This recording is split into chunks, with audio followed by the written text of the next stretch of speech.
Hey guys. Hello, hello. Whoa. Ooh.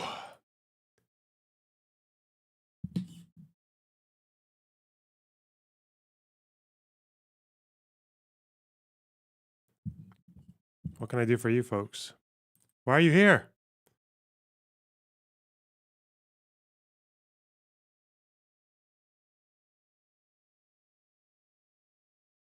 What are you thankful for today? I'm thankful for the fact that the ceasefire is still there. Haha. That's what I'm thankful for. Where is the link that I wanted? Are you ready to... What? Eat turkey and watch football? I'm not American, so no. The turkeys shall survive. Okay. Hmm. Where is... I had a pretty useful link about the terms of the ceasefire. Israel, ceasefire terms. There have been a few violations, or accusations of violations, I should say, but we will see.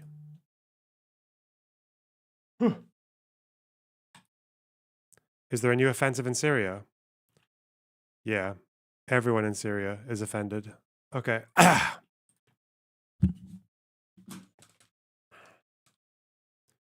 Wait.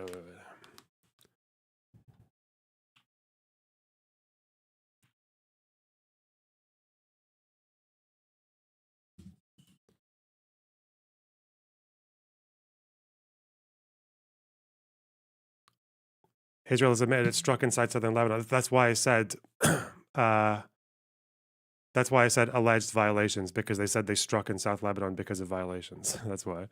Let me see.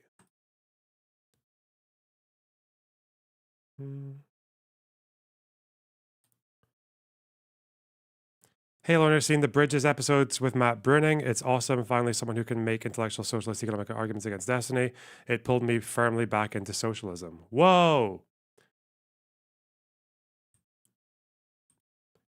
Matt Brueging. Wasn't he supposed to talk to that guy ages ago? So I got a reply from this guy that I actually missed. This guy here, Anthony Star. I've seen him before. Do Not Worry podcast. You're an insult to Lebanese. I love it. There's nothing better than when people just like to fucking speak for an entire nation, especially one of the most divided and sectarian nations in the fucking world. But okay.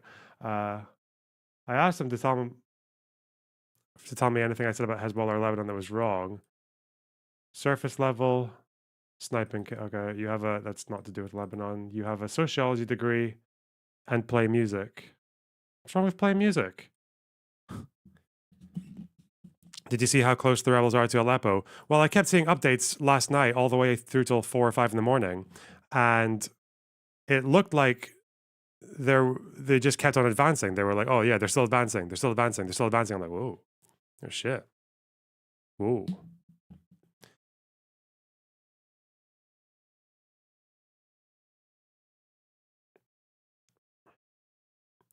So I'm guessing no critiques, but I had a look at this guy. I know he's an Arabic speaker, so you think he's lived in Lebanon at different times. This was him talking about Hezbollah on the 26th. So something that always comes. So the 26th, I think, is around the same time as the pager attack, isn't it?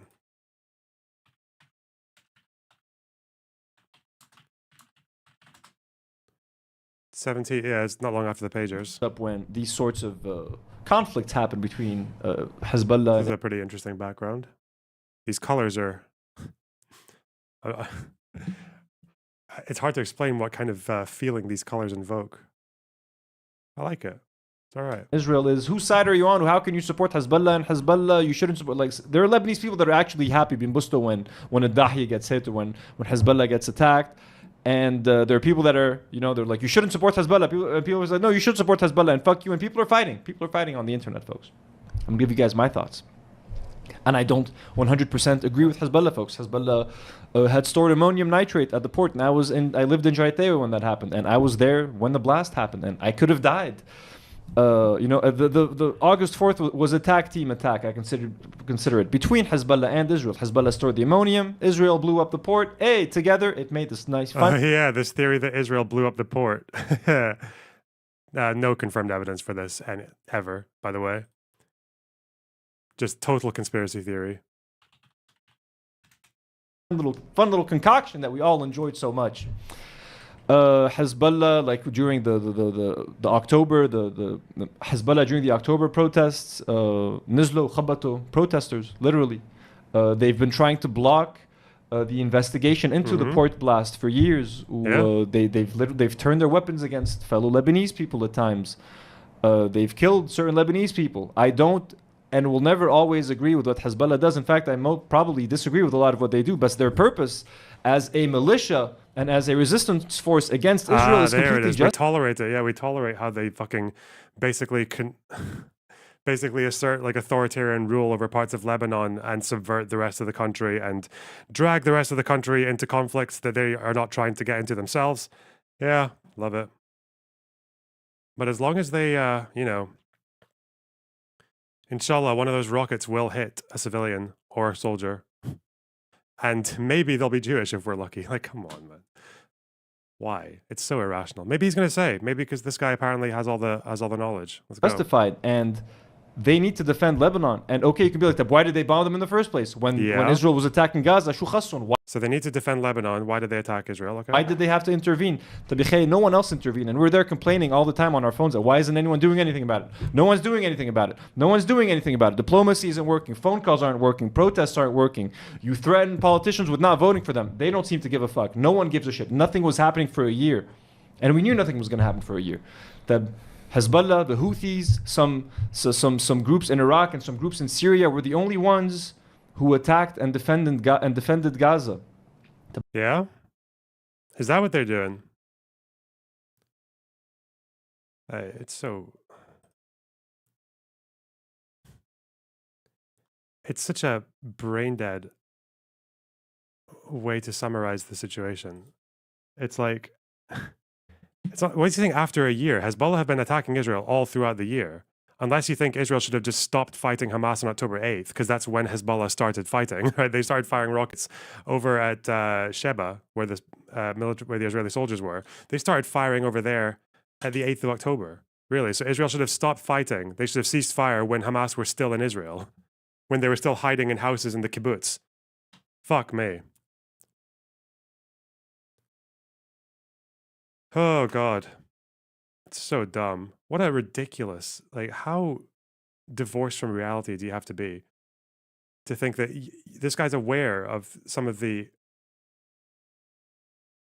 measures that Hezbollah takes against their own people and the way that they won't let the state disarm them, and they won't let people investigate them into crimes, and they won't let people investigate them into crimes even when they kill other Lebanese people or other Lebanese leftists they'll kill. Like, that's all, okay. We don't like that, but also great. Good job, boys. Good job for firing Katyushas at fucking communities in Israel that, and most of the time, not always, but most of the time it's Jews there, not the large population of Palestinians and Druze in northern Israel. My. What is the logic here? You realize that if you're not happy with a particular war or a conflict or a genocide, or whatever you want to call it, that doesn't give you carte blanche to do absolutely anything. You still have to do things that like you can show would actually yield some kind of result. Like, I don't like what Russia's doing in Ukraine. Does that mean I can go to Moscow and just start fucking stabbing people at random in the hope that some of them are soldiers? Like, it's a ridiculous strategy. And apparently if I do that, you give me a fair pass to oppress people at home. The Scots. Eek. No, I'm not wasting my time with this. Fuck. Okay.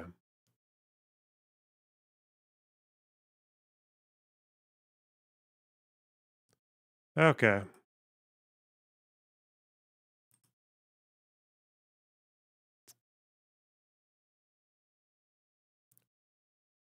What's going on in Syria? Well, the opposition forces up in the northwest have launched an offensive into Aleppo. And it's early days, but by all reporting, it seems to be going quite well.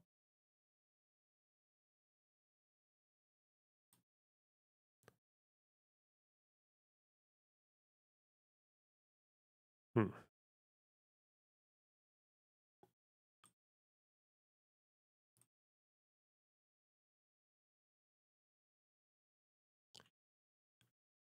Okay, wait.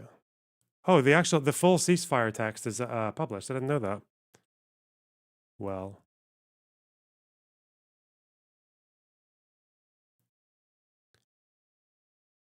isn't that ISIS in the northwest? No. There are quite a lot of factions in the northwest, as far as I know, and I think the ones that are mainly involved now. Let's just double check. I mean, people will generally say FSA or oh, it's HTS.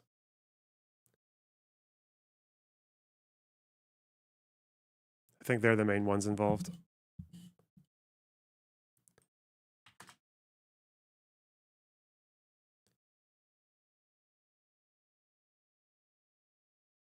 Sunni Islamist group.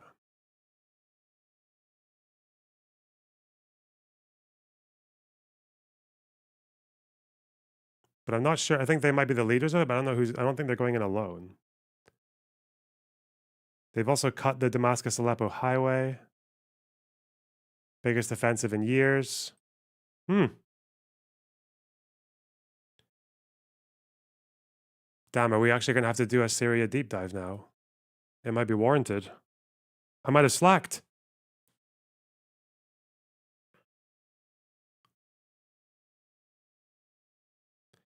Fighters from various rebel yeah, it's always various. It's not just HTS. But they are one of them. And they have links to Al-Qaeda.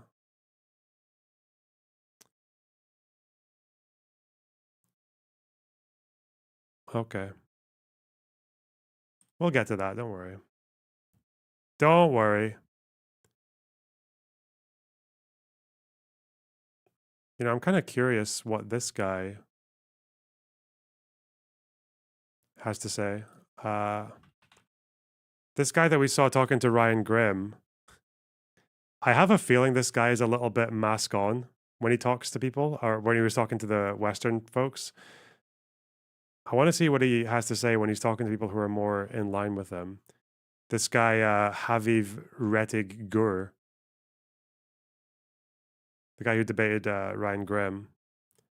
The way he describes himself, at least, is that he's politically left-wing and militarily a hawk. So he supports the idea of fighting in Gaza all the way until there's no more Hamas. So just doing the whole whack-a-mole, leave, go in, whack-a-mole, leave, go in, whack-a-mole, until it's such a diminishing return that Hamas are basically just that the IDF can go in and restore order anywhere in Gaza in like fucking a day or something. That's more or less what he's saying. But he's also a two-stayer, so yeah. So he's like, welcome back, America. but I don't know. I don't know if there's like something going on here. Link the interview with him with Ryan Grimm. It's just on the Counterpoints channel or Breaking Points. It's just called Ryan Grimm presses Israeli journalist or some shit. Welcome back. It's funny because Ryan Grimm doesn't really press him at all. He just kind of fumbles through anyway. I'm Hugh Hewitt, inside the Beltway again, joined by Haviv Rettig Gur from Israel. Haviv, it is Thanksgiving week. One of the things I am thankful for is that you have been a guest on my show and that Dan Senor introduced me to you. I think you've been invaluable to Americans interested in this horrible year in Israel. So thank you for that. Let me begin by asking you, it's been 14 months almost since that dreadful day of 10/7. Are the Jewish people worldwide and Israelis specifically better off than they were a year ago at this point? Wow, what a fascinating question. More aware. God, he's so charming. Imagine that. This is why I don't trust him. He does this a lot. He always tells people how good their question is, and I'm like, Okay, you're doing something. You're up to some schemes. Of the dangers that awaited them. They felt better off before, but they were not. These enemies were preparing, tremendous dangers for them. We know that what Hamas did on October 7th, Hezbollah was planning many orders of magnitude, or roughly an order of magnitude larger, and we know that Iran talks constantly about building a ring of fire and killing Israel slowly, and the Israelis were asleep. And so the Israeli half of the Jewish people, roughly half the Jews of the world are Israelis, is safer, but feels the danger. But becoming aware of a real danger doesn't mean you're less safe, it means you're more safe, even if it doesn't feel that way. Jews outside of Israel are in a bit of a more complicated situation. On the one hand, they're safer than they've ever been, largely because most of them live in America and in the English-speaking world. And that has been the safest place for Jews to live in all the millennia of Jewish history. But at the same time, they begin to like the stream suspect that they are seeing on the horizon a new kind of opposition to them, hatred of them, categorizing them as the great enemy of civilization, and seeing through Zionism, but also relating these ideological anti-Zionism of academia and of parts of the left to Jewish communities. Jewish communities everywhere are facing violence. We know from FBI reports that there is no religious community in America that faces more violence. There's no minority in America that faces more hate crime violence than the Jews. And so they are feeling, again, they're the safest Jews who've ever lived, but they are feeling less safe than they felt before. And I think there's something to that. It's a choice I think we had a pogrom in Montreal over the weekend. We had a pogrom, I think, in Belgium last month. Rabbi Kogan was murdered in the United Arab Emirates over the weekend. It does seem to me that while Israelis might be alert, the rest of the world is sleeping on this return of the ancient evil. Is that the way it looks from your perspective in Israel? Absolutely. Absolutely. Anti-Semitism is not when you think Jews are not great. Anti-Semitism isn't when you don't like them. Anti-Semitism is when you've developed an ideology, and this happened in many civilizations, in Christianity early on, in Islam. In Islam, it's a majority opinion today of Muslims, certainly in the Arab Muslim world. It's the belief that Jews stand in the way of redemption. And academia in the West has managed to reproduce the idea that Marxists once held: Jews are the capitalist superstructure holding back the proletariat. And Hitler talked about Jews being the opposite, being the secret communist cabal that is the secret order of being holding down the folk. And now academia has managed to produce a way of thinking that tells us once again that Jews are the problem with the world. Everything is Palestine actually means everything is Zionism and Israel. And so somehow police violence in Seattle is the fault of the Jews, ultimately, in some secret order of being. And so yes, it's come back, and it's come back through the elites.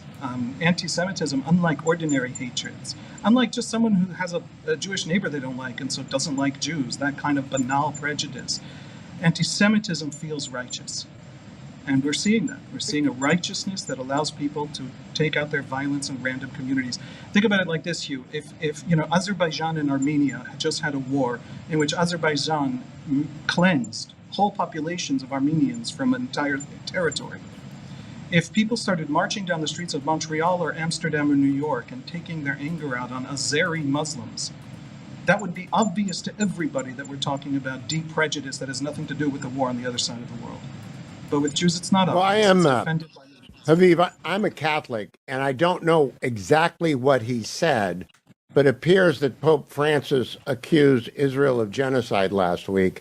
And I deeply regret that, and I apologize as a Catholic to you for having a pope who said that, though I'm not certain he said it. What's your understanding of what he said, and how is that received in Israel when the leader of the Roman Catholic Church makes idiotic remarks like that?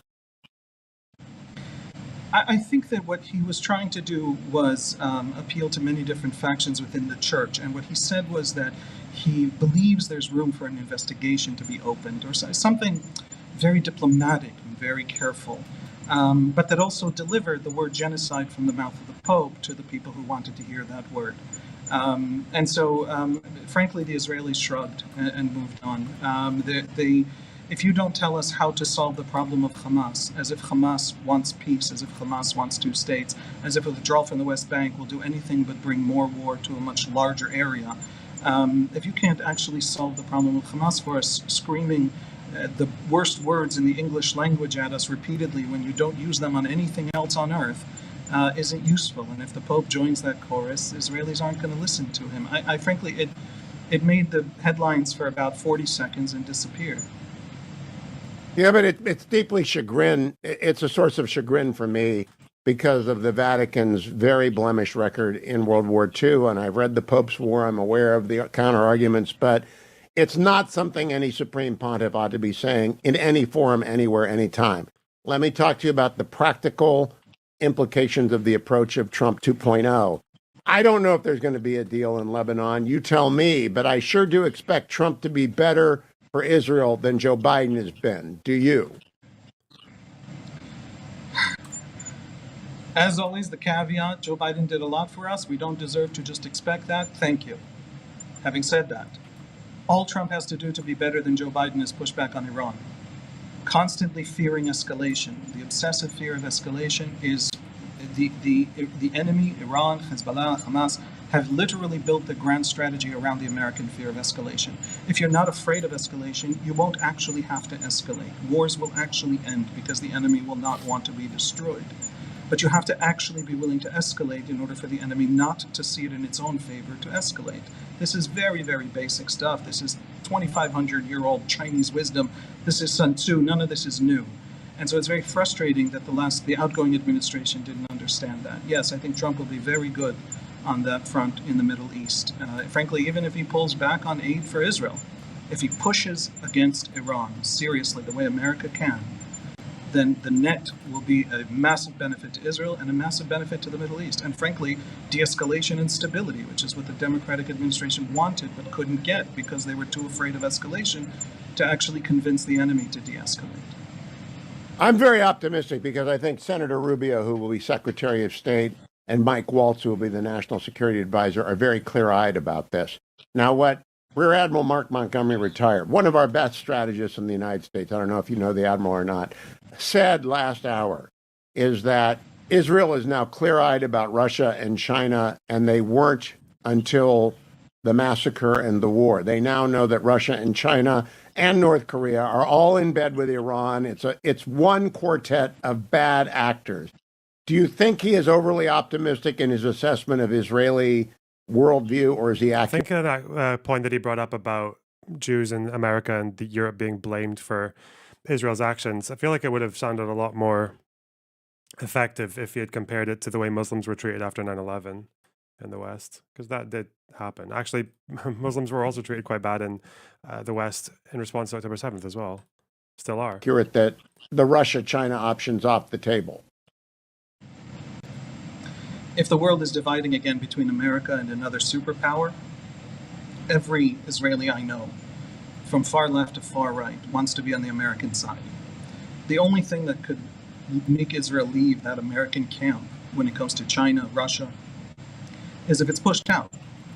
So as long as it's not pushed out, let's say by an 8-year Democratic administration that decides to sanction it, and then it has to turn to China and try to be useful to China. But that is an extreme, and it would do it in great pain. I think Israel there is no chance of Israel leaving the American camp as long as it's allowed to remain within it, and the Admiral is absolutely correct. There was a flirting with China because there was a sense that you could be neutral in between, sell some military equipment to China.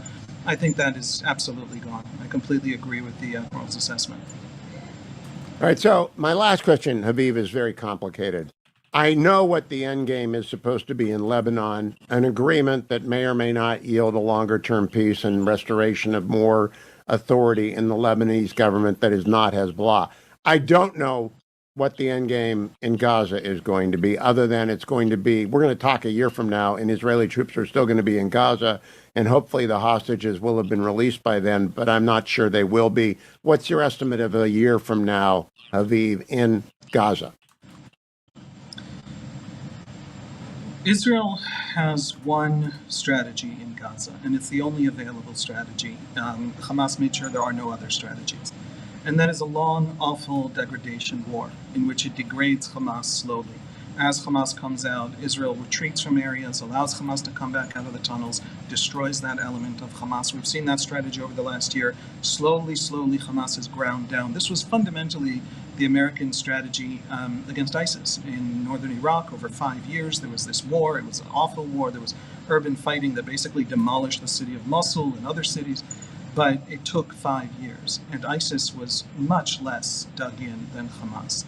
So this is going to be, with any luck, 2 years, and with less luck, and this is not a region famous for being very lucky, even longer, that long degradation. But, before people despair, let me just say, there is no alternative in the Israeli view for a very simple reason. If Israel does what the pro-Palestinian camp wants, which is declare a ceasefire and pull out, Hamas retakes Gaza. And that means that we're back in this war in 3 years, or it means that you simply can't give the kind of money to Gaza that would rebuild Gaza, or it means that there's a constant regime of Israelis entering into Gaza in various pinpoint operations based on intelligence. So there's simply don't wish for Gaza an Israeli withdrawal and a ceasefire that allows Hamas to retake it. For however horrible this war was, the only chance for rebuilding is Hamas removed, even if it's a long degradation war. Does the IDF ever? It's incredibly blunt. I still don't really know what the good counter is to finding areas that have been effectively relieved of Hamas and trying to bring in alternative sources for governance and even security that wouldn't allow Hamas to come back. I don't really know why especially when civilians in the strip don't have anywhere else to go. There should be a place for them to go where they can just stay and not have to worry about moving constantly because the IDF leaves and Hamas comes back. If anyone knows a good argument against that, you can tell me or show me someone saying it because, it doesn't make any sense to me. Down with people like you, Habib, who are very much respected and listened to in the United States. Do they ever give you an estimate of when it will take to destroy all the tunnels and move methodically through the Hamas infrastructure? We got about 30 seconds to the break. I want to talk to you about Netanyahu on the other side of the break. But do they ever give you any kind of a... Yeah, at the very beginning of the war, right around November, the defense minister at the time, Yoav Gallant, talked about many, many months, and a couple of times he talked about a couple of years. And he was trying to set expectations. They don't even talk about time now. It's open-ended, and it depends on whether we have allies who can come in and de-radicalize and rebuild. The fuck? Welcome back. I'm joined by Habib Reddick Gur of the Times of Israel from Israel. Habib, since we last spoke, it seems to me, and I don't know much about Israeli politics, but I do read the Times of Israel every day, that Prime Minister Netanyahu is in a much stronger position than he was a month or 6 weeks ago when we last spoke, with the exit of Defense Minister Gallant, the addition of Sa'ar's coalition. What do you think? Is this government going to last its entire mandate and not fall before that? It looks that way. It might fall before then, but almost, I think every Israeli government in its history fell early, so that would not mean he's failed. But it looks like it's got another year or two left in it. Just people don't need to get too much into the weeds, but a faction, an anti-Netanyahu right-wing faction led by a guy named Gideon Sa'ar, has come into the coalition over the last just month and a half. One of the big developments, and he's now the foreign minister, and a rebellion within Likud led by Gallant on the specific question of the ultra-Orthodox draft, on which most Likud voters are actually on Gallant's side of the substantive debate, but don't want to see Netanyahu destabilized, has now been essentially ended by the firing of Gallant. So Netanyahu, both internal party, challenge to him, and the coalition, which was really holding on by the skin of its teeth. It didn't have a lot of the numbers to win, by any real majority and a Knesset vote, now does. And so Netanyahu's political position is stabilized very, very dramatically, and roughly, and in the polls, he's roughly up to the point where he could launch a re-election campaign. He wasn't 6 months ago or 12 months ago, but he's recovered very, very slowly, but very consistently from the collapse of his numbers, obviously, after October 7th. So my last question, and this is very much in the weeds. I read about your attorney general, and she strikes me as a force of disruption who loves too many headlines and doesn't really believe in democratic rule by elected majorities. When does she... Attorney General? Hang on. Who's he talking about here? Gali Bahar of Miara. I don't know anything about her. She looks like... Why do all like far right women they have this hair? I don't know. Whatever. She get fired, Haviv. Whatever. The problem here with the question of our very powerful legal advisors and extremely powerful... She's not far right. Oh. I'm just being sexist. Woman? Okay. Whatever. Supreme Court is complex. What the right says about them is Mid-on true, mid-violence, but what the right. left says about them is also true. We have a political system that on the one hand has the most powerful Supreme Court in the history of the world. On the other hand, Yes. we have no check between executive and legislative. There is essentially no other check in the system at all, and we can get into the weeds if you want, but because we elect because the entire country is a single constituency, there's no direct election of MPs, and party lists you vote for a party, not for a specific MP, and the list of that party is set by the party leader in most cases. De facto, the members of the government, the executive branch, appoint parliamentary majority. And so we are probably have the fewest checks and balances of any democracy, and that has led to a massive strengthening of the judiciary. It's also kind of a Jewish thing. Jews love law. I'll give you an example. Israel has by far the highest per capita number of lawyers on earth. Whoa. And the most powerful judiciary on earth. Those are not accidental. It's deeply cultural.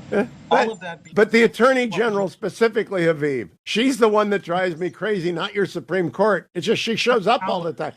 How long does she stay? This is a very niche conversation, but okay. Power was a function of the Supreme Court. The Supreme Court granted attorneys general the power to essentially veto legislation.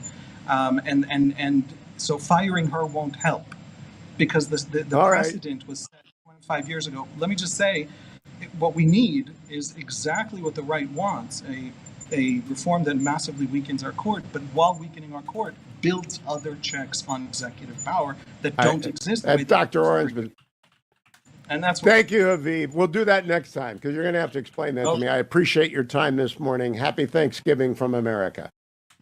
Happy Thanksgiving to Americans. Hey. Okay.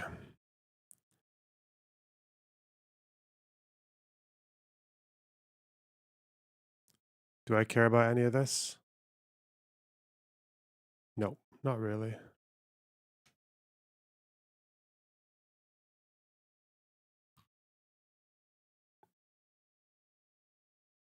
At the same time as this anti-Semitism is unfolding in Sydney, the Albanese government... Oh, fuck, no, not Sky News Australia. Fuck those guys. They're right-wing as shit. Oh, Mike Pompeo, though. He's right-wing, but he might be... There's no evidence the ceasefire will hold. Okay. I guess he's going to be important, isn't he? Shit. All right, let's bring in Mike Pompeo, former secretary. Sky News Australia is the most horrible fucking channel. It's just so... It's basically Rupert Murdoch, but with no fucking checks and balances. He has checks and balances in the UK, at least on Sky, so he can't really do the same thing here, but Sky News Australia is an absolute shit show. Secretary of State, former CIA director, and a Fox News contributor. Mr. Secretary, the NATO Secretary General Mark Rutte warns not to be naive following this Hezbollah deal. Listen to what he said. And I welcome it, but let's not be naive. Hezbollah is still there. Iran is still backing Hezbollah, so it is good that it is there. But now it has to be implemented. And let's see what happens, whether they will keep to the deal, the Hezbollah people. So, as you know, Mr. Secretary, Hezbollah does not have a particularly stellar record when it comes to upholding their end of a bargain. Whoa.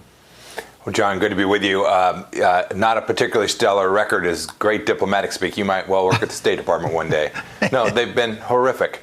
They have violated every promise they've made, every agreement. They have always rearmed. There's no reason to think that they will behave any differently, that their end aims, the destruction of Israel, has changed in any fundamental way. So this will be about implementation, about monitoring. Can the Israelis return to the north safely, their homes in the north safely? And then will the Lebanese armed forces have the capability to do what they had promised they would do, along with the United Nations, was enforce these restrictions on Hezbollah? There's no evidence in play that suggests that they will be able to do that over the long run. And the Israelis have reserved their right properly to return to conflict in the event that they violate those fundamental understandings that they've now set forth. Which is one of the reasons why a lot of people believe that the only way to really end the Hezbollah conflict and to end the Hamas conflict as well is to seriously put the screws to Iran and the regime there in Tehran. What do you think President Trump will do on that front when he takes office on the 20th? John, I don't want to predict exactly what he'll do, but I know what we did, and there's no reason to think that those same set of policies won't be implemented. They worked. Hezbollah was more broke. They had less money. Hamas didn't invade Israel on our watch.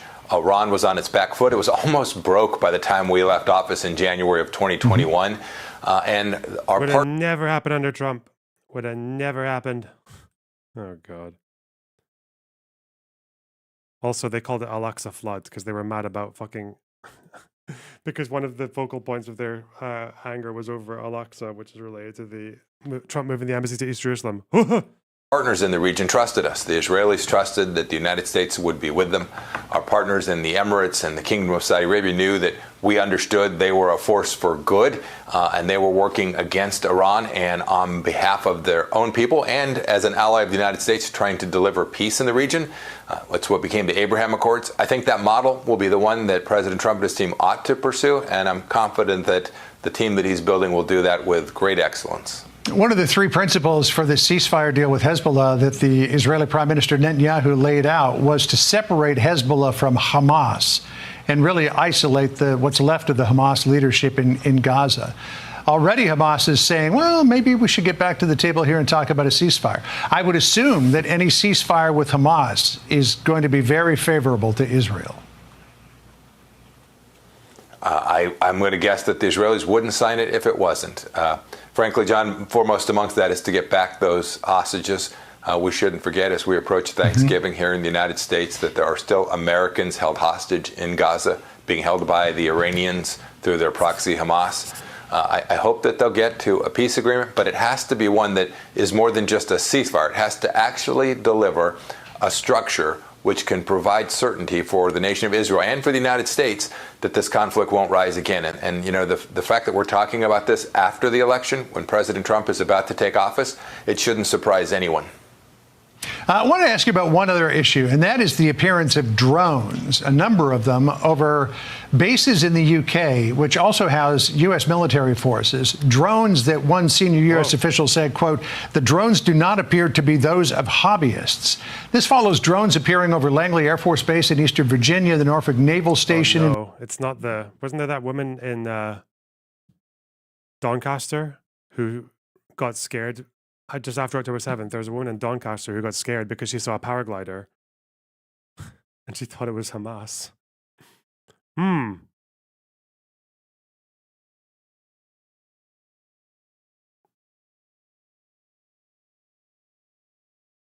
Okay. Virginia as well. Any idea who or what is behind this? I've seen this reporting. I couldn't tell you who, but I am confident it is an adversary force. That is, this isn't just some, to your point, they called it a hobbyist. This isn't someone just checking things out and playing around to see if they can make their little remotely piloted aircraft do its function. I am sure that there are nefarious actors behind this. I couldn't tell you which ones. We need to get to the bottom of it. Not only do the Brits need to do that in the United Kingdom, but we've had this, don't forget, we had a Chinese spy balloon that flew over the country for a while, just a couple years back. It seems like a long time ago. But these are serious incidents. These are putting at risk our soldiers, our sailors, our airmen and Marines, and we need to get to the bottom of it. It's very unlikely that some random person would just be flying these things around significant and serious British and U.S. security facilities, and that there have been no repercussions only increases my view that it is likely a bad actor. Quickly, before we leave, Mr. Secretary, I wanted to get your quick reaction to Keith Kellogg being named as a special envoy for Ukraine and Russia. He is going to likely be tasked with what some Ukrainian generals are already referring to as World War III and putting an end to it. I love the World War III comments. I love it. More of them. There's never a good right-wing conversation about fucking anything international without World War III. All right, go away. Go. Hey. I want to talk about the. So it's been 1 day of ceasefire. Just about. I want to look at the potential execution of that as it's already carried out. So apparently, the IDF has fired a warning shot in Lebanon, wounding 2. This is a warning shot. It's more like a shot, really. And there have been alleged violations. So let's see. Just a few days into the Israel-Hezbollah ceasefire, U.S. Special Envoy Amos Hochstein has tempered Israeli expectations of the deal. The architect of the agreement dismissed the, quote, fantasy of a buffer zone in southern Lebanon, which would mean an Israeli occupation of Lebanon's south. Israeli voices like those of former Prime Minister Naftali Bennett slammed the deal due to the agreement's lack of such a buffer zone. The implementation of the ceasefire already saw a challenging first day when Lebanese civilians returning back to the south entered zones in which the IDF is still stationed. On Thursday, the IDF confirmed it carried out a drone strike in South Lebanon as it fired a warning shot near a vehicle that was in breach of the ceasefire agreement. Lebanese media report that at least 2 people were injured. Throughout the day, our forces worked to enforce the agreement. The forces identified suspects approaching closed areas. They have been stopped and shot to repel them. We also killed terrorists today. Residents of South Lebanon, pay attention and look carefully at this map. We are located and operate in the area. The presence of armed men in the area marked on the map constitutes a violation, and any armed operative will be killed or neutralized. Above all, we are preparing, getting ready for the possibility that if this approach won't succeed, we will know how to analyze it again, cut deeper, and the response will be stronger. We are very, very determined to enforce the guidelines and bring about a completely different reality to the residents in the north. Despite the Israel-Hezbollah ceasefire coming into effect on Wednesday, residents of the north were still triggered by rocket alarms. The sirens turned out to be a false alarm, but schools remain closed in northern border towns and the Golan Heights, after Israeli Defense Minister Israel Katz decided to not allow schools to reopen. The residents of the north are still skeptical of the ceasefire agreement, as the fear and threats of the armed terror group Hezbollah and its supporters remains. They were erecting statues to Hezbollah in front of Israeli soldiers. They're burning Israeli flags in front of Israeli soldiers. My concern is with the folks that are re-inhabiting the southern Lebanon, is this a foreshadow of our future? And so, with the enemy at Israeli borders still far from gone, the next 60 days will decide whether the ceasefire agreement will be a long-standing one.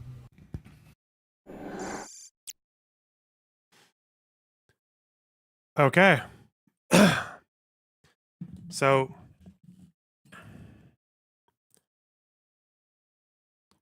if you want the TLDR of just everything that's happened so far and where we are now, on October 8th, right after Hamas launched their attack on Israel, 1 day after, Hezbollah joined in the fight by firing initially at the Sheba farms, which is the upper part of the Israeli-occupied Golan Heights, which touches on Lebanon. It's basically disputed by Israel, Lebanon, and Syria at this point. So Hezbollah fires on there, Israel fires back, and then eventually that just becomes a tit for tat of Israel firing over at Hezbollah locations in the south of Lebanon, and Hezbollah firing back, mostly killing Israeli soldiers to begin with, but they also hit a lot of Israeli communities in the north, which happened to be populated also quite largely by Palestinians and also some Druze and some Israeli Maronites. So 60, 70,000 people were displaced from the northern communities. A lot of communities are just completely destroyed. Some of them are so badly damaged that they'll have to be all torn down and then rebuilt. And that carries on all the way up until about September of this year, so almost a year. And then you had the Israeli pager attack that resulted in at least 1,500 of Hezbollah's fighters being permanently injured and a few dozen dead. Then you have the mass bombing campaign over the south, and then you have Nasrallah's complex in Dahia, up in Beirut, up past the map there. he's killed, the Hezbollah leader is killed, and then you basically have Hezbollah getting beaten pretty far back for the last couple of months. It's more or less been shown now that Hezbollah were the jewel in the crown of the IRGC, of their leaders in Iran, were a bit of a paper tiger. They got absolutely annihilated militarily. They suffered massive losses, but Hezbollah are the biggest non-state military in the world. They've taken immense losses, massive psychological and strategic damages, but they are still a formidable group. They still have a lot of members. They still have a shitload of civilian sympathizers in the Lebanese Shia community. They still have a lot of infrastructure, especially up more farther north, up in the Bekaa, but also places here that Israel wouldn't have hit yet. So we will see where that brings us now, because just yesterday, there was a ceasefire put in place and agreed to. This was a ceasefire that was coordinated between the Lebanese government, between Israel and the USA and France. So the way that Hezbollah is involved in that is that Hezbollah has people who are in the Lebanese parliament. So there will be lots of like middle manning. But the thing with Hezbollah is that in previous ceasefires, they don't really commit to every single measure. Oh God, 1 second. Okay. They don't really commit to every single measure. So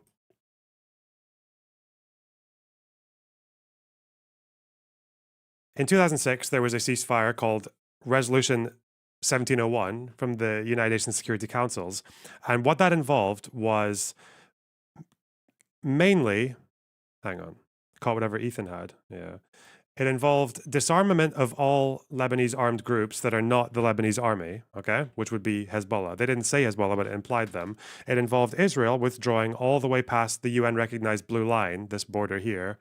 And it also involved that Israel wasn't allowed to violate Lebanese sovereignty, and Hezbollah wasn't allowed to rearm, and they made a special emphasis on the Litani River, which is the area in the south that Israel considers a kind of strategically significant area, because this is where Hezbollah, who have long, medium, and short-range missiles, but this part on the south of this river is the area that gives Hezbollah the ability to launch these very crude short-range rockets that in pretty large numbers that the Israeli defenses and the Iron Dome doesn't deal very effectively with. Even with the Iron Dome, there's like 200 of these rockets coming over every day is still a problem. So the idea is to get Hezbollah ideally out of the whole country, but also, at least in terms of arms, but also specifically the Litani River. Now, that resolution was never implemented. It didn't really give anyone the power or the positioning to disarm Hezbollah in the south. It put a UN force in there that only had the power to defend themselves, not to enforce disarmament of other armed groups. So you had a Hezbollah buildup all the way from 2006 up until the present day. You also had this kind of strange asymmetry where Hezbollah would rearm up here, and that would increase their strength, but it would also violate the ceasefire terms. But then you would also see Israel flying planes over Lebanon to do reconnaissance on these buildups. Sometimes those planes would break the sound barrier, and then that would get logged as violations as well. So if you look at it at first glance, it's like, yeah, Israel and Hezbollah like both violated the ceasefire constantly, even though obviously one violation I think is probably a lot more egregious than the other. But today we have a new one, which is very similar to the old one, although the circumstances are a bit different. Hezbollah are a lot more beaten back now than they were in 2006. 2006 was a disaster for Israel. They were very, very full of hubris. They underestimated their opponents. So this time it's been a bit different. We'll see and there's a few terms of this ceasefire that are different as well. So why doesn't the UN just give the force the permission to disarm Hezbollah? What's stopping them? Because there is a big issue with international soldiers fighting with local communities in the south. That's quite dangerous. That's because, again, Hezbollah is not just a militant group that's armed by Iran. They're not just a foreign proxy. They're a local group. They're an embedded local group. They represent the Shiite population of Lebanon. So whilst every other demographic in Lebanon is barely going to pull double digits in favor of Hezbollah, the Shiites are 80% plus in favor. So you're not just fighting with an army, you're fighting with a civilian population as well, because there's so much overlap. These are civilians who will store Hezbollah rockets in their houses. These are civilians who will sometimes, not all, again, like the party activists, they will sometimes actually have like an extension built in their house with a rocket just in it, like, or in a garage or in a shed or something. And the procedure will be to get a phone call to knock down the wall and then fire the rocket. So it's a pretty unique situation. But now there's been a ceasefire deal that involves Lebanon, Israel, USA, and France. And the measures are similar, but there's a few important changes. So one, obviously, cessation of hostilities. You've got the disarmament again of all armed groups in Lebanon, apart from the Lebanese armed forces. And this is all just Lebanese military and security, just the different branches, different bodies. You're going to have the Lebanese government charged with preventing Hezbollah and other armed groups from doing operations against Israel. You're going to have Israel saying that they're not going to carry out offensives against Lebanese targets, including civilian, military, anything else. You're going to have lots of references to 1701. South of the Litani, which is where there's an extra emphasis, is you're going to have the Lebanese army and the UN forces both stationed down here. There's going to also be apparently a border with, there's going to be like a checkpoint system and barriers across a delineated line south of this river. So there's extra emphasis there. There's going to be a whole network of security bodies involving the UN and the US and Lebanon that are supposed to enforce this. And as far as the withdrawal goes, right now, what we're expecting to see is Israel phasing their withdrawal out of this little strip down here and coordinating that with the Lebanese army to replace the IDF presence with a Lebanese one. That's the idea. Now, a few ways this is different from last time. One is Hezbollah are a lot weaker. So the idea of them being able to come back and rearm is going to be, I don't think it's impossible for them, but it will be more difficult. And the other thing is there are a few measures here that have been kind of overlooked in the last decade that are maybe being addressed now. So like a security buffer region here that's held by the Lebanese army, like a delineated place. You've also got a channel for the Israeli and Lebanon governments to negotiate with the Security Council members on any violations or any disputes along violations around the Blue Line. And I think the US have added in an extra letter, like a side letter to this agreement, where it's not public, but most people seem to agree that it's said that Israel has the right to act at any time if they think these terms are broken, or if the terms are broken in southern Lebanon. They've also added a measure, which is public actually, which says that Israel still obviously has and Lebanon both have their rights to self-defense. And it also confirms that Israeli flights over Lebanon are going to be permitted, but not if they break the sound barrier. So Israel is still allowed to fly over Lebanon to gather intelligence, but they're not allowed to break the sound barrier, because that's the thing that they used to do in the 2000s. They would like shake all the buildings, and it's quite scary. But anyway, so far it looks like the ceasefire is mostly holding up. There's been one or two alleged violations where the IDF have said that they saw armed vehicles coming into this area here, and they carried out a drone strike on it as what they called a warning shot, which resulted in 2 people being wounded. But otherwise, honestly, I expected worse. So for the first 24 hours or so, or the first day, yeah, expected a little bit worse. So it's a mostly peaceful ceasefire. There's also been talk about, I think the first figure I heard was they were going to deploy 5,000 Lebanese armed forces south of the Litani. That number I've already seen increased in the press, going up to 10,000. So the problem is, and the big thing I'm kind of worried about is, Hezbollah doesn't just have the south. They also have this whole area here in the Bekaa Valley, which connects them to Syria. And the thing about Syria is that their leader, Bashar al-Assad, supports Hezbollah. And that regime has been in large part the source of Iranian arms getting flown into Damascus or just carried all the way across the ground and sent into here. So that might be an issue. And then once if they can build themselves up over here strong enough so that they can just start coming back down with the support of the Shia community that they'll have, There's a question mark over whether or not the Lebanese army will be able to contain that, because the Lebanese armed forces, the government military, the legitimate military, don't really have the best reputation. They are mired in corruption, and they're weak.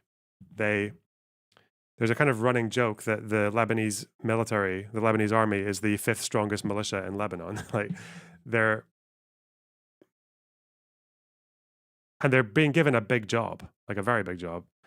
So I'm not like a military expert, okay, but I was watching the footage of the Lebanese tanks moving down into the south, and I'm not a military expert, okay, but these tanks, like, they look like they're made of Lego. They just give me like a Lego vibe. They look like they might have been lost by a military detachment in the Second World War and then just picked up in the forest by some Lebanese hustler who sold it to the government.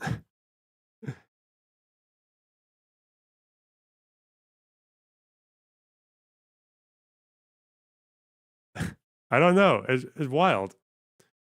Look at them. It looks like you could tip them over.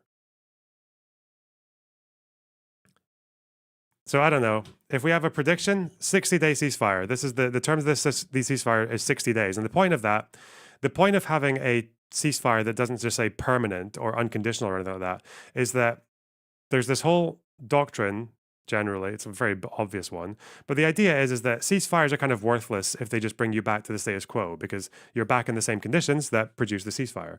So the point in a 60-day ceasefire is to use that truce and to use that breathing space in order to try and implement facts on the ground, i.e. Lebanese military presence, in order to make the ceasefire more permanent. So basically, the Israelis have 60 days to not overreact to anything, okay? And the Lebanese army and UNIFIL, and I guess the US and everyone else, also has 60 days to keep the peace in the south. So, and these are your guys charged with that task. I don't know. I don't know if it's going to last. You know what? I'm like 60-40, not going to last. I think in a few weeks' time, we're going to see these guys are going to have a real difficulty with a pretty restive Shiite population in the south. There will still be Hezbollah fighters there who have lied low. Maybe other ones will return from the north with arms. Or maybe even just like, I don't even know. Maybe it's not even Hezbollah getting rearmed. Like, I don't even know if these guys could contain just domestic protest. What if it's going to be like in 2 weeks? In 2 weeks, you're just going to see a huge riot in a Shiite town in Bint Jbeil or something, and you're just going to see a bunch of kids jumping on this tank, and it just collapses underneath their feet. Man, these tanks. As soon as I saw the video yesterday, we were watching on stream, I was just like, this is this is the most papery, like, it just looks like instability, doesn't it? Like, I feel like the instability of this tank, the appearance of this tank, is just so symbolic of how I feel about the ceasefire. They're not tanks. Okay. Yeah, you're right. It's not a tank. It's a fucking toy, okay? It's an inflatable.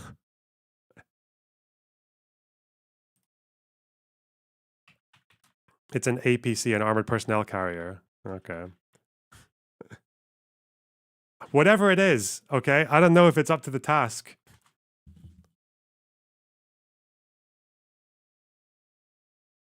You know that really iconic picture of a Palestinian kid throwing a stone at an Israeli tank from the Second Intifada? There's some from the first as well. This, I don't know if the tank would win in this case. It's not a tank, it's a lawnmower. It's a little Gutmobile.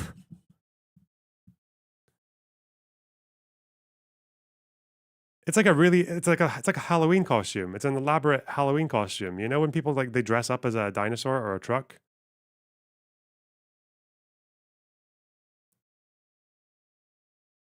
Anyway. Good luck, boys. Listen. Takes a lot of bravery to chug through the south of Lebanon in that. I don't know.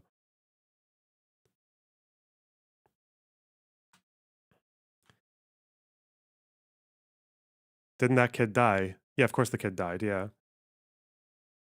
Anyway.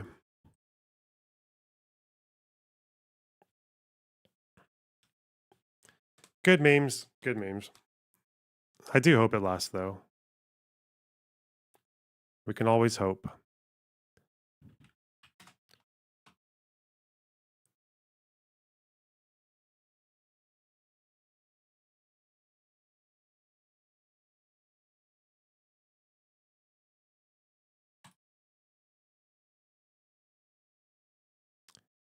According to the IDF, The Rock bounced back and killed the kid. Good memes. Okay. Nice one.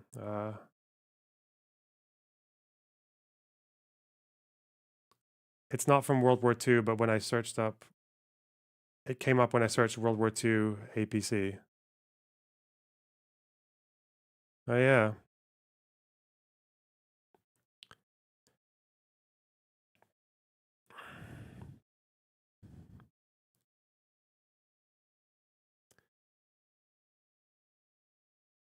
Anyway. AB shades Loner Box while streaming Israel-Palestine content on Twitch. It's a Shi'i community of Shi'i organization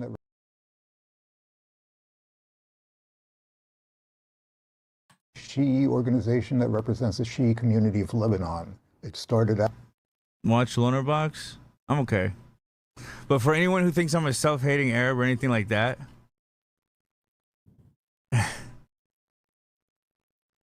y'all can watch him. And then come back to me and then tell me how much you hate me. Out as a social service organization, actually an ambulance. I mean, like you were a little bit less, you're a little bit more tame when I was actually talking to you. I don't know what, okay. Did I say a single bad thing about this guy? Like, okay. Whew.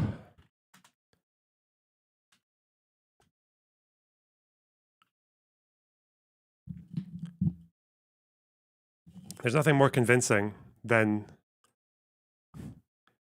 Arab diaspora, people who live in America or the UK or Europe or whatever else, in this desperate fight for who's the most authentic Arab or who's the more self-hating. Come on, man. Who the fuck are you kidding, all right? If you're like...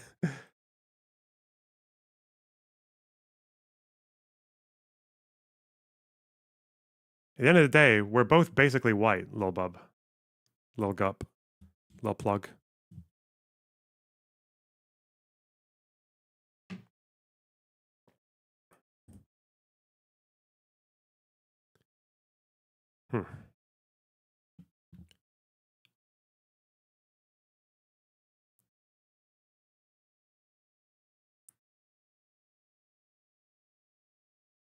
Okay.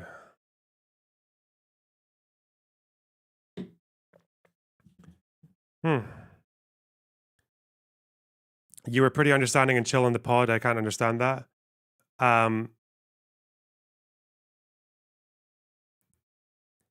Remember, I saw that on the Reddit, and especially through the Hassan people and all that, there were people attacking those guys as well. Like, and I thought that was pretty, like, there were people who attacked those guys just for talking to me. Even that they were arguing with me. What the fuck? They were arguing with me. What do you want them to do? So I don't know, maybe it's pressure or something like, I don't know.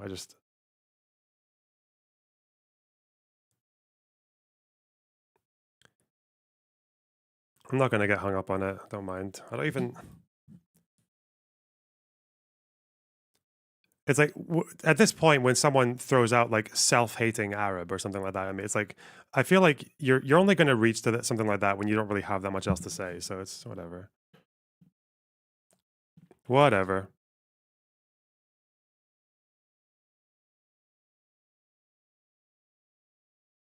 You have no baggage except what have you done? What have you went to? Oh yeah, well it's not. The reason it looks like I've got baggage to these other people is not. It's because it's so baffling. It's like, how, yeah, okay, well, really, this person who thinks it's like, oh, Israel's committing war crimes. Netanyahu's a war criminal. He should be put into jail. I want the war to stop. I think they should be pursuing strategies that are like a lot more concerned with civilian life. And I think the occupation of the West Bank is reprehensible and they should all be pulled out and fuck them. Like, I don't care if people use armed resistance to stop that. Like, there's so many things I can say, but it's like, at the end of the day, the reason none of it is enough is because you spend an entire year being convinced through disinformation or through exaggerated information that Israel is basically Nazi Germany incarnate, okay? Then, yeah, you are basically going to hate everyone who doesn't want that thing annihilated, right?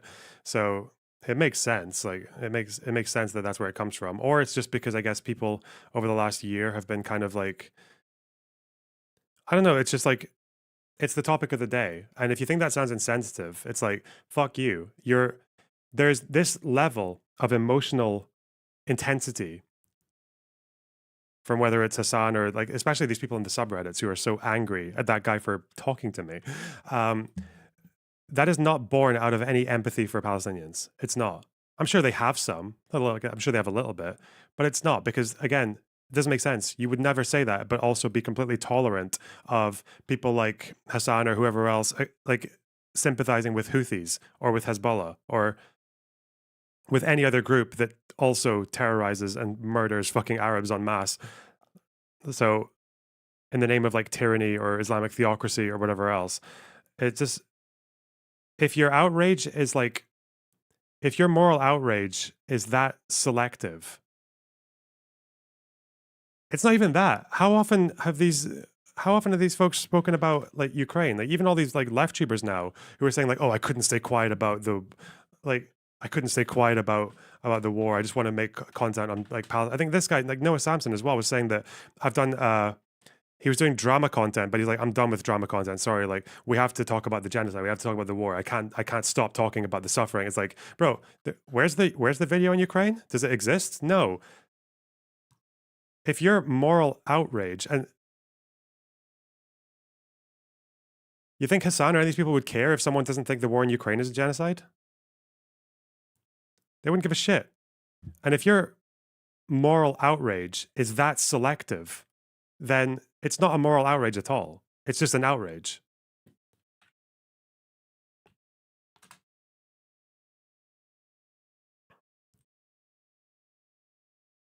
That's it.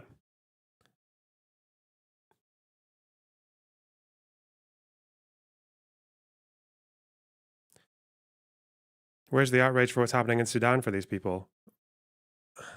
People might make this steel man, which is that, oh, we care more about Palestine because that's American money, right? That's like, we pay for it or whatever.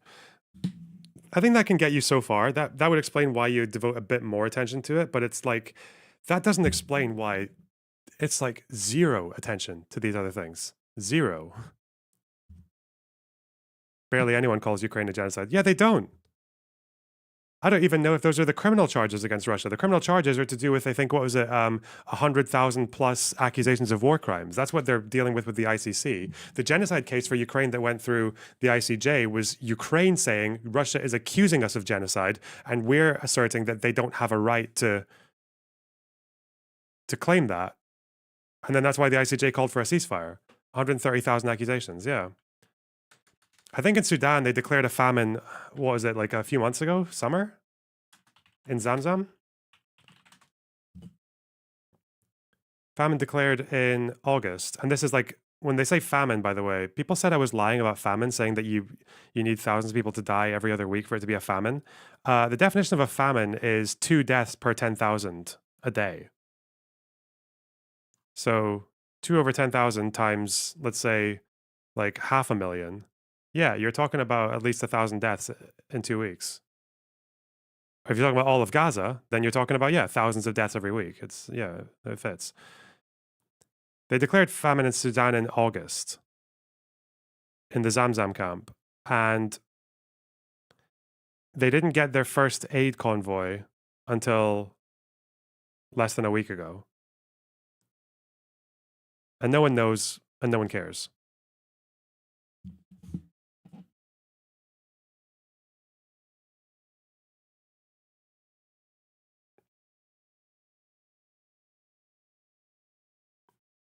So no, I refuse to play into this game of people thinking that they're sincerely like that their responses are proportionate to the emotion, to the empathy of what's going on. It doesn't make any sense.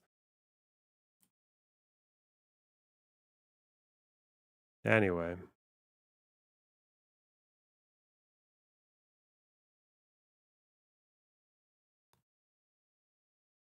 Ooh.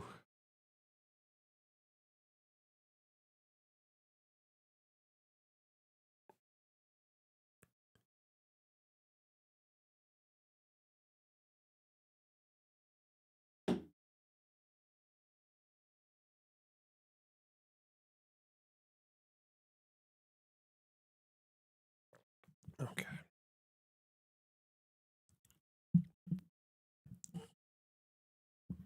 Statelessness plays a role. If Russia kept Ukraine stateless, the reaction would probably be similar. What are you talking about? That doesn't make it. You really? Do you think the people who are stuck in Mariupol or the kids who have been taken into Russia in the hundreds of thousands, do you think these people are...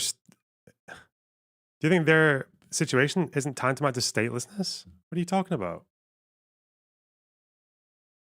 People live in annexed territory in Russia.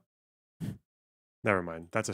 Sorry, I'm not engaging with that. We're moving on. We're talking about...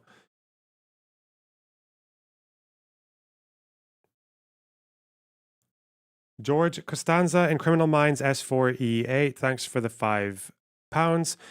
AB has faced a huge amount of harassment and has constantly been called a traitor or a fake Arab for being on H3.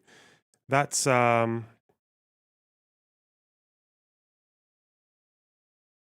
real shame. He doesn't deserve that.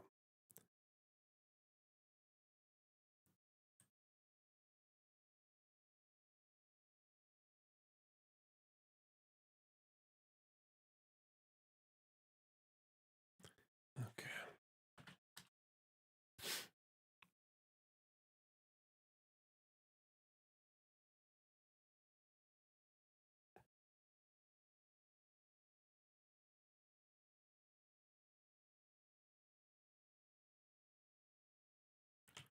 Okay.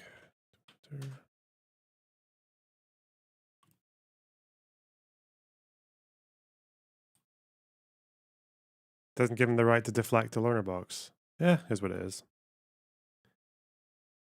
Whatever. The same reason Karantos disappeared from Destiny streams. His family didn't support it after October 7th. Yeah. Yeah, well.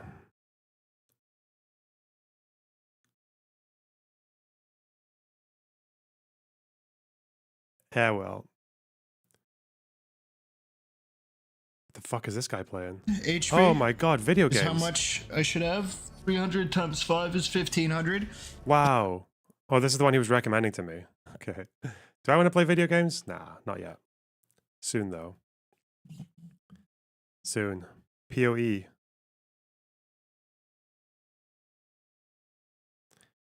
Ooh. What does Mr. Buckleby want for Hamas? Oh, this is Trump's. This will tell us maybe something about Trump's agenda for Gaza. Biden is celebrating his Israel-Hezbollah ceasefire deal, but could it end up being a Trojan horse from Iran? Joining me now is Mike Huckabee, President Trump's ambassador to Israel, the nominee, and former Arkansas governor. Mike, great to see you. Congrats on the nomination. About this ceasefire deal, it's being sold by Biden and the UN and other people as a good deal, but it uses the Lebanese army as the buffer between Hezbollah and Israel, as if the Lebanese army was completely neutral. Isn't it essentially owned by Hezbollah and therefore by Iran? David, you sound like such a cynic in your disbelief that this is going to be all on the up and up. My goodness, it's Thanksgiving, man. We're supposed to be happy about everything. My God. But I think all of us have some skepticism, and it's why when you heard Prime Minister Netanyahu yesterday talking about the ceasefire, it was very clear that he kept open every option to the Israelis that if there's any violation, not just in military action, but if there's any movement, and it appears that there is movement toward military action, then all bets are off. The deal is no longer in effect, and Israel can go back and do everything they have to do to defend themselves against what has been a relentless series of attacks that dates back all the way to October 8th. So this has been just a horrendous attack. I was on the border of Lebanon about 2 months ago. And it was just sad to see how many communities are deserted from Israeli families who can't live in their homes anymore because the relentless attack of rockets and missiles that never stop from Hezbollah. Well, I'm glad that hopefully some people in northern Israel be able to go home. But again, I just don't believe that Lebanon is going to be a neutral buffer between Hezbollah and the Israeli army. And then you have the UN becoming empowered as kind of the overseer of all that. Of course, we saw with UNRWA in Gaza exactly how close they were with Hamas. Don't you worry that they may be just as close with the Hezbollah crowd in Lebanon? By the way, this guy Mick Huckabee is a full-on, hey man, pro-settler. There's no such thing as the West Bank kind of expansion. Yeah, he's an absolute nutter. Okay, this is the guy. Hey man, hang on.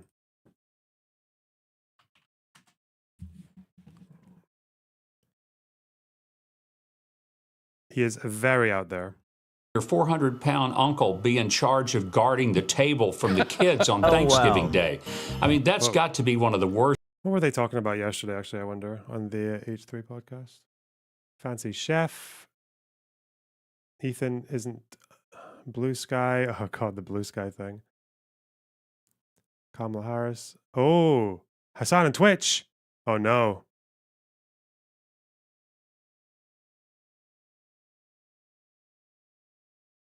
What's going on here?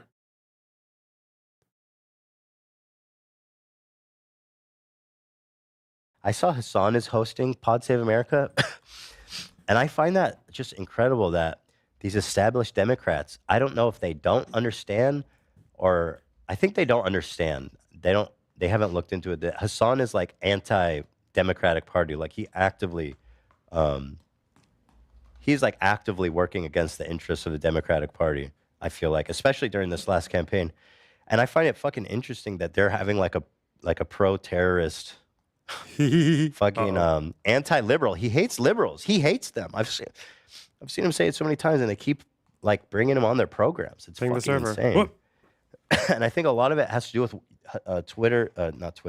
Twitch's whitewashing of his reputation. But there's plenty of time to address all that.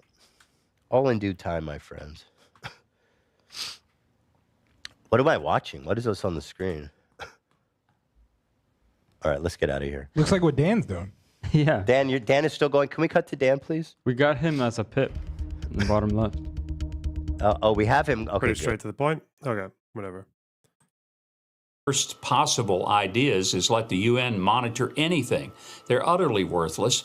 If anything, they have despicable actions when it relates to anything involving Israel. But I do think that one of the reasons that the Prime Minister and the Israelis made the decision was because, frankly, their soldiers, they need some R&R. They have been under the most extraordinary pressure. And so if it gives them even a few days just to rest, go see their families, and then they have to be called back, and they very likely will, then they've at least had that time. Well, I think we all would like to see this work. It would, in fact, disconnect Hamas and Hezbollah and their actions. But let's not kid ourselves. There's still something to be done. Number one, get those hostages out, 7 of whom are American citizens. Yes. And that is still number one priority. Hamas cannot be allowed to continue. Mike, they've got to be rooted out. Very quickly, we only got 10 seconds, but is it possible that as ambassador to Israel, you might be able to bring some Palestinians who are fed up with Hamas, fed up with Hezbollah, fed up with the PA into the fold. You only got 10 seconds. Was Biden responsible for this deal? Well, it involved America, so yeah, I guess so. Are you in Miami full time now? No. Look at where I am. What?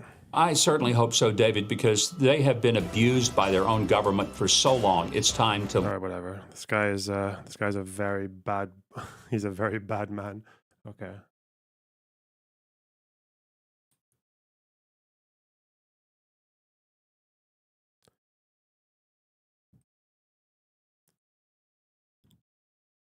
Right.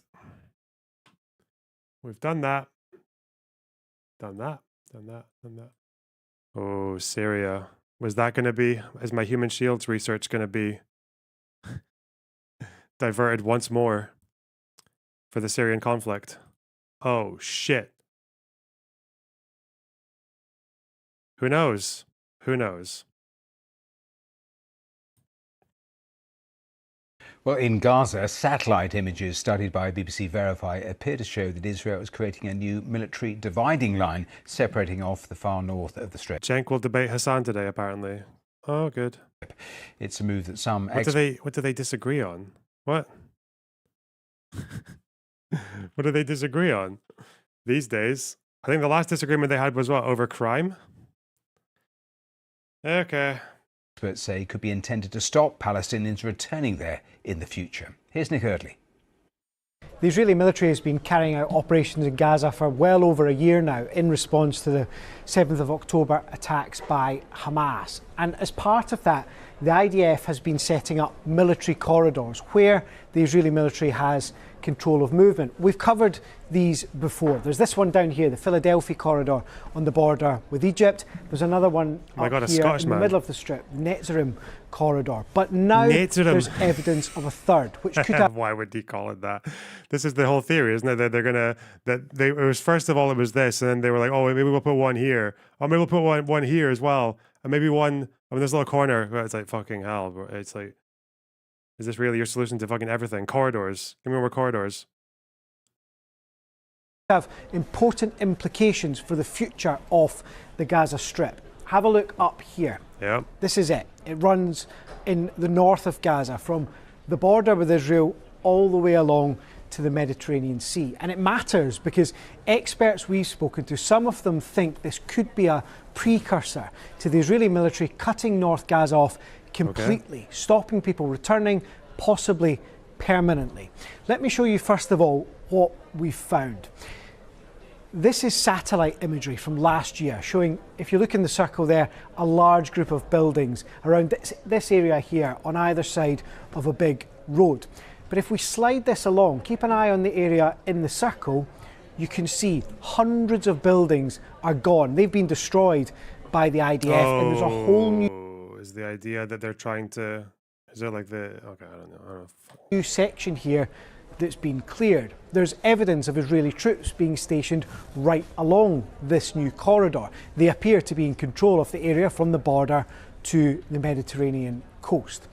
We've looked at a lot of footage of destruction in this area and geolocated these 6 examples where buildings have been brought down by controlled explosions. And if you look just in the background there at the map, they're all very close to this new dividing line. Significant infrastructure being destroyed. Now, the reason all of this matters is there have been suggestions that Israel could cut the north off from the rest of Gaza, stopping residents from returning, creating a military-controlled buffer zone. We put all of these findings to a number of experts, and I just want to show you a selection of their responses. Okay.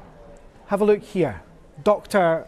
Helia from RUSI, the prominent security think tank, said the images suggested Israel was preparing to block residents returning to North Gaza. He argued this evidence that we presented shows Israel digging in for the long term. Dr. Edo Hesht, you can see down here, is from a think tank based in Israel, the Begin Sadat Center for Strategic Studies. He said this is evidence of a new partition corridor, although he questioned whether it was designed to be permanent. Now, we've put all of this to the IDF, and they told us that in Jewish culture ever since Hashem split the Red Sea and delivered the Jews from bondage. Happy Thanksgiving. Okay. Thanks for the $15, Jane. I really appreciate that.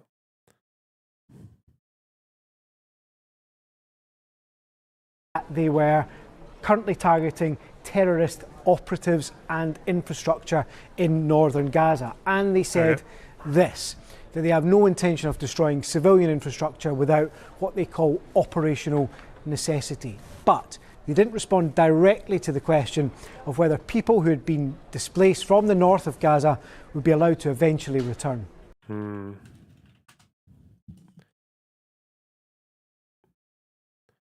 My guess is that means it's not happening anytime soon.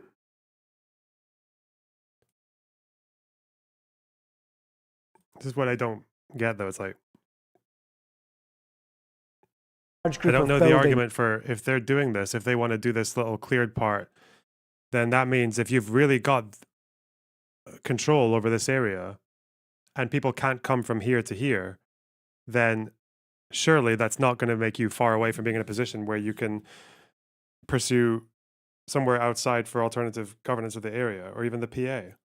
But we know why that's not happening, and why that's not being spoken about is because Netanyahu opposes that. He hates that idea. So a Gallant one. I think so. At this point, I think Gallant's statements would have, like, the way he was suggesting it was that if there are areas that can be controlled, the idea would be to strengthen the PA or some kind of alternative to put them in here, and then at least with that, then Hamas have less place to play around, and then you can kind of like push down. But I don't know. The northern part is the closest to Tel Aviv. That's crazy. How do you know that? Okay.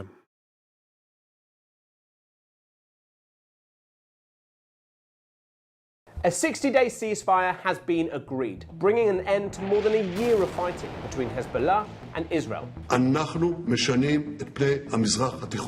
going to look at what exactly both sides have agreed to the deal, why a ceasefire is happening now, and what impact this deal has on the war in Gaza. This is the Hezbollah-Israel ceasefire explained. First of all, let's remind ourselves why a ceasefire is even needed. After the Hamas attack of October the 7th, Israel launched a full-scale military response. At the same time, Hezbollah launched rocket attacks from southern Lebanon into northern Israel in solidarity with Hamas. And in turn, Israel fired back into Lebanon. By September 2024, more than 60,000 Israelis had been forced to leave their homes along the border, a fact used by Benjamin Netanyahu's government to then escalate the conflict. Israel detonated explosives hidden in thousands of pagers and walkie-talkies belonging to Hezbollah members, killing 39 and injuring more than 3,400 others, many of them civilians. They followed up with massive airstrikes against Hezbollah command centers, killing key generals, as well as their leader for the past 3 decades, Hassan Nasrallah. Then on October the 1st, Israel sent ground forces across the border into Lebanon for the first time since the 2006 war. On the same day, Hezbollah's most important ally, Iran, fired a barrage of hundreds of missiles at Israel. And since then, the Israeli airstrikes and Hezbollah rockets have been unrelenting. Now, after 13 months of fighting, effective at 4 a.m. tomorrow local time, the fighting across the Lebanese-Israeli border will end. So what's in the deal? What's the channel with the guy who watches all the live footage and goes, wow, wow, wow, wow, wow.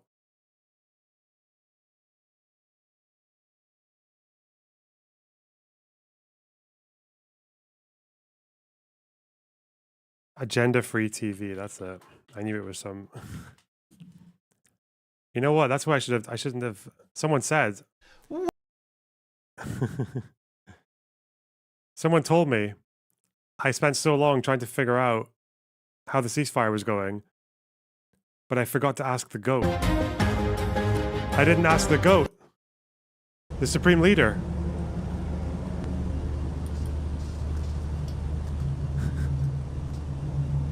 Our ideological leader.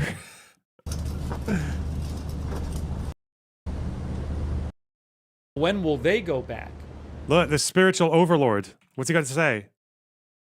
Listen carefully. Al Mayadeen reports that the people of southern Lebanon and the Bekaa Valley have begun to return to their towns and villages as the ceasefire has taken force. people have been away from their homes. How soon will Israelis return to northern Israel? About 60,000 Israelis have moved away from northern Israel because of the Hezbollah attack. So when will they go back? Wow. Wow. Thank you. Thank you, spiritual leader. Your wise words are what keeps us alive. You give us clarity. You keep us straight. All right.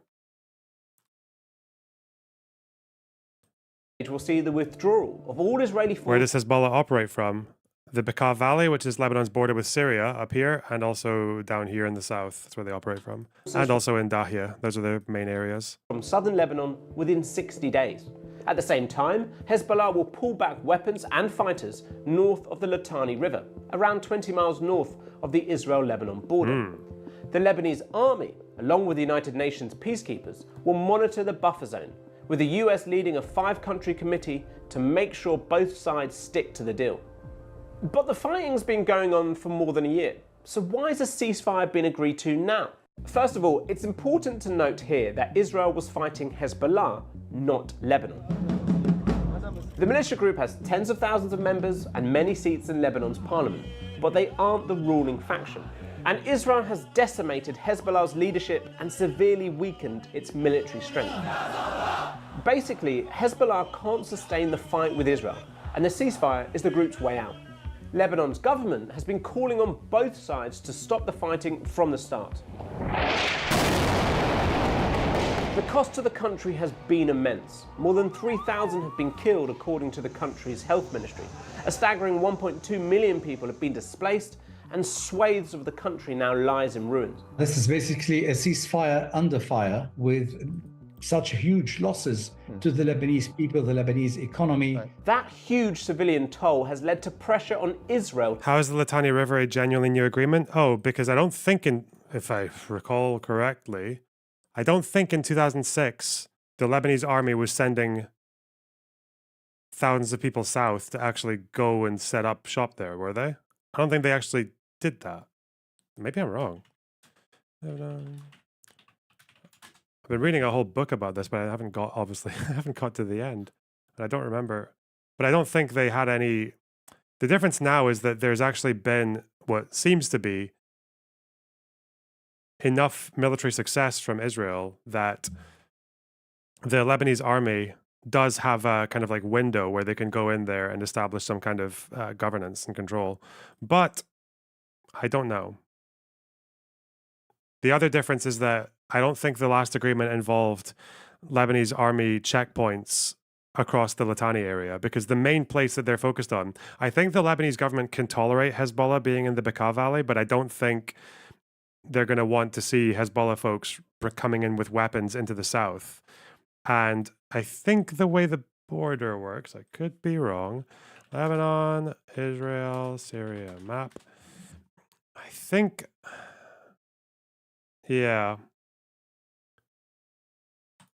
This should tell you, more or less. The way the border works, fuck me, these fucking maps, man.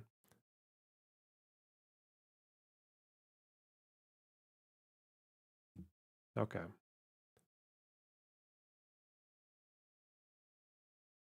So the way this geography works is that they can get arms here from Damascus, generally, like into the Bekaa, but if you're here and Israel has like the Golan Heights, then the Litani is about here. So if this area here is closed off by the Lebanese army, then Hezbollah's ability to get Katyusha rockets and whatever else they need down here might be choked off. Why not just open Google Maps? Oh yeah, I'm lazy. Two, with the United Nations, the European Union, and most significantly the United States, demanding an end to the violence and humanitarian crisis. But there are other reasons too. When he announced the ceasefire, Israel's Prime Minister Benjamin Netanyahu gave 3 reasons for peace. סיבה ראשונה, התמקדות באיום האיראני. סיבה שנייה, רענון כוחות וחידוש מלאים. ניתוק הזירה ובידוד החמאס. The deal also allows Israel to claim some victory. Netanyahu says they've set Hezbollah back for decades, and that the 60,000 Israelis displaced by their rocket attacks can now go back to their homes in northern Israel. But some of them don't want to go back because they think the threat is still there, and that Hezbollah will... Please don't call all missiles Katyusha rockets. I didn't. The specific threat for Israel is Katyusha rockets. Like, they can handle the mid-range and the long-range ones because they can find them. They're buried under buildings and all that. The rockets that get fired that fuck up, that was Israel's big problem in 2006 and even today, the ones that mostly get fired across. Okay, it's Katyushas and UAVs. Do you want me to say that? Is that more accurate? Because anyway, fuck me.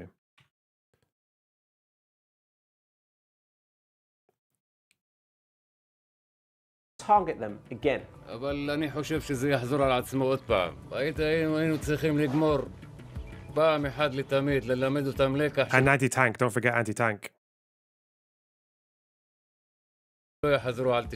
And even some in Israel's own government are unhappy. Take Itamar Ben-Gvir, an ultra-nationalist cabinet minister. He believes the deal is an historic mistake and that they should keep fighting until Israel has total victory. Rip. To keep the critics happy... Stay mad. Little plug. Little pug. Fighting until Israel has total victory. To keep the critics happy and get the deal done, the United States has given Netanyahu the right to strike Lebanon again in the future if Hezbollah poses a threat. And just 2 days into the deal, Israel used a drone to fire a warning shot at vehicles entering a restricted zone in southern Lebanon, saying it's committed to, quote, enforcing the ceasefire. Okay. For now, the conflict has stopped, in Lebanon at least. But Israel is still fighting on another front, where the level of suffering is even greater. So what does this deal mean for Gaza? In his speech, Netanyahu said that the Lebanon ceasefire means Hamas is left on its own, and that Israel would increase its pressure on Hamas. President Biden, when he announced the deal, optimistically said it could be a catalyst for peace in Gaza and across the region. But the last pause in fighting in Gaza was more than a year ago, and it only lasted a few days. While Biden says the US will push for more peace talks, the president only has weeks left in the job, and he's about to be replaced by Donald Trump and an administration arguably even more pro-Israel.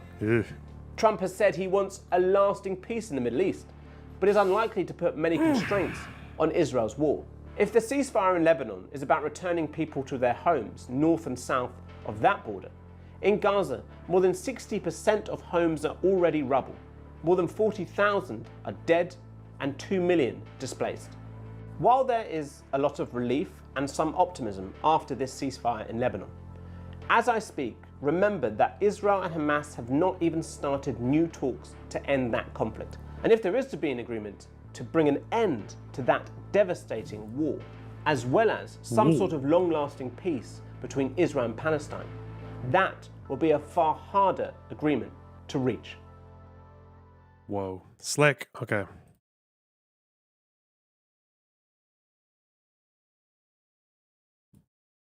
This guy seems fair. Now David's mad because he said many civilians were hurt or killed.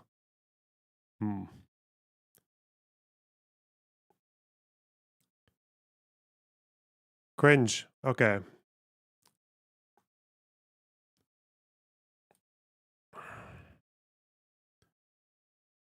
What is the... Is this motherfucker still going? Is he still popping off?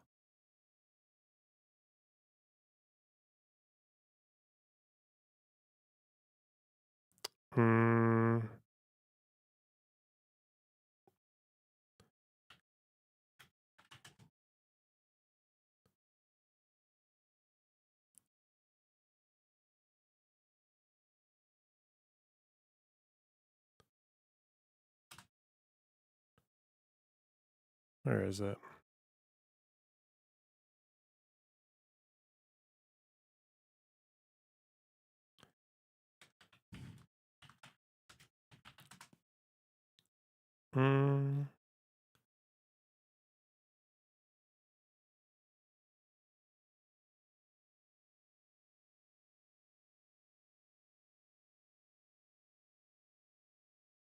Has it been taken down?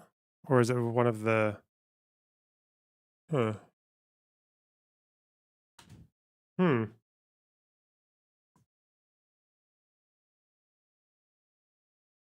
Can I have credit for the ceasefire too? You can take whatever you want. All right, what's on the Reddit? What do we have? Can we bully Lorna Box into playing Disco Elysium on stream? $100. And I'll give it a pop.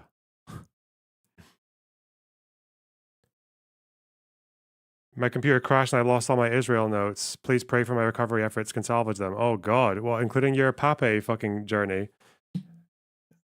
I imagine your Israel notes means there's quite a lot there because you seem to have been working for quite a while. I hope so. Will you give any credit to Trump for the cease? Why, you fucking moron? Trump's not the president.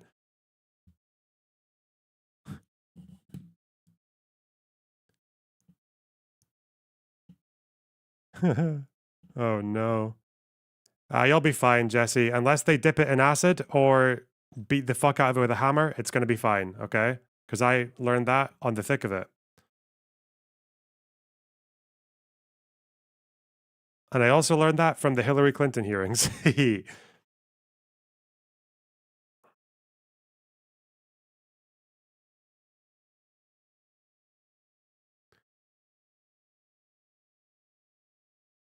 Israel has bought a ceasefire equity back. What the fuck is this? Night school.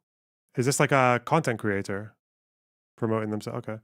Benny Morris article. Ooh, Benny. Benny's contemporary politics takes are always a little bit kooky, but I guess we can see. We'll see what the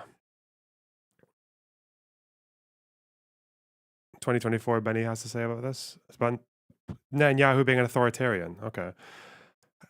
Tanky anti-Semitism take. Okay, that's quite...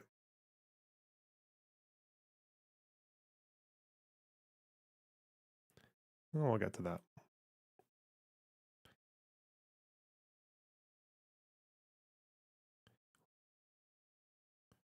Why does every mainstream Israeli personality hate Netanyahu when he has popular support? Netanyahu, I think, gets the bulk of his support from the Mizrahi population, who are less represented, I think, in Israeli media. And they get, a pinch of salt, by the way. This is a mistake.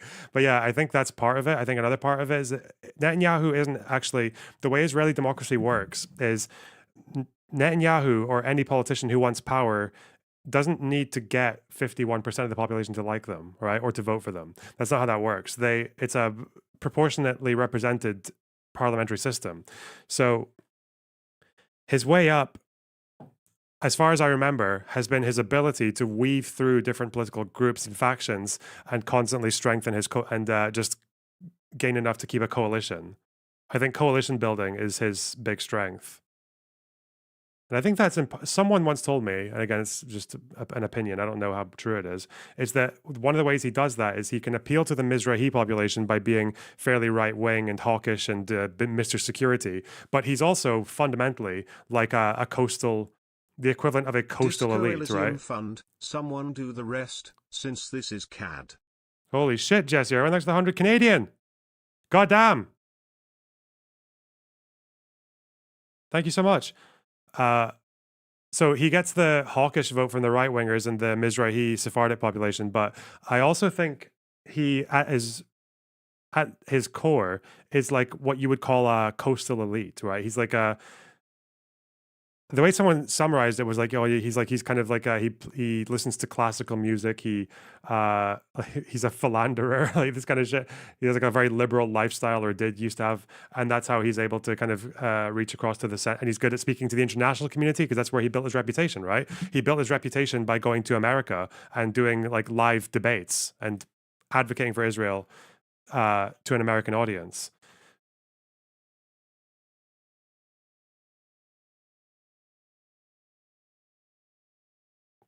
So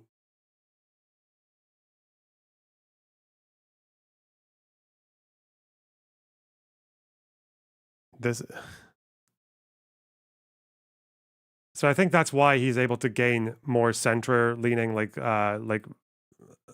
sort of social liberal values, but right-wing on Palestine folks, but also just like the more conservative right-wingers as well. I think that's his strength. That he's a meanderer. Anyway. Yeah, debate, bro, 100%. Even though he doesn't do combative interviews, he had a policy against going on combative interviews for the last couple of years. That's why he went on Lex, because he got puff pieced. Dipshit. Okay.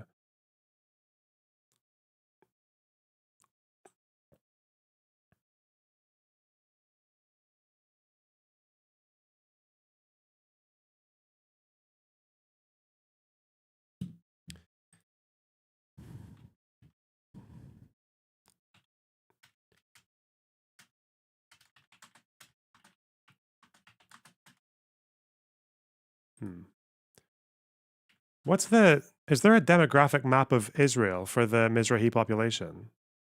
Does that exist? I don't think I've ever actually seen one. I've seen one for the Arabic-speaking population, the Palestinians. I don't think. I know a lot of them live in Sderot. Are the people in the kibbutzim, are they mostly the Gaza envelope, like Nahal Oz, Kfar Aza, Erez, Beri? Are those people Ashkenazi or Mizrahi mostly? They're mostly Ashkenazi, right? Yeah. But then the ones in Sderot are Moroccan mostly. What about the ones in Ashkelon?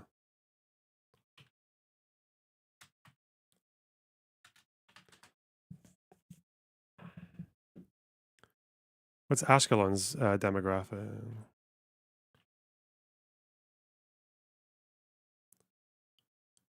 Mizrahi, mostly, majority, yeah, okay. Some South Africans, also Ethiopians and Russians. So Sderot, Ashkelon, Netivot, and Ofakim. I don't know how you say these fucking names.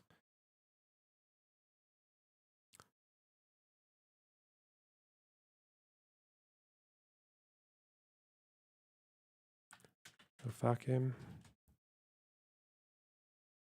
The peripheral cities are mostly Mizrahi, and the kibbutzim are, what's this one?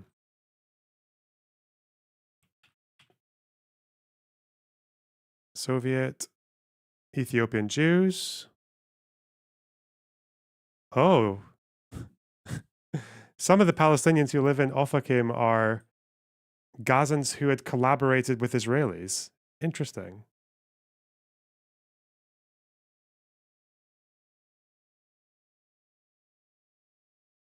I did not know that.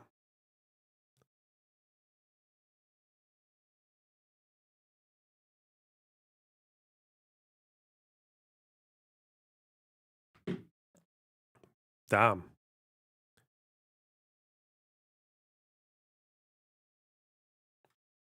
What is this? Wait, where?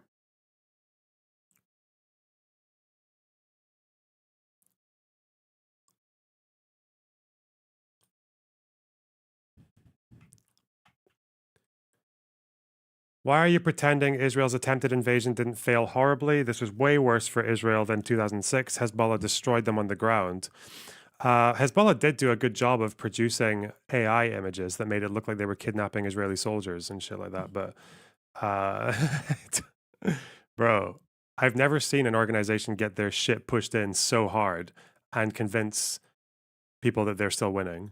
It's very impressive. But this person apparently made a video. Political streamer Lonerbox has recently come under criticism for whitewashing Israeli crimes. Here we will walk through Lonerbox's defense of the criticisms leveled by Hassan Piker. I have no idea why I would ever watch someone who talks with this creator's voice. Why would I ever? Don't worry, buddy. Maybe watch more of those Charisma on Command videos. Watch a bit more fucking American Psycho. You'll get there. Okay.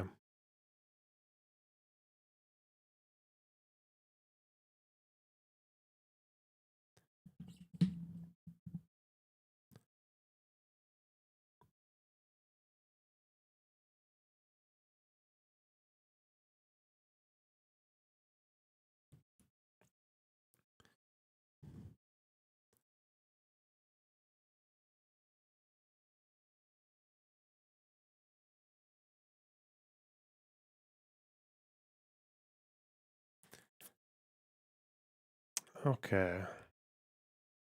Take Dickler, thanks for the $9.99. Have you seen the? Oh yeah, I did the Matt Bruning comment. I'll maybe look at that. And thanks for the $1.99. Is this Lebanese Steve from Blue's Clues? What? Dwayne, thanks for the $10. Don't forget to like the stream if you're thankful for Learnerbox's content. Wow, that's so kind of you. Wow. Also, I will say, I think there was a Reddit post or just maybe general people being nice, but I got a load of DMs yesterday, and mostly on Twitter, but just comment sections, Discord, people just being like really supportive and just sending me supportive messages, being like, "Look, I know you've got a lot of hate recently, but I just want you to know you're cool and blah blah blah blah. We like you." I'm like, "Shit, that's really listen. Like, I really appreciate it." It's at the end of the day, it's like this doesn't really bother me all that much. I just like obviously it's nice to have a community to help you whilst you're also being attacked. But, you know, don't worry about me, okay? I'm strong will. Huh?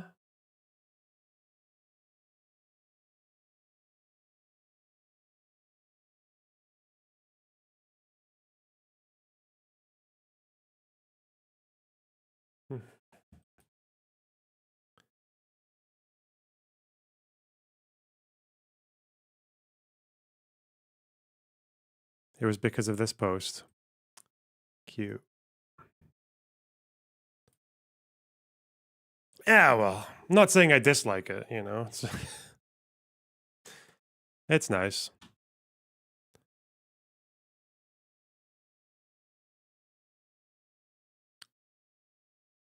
BC, thanks for the tier 1 sub. But I think some people were coming to me as if they had some kind of like concern for how I was doing. It's like, no, I'm fine. Don't worry.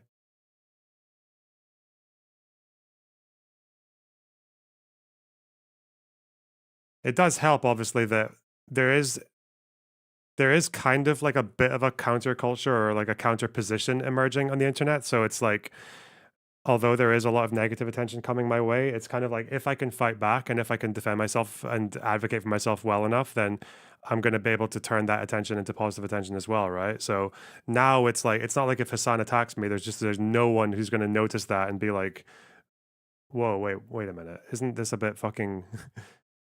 Isn't there a problem here? Maybe this Learnerbox guy ain't so bad. Let's have a look. And then yeah, so it's not like that doesn't exist. Whereas I felt like maybe a few months ago, it would have really just been the Destiny Sphere and maybe a few other, because even the more social democrat, like moderate left voices online, they don't talk about Israel-Palestine that much. So like, it's not like I'm ever going to get overlapping with people like Josiah or Pac-Man or Brian Tyler Cohen or whatever like that, because like they're not really talking about these kinds of issues.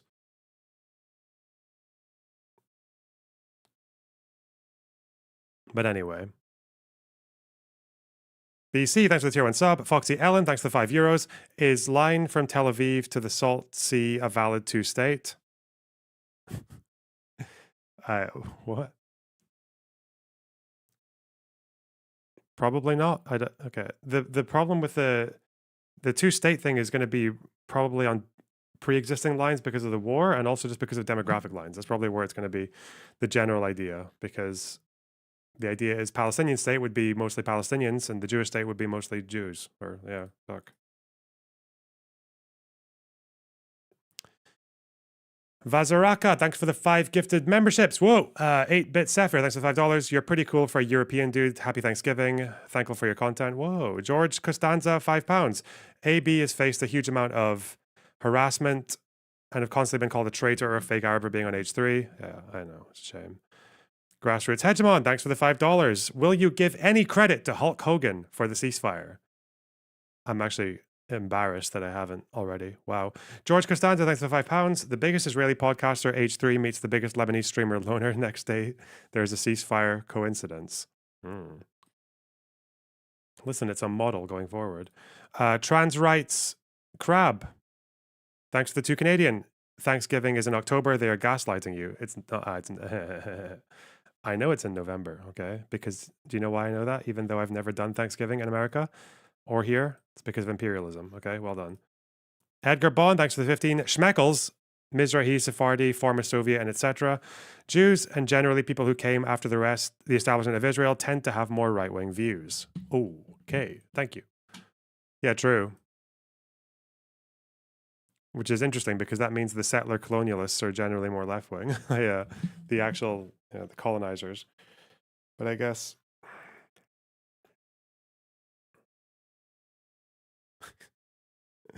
Bro, these fucking Syria memes. The reason I want to get into Syrian stuff now is largely because the memes are just... It's this and the Free Syrian Memes channel on Twitter are just, they're hilarious.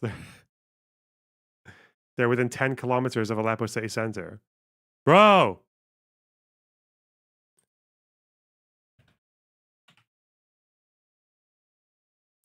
Like these guys. The fellas.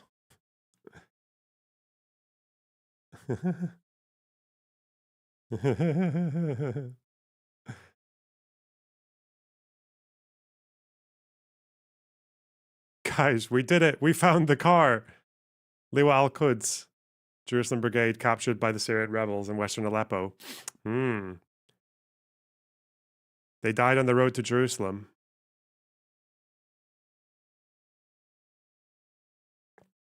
This is a Jerusalem Brigade. Wait. Jerusalem Brigade? Is this a... I was thinking of IRGC Quds Force, but that's different, isn't it? Who is Liwa al-Quds? Is this an Iranian thing or is this Syria? Does Assad have a Jerusalem Brigade? Syrian Palestinian Brigade. What? Oh, they're in the Syrian army. Yeah, this is a whole thing, isn't it? Like you kill a bunch of Arabs and say that you're you're doing it for Jerusalem. Anyway. So they're still advancing, apparently.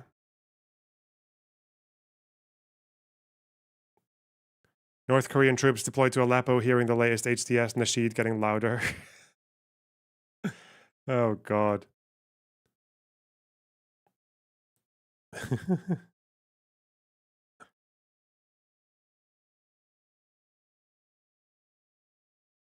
Where are the memes?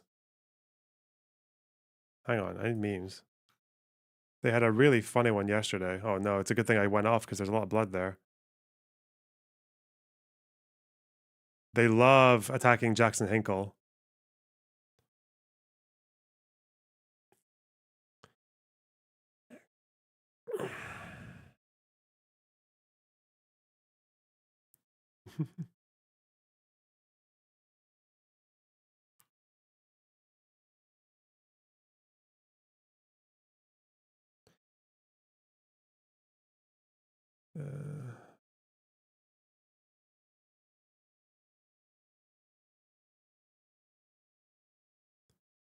He's so AI coded as an individual. Yeah, he's made out of Lego, Jackson Hinkle. He's got that look.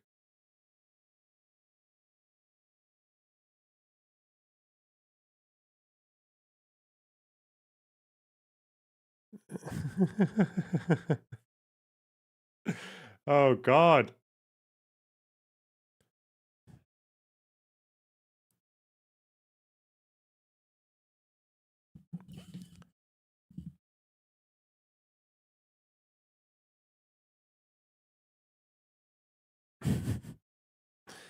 Okay. Come on then.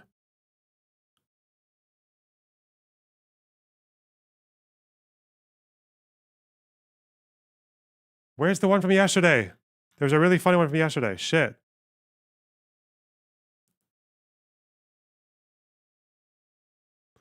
Like, oh God, it's so... Whoever runs this account is definitely a millennial. We know now.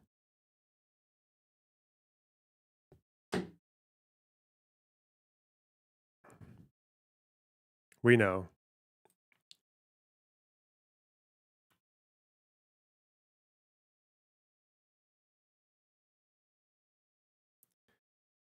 Okay.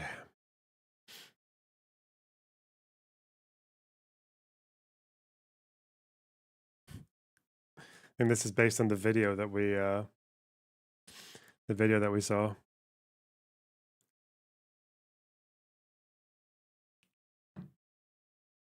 Hezbollah 2024.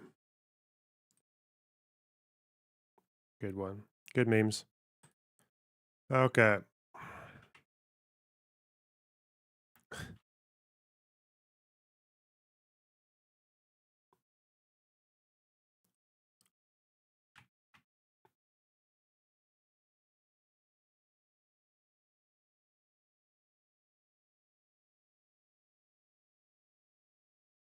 Is that your account? No, that's not my account. They're also, if I'm guessing, they're probably also fairly sympathetic to like Sunni extremism, and they probably are also, they definitely also want to destroy Israel. Like they're just not willing to sacrifice their own existence to do so, I guess.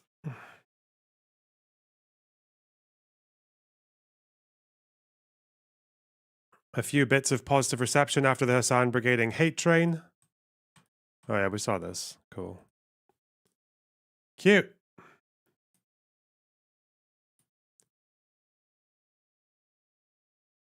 Imagine having women in your audience. That's crazy. Crazy chat. Okay. Your enemies call you litterbox. Kiddo.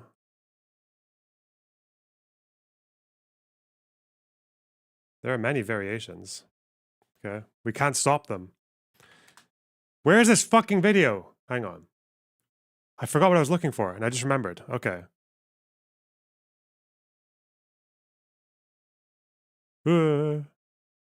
Copper box. I don't think the percentages, like the change in percentages and viewers, would show until later, though. Anyway. Ooh.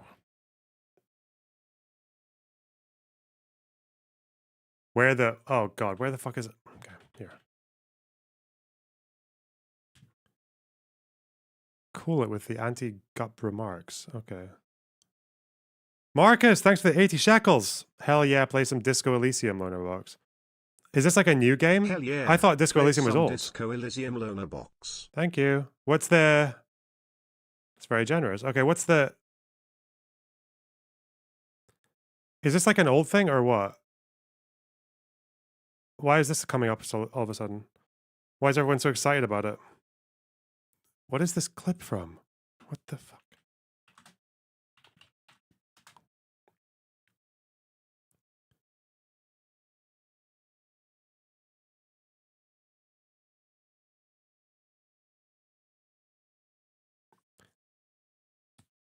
I guess I don't need to...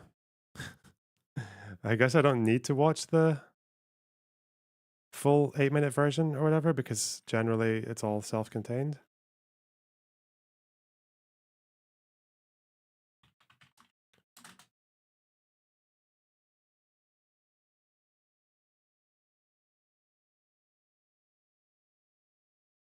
So this one went up on the H3 highlights and it was very disliked, whatever.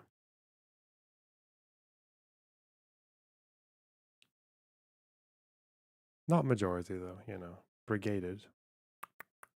Did you finish the research? No. We'll get in it though. And then we should do human shields, but I'd really should probably catch up on the Syria thing now. I think it's probably good to understand the entire war and the entire history. Brothers and sisters of the Nothing Ever Happens cult, our resolve is being challenged by a hardcore jihadi turned Islamist turned national demo pro-Christian Druze supporter of investment and fiscal policy, admirer of women empowerment, builder of churches. Do not waver.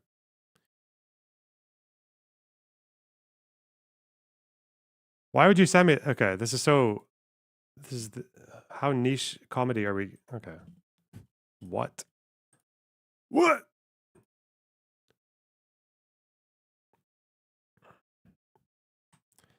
Hassan refers to Destiny's trip to Israel as a Nazi government-sponsored trip. Uh-oh.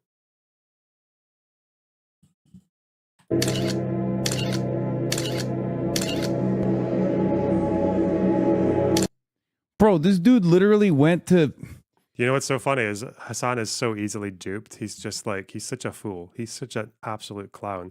He understands that whoever clipped all this footage went through probably the Yobel channel or the tweets and just deliberately took out all the parts where we spoke to Palestinians. And Hassan just eats it all up. He just gobbles it all up.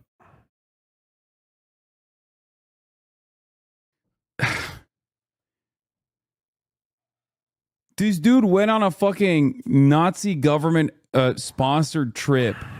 And then he gets to call it government sponsored. Again, this is, I don't know. Journalist, yeah, this is intentional lying. I don't know. He's a fool, but he's a bit less of a fool than I think he lets off. He's dumb in the sense that he's not very logical, and he's dumb in the sense that he doesn't really know all that much. But obviously he's an extremist, but I think he's clever enough to know how to manipulate narratives and to get what he wants. So yeah, there's no way, as someone who understands media and understands anything about how communications work, that you would look at any of this and think that it was government sponsored. There's absolutely no fucking way. Like he just knows he's lying. So close to defamation. It is defamation. It 100% is defamation. But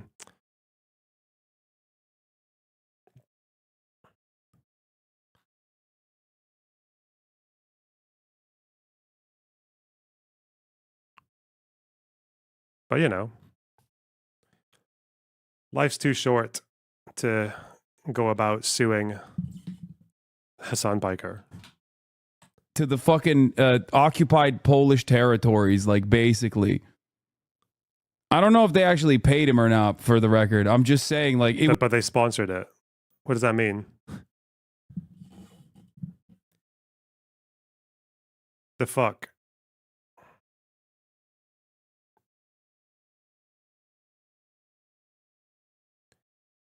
You'd need to show damages for it to qualify as defamation?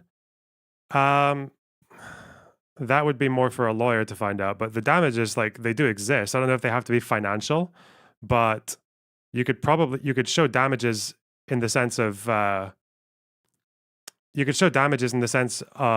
the amount of people online commenting on it. I don't know if that does it have to be for Americans? Does it have to be financial, or?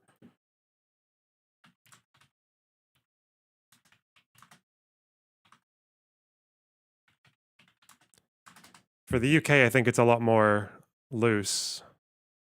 Non-economic damages, reputation, humiliation. Okay, yeah, I think, hang on. How are they calculated? What's this? Not economic. Emotional distress, loss of enjoyment of life. I think reputation is probably the big thing, because if you can convince a few thousand people that someone is having their opinions and their broadcasting shaped by the government of another country and hiding it, yeah, of course that's a damage. What the fuck? What the actual fuck? Not necessarily permitted in all defamation cases, but again, I'm not like, what's the point? Like, for one, I don't have the money. And for two, Hassan could lose a defamation case. And do you know how much it would affect his career and his audience? Guess. None. It would not affect him in the slightest, because his audience doesn't give a fuck. They don't care. They'd say the judge was Israeli or American, which is basically Israeli. Yeah, I don't fuck it. Okay. It would be equivalent to that, and being like, hey, man, well, I met some naysayers. And also a lot of people who are paid propaganda. Comparing Israel proper to occupied Poland. He's so fucking retarded. It's just like, but I guess, yeah, if you're going to compare the Warsaw Ghetto and, if you're going to compare the Warsaw Ghetto or Anne Frank or whatever to Houthis and attacking civilian ships and kidnapping the crew, and apparently that's what the Warsaw Ghetto uprising was tantamount to. It's so... It's anti-Semitic. I don't know if it's like intentional. I don't think it's intentional, but it's anti-Semitic. It 100% is. It's not like you're making these analogies because of accuracy. How the fuck is there anything accurate about that? And Hassan knows this, by the way. Tankies know this. Tankies know that when you compare things and you try to invoke the Holocaust and the Nazis to things that are not comparable, they will call it out when it's people who suits them. So when people call what the Soviets did to Eastern European cultures and cultures in Central Asia or the Caucasus, when you talk about that stuff and you call it genocide or you call it like tantamount to Nazis, they will call you a Holocaust denier. That's what they do. They have this whole thing called double genocide theory, where if you accuse the Soviets of genocide, what you're basically doing is you're taking the Holocaust, which is far more egregious, and then taking the Holodomor, for example, and then propping down the Holocaust to make them meet in the middle, to give them the same weight. The Holodomor was still, which I don't think was a genocide. I don't think I'm completely convinced of that.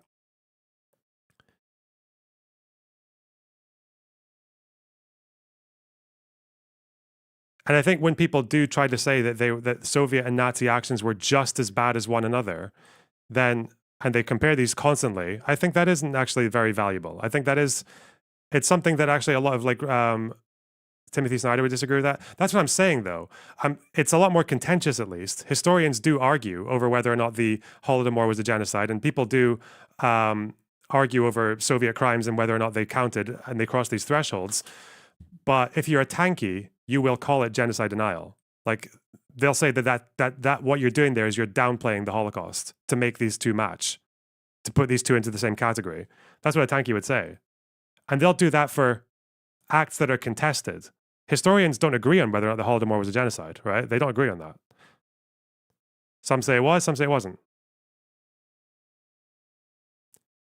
Now, the fact that they can do that for far worse crimes than what Israel's done, but it's okay to do it for Palestine, or for what, Israel, to call Israel occupied Poland. It's ridiculous.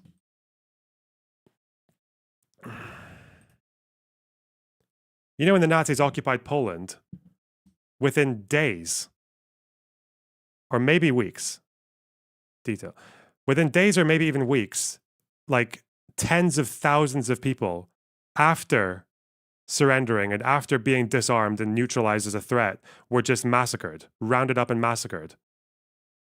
Targeted attacks, like specifically on taking Polish intellectuals, teachers, doctors, academics, poets, artists, and just rounding them up, blindfolding them, shooting them, and throwing them in a hole. And the Jews were all rounded up into the Warsaw Ghetto, where within months, I think, was it months?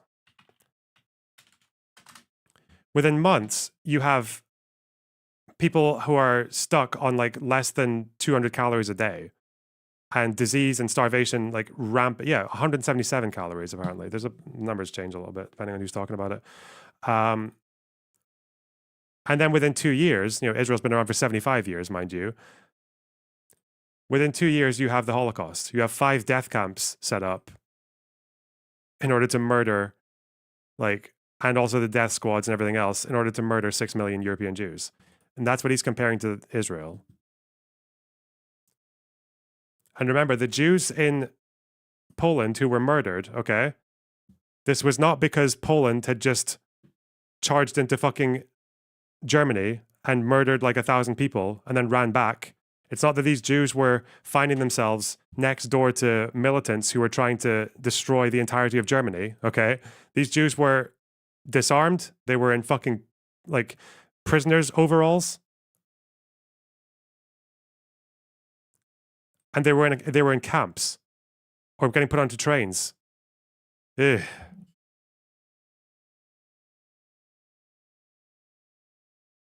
Pull up the hunger plan stats.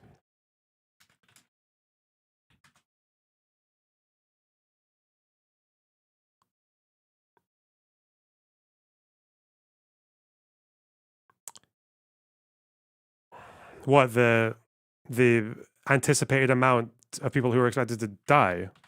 Hang on. There's the Richard Evans article about it. What is it called? Hunger Plan.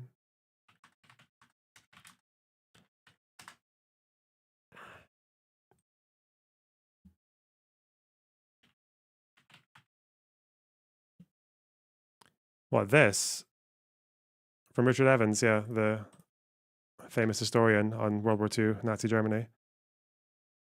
The Nazi general plan for the East, conceived already in 1940, envisaged the extermination of 85% of the population of Estonia, 50% of the populations of Latvia and Lithuania. Yeah. Like, as a matter of policy, starving out the locals to make space for Germans. Like, yeah. But the problem is that they think all this is happening in Gaza. They think the only difference is that we're going to find out about this later, that there's a general plan for Gaza to starve out like 1 million Gazans. Anyway, what can you do? Again, it's like Elon Levy is like the fucking Joseph Goebbels for Israel. What the fuck? How is this any different than Jackson Hinkle going to fucking occupied Ukrainian territory? That's what's so stupid about this. The difference is that you support... The difference is that if Jackson Hinkle went to, say, Crimea, which is occupied Ukrainian territory, you'd support it, Hassan. You support that annexation. That's one difference.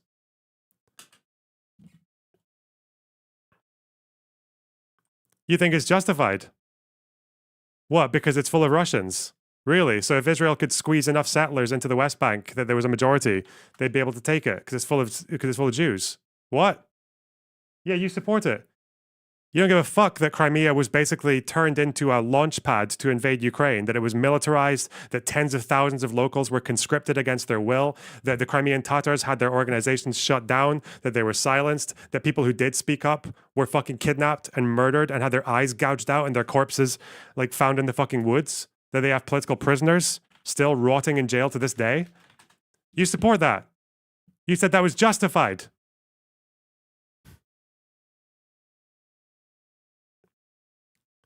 So I guess there is a difference there. All right. This is like, I shit on Jackson. Also, I guess the other difference is you'll for whatever reason, if Jackson Hinkle goes to, say, like Eastern Ukraine, you might compare it to occupied Poland or the Holocaust or whatever else, like maybe once or twice, but generally you probably won't. Like for some reason, that brain dead ahistorical analogy is only reserved for when Jewish people do it. And then you act surprised when Jews hear you talking like that and focusing and being so selective with your moral outrage that they would probably stop and wonder every now and then, why are we so special? What the fuck? And Hinkle for doing that. And I shit on Destiny for doing this. Didn't Israel do it over decades? Do what? The hunger plan? The Nazi hunger plan?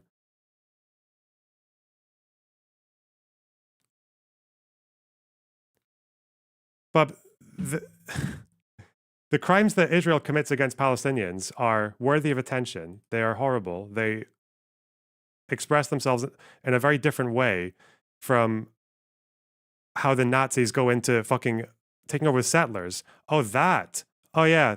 I'm sorry. So I thought that was a bad thing. Yeah? It's a bad thing to go into the West Bank with settlers and to annex territory by saying, oh, it's got Israelis there now. I thought that was a bad thing.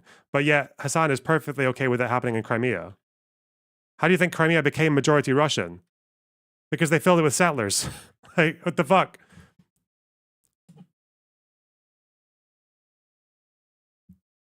The concept there is a double standard. That's what we're talking about. Do you still think Hassan isn't knowingly anti-Semitic? Yep. I don't think he knows. I don't think he sees it that way. I think never underestimate the power of denial. Because again, if you believed all the things that Hassan believes about the history of Israel-Palestine and even the current events, you would think Israel's like Nazi Germany. The problem is it's all like, it's either exaggerated stuff or it's all disinfo. Like, that's it. It's like the cocktail. the pro-Palestinian advocacy of people like Hassan is like it's a cocktail. You've got some things that are undeniably true and should be condemned, but it's always mixed in with exaggerations and flat out disinfo. And then there's also cultural ignorance over the entire and historical ignorance over the entire region.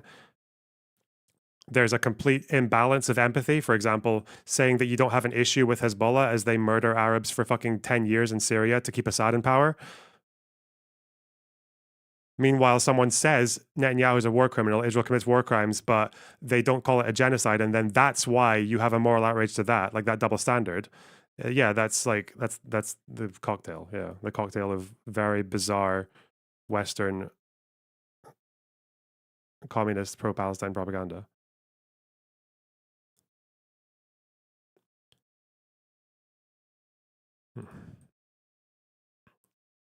Hassan makes people more pro-Israel than people like Destiny, lol. Bro, if I was Jewish and I saw this stuff, I would think that I would feel like there's anti-Semitism everywhere. The fact that this is like the popular Twitch Zoomer capital of Twitch and political streaming.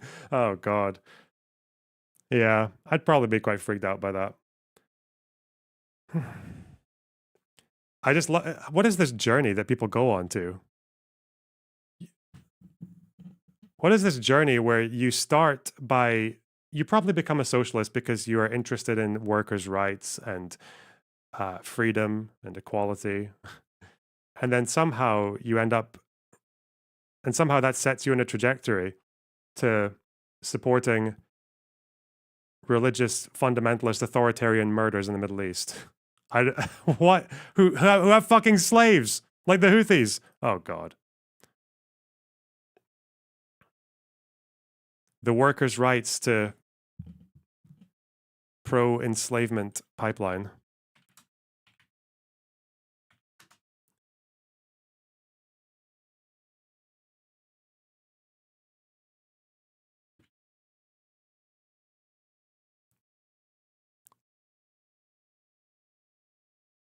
Whew.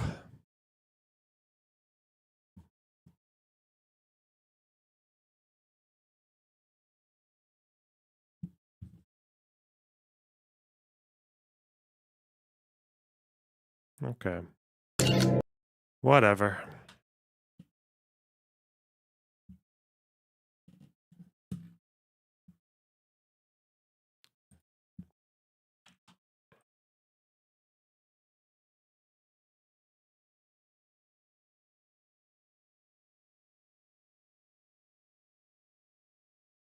There's a person in the waiting room. Whoa. Hello, Chase. How's it going? Why is my Discord so quiet? Hello? Hello? Yeah, Hey. Sorry. I just had some quick questions about Syria. Okay, sure. Sorry, I don't want to. It's just been become my special interest lately. Okay. So apparently the rebels are advancing on Aleppo or something. Yep, I haven't followed it too closely, but it looks like they are getting closer and closer. Yeah, with regular updates that keep saying they're getting closer. Is it true that Assad has left the country and has gone to Russia, or is that fake news? I have no idea. I'm not keeping up. Yeah, I'm sorry. Also, by the way, I'm not lying. There wasn't a person in the waiting room. I did not refer to myself in the third person, TR Mark, whatever. No, that's fine. Also, that arms corridor that Iran has to Lebanon to support Hezbollah, is that still in use? You know what? I don't know. I don't see any reason why it wouldn't be there. Is there? Did anyone capture territory in Iraq or Syria that would stop that corridor from working? I think a lot of it gets flown over, but no, I don't think there's any reason they would have been closed. Do you think Hezbollah is going to get involved in Syria again this time if the Assad regime feels they're seriously threatened? Say that again? Would Hezbollah get involved if Assad is threatened? Yeah, seriously enough. I mean, I don't know. I need to look into this, but I don't know if that offensive came just around the same time of the ceasefire. Maybe that's not a coincidence. Maybe they knew something was coming and they needed Hezbollah to go and help, but I couldn't tell you. That's just a Also, guess. apparently, in Israel right now, I don't know if you heard, but Ben-Gvir voted against the ceasefire or something. Yep, he said that it was that they need to finish the job or whatever because I don't even. Yeah, it's ridiculous. Like you. What Do they want did to? you also? So to look at how long it's taking them to quote unquote get total victory against Hamas, right? Hezbollah are stronger than Hamas. They have a much more wide terrain to fight in. They have a much more they have much more strength. Like it's just if it's taking you years to do Gaza and you want to take years in Lebanon as well, like fuck off. The situations are very different. Okay, there's a huge vacuum I think right now in the south that hopefully the Lebanese army can fill, and I think Lebanese opinion outside of the Shiite population is probably very aware right now that there's an opportunity to stop this kind of fighting between the south and between Israel. So there's a window of opportunity there that Lebanese people could capitalize on. It's like, I don't think it's impossible. So compared to what Ben, because if you keep going, sorry, one more thing. If you keep going with Hezbollah and Lebanon, you would get more of what you've seen recently, which is more and more areas of Lebanon that are not traditional Hezbollah strongholds, but have maybe been inhabited by Hezbollah people or commandeered, with like that Christian village up in the hills that had one Hezbollah group go into a house and then the house was bombed in this like tiny little village that has nothing to do with the war or anything, or that game shop in central Beirut. Like with all that, you're going to make more mistakes. You're going to take out more civilians who aren't involved. There's only so far you can go, I think, militarily with Hezbollah. The other solutions are to do with local. Yeah. Do you see what Smotrich said about the population of Gaza being halved or something like that? Yeah, Smotrich is a very, very bad person who should be in jail. Yeah. Yeah, he and Ben-Gvir are arguably like the worst people in that government so far, which is saying something because that government isn't exactly a very good reputation. Yeah, and they shouldn't be allowed. They shouldn't have access to power. Their parties have 10% of the vote combined, right? They're two parties. The proportional system just is bullshit. It's so shit. Like Israel's not ready for a proportional voting system. They never were, right? Like you have to kind of. The point in a proportional system means that you can handle extremist factions. That's why you have it. That's why we can do it in Scotland, because the Scottish Fascist Party, or whatever they are, the SDL, or like they're never going to get enough votes. We've dealt with that problem. We know how to stop that before it ever becomes a thing. Israel needs to get a few things out of the way before they can start allowing crazy people to run for office. Like, yeah. I mean, the fact that Ben-Gvir is able to have a picture of a mass murdering terrorist in his office or whatever, and that didn't get him kicked out, is quite a moral indictment, in my opinion. I mean, that's apparently he even when he met his wife, he took her on like a trip to Goldstein's grave. I don't know if that's true or not, but that's blood libel. He took that picture down. Okay. Oh, okay. Okay. Of course. And also apparently, and by the way, remember that the other day when you were debating that weird pro-settler guy? Yeah. Next time you debate someone like that, just ask them a quick question. Ask them what they think about Goldstein. That should be a very quick indicator on how sane they are. By the way, I would ignore people like that because that specific person is 17.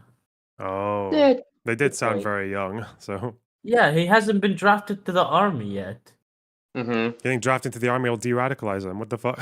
And unironically, it has de-radicalized some. Yeah, it I guess so. It even radicalized some in the opposite direction. I have a friend that's like super fucking leftist after the army, where like he's so fucking unhinged to the point where he wishes death on soldiers, even though he was a soldier. Jeez. Like yeah, you don't know what it would do to a person. Some people get more radicalized on the right side. Some get more radicalized on the left side. And I think that kind of brings me to another political question. How big is the left in Israel? And when I mean left, I mean like they're not big enough. No, they're like very at most like 20%, and then you include the Arab population. Doesn't really vote exactly left because they're left. They vote left because the right hates them.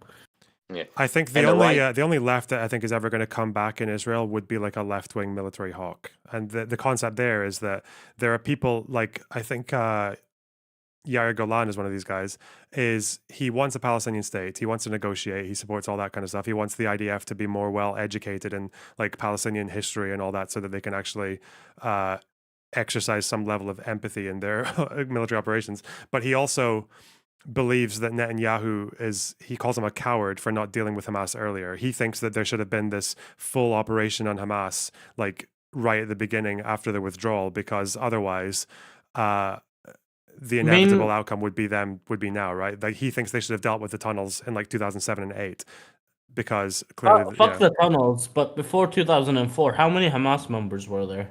I don't know how many members were there. Sorry.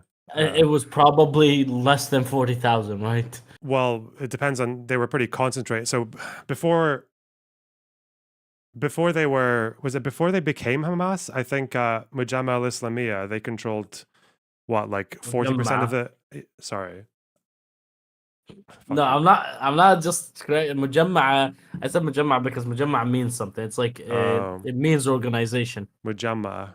Okay, they controlled like 40% of the mosques in Gaza before they became Hamas, right? So, yikes. And I think they weren't that popular back then, but I think in Gaza City by 2004 they probably were quite prominent, no? Because the Second Intifada, like. But the Second Intifada wasn't like just Hamas, though. There was plenty of other groups. Hamas just did the most extreme shit. Yeah, but in 2004, like Hamas have made a big name for themselves at that point with all the suicide bombings, because that was like the big feature of the Second Intifada. I think in Gaza City they would have, unless they just exploded from 2004 to 2007, maybe. But they didn't win with like crazy numbers. Like it wasn't an overwhelming win, right? It was like plurality, right? Plurality. Yeah, they were. Yeah, but that's because. Percentages, yeah. But I think that number was obviously, you think they were, so 44, 41 across everywhere. But I think in it's Gaza, not everywhere. It didn't include East Jerusalem. Where does that support come from, right? Like it comes from Gaza City, like mostly more concentrated. Yeah, but it didn't include East Jerusalem, and that's why Muhammad Abbas was like, that's his excuse, because I'm pretty sure if he won without East Jerusalem, he would have taken the win. But he would probably have way more support in East Jerusalem than what's it called, Hamas would. Okay. So, and that's like 500,000 people. He would have probably swayed that election. Yeah. And also I think they did the other thing as well, where it was like the opposite, where it was first past the post. So you only get a small margin of votes, but you get a big margin of seats. Yeah. They were also acting a little more like progressive. I think I've seen interviews of one guy who was saying like we'll do 1 million more October 7th. In 2004 or 2003, he was saying, "Oh, we will pursue peace." Literally in 2003, he was talking about pursuing peace, and then like a year later, it's like October 7th, like he wants to fucking massacre people. Yeah, well. And also, Lauren, didn't you say something about how if you're a left-wing figure in Israel, you usually have to have like a big like military resume or something like that? Or I might be misremembering. Generally, yeah. Yeah, because man, I can't imagine what it feels like being a left-wing Israeli right now, because a lot of your population might not like you. The international left basically thinks you're a Nazi, and then the Arabs, a lot of the Arabs hate them too. It's just yikes. No, it's very rarely you find Arabs that hate like leftist Jews. You just say if you're a Jew who's a leftist in Israel and you just tell them, "Oh, I'm a leftist," they're like, "Oh, hey, what's up? We're friends, right?" Because literally nobody else likes us. That's yeah. Well, isn't that because every time if they're not voting for like a local party, then they're probably going to vote for Meretz, right? Yeah. Well, Meretz lost a lot of popularity because they campaigned on like gay rights this time, or like very anti-religion shit, and majority of the Arab vote was Muslim. How do Arabs do a lot of them vote for Labour? They vote. I'm not sure about a lot of them, but the main parties they usually is like the one Ahmed Tibi's in. So it's the Arab Joint List, and then United Arab. Then whatever the fuck it's called, RAM. And then I think a lot vote for Hadash. And apparently I've seen some vote for Shas, which I'm not a fan of right now because they form a coalition with Bibi. But they're like their campaigning isn't necessarily anti-Arab. They're just religious. Mm-hmm. And on the Israeli right, I think the very, very far right party right now is what's Ben Gavir's party? It's Otzma Yehud or something like that. I forget what their name. Yehuda, Otzma Yehuda, which is like Jewish power. Yeah, they're like an openly Kahanist party too. Like they're like the successors to the Kach party, whatever the heck it was called. Kach. Yeah, because I think the original party was banned after the Goldstein massacre because members of the Cash I can't pronounce their name. Members of that party supported the massacre, so the party was banned. The Kahana party. Yeah, because he founded it. Yeah, yeah. Is Kahanism a big thing in Israel? I'm sure it is among right wingers, but is it like a big thing? It has a bad name. Kahanism has a bad name in Israel. So people might have the views Kahanists have and still distance themselves from the label. That's good. Like, for example, you would have people like Hassan who are like, would say very anti-Semitic shit and then be like, no, I'm not an anti-Semite. Because they know labeling yourself as an anti-Semite, you're basically just saying like almost a Nazi. So they just get away from the label, but while still believing almost the same things. Well, speaking of Hassan, I don't know, Lorebox, if you saw his CNN interview. Did you? No. Well, I saw it, and at one point the interviewer even asked you, there's been some big controversy over your views on Israel, and he asked him point blank, "Are you an anti-Semite?" He's like, "No, I am an anti-Zionist, and I'm extremely critical of Israel." But again, he doesn't go into any of the stuff he says about Hezbollah or Hamas or the Houthis or any of these insane groups. He just completely brush over it, and kind of ashamed didn't go into it that much. Yeah, and that's because first of all, fuck CNN for not doing their due diligence and looking for what those controversies are and asking properly about them. And the other is also Hassan. That's what you expect. CNN didn't interview Hassan. You understand that, right? They didn't. They interviewed Hassan's fucking his shadow friendly like social democrat moderated fucking mask on dog whistle that's who they actually. Hassan without his power level, right? That's who they spoke to. Yeah. Or the fact that he's currently platforming a guy who supports October 7th and thinks that 9/11 was based, and you know what I'm talking about, your old friend from Argentina. And by the way, I heard he apparently has started a Blue Sky account apparently, and it's not very good. But anyway, big deal. The fact that someone like Hassan can get platformed and get so much influence. I mean, and again, he's a harm to the Democratic Party. He literally thinks the Democrats are like as bad or maybe even worse than Republicans. Haven't checked on him in a while, but the fact that people are even trying to hype him up is just such a shame. I mean, he literally back at the DNC when they brought on the parents of that hostage who was later found dead, his chat was going mental and was like, "Ooh, they were at a concert outside an open air concentration camp. What do you think's going to happen?" You know, that kind of typical crap. In real news, why Net News says milk without a cow comes to Israel. Wait, what? I don't I'm screenshotting this and sending it to Lona on Discord. Okay, well, that's something a bit different. Yeah. And then of course Hassan brought up some tweet from Ryan Grimm and called the DNC like an apartheid system because they weren't letting Palestinians speak or something. Yep. Isn't that what he said? Ugh. Anyway, well, it was nice talking to you again. I'm sorry if I was kind of being a little annoying in the chat. There was someone else in the waiting room before Sev came in, but I think they left. But anyway, have fun. Bye. Take care, man. Bye. There's two people in the waiting room. Oh. Someone's waging jihad. Who's this? Never seen this person before. Have I? Comrade. NG3 Comrade. Hello. It's Comrade. It's Comrade if you're British. No shot. You guys say Comrade. Yeah, we do. That's disgusting. What can I do for you? Thank you for asking. Jesus. You sound very muffled. Yeah, my bad. I just wanted to talk about Syria because some of the accounts that you were posting earlier, like showing on the stream earlier, like the memes are good, but the groups right now conducting an offensive against Assad aren't really much better than Assad. It's the two groups involved right now is Hayat Tahrir al-Sham, HTS, and the Syrian National Army. HTS is, well, they're Islamists, and the leader of HTS is Jalani, who was the leader of Al-Nusra Front, who was the Al-Qaeda branch in Syria. And the SNA is basically just a coalition of the Turkish proxy militias in Syria. Both of these groups ethnically cleansed hundreds of thousands of Kurds from Afrin and commit like constant atrocities against the tiny amount of Kurds that still live in Afrin.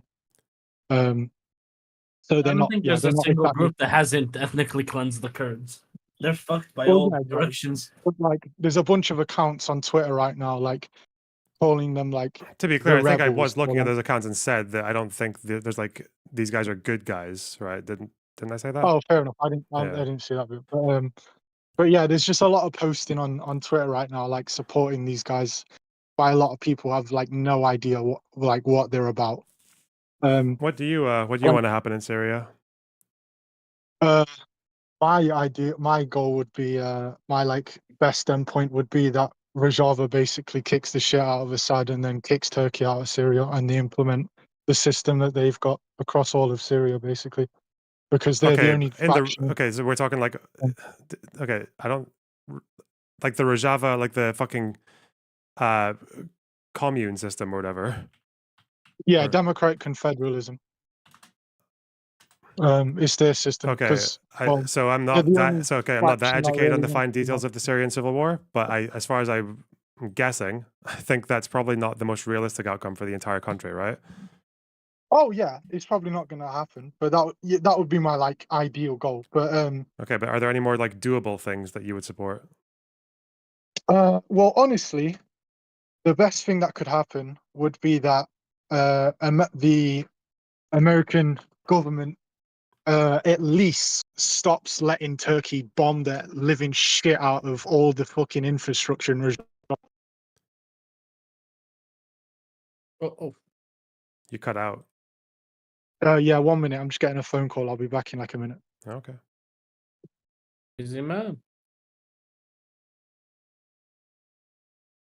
Where You still is... got Z. Oh yeah. I'm like a secretary reminding you. Hello. Hello, Z. I wanted to talk about Syria as well. You know, Fuck's sake. You seem to, yeah, you seem to have a lot of people to talk about Syria right now. But about the guy who was just with you on the call, Rojava is literally not interested in that kind of fucking deal because what they want is a federal system in the country, and they're trying to negotiate with Assad on that. On the account that doesn't Rojava just represent like a small section of the country, right? I don't think they represent anything across the mass of Syria. Yeah, so they would want their own little. Yeah, okay. They've been promoting a very federal system in the fucking country. Speaking of the factions that are heading the coalition, yeah, they are Islamists, but they've been moderating quite lately in terms of their branding. To be fair, moderating in the sense of like optics, or actually moderating their policies, because everyone's moderated. Like Hamas has been moderating mostly for the last optics, yeah. But the coalition is dominated by Tahrir al-Sham and the They were Turkish moderate, and then they became Twitch streamers for a day on October 7th.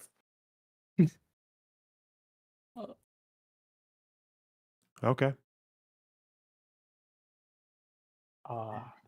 I'm mostly here to like contend this person. Okay. Well, they can unmute. Yo. Hello? Hello. Can you hear me? What do you think of that? Z says that these people on the offensive right now have been moderating more recently. I mean, they can moderate all they like. They're still going to ethnically cleanse more Kurds when they can. I mean, I kind of agree on that because the Turkish forces are very much that's their plan, to make pockets of land to put the Syrian refugees back in the country. Yeah, exactly. And like they don't care about the Kurds in the area.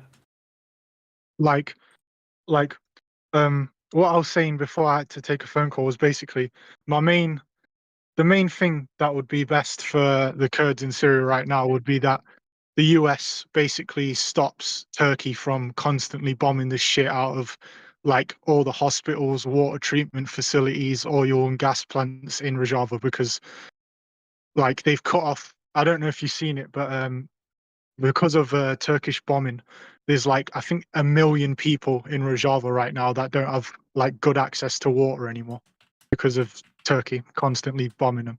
And the US controls the airspace over Rojava, and they're just letting it happen. The only problem with that right now is the timeline of this offensive kind of is not good for the Kurds at all, because Biden is going out and Trump pretty much doesn't care about the Kurds at all. Yeah, Trump doesn't care. He was the one that originally backstabbed them and let the fucking Turks start the ethnic cleansing of campaigns anyway. He did do But that. but like I don't know. I've still got, because obviously I fought in Syria, and I've still got a lot of people there that I'm in contact with, and they said that the SDF, which is the military of Rojava, is sending reinforcements to basically there's an enclave that they control north of Aleppo where the offensive is happening with the basically it's just an area full of all the refugees that Turkey ethnically cleansed from Afrin, and they're very worried that as soon as they take Aleppo, they're going to try and basically kill everyone in that enclave. I wouldn't say they're gonna take Aleppo, because the original objective of this offensive, as Turkish sources have been saying, wasn't to actually, take Aleppo. They were trying to expand the front back to the 2019 borders. So, but like to be honest, bro, the Syrian army is getting its shit kicked in right now, and I wouldn't be surprised Yeah, if they got pushed out of Aleppo. they expanded the front because the Syrian army was retreating the whole time. So Yeah, they kind like of took the opportunity right now. it's they've picked the right opportunity because Hezbollah just pulled all their guys off of that front line, which is why they launched it now.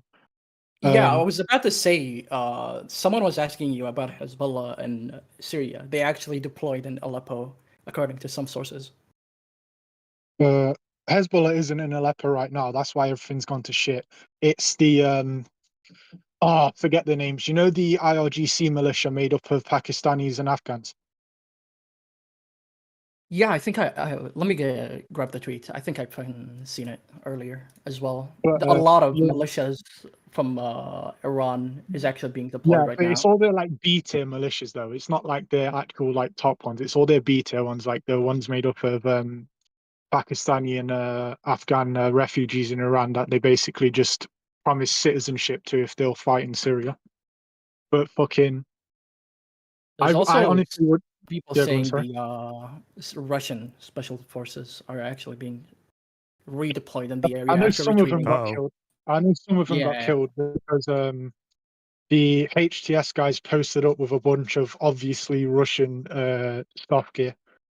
Yep, they killed one of their guys, and the others retreated, leaving all Yeah, their a gear.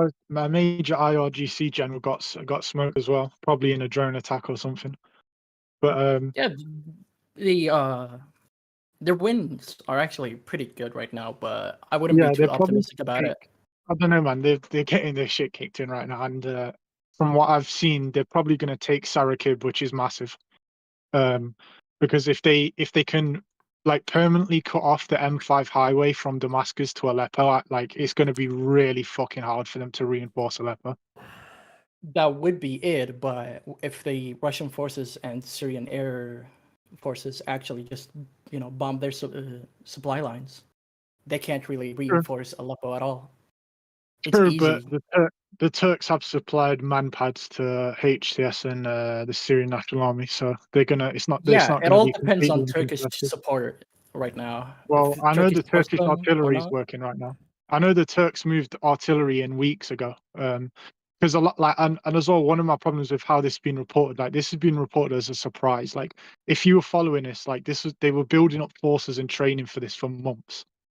Like the Turks were sending in artillery fucking nearly like 2 months ago to Idlib for this. They just waited for the best time, which is obviously when all of Hezbollah's guys got pulled off the border. And it seems they're. I don't know how credible this is, but they're being redeployed as well. Or at least Maybe, they're trying to redeploy them. maybe. I wouldn't be surprised. I don't know, man, because they might. It depends, man, because I think it all depends on how much they trust that the ceasefire will hold, because they don't want to pull a bunch of guys out of Lebanon just for the ceasefire to fall apart and then lose more of South Lebanon. So it really depends. What do you mean lose more of South Lebanon? You think that Hezbollah are going to keep on trying to reestablish in the south right now? No, but I mean, like, say the ceasefire broke and fighting continued. If they had a lot of their guys in Syria, then the IDF it would be easier for them to push to Litani. Yep, it all depends on the ceasefire, and not to mention Hezbollah is weakened as well. Yeah, that's why. That's why I just seen today that Assad was sending the is it the NDF, that militia that basically is in control of the fucking the Captagon trade. Are you talking about the Tajikis or the Turkmen? Because it's one of them, if I remember correctly. No, it's that Assadist militia that's like, it's a bit like Iran's Basiji, like, but basically all they fucking do right now is run Captagon for Assad. I'm not But they're familiar getting, with their name right now. They've deployed a lot of militias lately. yeah, like, for the offensive. yeah, I think I don't there's a know, man, list like, of them. because people have got to remember, like, the Syrian Arab army is stretched extremely thin right now, because even though right now the SDF and Assad aren't like in a hot war, that could happen any minute. Like the so-called truce with Assad is like barely held together. And fucking, Right after, to be fair, since there've been clashes in Idlib, especially in 2022. Yeah. well, yeah, no, but I'm saying the truce with the SDF and Assad, though, like the fucking IRGC's been hitting Oh, you're talking across about the the Kurds. border. Yeah. Yeah, the IRGC's been hitting across the border in Deir ez-Zor for fucking months. And from what I know from guys that are still in the YPG, they're very eager right now to basically go on the offensive against Assad to link up Tel Rafat with the rest of Rojava. Just so we're steering the really be conversation here, interested when in it that? comes to Hezbollah intervening and going into, or like trying to stay in the south and maybe not going to help Assad, we know that Netanyahu has put out this warning where he says that if Syria tries to rearm Hezbollah through the border, then they're going to just strike them there, because I don't think the ceasefire in Lebanon affects Syria at all, right? And I think, given it's Netanyahu, if they see weapons imported into Lebanon going south, they're probably going to bomb them anyway. They said they're going to do that because they can just put that under the self-defense clause of the ceasefire. Honestly, yeah, I don't know why Israel just hasn't fucking killed Assad yet. Like, it would be amazing for Israel, because the regime would fucking collapse overnight. Like, and then Iran would basically have to send as many of their militias as possible to try and hold his regime together, which they wouldn't be able to. It wouldn't be that good, because then the militias would actually be in control, including Hezbollah. Yeah, you can but look they at get their Iraq. shit Iraq is like mired with a lot of militias that are controlling their areas. Yeah, but they get their shit kicked in. Like, Assad's regime is like fucking barely held together. Like people don't like. Remember in the south in Sweden, like there's been protests and clashes there for almost a year now. Like, there's a lot of all I'm saying is basically his regime is extremely fragile. Like, it wouldn't take much for it to basically collapse. I think generally the issue with Russia. I think generally the issue with in any of these wars, the issue with a kind of broad regime change in places, when people talk about it in Russia or Iran and maybe Syria, I'm less confident there, but I think the idea is that people don't really know what would follow a regime change in a place that has had such consistent rule for so long, and in a time when people are going to be more radicalized than they were in the past. So, for example, if you're Syrian right now, or if you're an Arab anywhere, you're probably going to hate Israel now more than you hated them last year because of the war in Gaza. Sure. So I think there's a fear there that like regime change in Iran right now is scaring people because that might lead to the youth wing of the IRGC having more sway, and they're more radical than the current leaders. And with Syria, I guess the worry is that you have no idea what follows someone like Assad dying. Okay. Well, yeah, it And would that's assuming the basically IDF be can like, kill Assad, like they know where he is and how to get to him. Yeah, they Bashar don't. al-Assad's brothers are actually more unhinged than he is right now. If anyone knows about But the history of Syria. the main thing though would be that basically Iran would have to scramble like everyone they possibly could to try and hold his regime together if he died, basically, and it would just be a massive ball ache for Iran. So that's why I'm surprised they haven't done it. It's a massive power vacuum, but it wouldn't hold out for long because Bashar's family is pretty entrenched in the leadership of the country. And again, yeah, power vacuums are scary when you don't know, when you can't control and have no idea what's going to replace it, right? True, but that's not much of a problem for Israel because it's not like it's not like any Syrian faction is gonna fucking.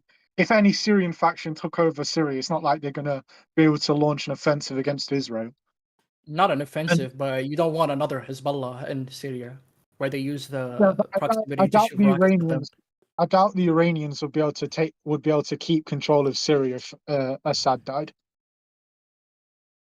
It depends on who takes his place. Whichever is the strongest militia, which right now is the Shia militias, especially in the south. They're not looking too hot right now. I can't lie. Right now, yeah, it's different, but we don't know how this offensive is going to roll out, especially if the SDF even joins them. They're aware. They've been made aware of the offensive before it happened because they mobilized at the same time the Idlib forces did.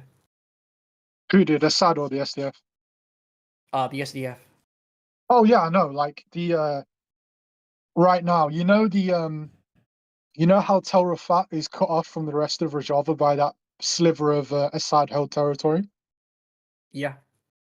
Which is next to Manbij. I know for a fact. Well, I know because guys that are still in the YPG told me. The SDF has sent a shitload of guys into Manbij, bordering Assad right now. But they haven't been fighting with Assad's forces yet. We don't know if they're gonna. I honestly wouldn't be surprised if they did something to try and relink up Tel Rafat because they're very worried that if the Turkish, if HTS, the SNA and the Turks are successful in Aleppo, that they'll turn immediately on Tel Rafat. It entirely literally depends on if the offensive actually holds because right now there's been a report that there's actually a counteroffensive by the Syrian army. So if they actually hold their territory right now, or if the Turkish army actually supports them, they're gonna actually be more persuaded to join. Because no one knows right now if this is gonna hold. Yeah, they retreated, but the Syrian army is known to retreat before they, do their actual offensive. Well, yeah, that's the thing though. Like this Syrian army barely ever went on barely did any actual offensives in the whole war. Most of the offensives were done by the fucking Iranians, well, the IRGC militias. So I don't know, man. I just from following the war and obviously fighting in it, like my opinion of the Syrian Arab army isn't exactly the best. They're a bit shit, to be honest. Yeah, they're absolutely. They're more of a political entity more than the actual an army. They're mostly militias. Yeah, like I'm pretty sure, like fucking the Sinaloa cartel is better armed than the SAA at the minute. Like fucking hell. You should post in the Syrian rebels thread if you actually have the time. Why? Where's the thread on Twitter? It's in the library under Middle East happenings. Oh yeah, I might do. Okay, since you're a new voice here as well, because I don't think I've spoken to you before. What do you think? What goes forward between Lebanon, Israel, or Israel, Gaza from here? What are your takes? I am really not confident that the ceasefire will hold. To be honest. Why? And I'm because well, there was already a breach of the ceasefire today. The IDF did some airstrikes in Lebanon today, and I don't know, man. I would just be shocked if all of the demands went through and Hezbollah actually withdrew, like partly from the south, and everything really went according to plan. I would be shocked. And with Gaza, I don't know. I don't even like thinking about Gaza. I just think it's kind of doomed, to be honest. I don't see how the situation will get better because it just seems like, okay, you've beaten Hamas, and it's just like, what's going forward now? Like, I don't really see what their end goal or strategy is. What do you think it should be? God. In my take is that the only way this improves is that some sort of coalition of maybe Arab states or maybe some UN peacekeeping force takes control of Gaza and implements a government with the PA or something. But that's like a fucking pie in the sky dream at the minute. Like, who knows, to be honest. Especially with this government. Yeah, Hey? I don't think Israel would actually let them do that. I'll be real. At least this Yeah, government. that's what I mean. Well, that's like, why that's part of like why Gallant was kicked out, right? Because he wanted that. he wanted something like that. Yeah. Also, with the I just wanted to make a point about Hamas. Like, everyone online always talks about how like Iran is Hamas's main backer when its main backer is the Egyptian intelligence service. It's not Iran. like, how do you think the tunnels are allowed to happen? Like, who do you think allows all the weapons to go through the tunnels? Like, why do you think fucking was it Hanea or was it oh god, what's his name? I'm forgetting his name. The military commander of Hamas who just died. Dave or Sinwar? Oh, Sinwar, yeah. Like, why do you think Sinwar was in a fucking GIS safe house in Egypt for so long? Like, and people have got to remember as well, like, Hamas and Iran had a massive falling out over the Syrian civil war. Mm-hmm. Like, for a long time, Hamas was supporting the rebels and even building tunnels for them in the north. To be fair, that ended in like 2014, right? Well, like officially, but I know that there was still like some more covert support for a few years after that. Don't they support the Sham right now, or somewhat like that? Yeah, they support HTS. Yeah, like openly. Yeah, right now. I mean, I did not know like that. Okay. Yeah, they support them like pretty openly.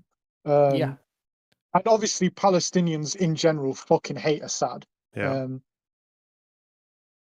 Which Most is people in the region hate Assad, to be fair. Yeah, exactly. Like, do you guys remember there was a post from like it might have been last year of a bunch of Syrians in Idlib, like in protesting solidarity with Gazans, and all the like typical people you would expect were absolutely raging. Yeah. I mean, they were literally celebrating that Nasrallah was killed by Israel. Yeah, exactly. Yeah, that Syrian response was pretty insane. The parties in Idlib, yeah.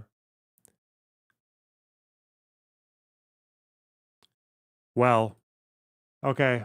Where's this conversation going? There are new people coming in, so Yeah, I just wanted to pop up about Syria because that's like my autistic hyperfixation.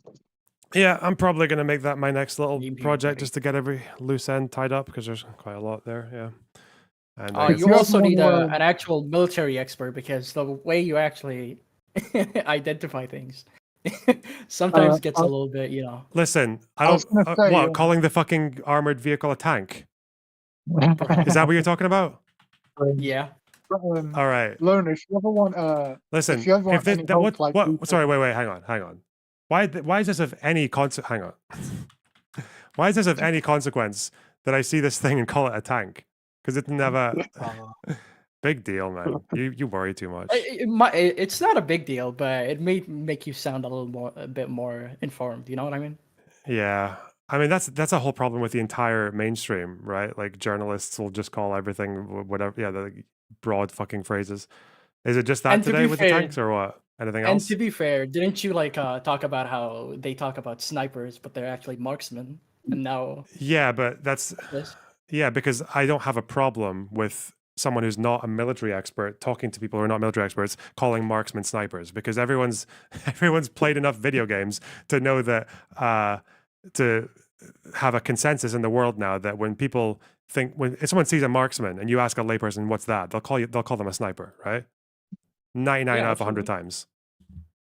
I mean, there's not really much of a difference. It's mainly just the ranges that they shoot at. And Sometimes they use the same weapons. There's one IDF weapon I think that Yeah. snipers and marksmen both use. But obviously, it's different with Well, yeah, like that's very common. the combat versus just like trying to catch someone out to assassinate them or whatever. Yeah.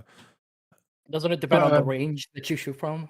Yeah, there's If you're a sniper or range, and there's marksman? also whether or not, like, because I think if you're a marksman, you're less likely to have a spotter with like Yeah, and all if that you're a kind of stuff. marksman, if you're a marksman, you're generally deployed in just normal infantry squads. But Yeah, and you're going to be yeah. quicker, and it's going to be more chaotic. Yeah.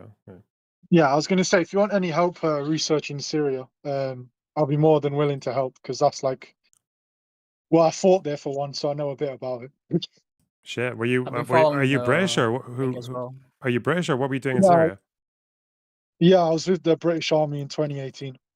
What was happening in? What? Do you mind if I ask what part? Yeah, basically we were we trained the YPG and then went on the offensive with them in Deir ez-Zor against ISIS. Oh yeah, because okay,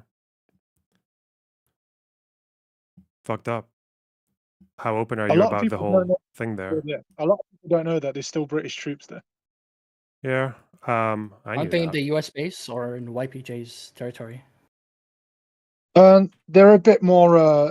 They're a bit more integrated in. Like they don't really stay on base like the Americans do. They're like we was very out in the open and in with the local population. The Americans tend to stick to their bases or on patrols. Is it in the north or the south? Right now, they're based in the north near Hataka.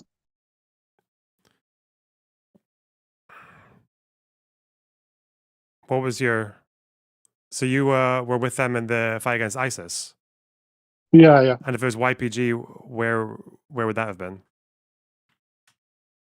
What do you mean? Like where were you deployed? Yeah, where were you deployed? Yeah.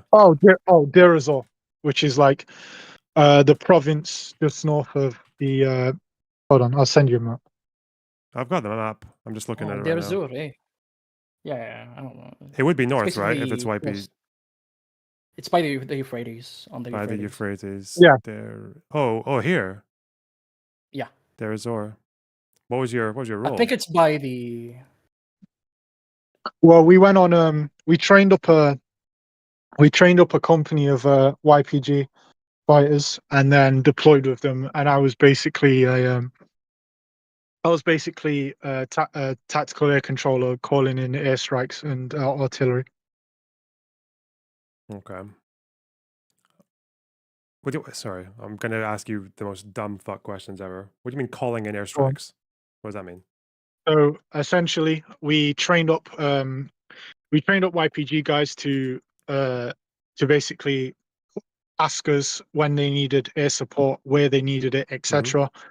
I'd get the coordinates, I'd relay that to my commander, and he'd call in Typhoons or whatever other air assets are on board. And then when they got above us, I'd link in with them, tell them, hey, this is where we are, this is where the YPG are, this is where the enemy are, don't hit this place, etc. So you're kind of like part of the decision-making process on whether or not to conduct an airstrike. Like you're part of that chain. Not obviously you don't make the decision, but you would identify, give coordinates, and then that would go up the chain, right? Sounds like he was a radio operator, actually, not a. Did he just leave? chain Did I commander. ask him did I reveal his what? I think he just crashed. That's why. At least from what I know, that sounds like a radio operator. Huh. That's about it. Oh, I just wanted to ask about what I wanted to I was asking that because I wanted to get more details on how much decision making is involved in an airstrike. That's what I wanted to know. Sorry, I thought I just asked you a really fucking security compromise question, but you're here. Oh wait, yeah. Sorry, what was it in the chain of? What, Yeah, so what you were were just saying? kind of like, so you're basically part of the the whole apparatus that's involved in deciding an airstrike? Because you would give coordinates that were given to you by people who needed support, and then that would go up to the commander, and then they would take it from there, right? Yeah, the commander would basically get in touch with the Air Force. They'd say, hey, we need an airstrike in this location. Then when the pilot got close enough, I'd contact him over radio and basically tell him, hey, we've got friendlies in this place. Make sure you don't drop anything here. This is where the enemy are, and this is where I need it dropped. Okay. And yeah, like that. Or for example, when we were using Apaches at nighttime, I would have an IR laser, so an infrared laser that you can only see under night vision, and I would point it at like a building or an enemy position, and they drop whatever they needed to drop, either Hellfires or 30mm Tango. And is there any area in that operation where does the proportionality calculation or the legal aspects, does that come up anywhere that you were near or involved in, or? Yeah, our rules of engagement were basically if there were any suspicions that there were civilians inside a building, it's off limits. Any at all? Yeah, any. Because basically what ISIS were doing, especially in 2018 when they were on the retreat, they would. I was going to ask him, did he have the authority, actually? Yeah, that's what I was trying to find out as well, yeah.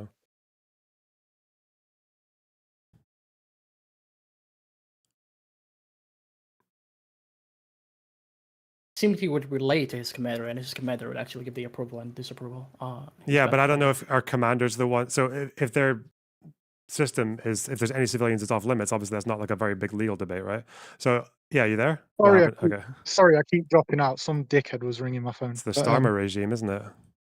Yeah. Damn. Okay, now the woke mob's coming for me, but yeah, basically it was because what ISIS were doing was they controlled a village. They would either have the civilians that were already there, or they would even ship in civilians from further behind the front line, basically hold them hostage inside the village. And when they knew they were about to lose, they would basically say, if you don't let us leave with the civilians, we're going to kill them all. Okay, yeah.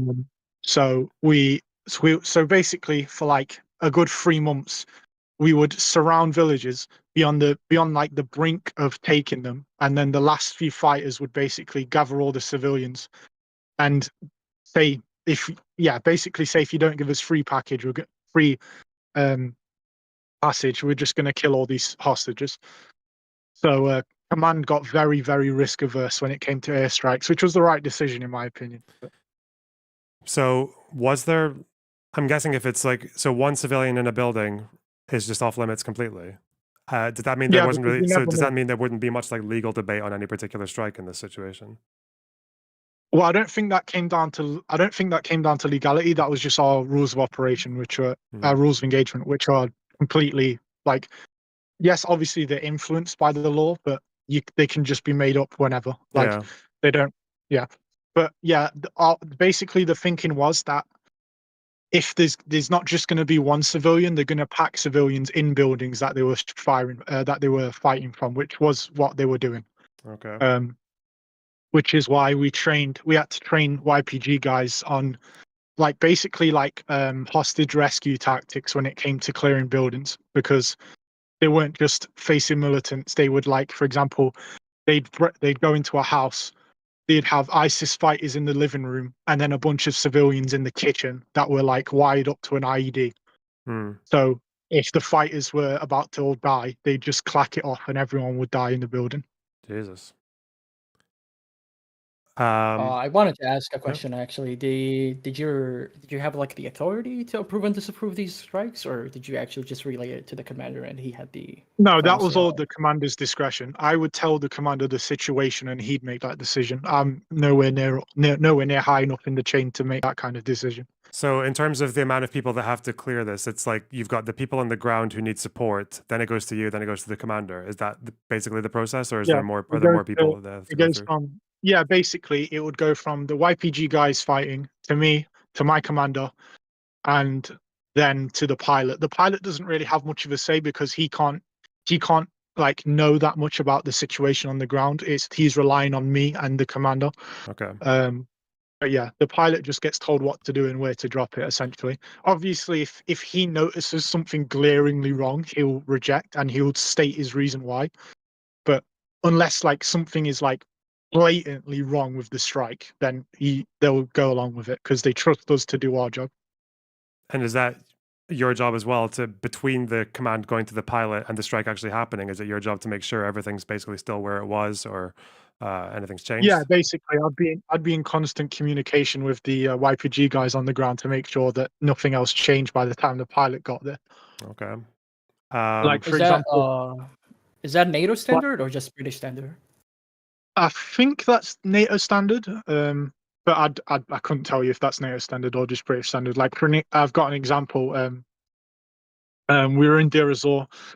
This was like near the end of the offensive. And the YPG guys are in this village. They're fighting. They're telling me, we need you to drop something on this like 3-story building because they've got machine guns and RPGs set up in the building, and we're just suppressing the fuck out of us. We can't cross the street to engage them. I've asked them if they know any civilians are in the house. They've just been honest with me and they said they don't know. So I've had to have a pretty lengthy debate with my commander, which wasn't fun, whilst listening to guys on the radio begging me to drop a bomb on the house. And my commander basically said, listen, I can't give you permission for this strike because I just don't know. Like, you don't have the information. I can't let you drop this. So we basically, in the end, I got a permission to get snipers in from another unit to drive down and help us with clearing the building. Okay. Given, obviously, those rules of engagement are probably quite different from Israel's, but I guess looking from the outside, given your job, what have your thoughts been on the way that Israel's been conducting airstrikes in Gaza? They definitely don't follow our rules of engagement. I can say that for sure. I don't know how. Obviously, I don't know how they're doing this, but in my opinion, if I was on the ground in Gaza right now, I was giving orders to drop fucking 500 or 2,000 pounders on like apartment blocks, I would just never get permission for that. Why do you think they do? I don't think it's like, I don't know if it's like malicious intent. I just think that they're very casualty averse and they'd rather risk killing civilians than having their own guys die. Okay. It's nothing to do with, so it's just because of a higher tolerance for collateral, I guess, or? Yeah, that seems like the most logical way for me, because like, if they were going about it like, yeah, we're just going to kill as many civilians as possible, they'd just be like dropping 2,000 pounders on every single block without even checking. Fundraiser. I didn't pay attention because to they've chat. got the ability Just to get do the that. game Like with the rest. a good comparison is how the coalition and the SDF, which is the military of Rojava, fought in Raqqa. Raqqa was the like capital of the ISIS caliphate. They had years to set up defenses. They had tunnels under almost every fucking building. It was packed full of civilians. And from what I know, I didn't fight in Raqqa, but I've got a lot of friends that did. And their ROE in Raqqa was even more restrictive than mine. Like, they basically barely ever got to call in anything. Repeat that? I know the Americans had a bit of a different ROE. They were a bit more liberal with it, but still not to the extent, in my opinion, that we're seeing in Gaza. And so when you mentioned Raqqa, you don't think that difference with Israel is anything to do with the fact that the circumstances are different with tunnels and Hamas building infrastructure for like 17 years and obviously tying everything closer to civilians. I'm guessing when you mentioned Raqqa, you don't find that as convincing, right? I mean, yeah, but they had that in Raqqa as well. Yeah, like, okay. And like ISIS were, in my opinion, like even more like, I don't know, what's the word, like diabolical, I guess, with how they would use civilians. Like they would intentionally fight in buildings with a bunch of civilians essentially held hostage in the building. Like they would literally round people up door to door, like tie them together and just put them in like the first or second story of a building. or they'd even I've even heard stories of them basically like tying civilians to the window essentially and like shooting behind them, which is just insane. So yeah, like they were extremely callous when it came to how they were using the civilian population to basically get as many of them killed as possible for propaganda effects. And I've seen this firsthand in their propaganda. For example, in Raqqa, I can't remember the date of it, but there was an airstrike that killed, I think it was like 20 civilians, and just coincidentally, as soon as the bomb landed, there were a bunch of ISIS like media guys recording the entire thing with their own fighters like dead in the building mixed with civilians. Like they do it constantly. But even then, that's why our ROE in Syria was so restrictive, because the way ISIS fought was just to intentionally get as many civilians killed as possible. Especially when they knew they were losing. Like when they knew they were losing, they just didn't care. They just harm as many civilians as possible. Wasn't Mosul way bloodier than Raqqa, from what I remember?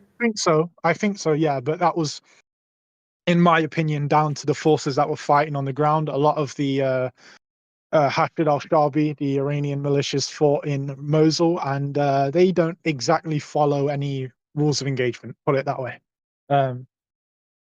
They were a lot more liberal than we were, put it lightly.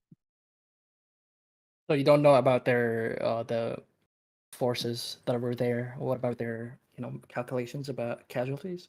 Is it just the Iranian militias, or was it also the NATO the forces? Iraqi army was better than the Iranian militias because they'd like been trained by like Western trainers, but they weren't the best either. I mean, they weren't that bad, but they were just clumsy and like kind of unprofessional. In my opinion, the IRGC militias just didn't give a shit. When they were fighting in there. Also, like Mosul, same thing with Raqqa. Like they had years to defend it. They had years to set up defenses in there. They had tunnels in there.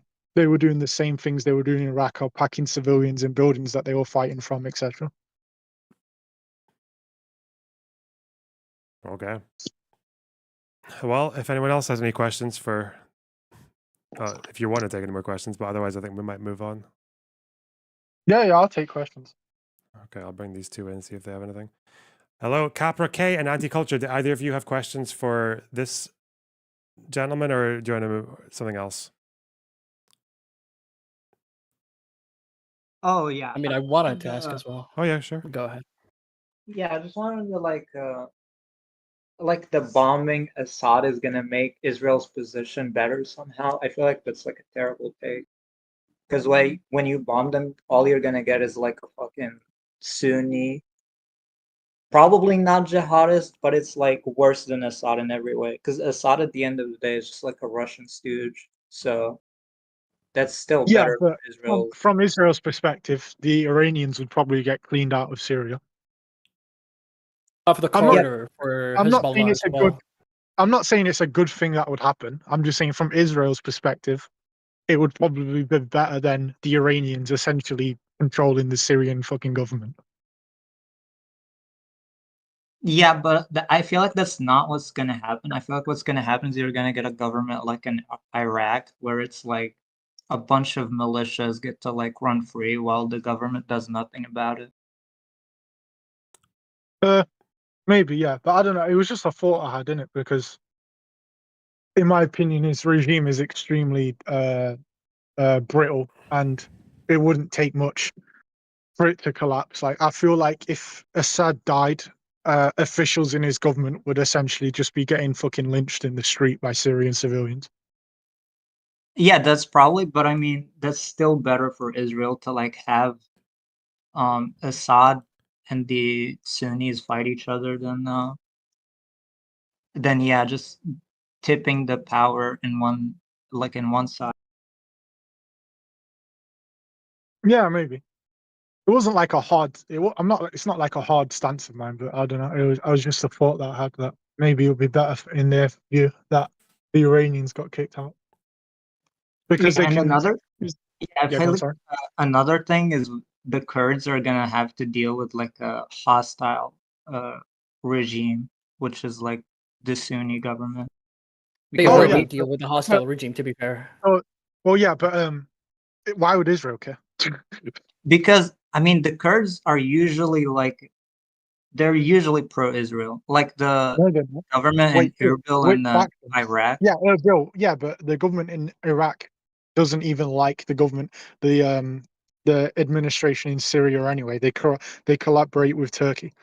The Kurds in Syria are definitely not fond of Israel because the party that runs the admin is the PYD, and you got to remember, like, a lot of those guys are like, that's essentially just the Syrian branch of the PKK, and like some of the first deaths any PKK fighters ever had was against Israel in Lebanon.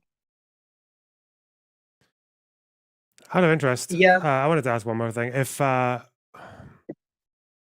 obviously the airstriking was so restrictive for these battles against ISIS, why do these battles still have high civilian casualties? Is it because of the ground warfare, or? Well, it's the tactics that ISIS used, right? Yeah, but you're saying you couldn't they airstrike if they were using those tactics. So I'm guessing if civilians were dying, it wouldn't be because of the airstrikes. If they're getting called off because there are civilians there, it would be from like infantry, right? Oh yeah, but Or, obviously some airstrikes that killed civilians still happened. okay. It's not like it could be prevented 100% of the time. And obviously when you're doing urban fighting in a city full of civilians, like they're gonna die. Like it's unavoidable. Especially when you're going up against an enemy that intentionally gets them killed. But yeah, but as well, you got to remember as well, I was fighting in like mostly villages and small towns where the battles weren't as big and there weren't as many civilians. Like the most civilians in a town that I was fighting in was like maybe 100, 150. In Raqqa, you had like hundreds of thousands. Okay. Capra K, did you have anything for this guy, or do you want to ask something else?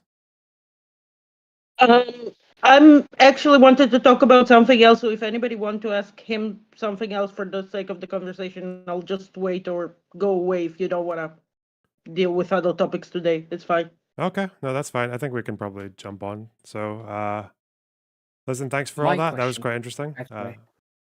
Anyway, but yeah, if you want to do like a Syria research, whatever, you can. I'll jump on if you ever want any questions asked or anything. Yeah, I'll probably start it fairly soon, and then it'll just be a constant process of people jumping in and being annoying. So yeah, cool.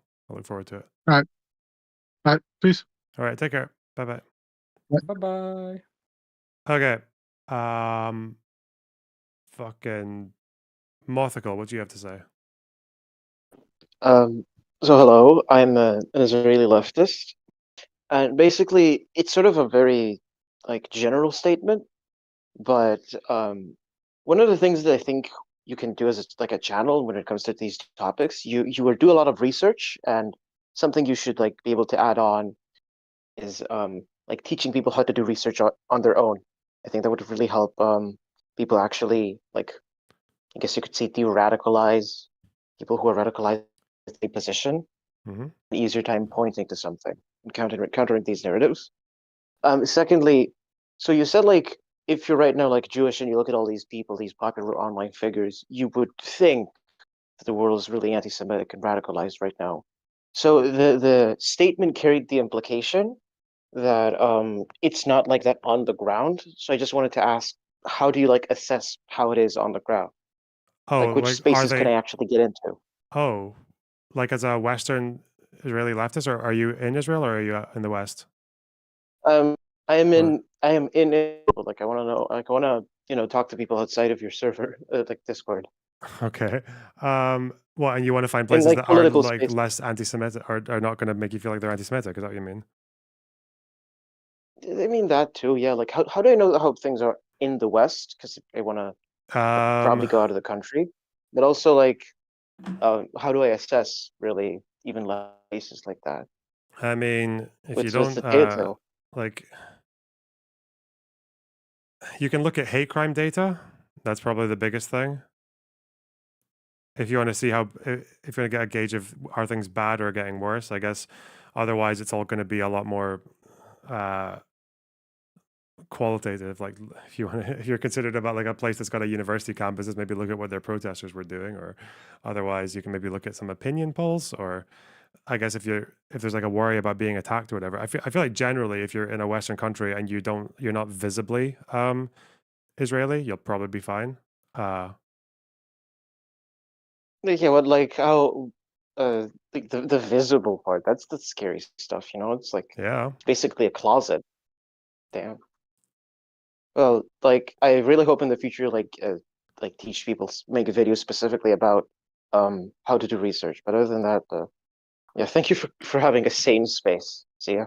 Okay. Bye-bye. All right, one final question for Loner. Have you decided whether you're like a pro the regime staying or What regime? of Syria, of Assad? Probably depends on who Hello, replaces him, but ladies. I'll figure that out when I get there. You know, maybe I'll read all of it and I'll actually become an Assadist. Who knows? Maybe the facts will lead me there. I'm just I feel like well no, being a sadist is retarded obviously, but Well, I don't know that. I feel like haven't done the research. Sorry. yeah, but I just feel like people that are like excitedly saying Assad should fall, I feel like it's kind of a dumb take too. But yeah, that was my question. Okay. So Peace. I was called upon under the pretense that there's an Assadist here. And I didn't he say there was an seems to be Assadist. I said retarded. there was. What did I say? Hang on. A lefty I said guy you in might Syria. have a funny lefty guy here in Syria, but that's all. Yeah, I don't think they were that though. I guess I didn't miss much fun. What were they talking about? Oh, because they were talking about because I was looking at the Free Syria memes, and I think I mentioned that they were like these guys aren't necessarily good, like they're like Islamists and all this shit, but like I think they didn't hear that and just thought they would want to like warn me about people simping for the people who are carrying out the offensive right now, and I was just like, yeah, I don't really know that much about it yet, so that was it. I mean, yeah, if you really want my 2 cents on it, I really hope they actually make something out of it. I know they are Islamists, they are a bunch of cucks, they are sectarian, they suck real fucking fat cock, but at the end of the day, they are not Assad, so it's not a high standard, but they pass it. In what way are they better than Assad? Yeah.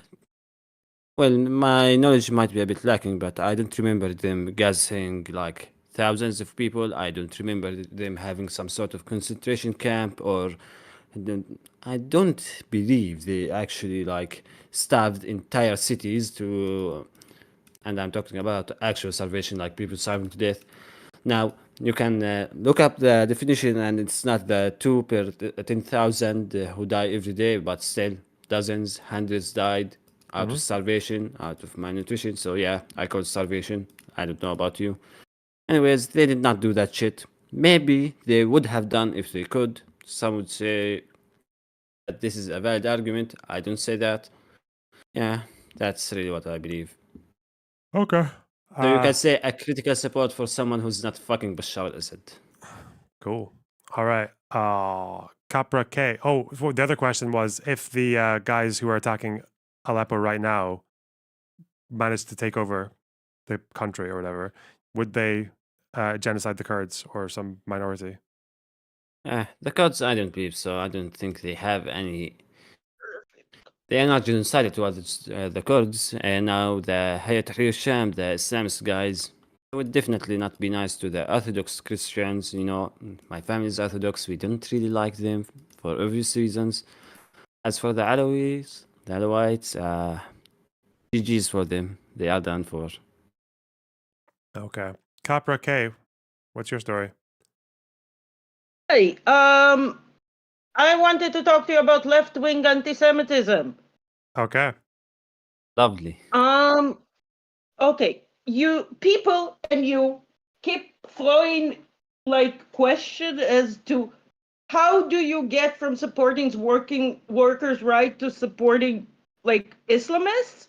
And it is actually a question with a fairly simple historical answer. So I have like 3 options right now. I can tell you why the USSR needed this, what Marxist excuse, what is the Marxist framework that is supposed to explain this bullshit? Like that I got from my mom, who went to like a university in the 70s in the USSR, so probably went to the same school as like a bunch of dictators. How the hell did it is it still propagated? And if you want to reschedule for any one of these talks. Okay. What's your TLDR? How do you get from supporting workers' rights to supporting Islamic fundamentalists? Russia was 20% Islamic and had an entire border in the east. They really need it. It's the same thing that they created like Poland and Czechoslovakia, like buffer states. On the second side, they were trying to do the same with the Arab world to create a buffer situation for themselves on the Asian side of their border.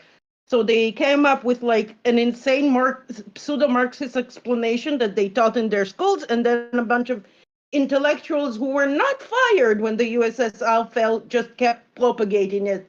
And currently students for Justice to Palestine are literally repeating talking points that my dad told me his school told him as a Jewish boy in the USSR in Ukraine in the good year of our Lord, 1963. So why is the USSR not like the Jews? What's that story? Why do they hate Israel so much? Why do they hate Israel so much? First of all, they were like just incredibly anti-Semitic. Like the entire population was incredibly anti-Semitic. Second of all, they amended the way Marx saw the world to include the church, because the church had a way bigger part in Russia before the revolution. So when they did that, they kind of needed to pretend that Jews are just a religion, not an ethnicity, and that they hate the Jews. Partially because it was a really good way to do internal cleansing in the Communist Party, which was heavily Jewish. I would know. Both sides of my family had like communist revolutionaries on them, so it was not common for a lot of Jews. But if you want to clean the party, targeting the Jews will do the work. So you say that it was indeed Judeo-Bolshevik. What? It was indeed Judeo-Bolshevik shit, yeah. Yes, a lot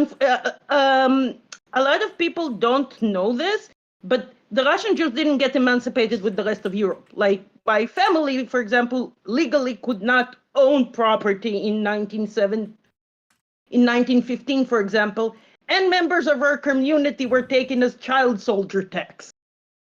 So yeah, a lot of them had a very good reason to try and basically bring forth a more secular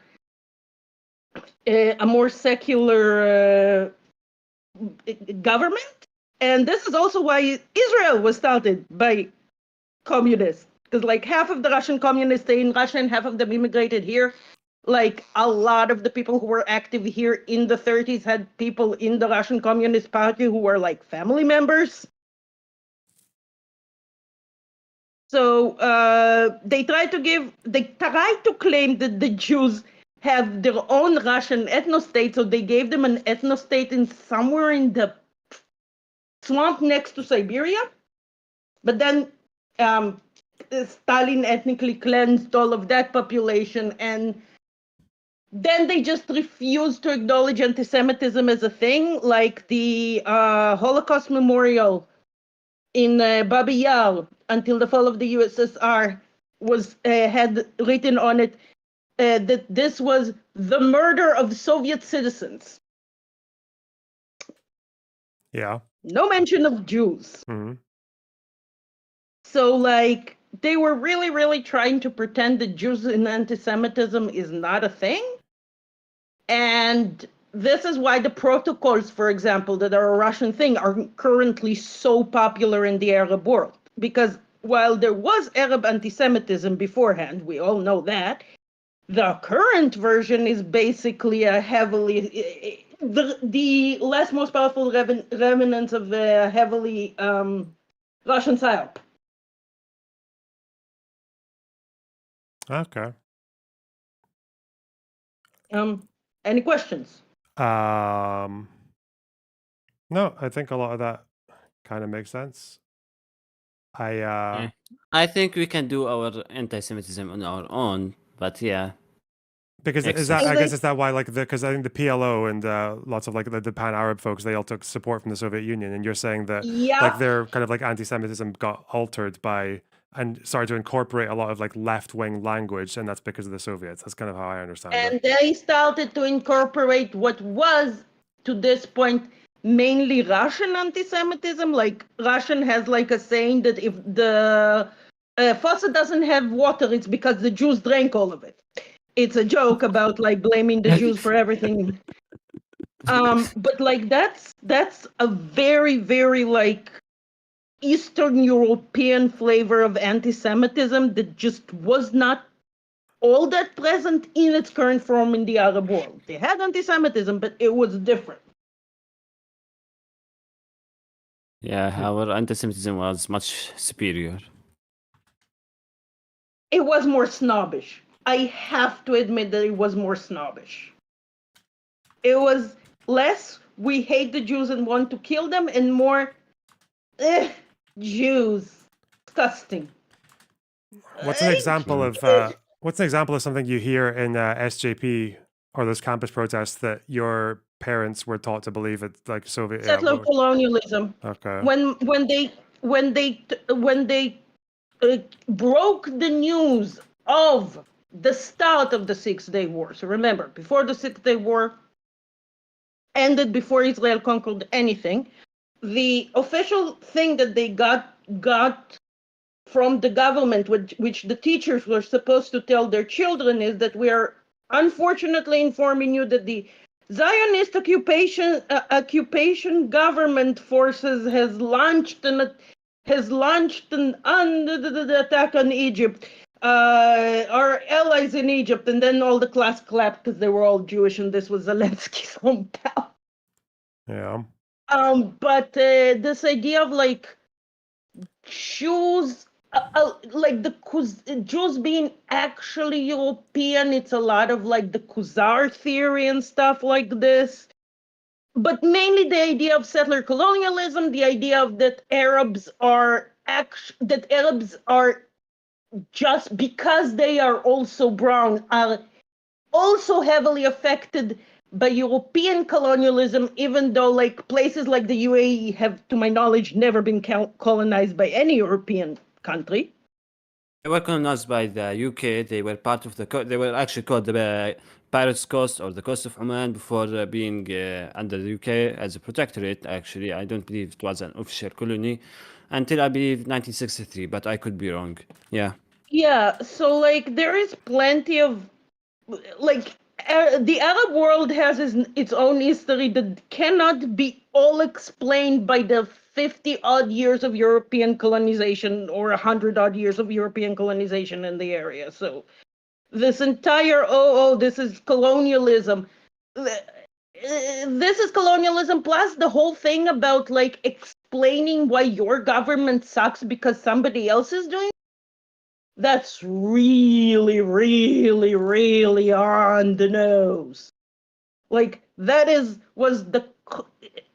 is kind of bizarrely why I'm not bothered by the fact that it seems like the Azan population doesn't understand that they can actually do things. Because yeah, that was a process that was happening in the USSR. For everything that the government did wrong to anybody, it was somehow the fault of America. Okay, so what do you think the Gazan population can do? The same thing Israelis did, organize among themselves. The reason that we have a government. What do you think they could organize, and when do you think they could do it? What do you mean? Okay, first of all, I would like to point out that these are my personal opinions. I am not a professional. Okay, we are well aware of that. Like, no, I don't want to come off as I'm like accusing them for not following my plans because there might be other circumstances that I'm not aware of. I just know that it seems like Israel is winning because we have started electing our own representatives to our own parliament, which we decided to make on our own back when it was illegal by Britain. Israel had its first democratic election before we had a country, and I truly believe that if the Palestinians will do that, they will just be in a much better footing to achieve whatever it is they're trying to achieve. But as long as their government can... What do you think they are trying to achieve? And do you think that if they just elected a government, they would achieve it? This is a very difficult question. On a personal level, anybody from Gaza I ever talked to would have reassured me that they just want to have like a normal life and be able to go to work and have their kids not pressed by threats of physical violence into going into anti-Israeli protest. So like that's what I got. But also there's like a lot of people who want there to kill all the Jews. I don't know which faction is bigger. I think that's probably one of the best secrets in the world right now, but that's a sublimely perfect analysis. I have never heard anything more accurate and reflective of the situation in Gaza. Yeah, that's perfect. I mean, you sound sarcastic. So what's your actual response? That's fucking retarded. Like, yeah, people don't want to be blown to pieces, and they don't want to be fucking hanged from their feet by an Islamist government, you know. But at the end of the day, there's still the fucking Islamist government. Islamist, okay. Jesus Christ, okay. Also, Hassan's government, I don't think he would be nice as a governor. Anyways, they don't want that, of course. That's fucking obvious. But also, there is the siege, there's the blockade, there are the, you know, they want a fucking stay. They don't want to be in a Gaza Strip forever. They want a passport, they want an airport, they want to actually be able to use the sea. Yeah, they want that shit. They want the nice stuff you get when you have an actual I stay. believe that starting with a self-elected governing parliament, it will help them get that. You can disagree. I'm not saying... I'm not disagreeing. I'm saying, yeah, I agree. But you are making it very simple. Like, did you expect them to just go and protest? Well, they did. It didn't really work. Did you expect them to actually form a government and public committees? They did. No. Wait.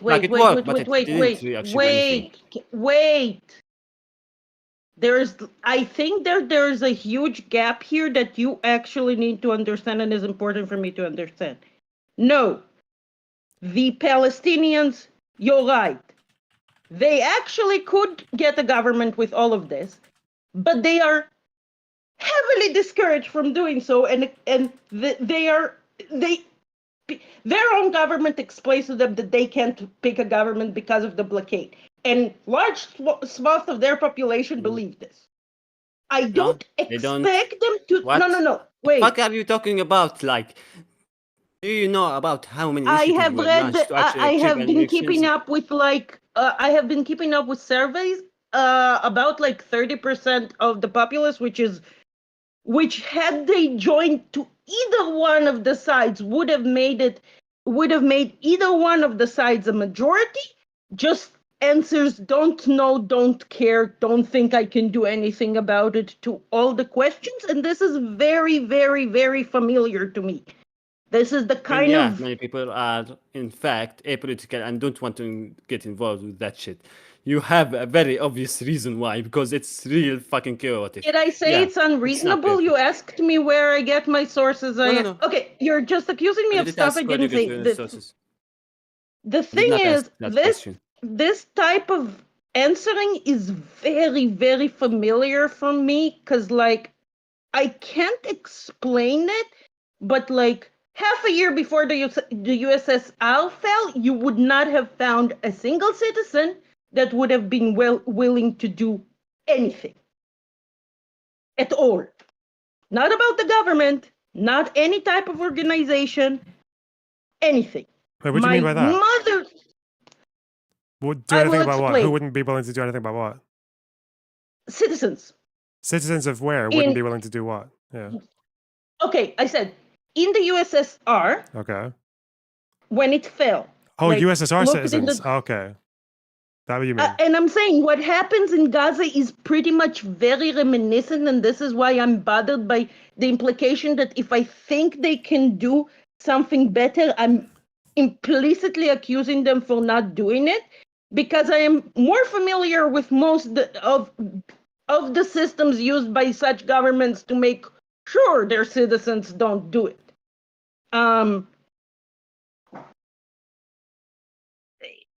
I have no idea what is actually possible, and this is why I said. Good time להפנות לבלאד וקסלר ולדיון שלו על דיפוליטיזיישן בהדרכת מדינה. סבבה. There's a good discussion about like this idea of depolitization, where the populace has the ability to affect politics, but is made either unaware of this or heavily discouraged. It's by a very good YouTuber named Vlad Vexler. He's a political philosophy and something. He's not left, he's not right, but he basically explains this concept pretty well. I can send it to you after we're done.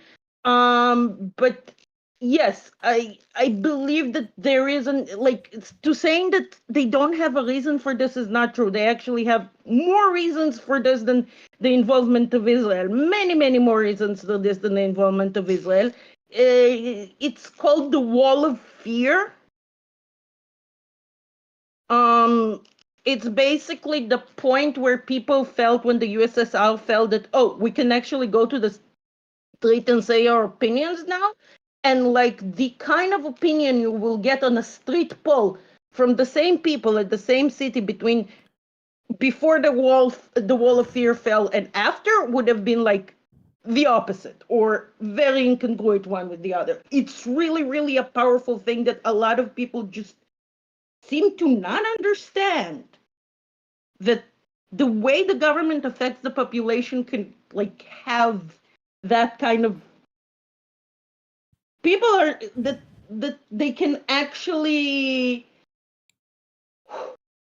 a government can actually basically tilt the probability scales of something bad happening to you because you did activism to such a degree and in such a way that it discourages even acts that would be probably considered like self-preservation. I would not have said that this was like the regular outcome, but back in Soviet days, I can totally, for example, imagine somebody's,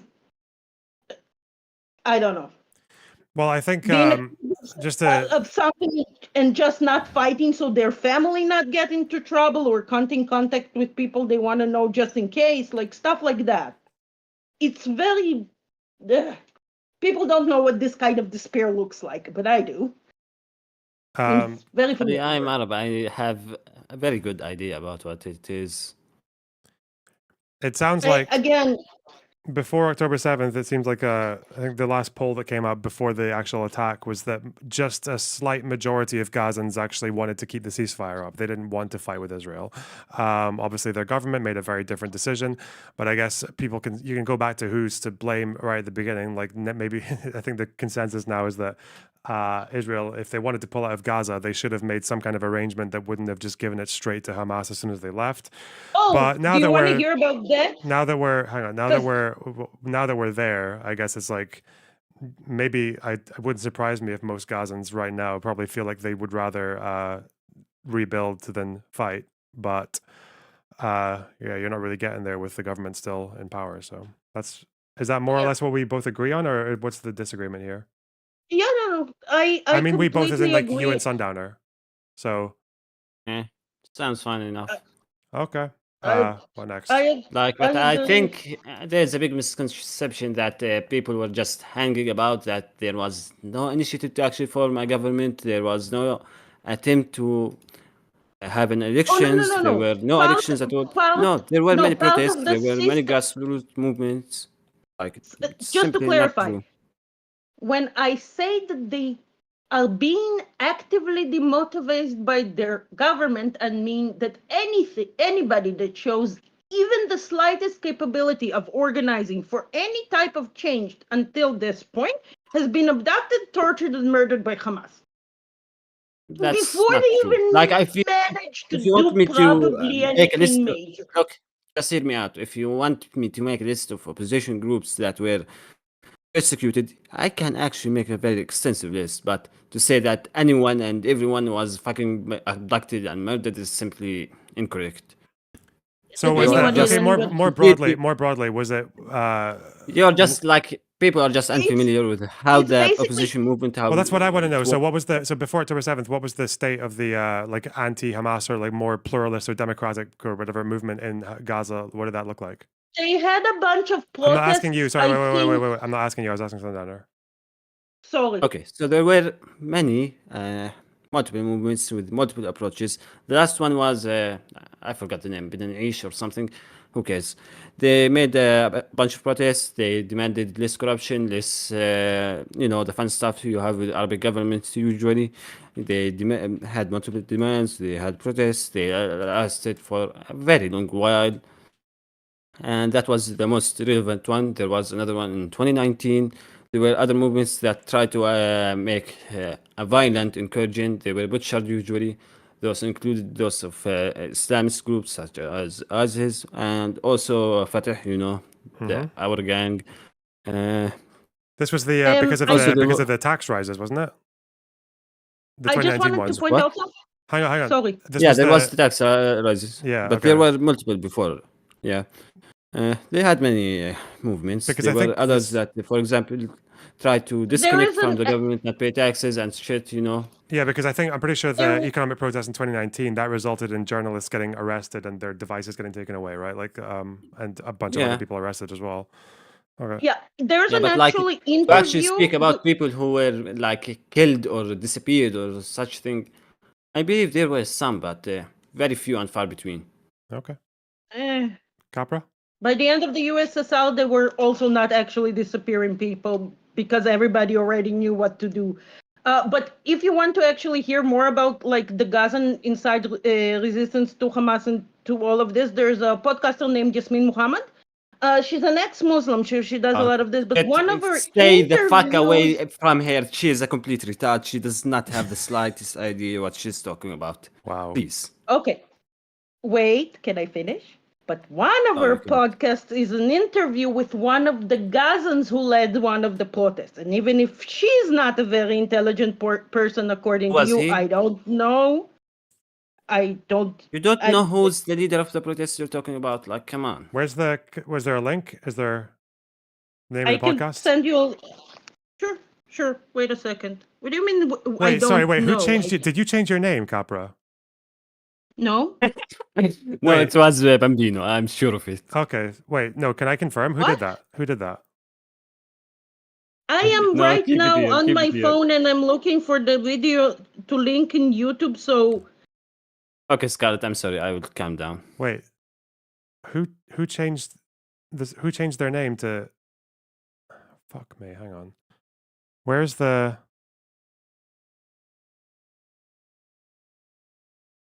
I don't know how to change. Oh my god. All right, here we go. Wait. Oh, Bambino was in such a big trouble now. And I love it.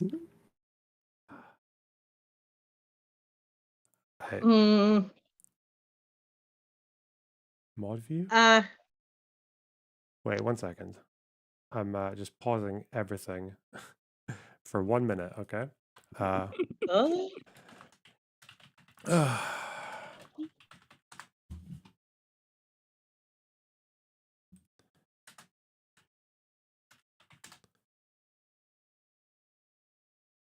Right clicking. Oh, here.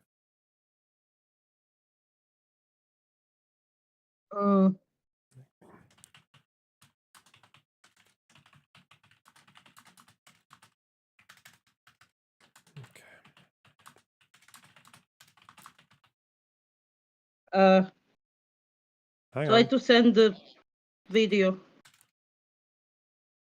You can't make a really long nickname. You can't make a really long nickname. I was going to change your nickname to everyone I disagree with is a terrorist. Lol, where did I get that approach from? Anyway. What?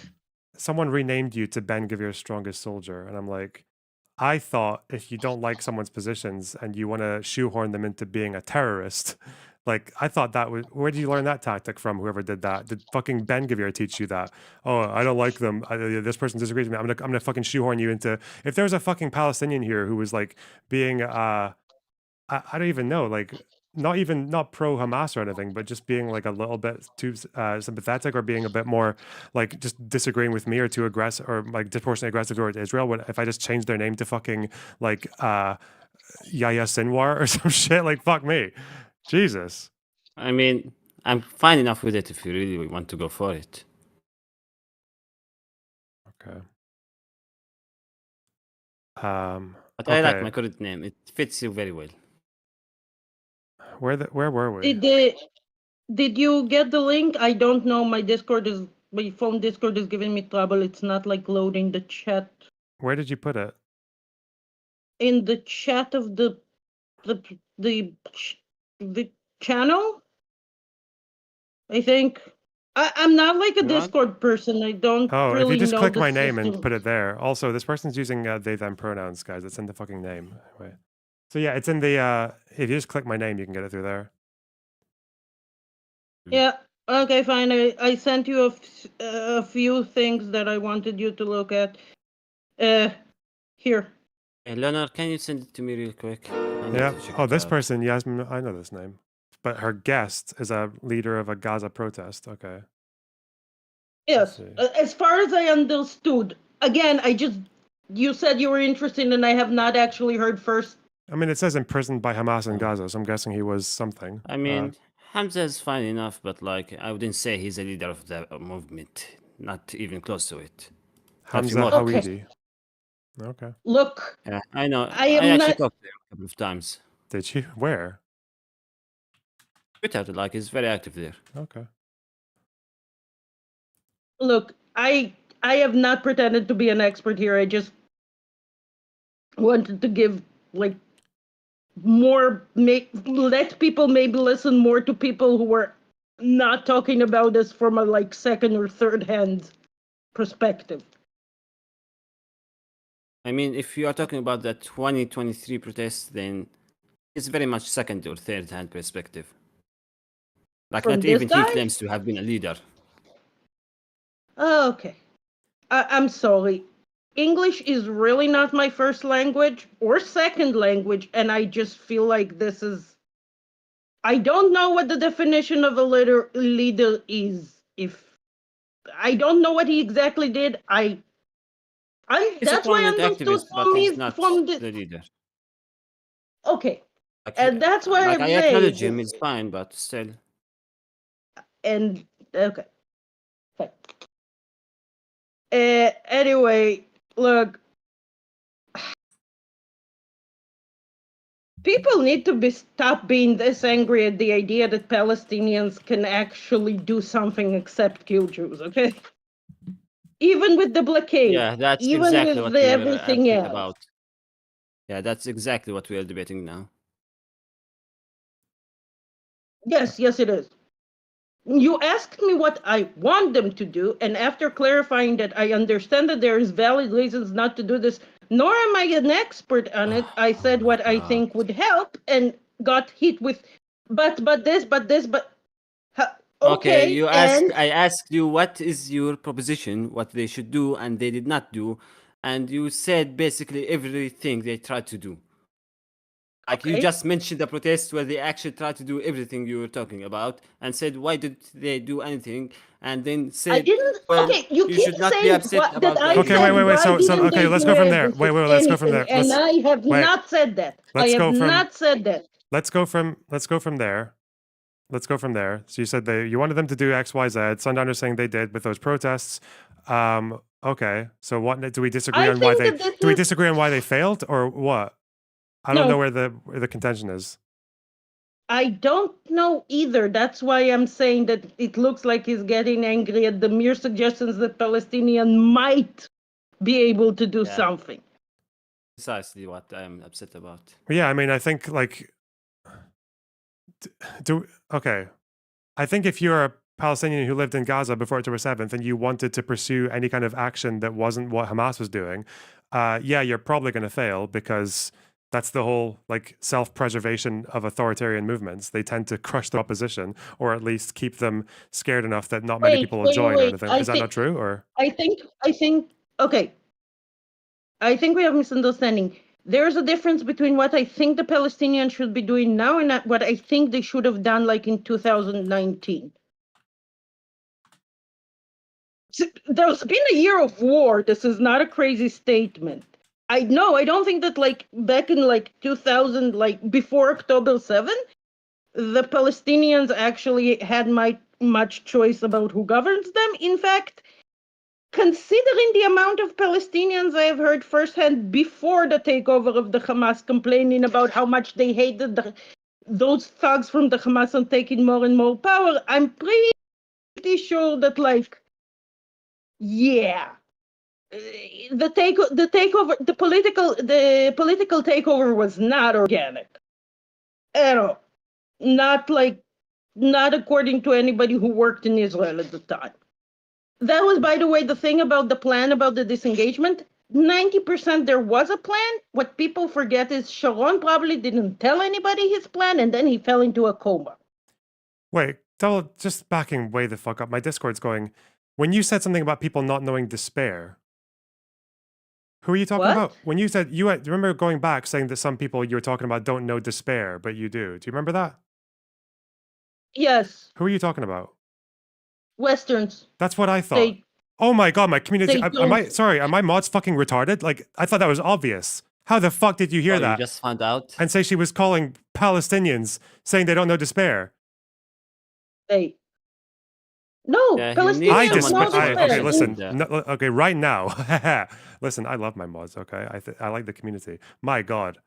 No one on earth knows despair. I know despair. Fuck me. Like, Jesus Christ. What the fuck? Listen to the conversation. If you think you misheard something, scroll back. Anyway, Jesus Christ. Okay, I'm gonna get some water. Okay, you guys can still talk though. This seems like a reasonable conversation. Soying. Sorry. Yeah, when I call out the most obvious fucking mistake on work I've ever heard in my fucking life, and then your resolution is to call this person who I don't know what the fuck this person said, and now you're calling them Ben Gavir. Okay, yeah, the next time I find a Palestinian, okay, next time a Palestinian comes here and starts saying something, anything I disagree with, okay, even a little bit, okay, I'm gonna call them fucking Sinwar, and we'll see how well that's received in this fucking community. Jesus. Oh God, no, Sev's here. Run. Do it. Can I just clarify something about this point, because this is important to me? I feel that right now Gaza is closer that at least until October 7. Right now is a bit of a murky situation. What actually is happening there would have been closer to Moscow in 1989 than to anything anybody ever living in the West actually had from their government in the last 70 years. Okay? What way? Hey, can you point me a Western government of a Western government that just like abducted people in the middle of the night and then tortured them and then sent the torture film to their family so their family won't talk? Because that happened in the USSR, and I'm pretty sure that happened at least once in Gaza, according to everything I read. Like, you don't actually get fatwa this badly for treating Palestinians badly unless you did something. But most of the people who talk about it from the West are like, well, the fact that the Gazans are not doing anything is a proof they don't want to. And I'm like, that's not what it looks like to me. You know what? This discourse is very retarded. Now, I want to ask you something. What do you believe was the role of the USSR with the foundation of the PLO and the Palestinian movement? Because I still have some murky idea about what's your opinion on that. Oh, there and this is directly from. I do believe that they were mainly a Russian psyop, not because the Palestinians didn't have grievances, but because the PLO seemed to be really not interested in said actual grievances. But carry on. That's it. I believe that they were mainly working for the benefit of the Russians under the guise of representing the Palestinian people. At what point? All the Can way you throughout, or elaborate? What do you mean? How was it a psyop? Like, how did it happen? How, like, it's still murky how it actually came about. Basically, So there is a bunch of like contradictory things, but we don't know if Yasser Arafat was actually born in anywhere in like he was not born Palestinian in Palestine. population. He was born in born Egypt. like we have a But- very clear idea about his lineage and his early life. He was born in Egypt to a Palestinian family. His mother's side was from Gaza. His father's side was from his mother was from Jerusalem. His father was from Gaza. His family lived there since the 12th century, and You he know lived his early life in Egypt, but he came about to Palestine frequently. Yeah, we have a very clear idea. That's the interesting thing about this. That conspiracy theory that Arafat wasn't really a Palestinian. I heard that from a Palestinian from Gaza, so I'm just gonna say that he might have not been well liked. At least the person who we're Many talking. people hate him, including me. do you think he was not well liked in the Again, late 90s? I can only, but I do know for a fact. I'm trying to find his actual university. No, he was going to. Oh, it was muted. May I intervene here real but I quick? know he was No, really, let her really finish. close with Russians. Okay. I mean, for a while, yeah, but he was close with everyone, really. Okay, Like, so all I gotta say is I've only heard Arafat isn't a Palestinian from Israelis. I have never heard it from anyone else. no, she As I says she said- heard it from Gaza, and let's take her word for it. I've never heard that before. I've heard he's disliked by some, loved by the majority. The majority, bro. What the fuck you're talking about? He's not disliked, Sundowner. Different circus, I guess. You're Jordanian, it's different. Can I be honest? Yeah, I'm pretty sure he's liked because he's dead, and the Mediterranean usually likes our leaders dead. That's why also it's not correct to say that the Mediterranean doesn't have a democratic history. We just vote with knives. Well, he's more necessarily liked or not disliked because he put Palestine, like the Palestinian issue, made it an international issue. Are there like polls on it? Didn't he win like 90% of the there are vote polls. in the election? I thought he was like, wasn't it Shlomo Ben Ami compared Yeah, him but to like after Taylor the Swift when Intifada, he he was was talking to me. fucked. Yeah, I know after the Intifada, but obviously in the 90s, he was like, yeah, he was like he was the Taylor Swift. I mean, it he was wasn't really popular. that he, not exactly he was popular as a person, but more of that the party as a whole and their achievements were popular. What were their achievements? They also caused the Intifada, the students' unions and that stuff. They did that, so yeah, they got credit for it. I don't think it's controversial that the PLO was like supported by like quite heavily by the USSR. No, I thought like the. I mean, for a while, but like it's a very dubious situation. For most of their existence, they were actually opposed by the USSR. Well, the early leaders, right? The early leaders, but they wanted Arafat to be because I think they had two leaders before Arafat, like very early on. Yeah, there was the Shkeri, and there was like the first guy Shkeri. He was extremely retarded, and everyone hated him. Like, I think it was what the fuck changed my name. I like it now. I do want to point out one thing. People can learn, so it's actually really difficult for me to distinguish, at least point by point, things that were directly governed by the USSR, or like the USSR was like, I want this to happen, as opposed to a more like American training Al-Qaeda approach, where they can like supported an organization that supported an organization, and a lot of the like information and teachings would still trickle down, but the support isn't like Russia controls this. Anyways, let's get back to our point. How was the Palestinian movement a Russian psyop? I think that I don't think that the whole Palestinian movement was, by the way. This is an actual that is different. Like again, I think that Palestinians had actual grievances, and God, I was doing the reading really long ago, but I know that there were at least some attempts for like more modernized civilian secular leaders to take control, and to a degree, and how should I? This goes back to why the USSR needed this. It's to a degree, yes, the USSR needed there to not be an American foothold here so they can have an Asia buffer. And the PLO was a good way to achieve this.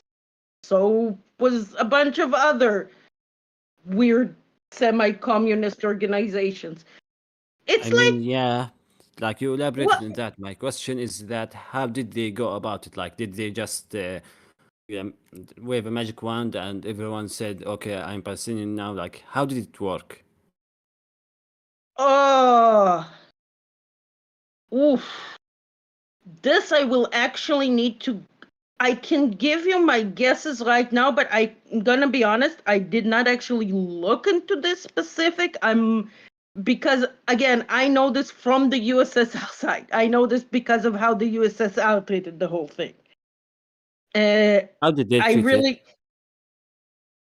Like I said, okay, I will explain. The atlas that we immigrated with in 1990 to Israel had the Balfour Declaration, I think, like the pre-48 map that claimed that like that claimed to the people living in the USSR that half of the Negev is currently controlled by Egypt. They really the USSR basically would do anything to claim Israel is illegitimate, and that is including creating a nationality around a supposedly legitimate population. Now, before you start yelling at me at the supposedly, first of all, even if Palestinians theoretically were not a unified people, 70 years of being kicked around like a hot potato all over the Middle East will probably create some sort of unified national consciousness. So that makes sense. And they were, let's put it this way, as far as I can manage to understand, the Palestinian movement started when they realized the other Arabs don't actually treat them fully like other Arabs. How come? Like, they don't want them in their countries, they don't want to integrate with them, they don't. Okay, so is it not fair to say, and I wonder if I'm trying to figure out where the disagreement is. So, like, to summarize, does it not sound like, hang on, does it not sound like the Palestinian nationalism and the Palestinian national movement arose partly because of very organic reasons, because obviously they had a shared background and they came from Palestine, either as refugees or as people who lived in Israel or people who lived in the West Bank and Gaza. But then also that I think a lot of their initial narrative, especially the involvement of very secular leftist language around like human rights and colonialism and all that, was influenced by the Soviet Union. Because if I remember correct, I could be wrong, I'm pretty sure the PLO charter, was that not drafted at least in part with the help of Moscow, with the Soviets? Probably. I'm not familiar with that. You maybe can give me some resources on it. Okay. Can I get a bit conspiracy theorial here? No. Wait. Oh, we love conspiracy wait. Do we not agree on, even without the drafting of the charter, just like the general idea that the Soviets influenced a lot of the... I completely agree. Okay, you agree. No, Sundowner, I what do you... disagree with it completely. I completely disagree with it. I think it's completely overblown. I think it's completely conspiracy brained. and I'm willing to go deeply into it, but I think it's irrelevant for now. Let's hear our No, but I'm opinion. not asking you if it's completely overblown. I'm asking if the Soviets had any influence over like the general like narrative that comes from the origins of the PLO. Like the Like the general way that- narrative outside of the region, yeah, I think they have a point. Yes, outside of the region mainly. Yeah, But not on the narrative But they played a from role. like Arafat and the PLO. I think their involvement was at very best minimal. Like they did give financial and military support, but to actually say that they helped establish a national identity in any form really is dubious. They rather opposed it for pretty much all the time. Okay, let's see. Like because My their po- entire notion was that they supported the Pan-Arab movement and the Palestinian movement. While they tried to be within the confines of the Pan-Arab movement, they did not really get along. This is why Nasser, Hafez al-Assad, even the pre-Hafez al-Assad Syrian governments, they all hated the PLO and eventually formed another Palestinian knockoff that was supposed to replace it, but it didn't work. Like even the communist parties of the Palestinians, they opposed the USSR. Like in practice, in name they said, "Well, oh, we are just communist Marxist cocks like them." That's kind of how I understood it. That it was a lot of more of just like a marriage of convenience than them really caring that much about each other. Not really a marriage of convenience. They were, you know, a divorce, but they still made the appearance of they were still married. Oh, They stay together for the kids in college. Yeah, pretty much. Yeah, those. But my conspiracy is that the Palestinian national identity is actually what? I don't What like do you those think words I'm when about they to come. say? What do What's you think up? I'm about to say? That is, Oh, it's that not a is- real Seth, identity. just shut the fuck up and let her speak. Okay. Let her Them. speak. No, I already said. I'm sorry. I already said that even if it wasn't at the time, it's definitely real by now.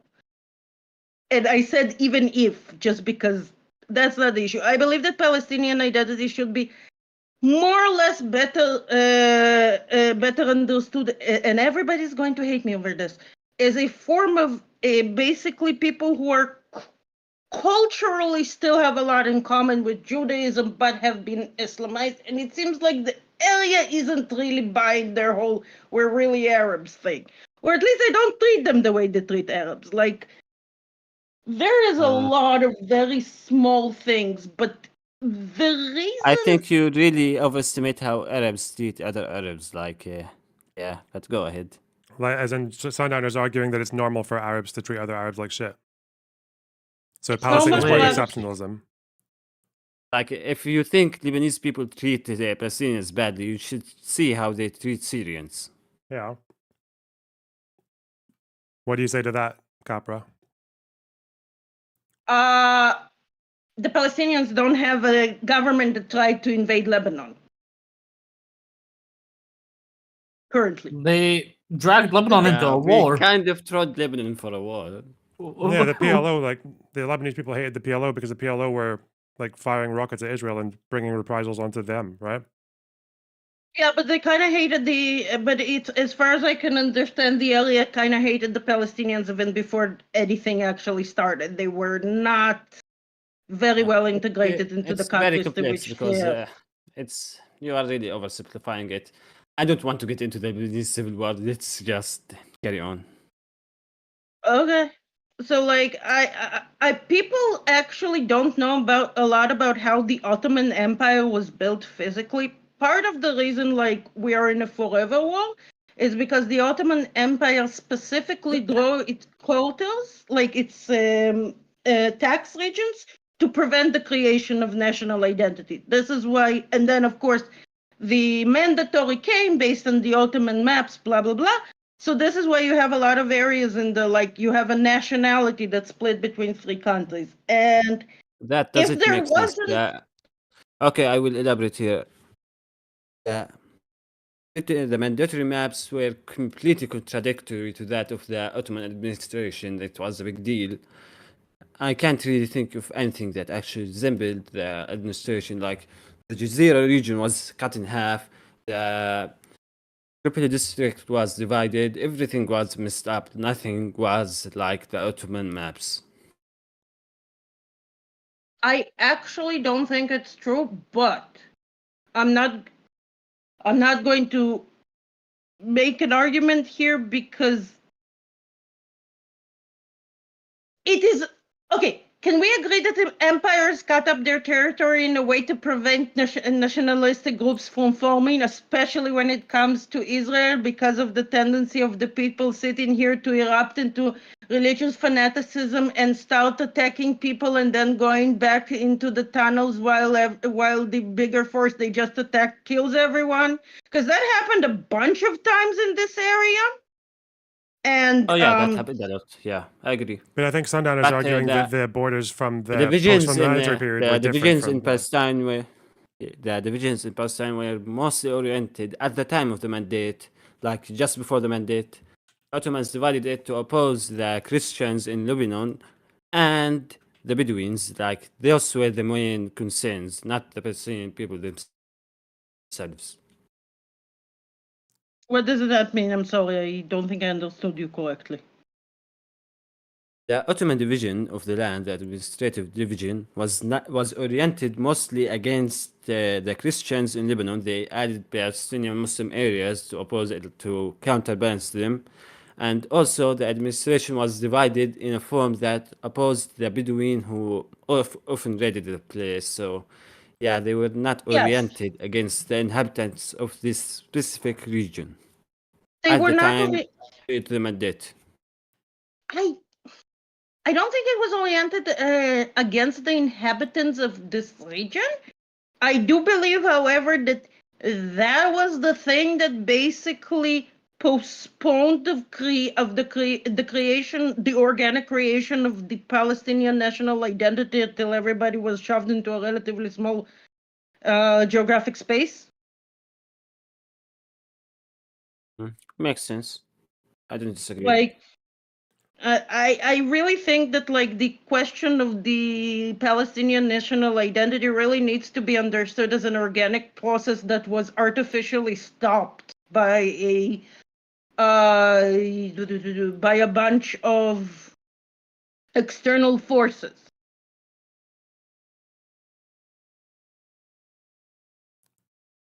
Yeah, makes sense. I don't think that's a specifically contentious claim, by the way. The culture here has to be really, really, really specific. Like, you don't get how do you survive in a place that has both swamps and deserts very often. Okay, like, you have. Okay, this is a topic I studied a lot. I can get back to it, but Leonard, really quick, necessary. There's this dude called Ian Board. Get him into here. Like, I need to debate him. What are they called? He's so fucking retarded. Ian Board. Oh, the guy who thinks Arafat was Egyptian and therefore can't possibly be Palestinian. That's the most boring fucking. Is Kamala Indian or black? Yeah, you can be both. For fuck's sake. No, I was just talking about it as in to say that at least some of the Gazans I talked to really try to distance themselves from Arafat to the point of either believing or propagating conspiracy theories. Okay, but I'm sure you probably also agree that Arafat is still seen as like a national fucking symbol in Palestine. Like you go around the West Bank and there are pictures, like murals of him all over the place. Yeah. No, I don't think it's controversial though that he did actually. But not in Gaza. I don't think it's controversial that he had like in terms of like support, not just financial but and military, but also in terms of like forwarding ideology from the Soviets. No, didn't they? There's this article I'm reading about in the Wall Street Journal where there was like a monthly magazine that was distributed around the PLO and around the Arab world that came from the KGB. No, is that Palestina? I mean, yeah, but honestly, I think the influence is completely overblown. It might be overblown, but I do think, like, I don't think it's an. I don't think. Do you think Arafat and the PLO, without the Soviets, would they have come up with the whole like Western friendly communist adjacent like language by themselves? Like, I mean, if you wish to talk about rhetoric, I think they modeled it to a certain degree. Yeah, they modeled it to a degree. Yeah. Yeah. I Okay. don't disagree with that. That's not my point. Just that it's overblown. There's like, because I guess maybe the conspiratorial suggestion makes it Because sound like that let me just Palestinians say would it, have only come up the with a red national flag cause I by them. Yeah.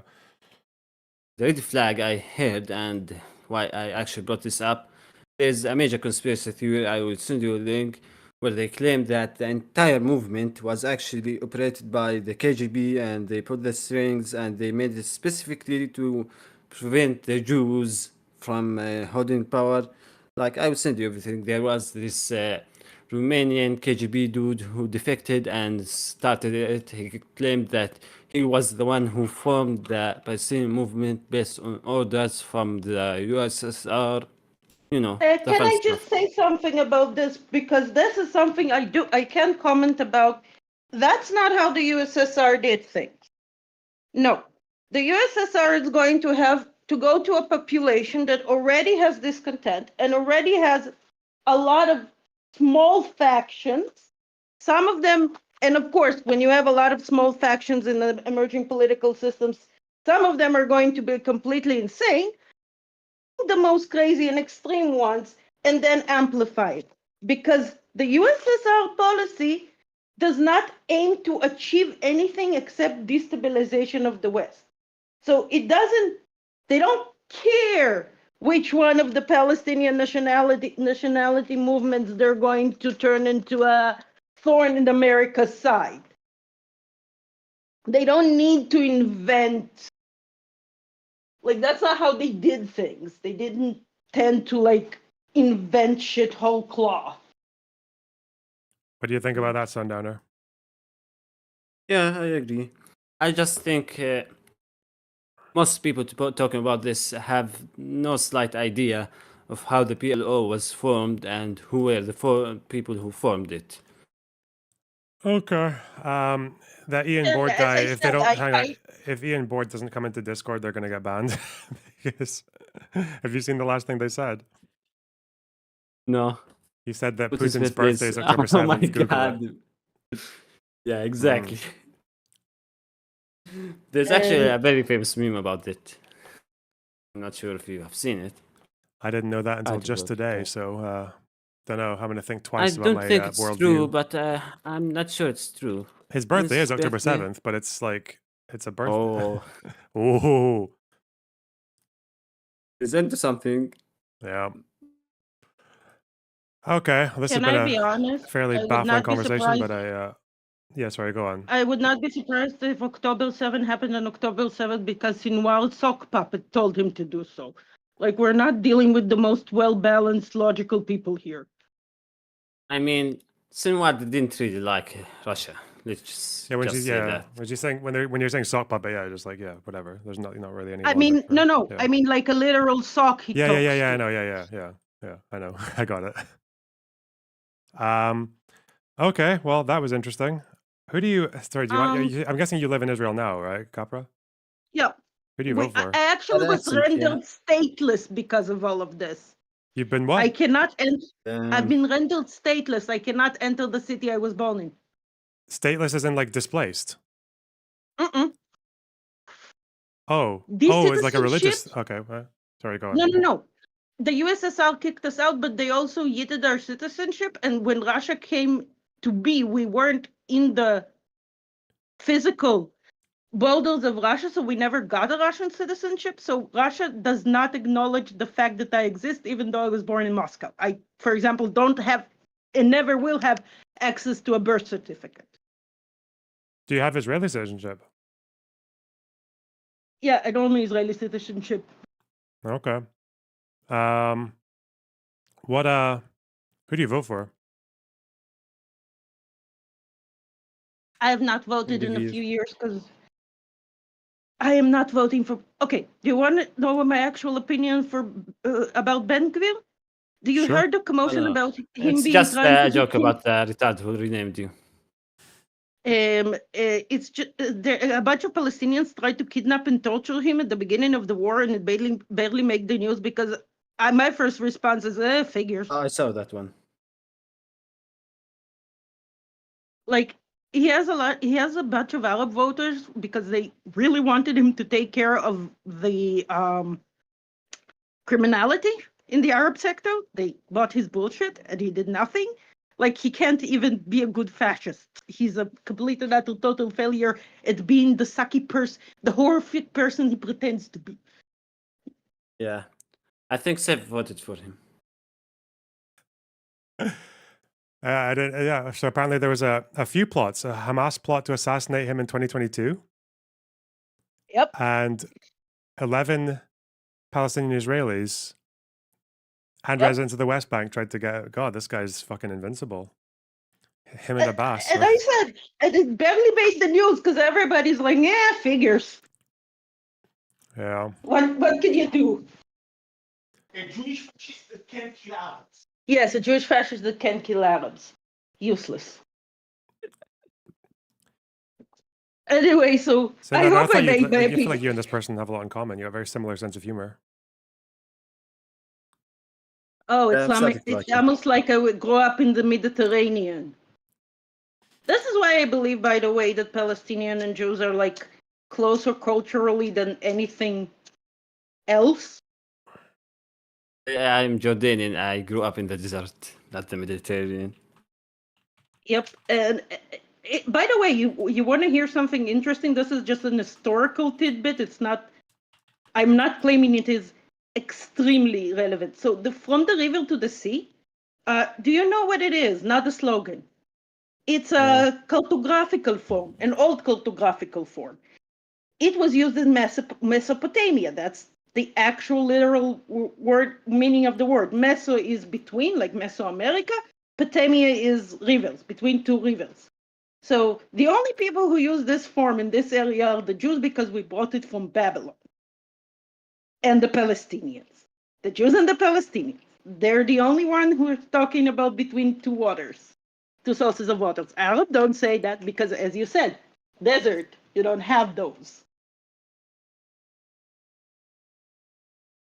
That's crazy. It's small stuff like that. It really is. This is like why I'm uncomfortable with saying that Palestinian nationality, because that's a unique thing that obviously comes from living here, nowhere else. Or living in Egypt. What? Okay. Egypt has one river. Does anyone have any other meme? I thought that was an Arafat joke. Okay. Yeah, it was an Arafat joke. Yeah, okay. Anyone else got any Totally. memes? Can I not go on? really. Okay. Go ahead, sir. Anyway, I kind of need to go. It's been a bit of a long conversation. I hope that I at least, and I do want to, about the USSR, to repeat again the reason I couldn't answer, I'm sorry, what's your name? Sundowner questions? Is yeah. because I know of these things from the USSR side. I know what my parents were told in school. I know what the map showed. I know what the papers were saying.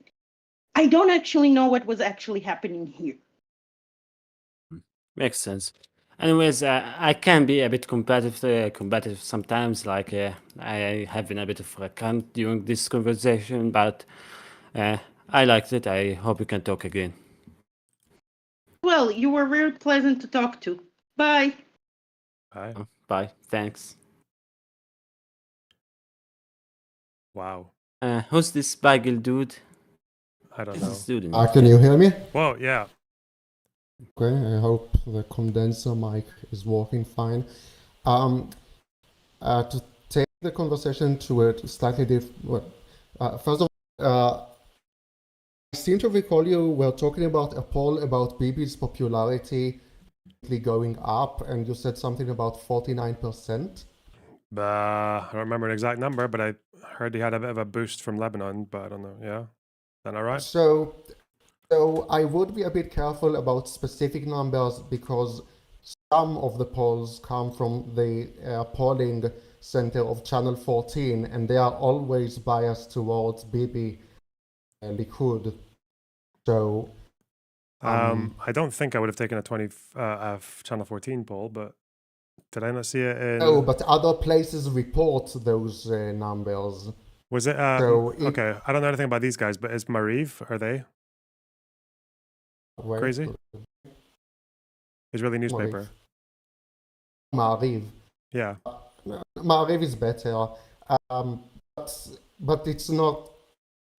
But it's not close. So I just wanted to say, if it's like in the realm of like 49 or 50 or 47, that it's probably from Channel 14.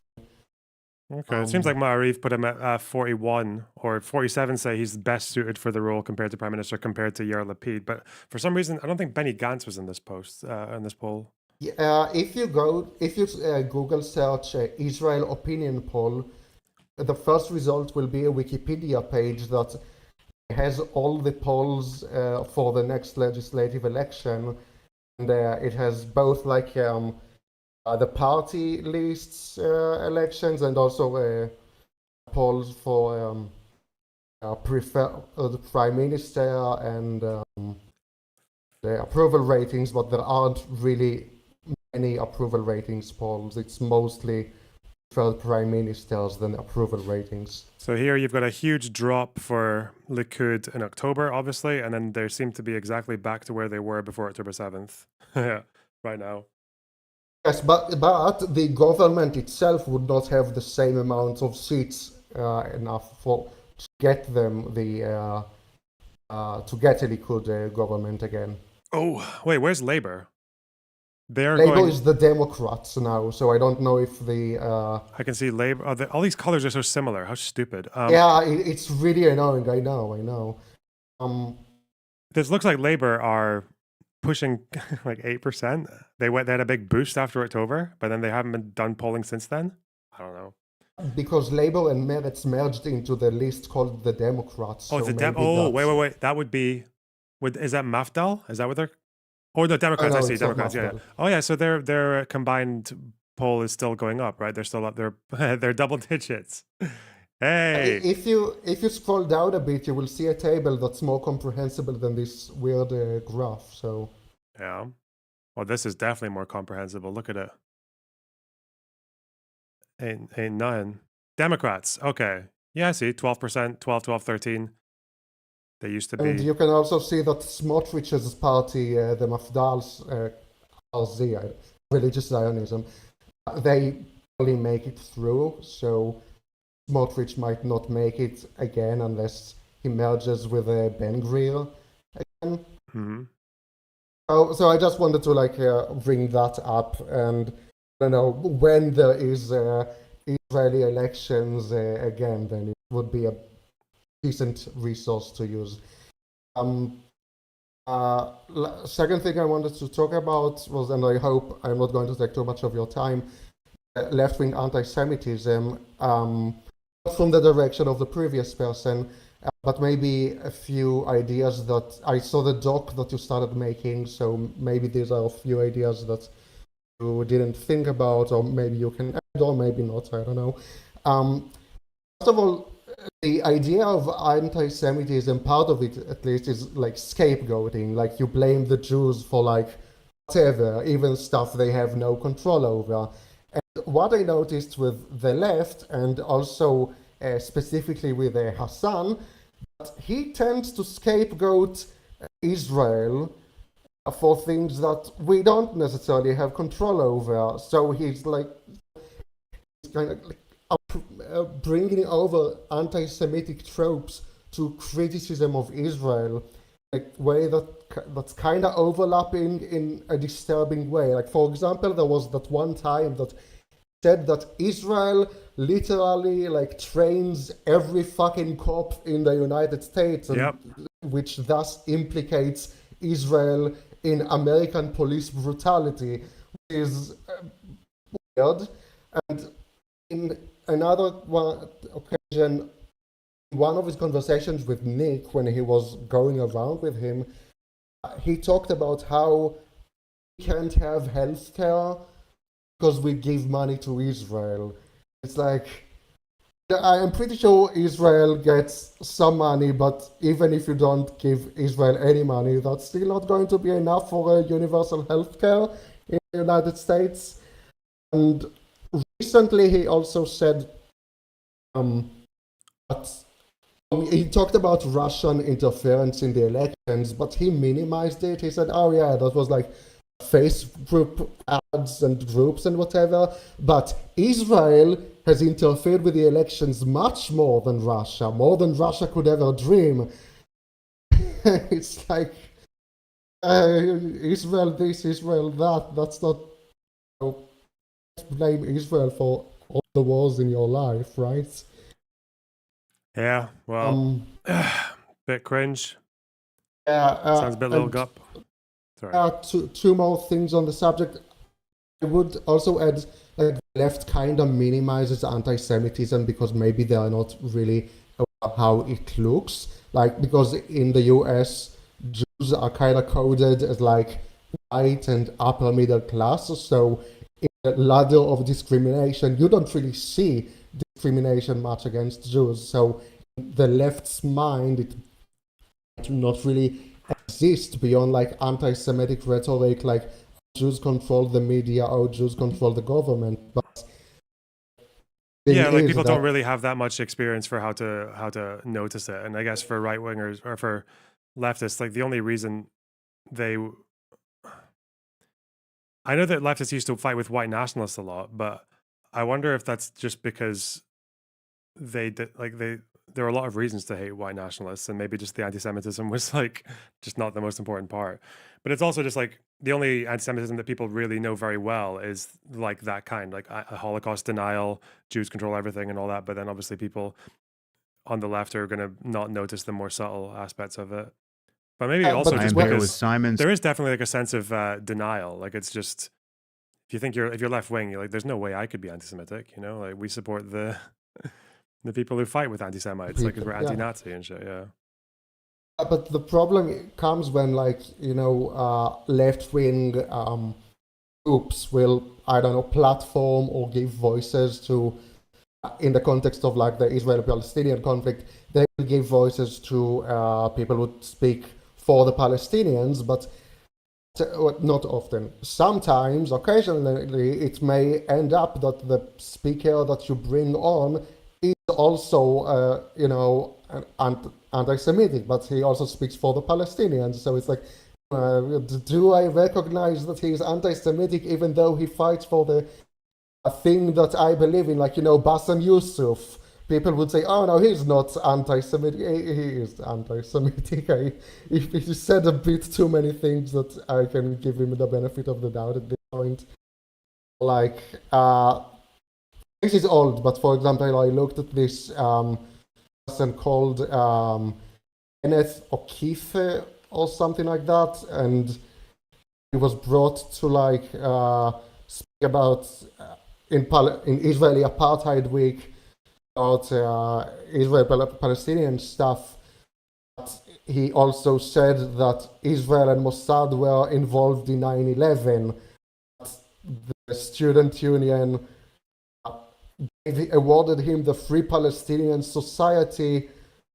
So it's like, it's your platform that can give the sense that you don't really acknowledge left-wing anti-Semitism, even though you platform it, if that makes sense.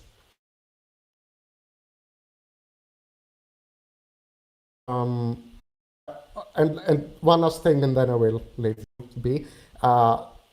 What you said earlier about leftists fighting against white nationalists and attack them for anti-Semitism, but maybe they don't consider that the most important thing.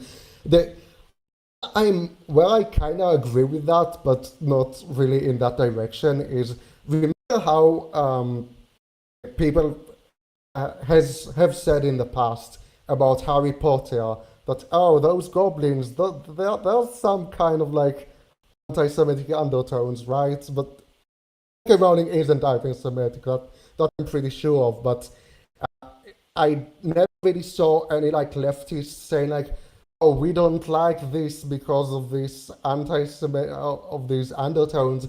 I only started noticing people pointing these things out after like the Rowling went on the transphobe trend. Then when that video game Hogwarts Legacy around the corner and people and leftists were like, we need to boycott it. Only then I started seeing people talk but Harry Potter is transphobic and anti-Semitic, and I was like, you didn't care earlier, you don't care now. You're just using it to like score points or like to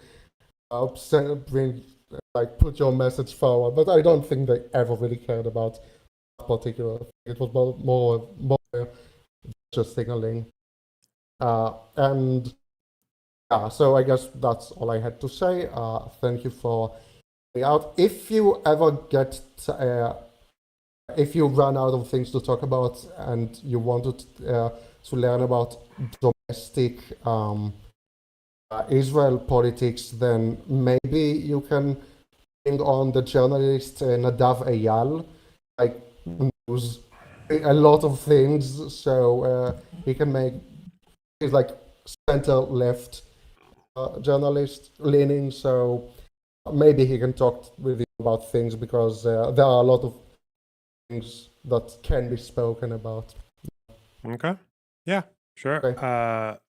Well, I don't think I'll run out of things to talk about anytime soon, but yeah, cool. All right. Oh, and if you wanted slight teaser, there's the new documentary, The BB Files. The what? Oh, the BB Files. Oh, I said, okay, I thought you said a different word there. Okay, yeah. What did cool. you think I said? So I said the like the pedophiles in a strange accent. Okay. No, the BB Files. Okay, so yeah, I should watch that because because people on my Discord were looking at it. I should watch it myself. Yeah. Okay, so thank you for hearing me out. Bye. Okay, take care. Wait. Did they leave? Oh yeah. Where are you from? I was born in Germany, but I live in Israel, and I still retained my German or whatever accent this is. I still not. Okay, well, people in chat who said Germany, well done, you win. All right. Oh, well done. I made Aliyah when I was 3 years old. So I don't know why I still have this accent. I still have this accent. Okay, bye. All right, take care. Bye. Okay. Too much. Wait, is oh no. Do you know what? I think do you know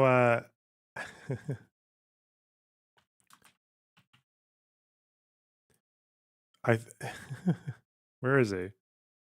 This guy, this absolute fucking nutter, Yosef Haddad, is he going to be doing a debate with Mohammed al-Kurd?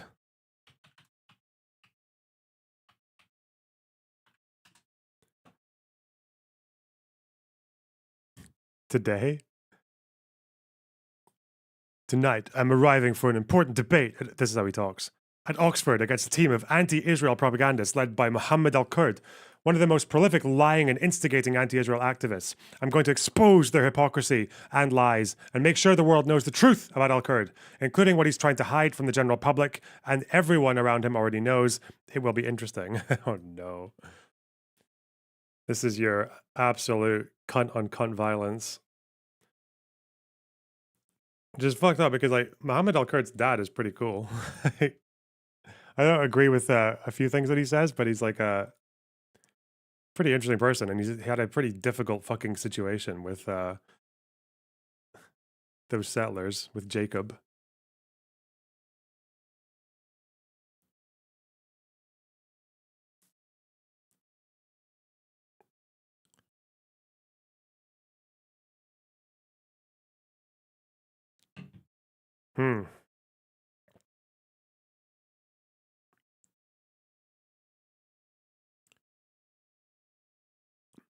Fuck. When are they gonna? It's Oxford Union, I guess. I want to watch this. It's gonna be an absolute banger.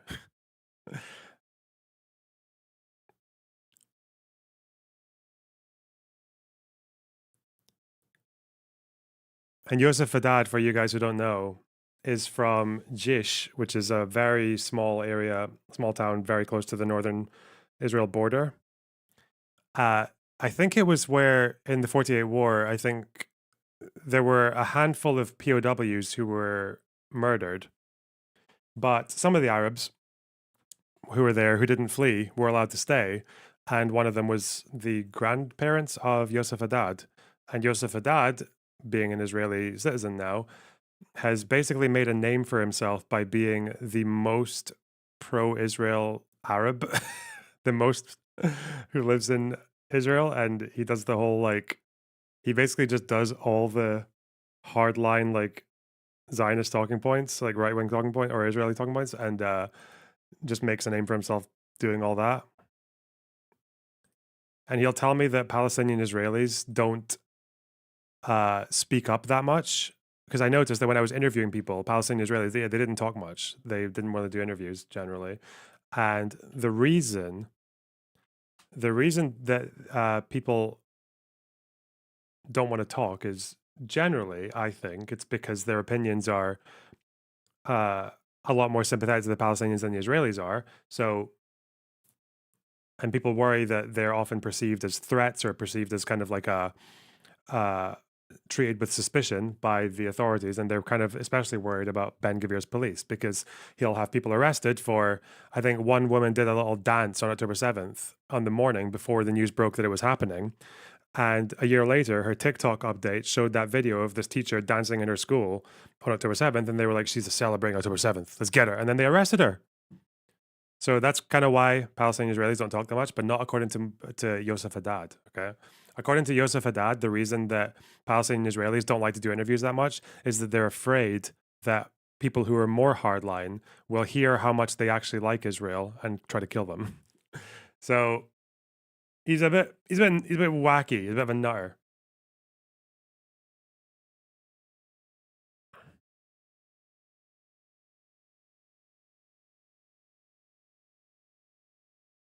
So basically, it's going to be the ultimate cringe off.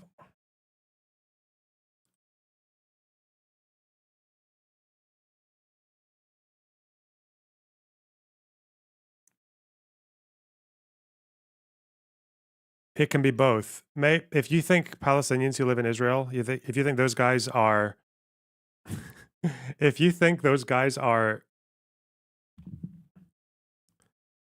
like Israel as much as Yosef Haddad does, you are pissing in the wind. I'm sorry, you're so full of shit. It's so copium.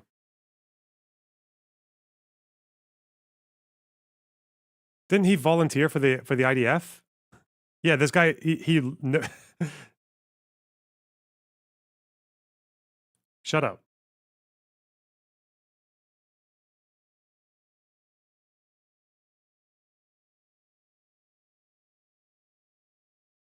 Anyway. Oh, sorry. Who's this fucking Ian Board dipshit? Like, okay. Arafat was born in Cairo. Yeah, Ian? Where was David Ben Gurion born? The fuck's wrong with you? Why would you? It's the most. I've never seen a talking point that is such an obvious self setup. Bye bye.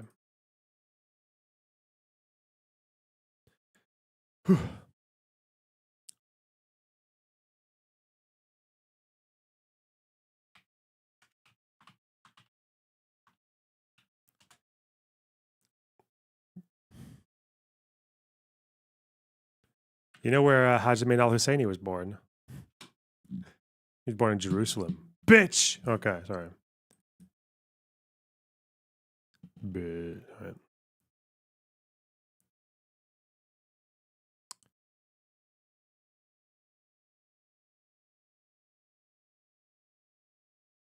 Funny. What the Straight. fuck? I don't care.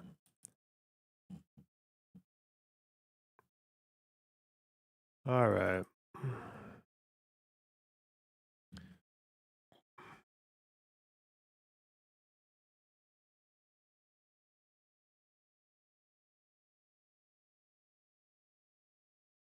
What's with the Arafat born references? It's just some really brain dead, completely illogical talking point that tries to suggest that Arafat was like. It's funny because the only other people who make arguments like that.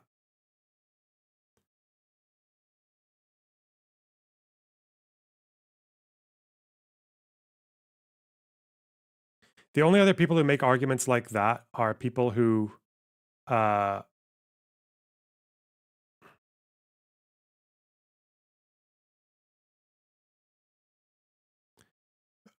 The only other people who made those arguments are like rejectionists, because I used to hear that occasionally, like Hamas supporting rejectionists would say that Arafat wasn't like trying to make peace with Israel was a traitor and an Egyptian. Or I guess people in the Tanzim used to call them hotel activists, right? Like the more militant youth wing of Fatah used to call them like hotel activists who didn't know anything about the realities on the ground. It's funny again, like the farther apart you get, the more similar things are. The more strange, unexpected similarities turn up. Okay. Why does him being Egyptian matter exactly? It doesn't. That's why it's just a talking point.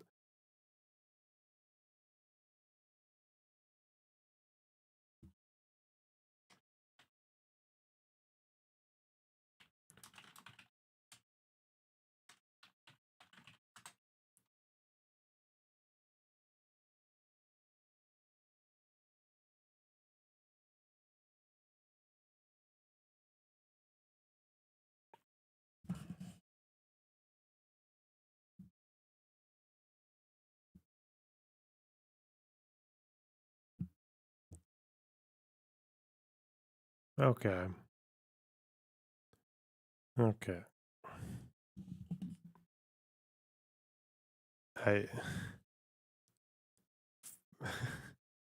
There's so much going on in my Discord right now versus chat. I'm just like, fuck me. I don't know. I don't know what's going on.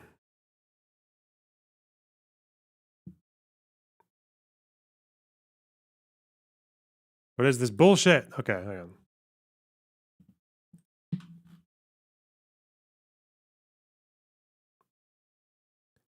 What's your Discord? It's in the discord.gg/loanerbox. It's in my description. Description for every video.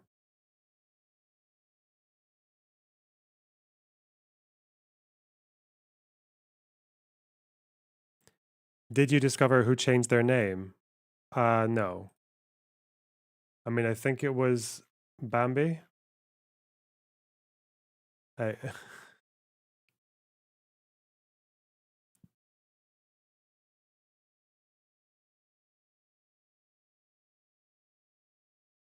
Loner, you need help.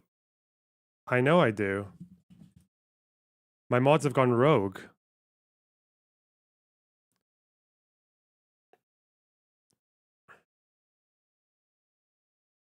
Actually, I thought, to be fair, I thought Bambi was made a mod as a joke. I thought that was a joke. And now apparently the fucking Emboman versus DGG crusade is still on, even though I said I didn't want it to be on. So what the fuck am I supposed? Oh god. All while it's like they've chosen the point when I'm at my most vulnerable, you know, like because I'm busy dealing with all the fucking torrents of hate from the Hassan shitter community as well, and it's like that's not really. I can handle it, but it does take time. It's like slightly stressful.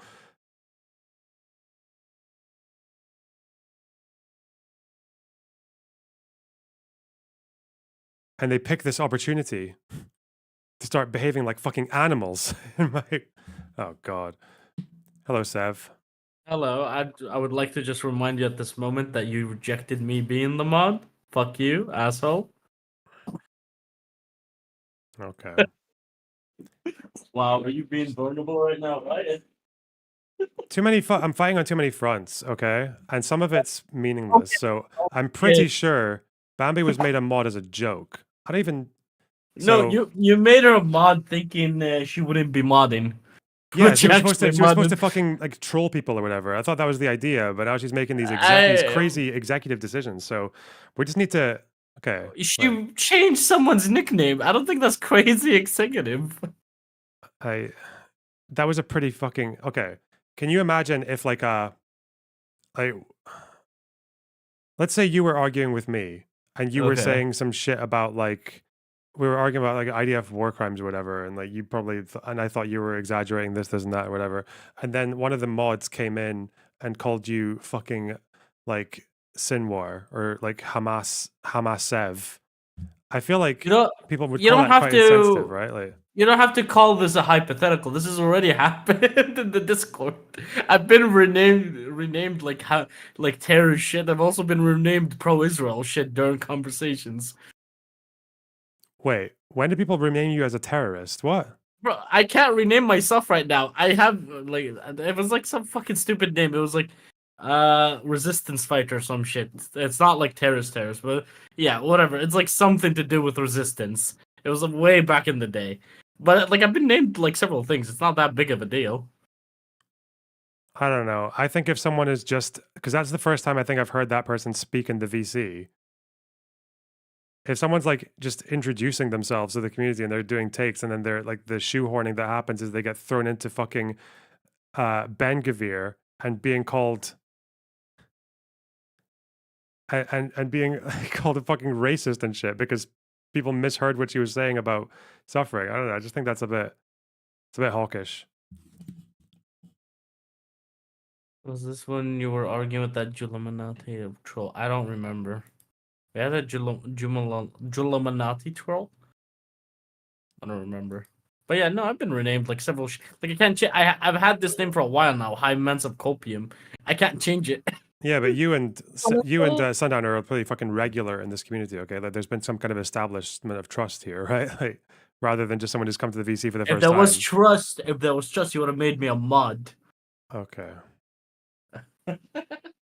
He's power hungry. Hello, Mina. Yeah, don't have power in my country. What bothered me the most is maybe not the renaming, even though that's like I'm sorry, Bambi, but this is like, I know it's a joke, but it's like kind of in bad taste, I suppose. But what rubbed me the wrong way the most is just chat, like deliberately misgendering them. It was like actually like intentionally misgendering them. Like nobody like actually doing Yeah, I anything mean, if about people it. are doing wait, if people No, I is know there a it's mod in not- chat now? No, there were no mods in chat at the time. Oh, yeah, because that should be like a that should No, just be a you- ban. If you're gonna do it intentionally after being YouTube mod. corrected, you should be banned. Yeah. I don't think you had no YouTube mods. Whoa. Okay. Oh, Wiz is here now. Hey. Oh, he's ready for business. Anyway, I don't think the person was affected much by it. I don't think you need to make a big deal out of it. I'm not making a big deal about it. It's a bit annoying. Okay, you called it a third front or whatever, like several fronts now. The fuck do you mean? It's because it's that plus you're Embo acting like is trying to- Israel. it's that because it's plus that and it's fucking Embo in the intros channel trying to get fucking a new guy who's joined and telling them to go into DGG and look for misogyny. Like fuck me, it's just a bit annoying. Okay, like Yeah, no, that I can understand being annoying. I think that's a little more worth your attention than a fucking nickname change. yeah, well, one thing at a time. Okay.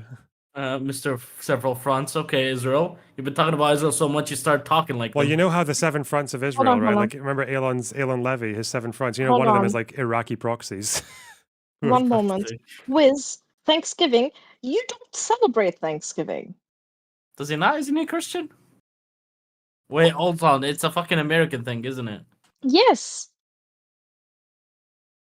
And you were in chat earlier. Like, you just don't do your job. Whatever, dude. I'm just saying there needs to be okay, it's a pretty small, very basic thing. And it's probably not gonna have to come up very often.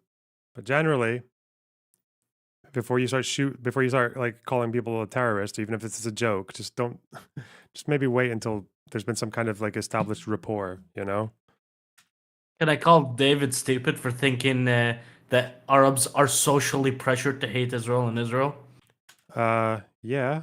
That's a completely different question. Okay. Can I use a slur? No. Okay. I'm gonna go now. Bye-bye. Bye, Mina.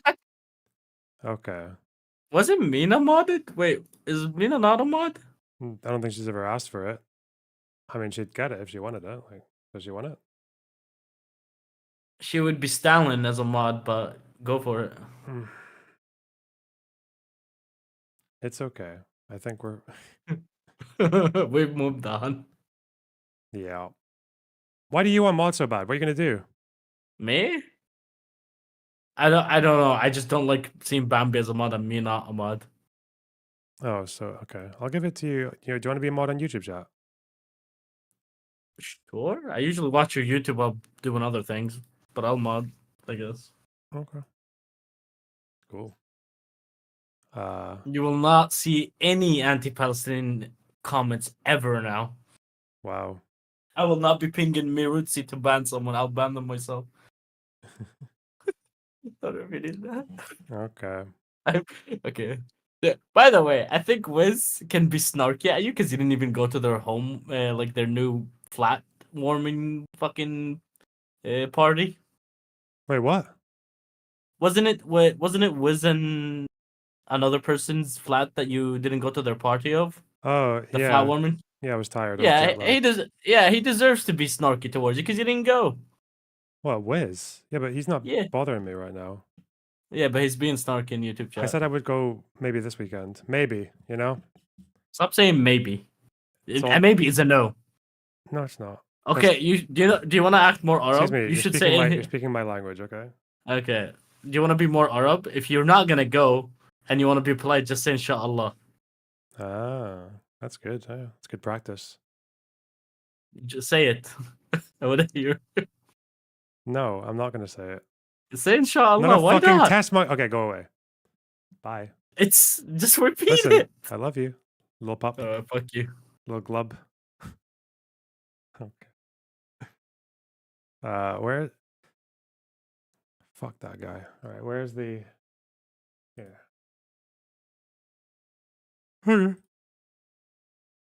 You know, oh fuck you. That's what makes you think about.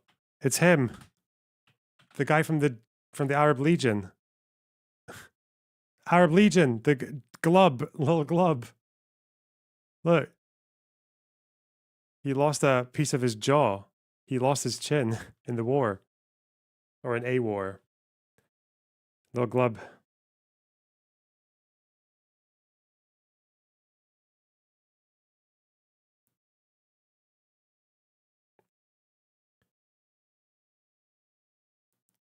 Looks like a little glub.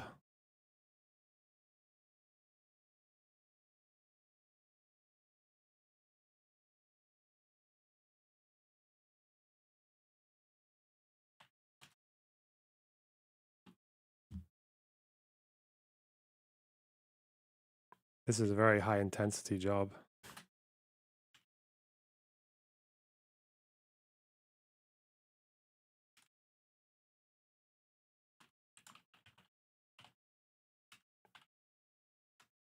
Wait. Just out of curiosity, what did you think I was trying to make you say? Inshallah. Yeah. It Yeah. means God. I know it means God willing, yeah. Yeah, I thought some people thought it was a fucking slur. What is wrong with No, I just thought you were trying to make me say it for like test monkey or whatever, like to make fun of my No, what- shitty pronunciation. No, that's literally what people like Arabs say when they want to politely say no, they're not coming. Yeah. They say inshallah, God willing. Oh well. Anyway, Is what it is. All right. inshallah you'll have your mods acting on your front. Okay. Bye bye. Bye-bye. God. Gonna have a heart attack in here.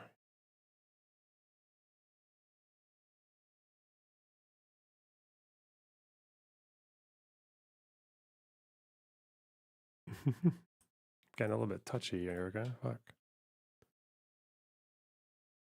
How do I wait, hang on.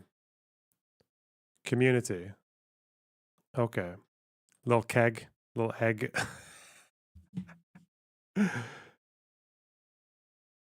React content will give you time to panic read your Discord.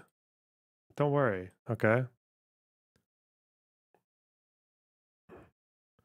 I've started using inshallah now instead of hopefully.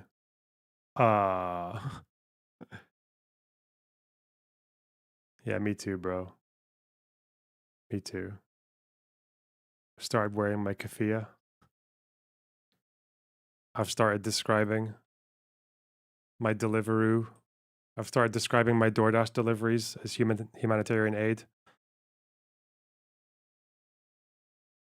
Yeah. Okay. Where? No, it's moderate. Okay. Is this?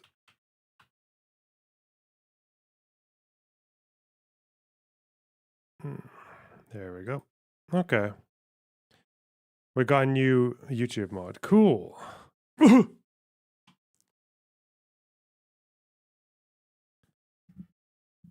Have you seen Wicked yet? What is Wicked?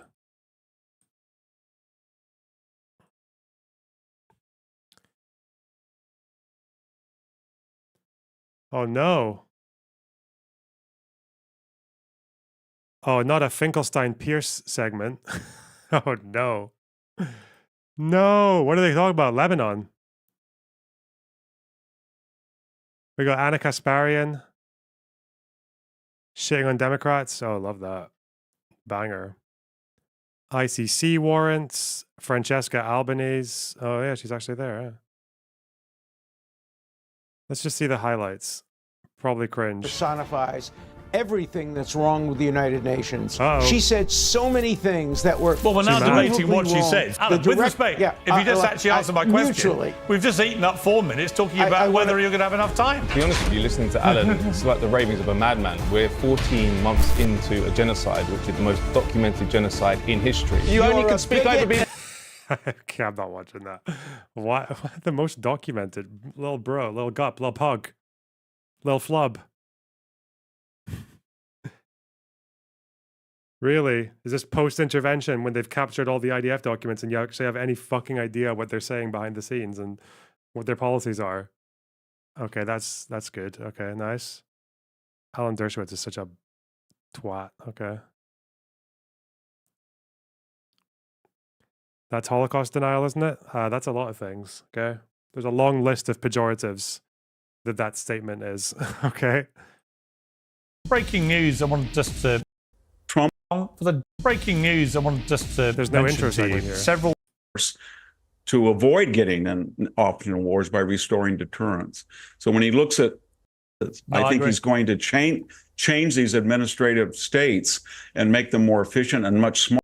Out on our streets right now, people who are struggling with severe drug addiction. Some of these people actually do have families to go to or homes to go to. They need a different type of service. They need rehabilitation, not harm reduction, where we're just passing out needles and crack pipes, thinking that it's going to solve the problem. It has not solved the problem. It has made the lives of these individuals struggling on the streets far worse, and it has also made the lives of hardworking, tax-paying Americans in states like California a lot worse. Yeah. When I look at my life right now and I ask myself, women, and so none of them are, I actually ask them, I'm like, are you guys at all offended that I say, hey guys? It's just kind of the way we spoke. Like in my generation, we kind I don't know if this will be about gendering and trans shit. I don't know if I'm ready.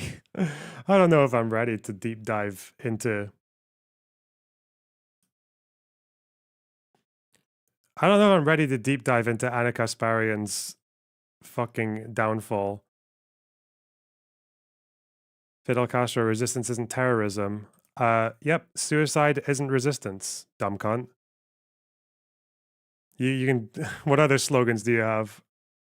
Gaza is no more. Gaza has been pulverized, it's been obliterated, and that was the Israeli goal. What happens to these people? Well, Gazan civilians today have an opportunity after Hamas No, that's not my that has question. subjugated them Well, you can't- to rebuild their Fine, society. that wasn't my question. If I need psychoanalysis, I wouldn't go to. When did I ever mention suicide, sniper expert? I don't know if you understand, but October 7th and that whole, what you call resistance, that was like a suicide mission, right? You understand that? Like, that's why they built all the tunnels. That's why they described their losses as tactical just a few days ago, Khaled Mashal. Yeah, anyway. On the basis of what Israeli leaders themselves said after October. So it What are they can be arguing done. here? You can What move the happens to the population people? out of the way. Hamas Hamas funding. I'm not gonna like either of these people. Whatever. Okay.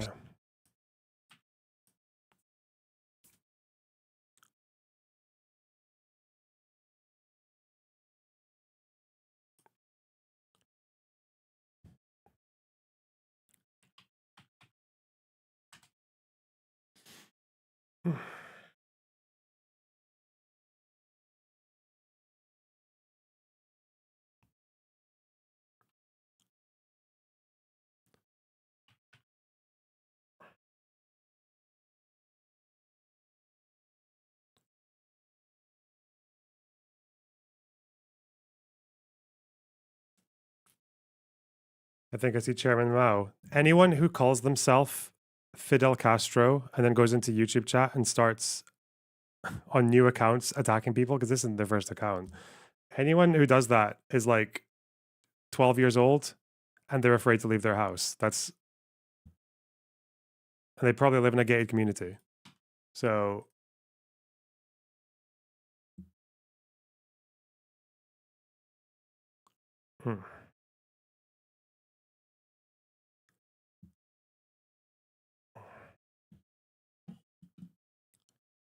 why aren't all you chatters? They live in a gated. It's my accent. Gated.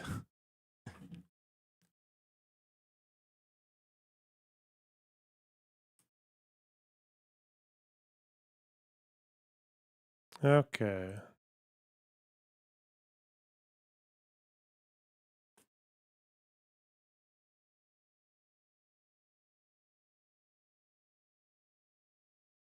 You heard gay too. Okay.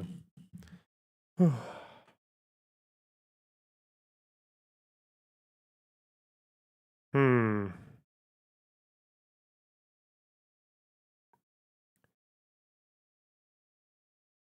I think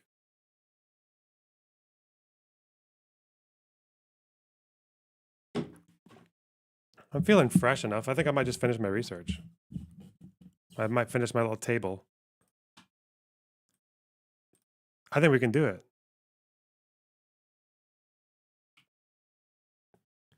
We only have... oh no. Don't speak too soon, Loner Bub. Loner Gup. 6 pages. Should I create the PIJ table? You can, but the PIJ table would be a lot easier because the PIJ table would just be find every PIJ death from Cast Lead. That's it. That would be quite easy. I have no idea how you would get one for Al-Aqsa Martyrs or any of the other militant groups that were there at the time. Because there's usually like 3, 4, or 5, even though the other ones are all quite small. I'm not an incel, I'm an X-cell. True! Okay. Al-Aqsa Martyr site is down at the moment. That's what I saw as well, because it should be Al-Aqsa PS, right? Isn't that what it is? Al-Aqsa.ps? Jesus. Why the fucking Arafat Cairo shit? Oh my god. You know what's funny is, the other people who make that complaint about Arafat are people from Hamas. Like people who think that he's like a fucking fake resistance fighter and a sellout.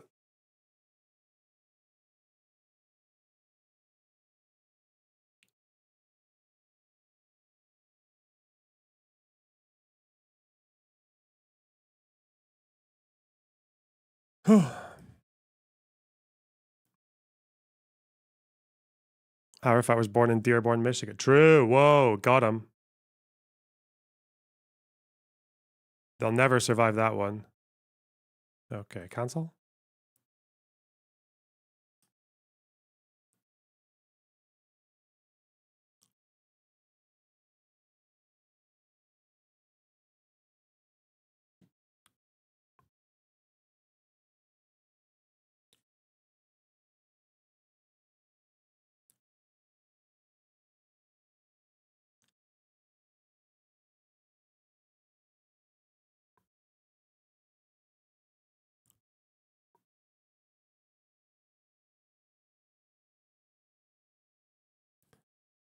Click my link, Loney. I don't know what link you're talking about. In Discord?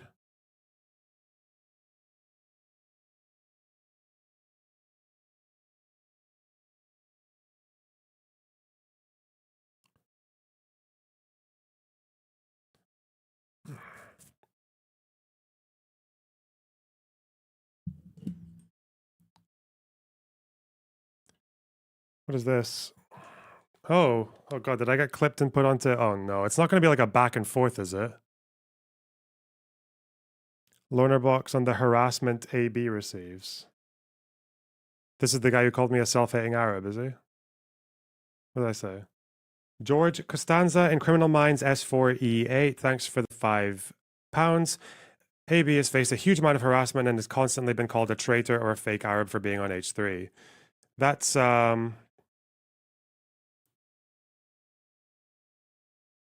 a real shame. He doesn't deserve that.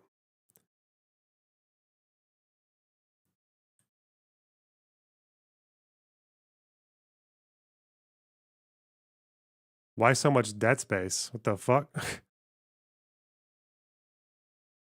Okay. Apparently this guy called me a self-hating Arab after, but whatever. It's okay. Is what it is.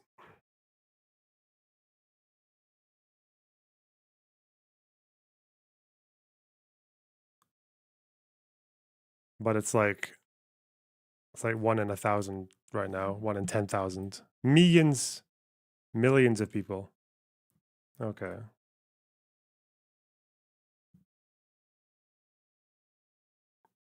Who is AB? It's the person who was on one of the crew from H3.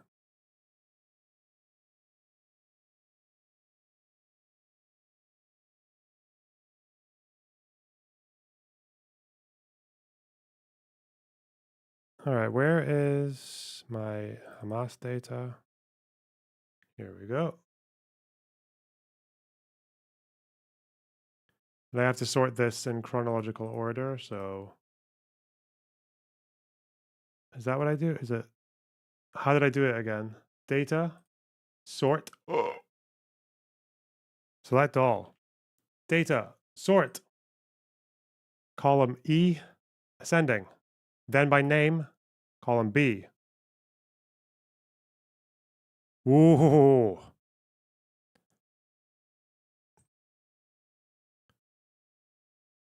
And we go to 2008 at the end of the year, 27th. What a big day. Okay. Why not use Google Sheets? I'll do whatever the fuck I want. Why not use this? Hey?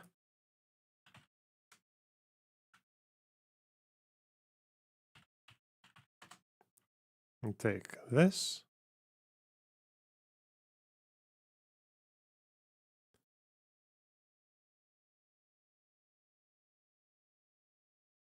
Put this here, actually. Okay, no.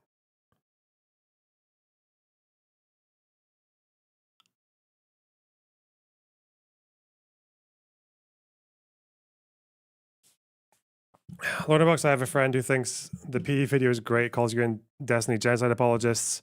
I explain your response and he's already dismissing it. I don't know what to say.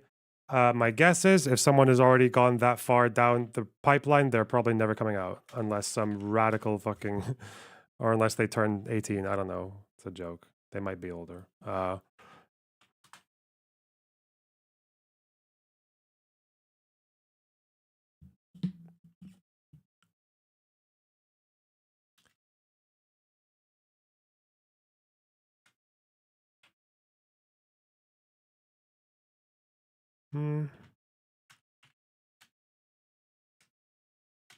What's the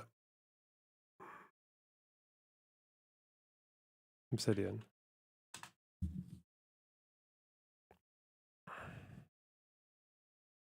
Again, I think most people who have these positions right now, especially Westerners, if I'm guessing it's English-speaking world and all that, most people who have these positions don't have them for any kind of like logical reason, right? It's just, it's people who are bored, like bored in a very kind of like existential sense.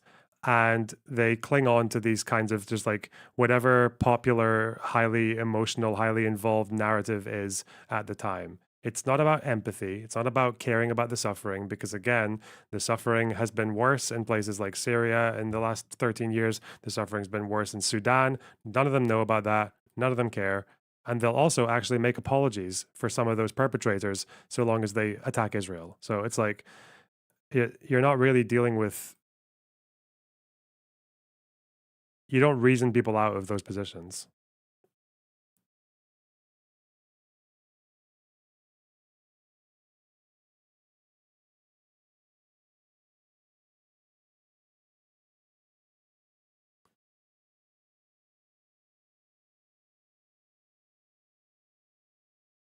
You know what integrates with Obsidian?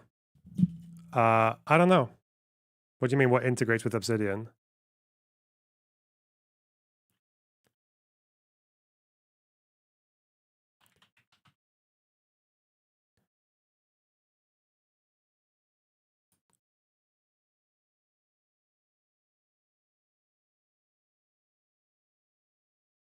Orient data. Okay. Woo.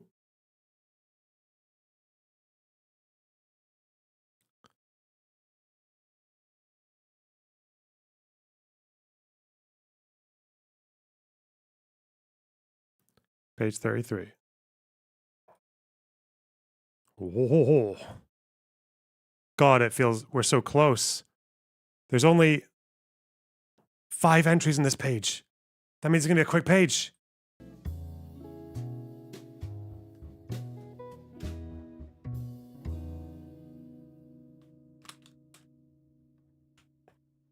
How is the aid situation in Gaza?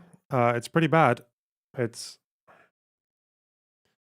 I'm pretty much everywhere now because there's such a lack of order in some of these areas and the difficulty of distribution and all that kind of shit. But is this loud enough or too loud? Might be too loud.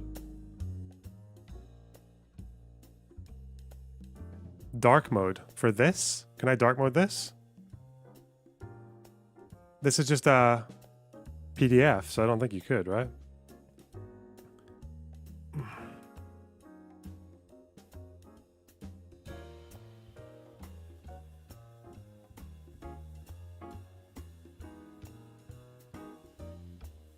All right, page 33. What are the names?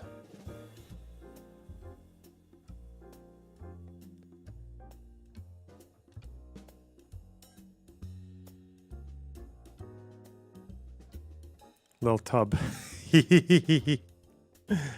Oh, God. Can you automate this? If I were smarter, I probably could, but this is because of the way the translations work and the way that every name is spelled or presented in a slightly different way, and because there are pretty qualitative details that I need to look at, the only way I think I can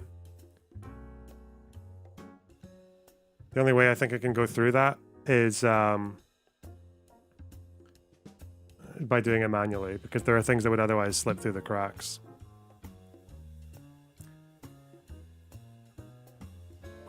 Yes, I saw the post about people thinking that I'm there was what, Netanyahu paid by Israel, whatever. Yeah, it's fine. Like, these people are liars, okay? They all lie. They know they're lying, okay? If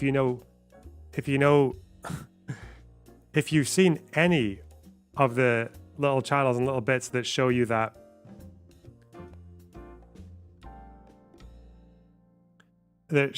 fucking trip, there's no fucking way. There's absolutely no way you would ever think that trip had anything to do with the Israeli government. The Israeli government would despise. The Israeli government would see that trip and think that it was like, this current Israeli government would see that trip that me and Steven did, and they would think that we were sponsored by fucking like people who want to destroy Israel, right? Because we went to the West Bank and we spoke to people there. We spoke to some people who were politicians who Israel thinks are trying to kill them all, like fucking Mustafa Barghouti and shit like that. We spoke to Hamas sympathizers. We spoke to individuals who had suffered like pretty high-profile cases against Israel. We spoke to someone who had his son murdered by settlers. Okay, we met someone who al-Kurd. You think the Israeli government would want you meeting fucking Nabil al-Kurd, the guy who had fucking Jacob the settler move into half of his house?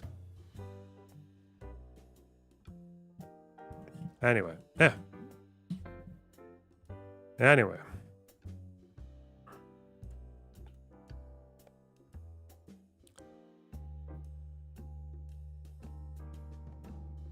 Okay, Rai.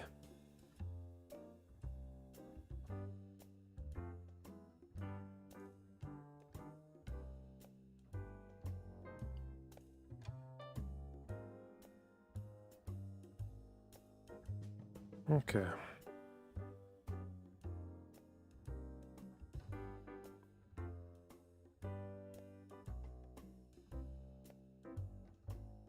Just more of the same after you uploaded that. Yeah, that's what they'll do. I told you that. I told you if I respond to this, they'll just lie more because their audience doesn't want the truth. They want whatever sentences or whatever stories will just fit with the one that they're currently on board with.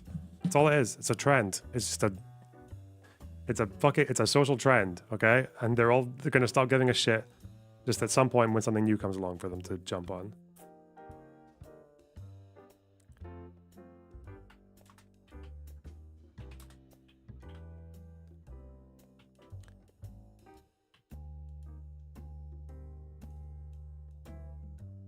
No, I did that one already. Whoa.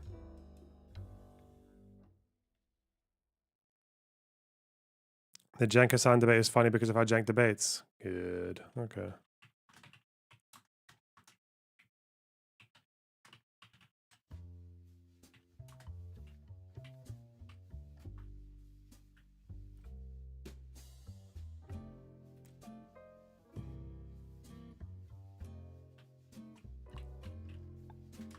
Hassan Ahmad Mabhouh Ali, yeah.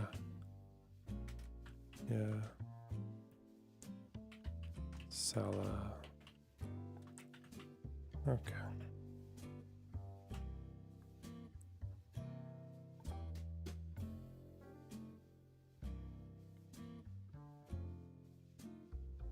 Who?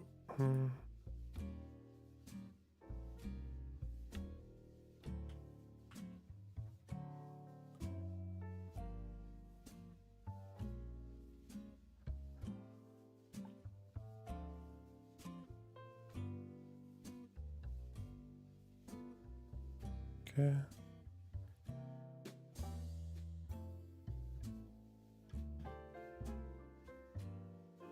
What the fuck is this one? Oh, the Popular Resistance Committee. Are they still going? I don't think I've ever heard anything about them in the last 5 or 10 years. This is actually one of the only contexts I think I've heard them in.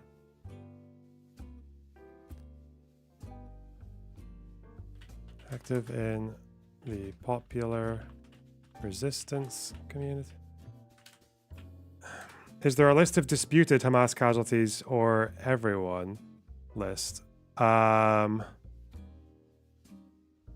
No, but I can publish this when I'm there and then we'll get to it.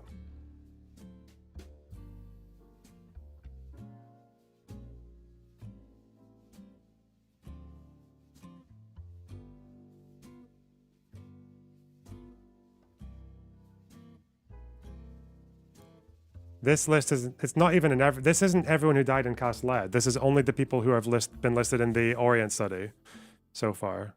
This isn't every death in Cast Lead.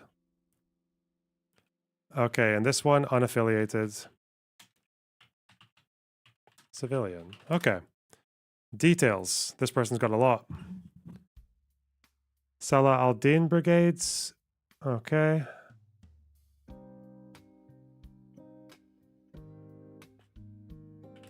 Launched rockets. Okay, whatever.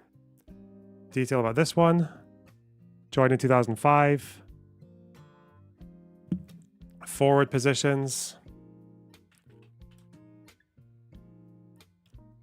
This generally suggests that they were police or security, if they say forward positions.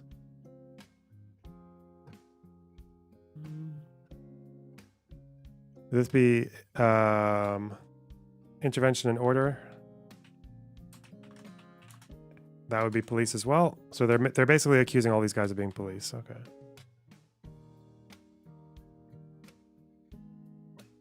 Launched rockets. Okay.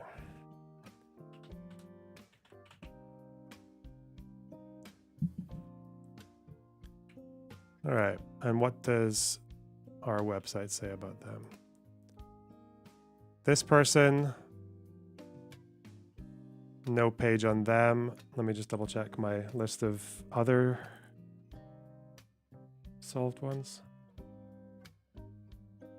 Oh. Pro-Israel lawyer calls Cenk a parasite in debate. Okay. Maybe next year. God, I've got so many fucking DMs. Donkey Kong. Okay. This person. Oh, wait. This person might be. Nasri. Okay. Nope. They're not. Okay. So we'll see if they're. This person's not listed on Al-Qassam because they're not in Al-Qassam. So. And no one says they are so far. Let's just see what B'Tselem said. Just in case. Nasri. There he is. Listed as not applicable. So this person was a police officer, but not claimed to be part of Hamas or anything else. That's all we're going to know about them. Okay. Also, if anyone... There's no way there's a web... Is there a website still for the Salah al-Din brigades? I mean, it might still exist, but I'm going to say it's not going to be likely easily found. This person, Al-Qassam. Okay, so we should find them. Yep. Oh, all of these people are checking out, it seems. Bar one. Ooh. There he is. Al-Fadl Afna. Okay.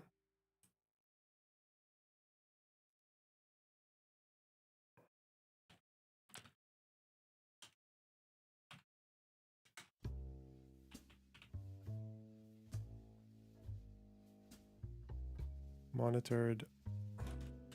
Guarded the borders of Gaza City. Looks like it checks out. But we will double check if B'Tselem listed them as a cop, because they might not have been a cop. Killed in Abbas. Wait. Oh no. He wasn't in Abbas police station. Killed after investigating the strike. So he was at home, but that means he might not have been a cop. Okay. Are border guards legitimate targets? Not inherently, no. But they are if they're also soldiers. So who are in like the armed conflict with Israel, because that's the thing, is a lot of these border guards were also soldiers who were firing rockets. So anyway, and other such things.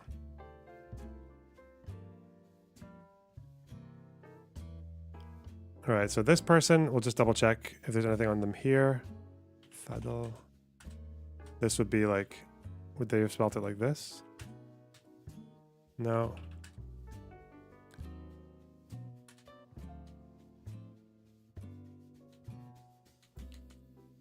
Ooh. Shit. I went too far, didn't I? Oh, here we go. Fadel. Fana. Here we are. Oh. Okay, so they'll say, oh, yes. So they say he was, yeah, this is why. So B'Tselem here are saying, yes, he was participating in hostilities because he was because he was a soldier. So I think B'Tselem did not applicable for everyone who's just killed in the immediate strikes, because normally B'Tselem would say that cops were not applicable. They didn't know if they were in hostilities. But if this guy was a policeman killed when he went to care for wounded persons at the station next to his house. So they don't mention that in Al-Qassam, the wounded people. But see, B'Tselem considers this person participating in hostilities But then in their bio, they say caring for wounded persons, because I think even, I don't know if that means that B'Tselem are also on board with the idea that like Hamas, a lot of Hamas soldiers who carry out medical work are just like, it's rare that you're going to find just a Hamas medic who doesn't do any fighting, ever. So, listed by B'Tselem. You see, that's what I mean. When I say I'm not automating this, this is why I'm not automating. It's because this kind of qualitative info, I don't think there's a way to do that streamlined. All right. Let's participating in hostilities. These. All right.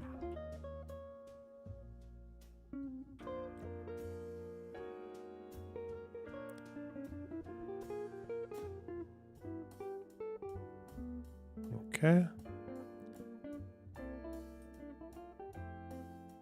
Ali Zuhair. This person, they say, what was it? Intervention. And order. Thing. So intervention and order.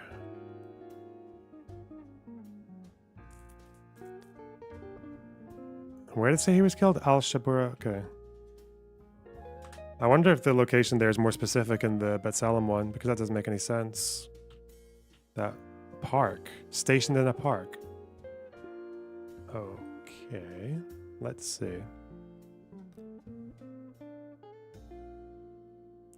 What did we say here? Zuhair? Hubi? Yes, hostilities.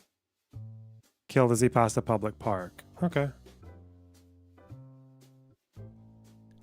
Well, I'll put this.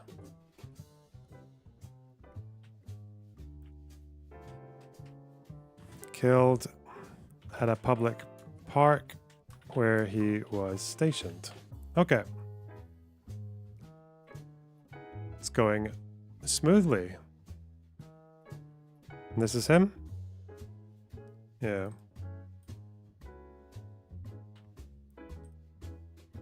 Ali Hassan Ahmad al-Mabu. Okay.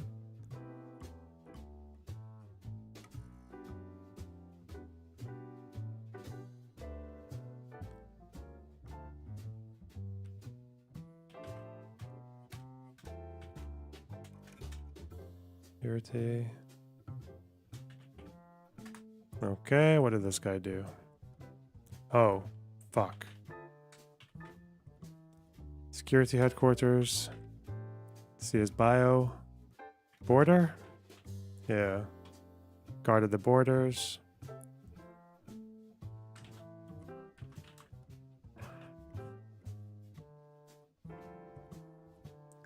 Quickly distinguished in sniping. Wow, just like me.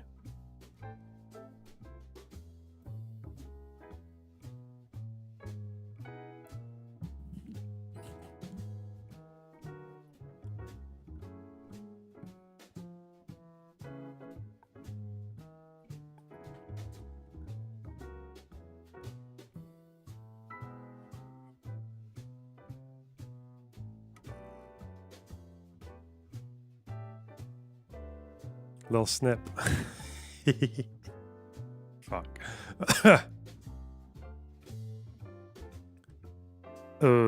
Killed in the bombing the naval site.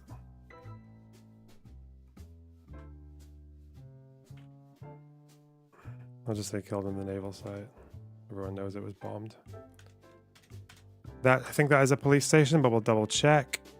So, where are we? Good.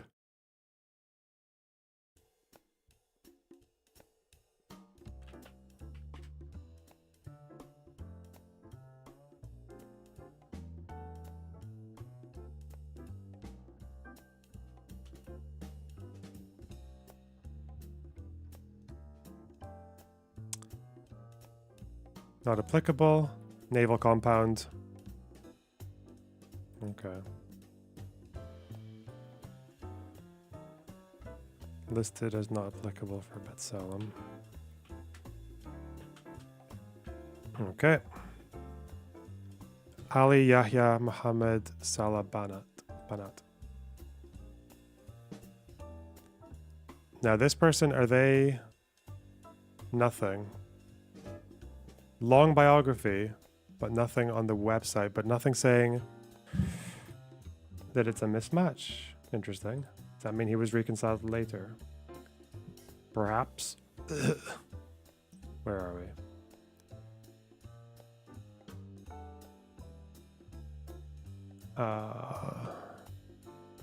Ali Yahya Muhammad Salah. Okay.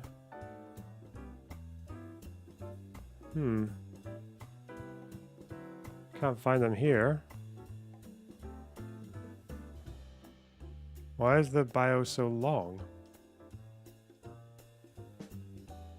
No, wait. This person's unaffiliated. Why does this say... Wait. No, this person... Oh, whoever made this one was wrong, not the Orient study.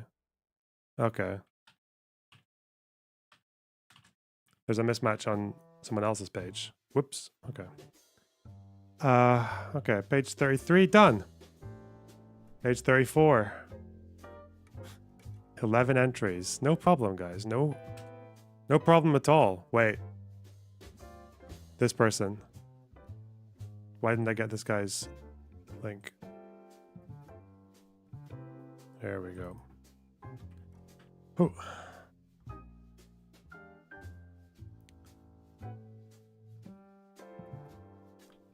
All right.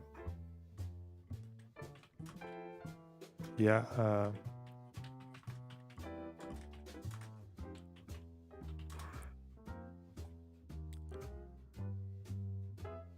move my camera. No, it's fine up there. Well, Ali Abdul Rahim, Ahmed Awad.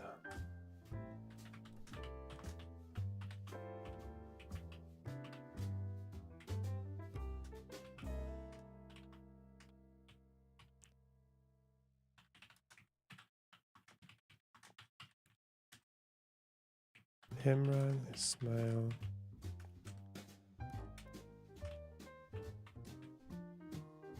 You want to put on a different soundtrack? Okay.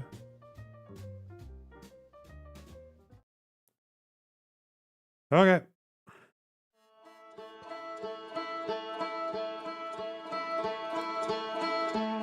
Is this copyright? This sounds like it's copyright. Is it? This sounds like fucking Snow Patrol.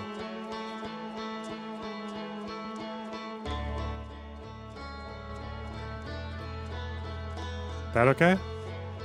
Yeah, it sounds like chasing cars. Oh, I hate that song so much. You got it in my head now. Fuck, I hate that song. Cringe. If I lay here.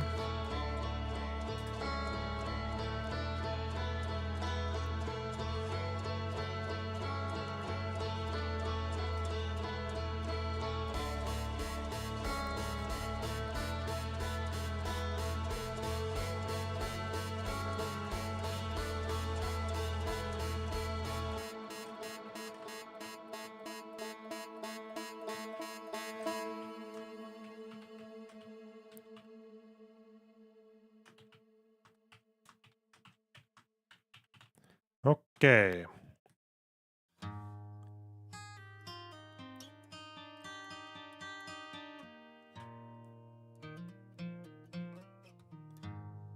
Let me zoom in. It only zooms in once. Nice. That's close enough, though. Okay, 1227. Whoa.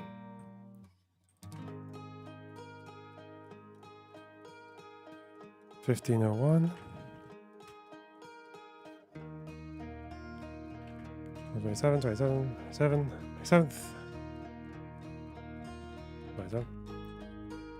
28th. Wow, discrepancy. Variety. Wait. Did I do something wrong? Why don't one of those match up? Did I overcount? Ali Muhammad.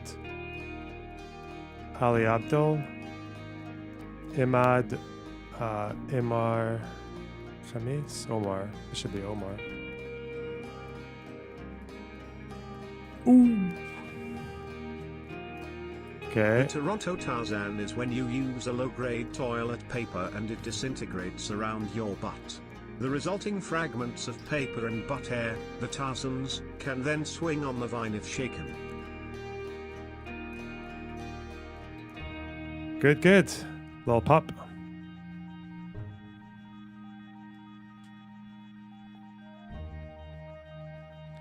Thanks for the 10 euros.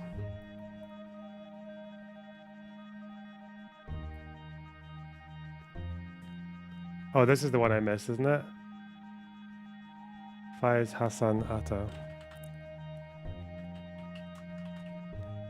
Something. See, I'll see that later. Died 20. Okay, this one goes here. Ah, I see. Even though they're unaffiliated, so they shouldn't matter. Okay. 27th, and this one is 1601 2009. 9. Okay.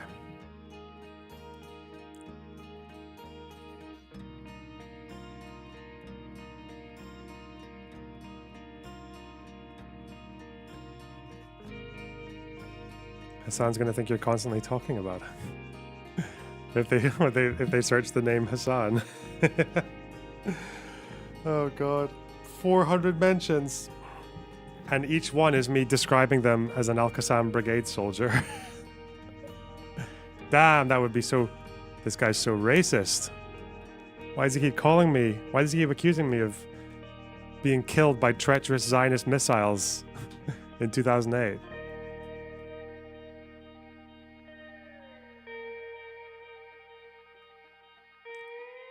Unaffiliated?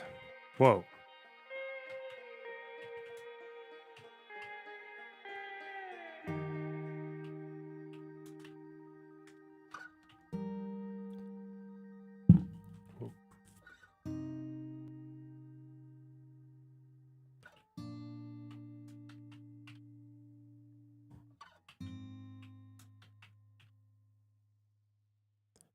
Al-Qassam.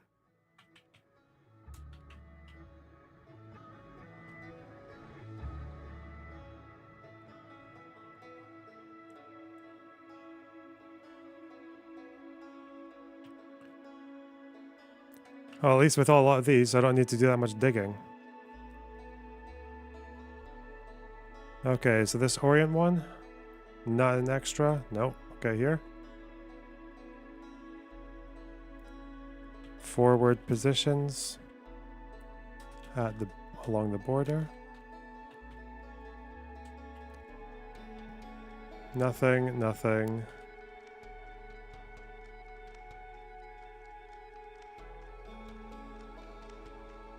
Killed.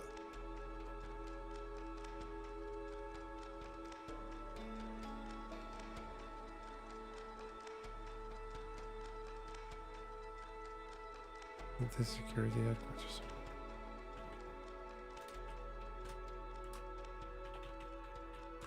Okay. Nothing, nothing. Nusairat Battalion.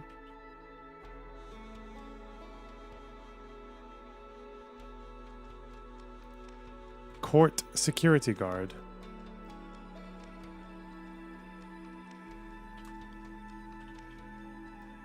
And they say father of Al-Qassam operative who died on... Might be an extra detail for later, 2009. And Shadi. I have no idea what that name is, but okay. Never heard that one before. Okay. Ali Muhammad Jamil Railia.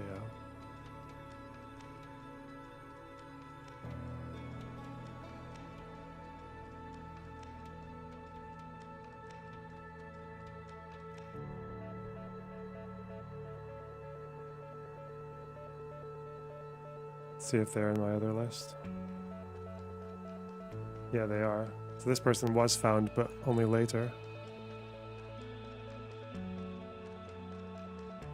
Wait, why didn't I put him in before? I remember this picture. Is this the same guy? Whoa! Look at that gun.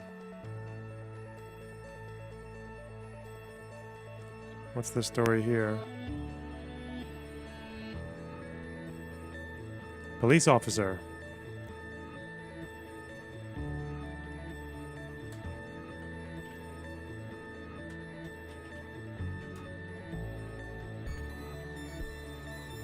Killed at the passports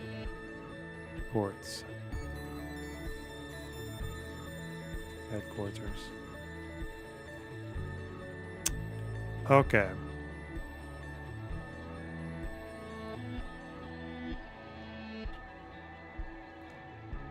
Alright.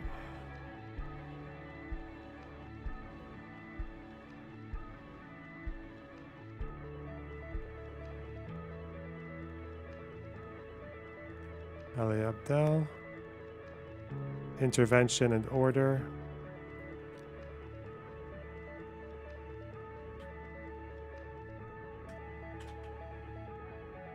Executive force, okay.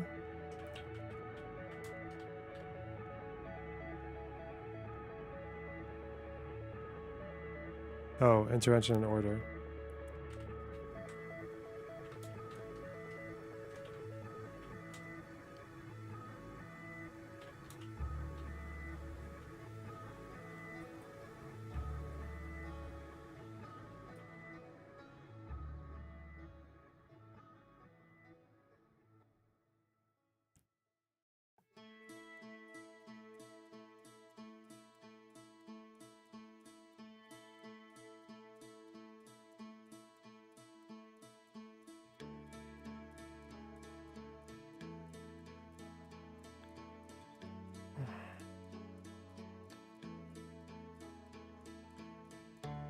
Okay.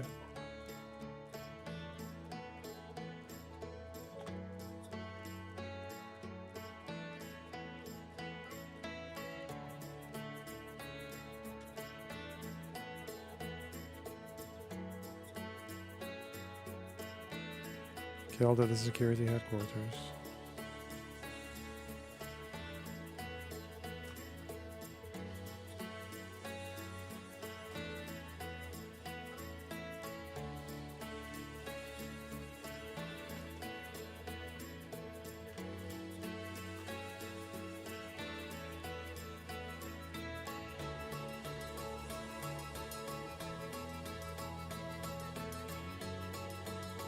Okay. Imad Said Al Najjar, and these guys are not expected to be anything because they're in unaffiliated lists. Okay. Next one is. Okay. Omar Khamis. He's the next one. Oh, where is he? Wait, no? Omar Khamis is unaffiliated, so it should be. Imar Mahmoud. Let's move this along a bit. Whoa! There we go. Seems easier.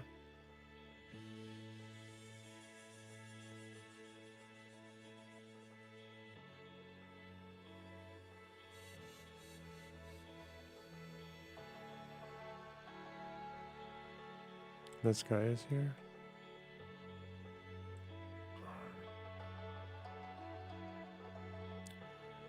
Police.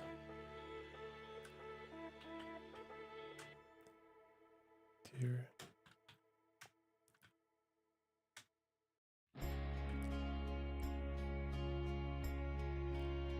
Guarded the borders.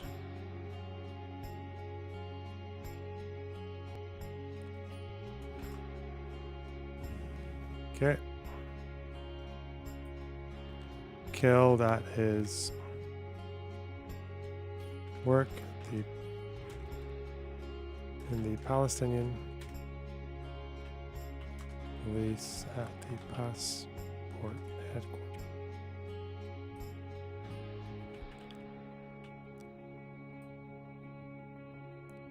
Okay. Oh.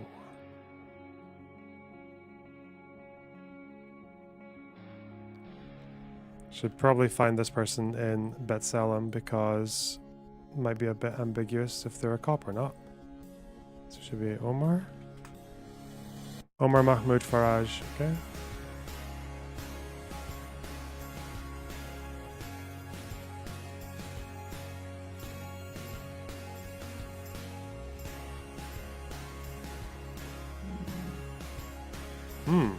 Is it Omar? Omer?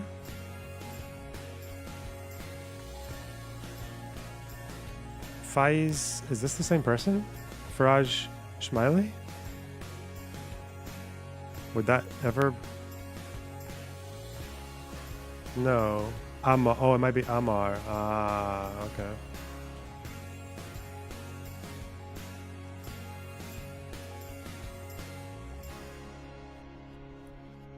Here he is. Okay.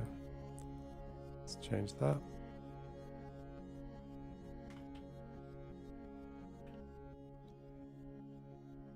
Not applicable.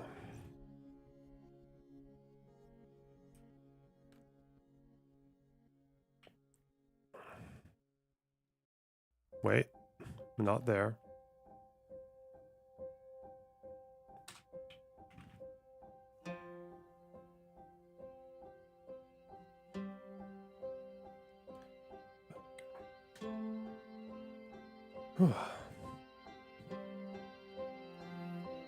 Two unaffiliated people.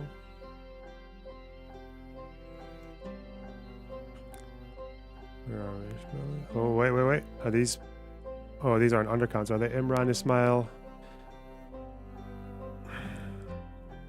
and Anan Saber. Are these both... Oh, shit. These are both listed as unaffiliated. But they're undercounts. 2 in a row. Okay.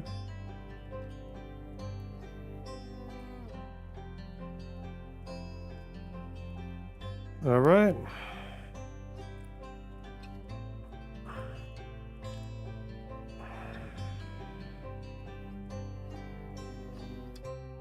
What did I say about him? Guarded the borders, no. Airstrike alerting the IDF attack. Okay, let's see where the... Okay, are they working in the police? Yep. Palestinian police.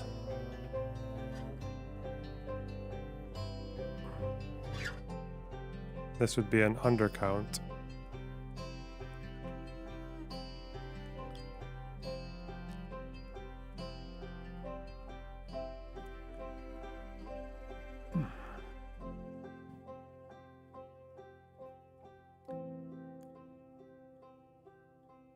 Killed.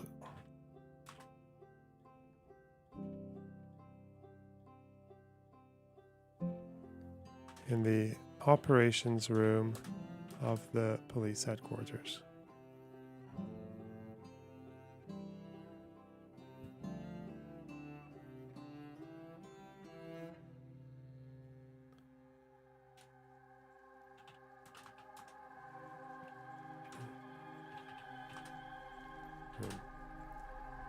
Okay. I think what I usually say as a note to these undercounts, because there aren't that many of them, but they do exist, is undercount by Orient. Okay.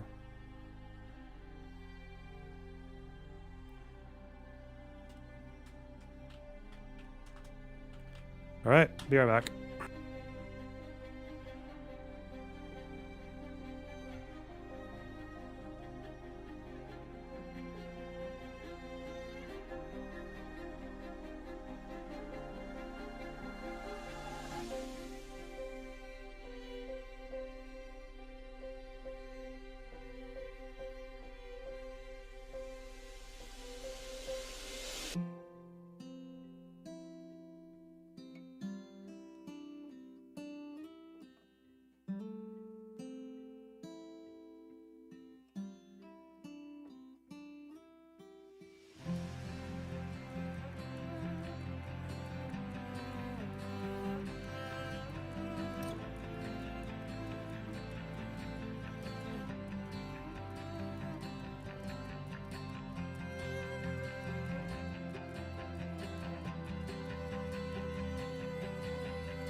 Sorry, I was muted.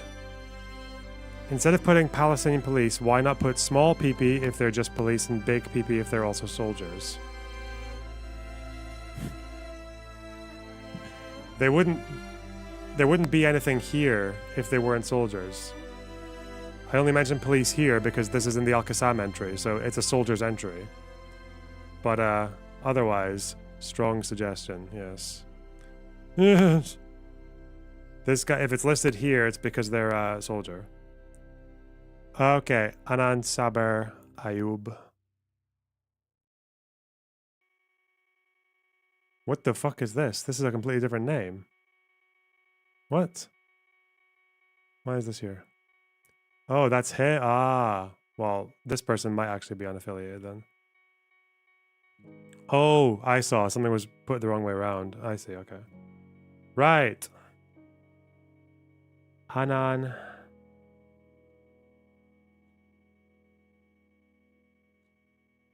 Aber.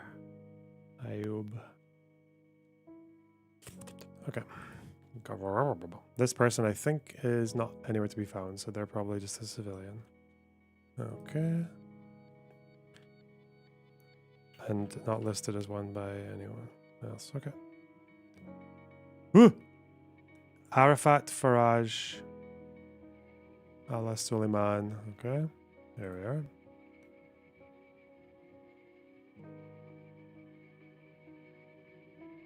Damn, Arif, that's an Egyptian name. Isn't it? Isn't this guy an Egyptian?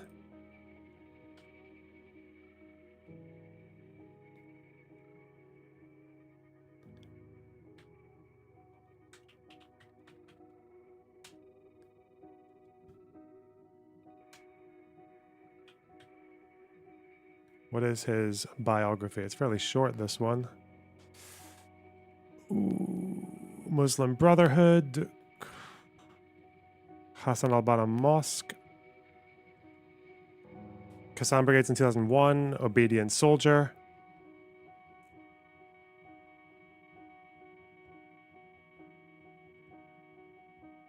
Construction and bricklaying.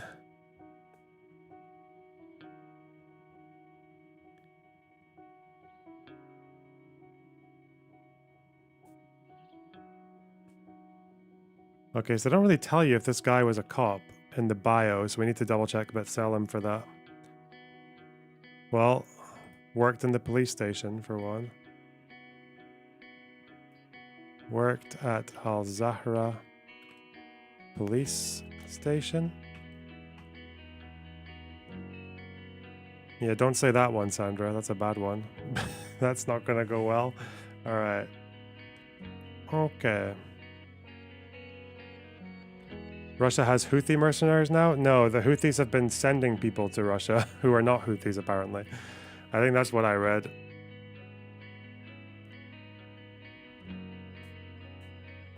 And a lot of them were not going there. Yeah, they're like mercenaries who were sent there under false pretenses. So, killed at police station. Okay. Now this person, we will double check that they're definitely a cop, because technically you don't have to be a cop to work in a police station. Arafat.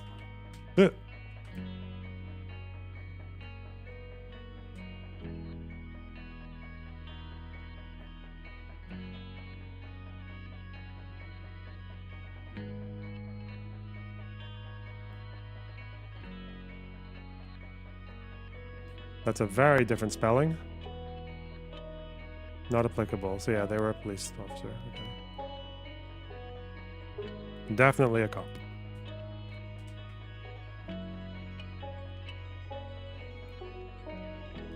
Whoop. Okay, Faiz Hassan Atta. Anything from this person? Don't think so. They're not even listed here, are they?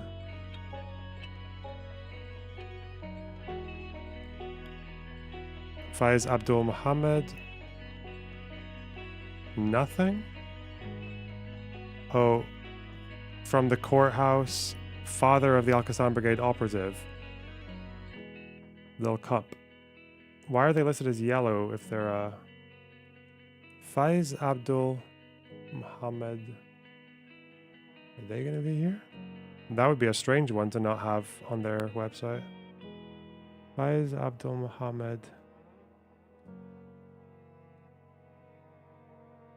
I don't see them. Do we have a bad entry? Ooh!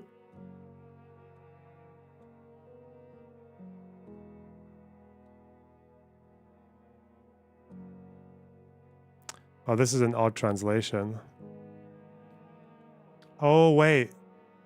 Father, oh, they don't say he was active in Al-Qassam brigades. It's just yellow. He's a... Ooh. This guy is listed as Hamas, but not an operative. Oh, but not a military. Okay. I think that's what it is.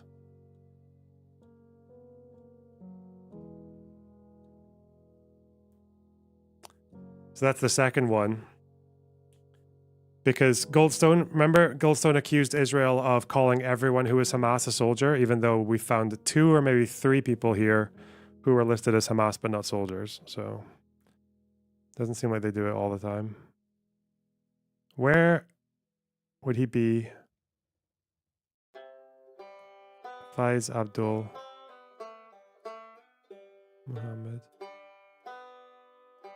Killed on the 27th. How would I... Wait. Would that be it? Oh no, this is the wrong page. Shit. I'm supposed to be looking here.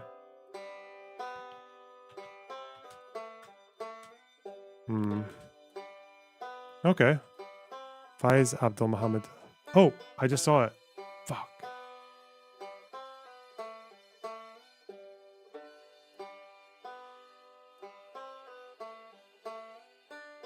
Where was that?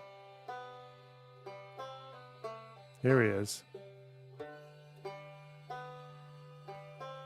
So, not applicable. Killed in the police station.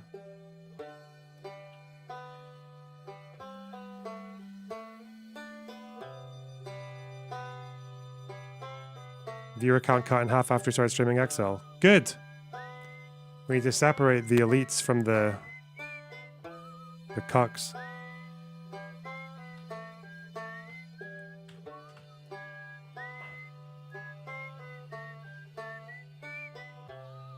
We're almost there, though. Now, this one seems like it's not applicable, because... listed by Orient as Hamas, but not Al-Qassam. Okay.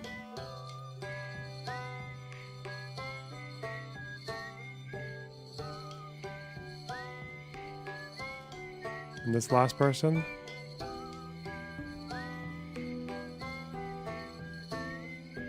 Yeah, nothing, because they're civilian. Okay. And it. And it. Okay.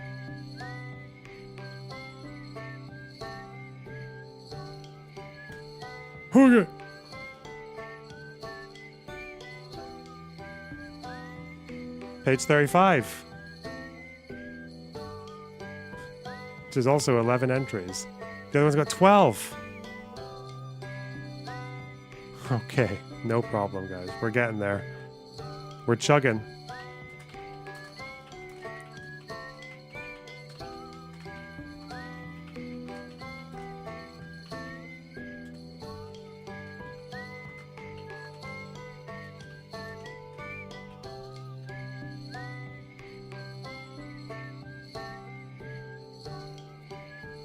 Wait, no, I got a mistake there.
Right.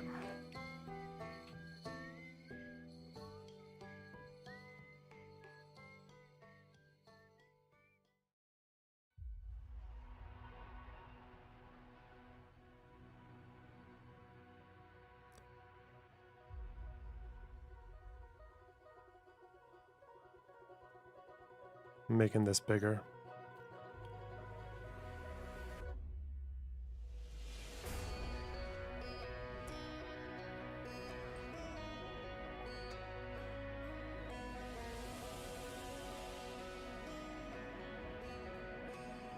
Listen to a CBBC playlist. No, this is some fucking video game bullshit, isn't it? Good one, though. Good memes. Cool. 08, 01, 2009. 1601, 2009. 12.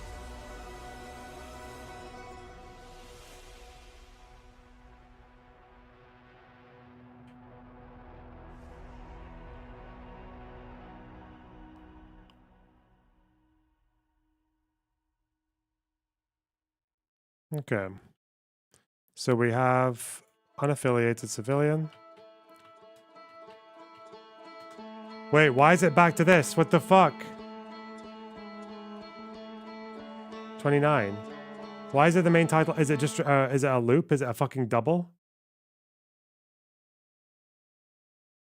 Oh, I guess they just decide to...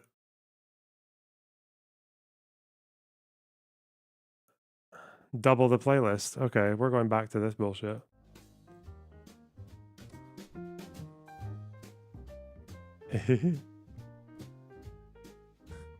This music does not suit the theme.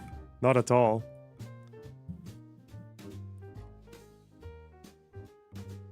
I need a copyright-free Spotify playlist that's a bit more intense. We need that like hype music that Hamas uses in their propaganda videos. Look, here's how we build sniper rifles.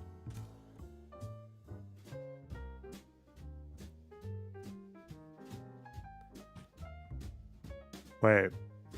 No, okay.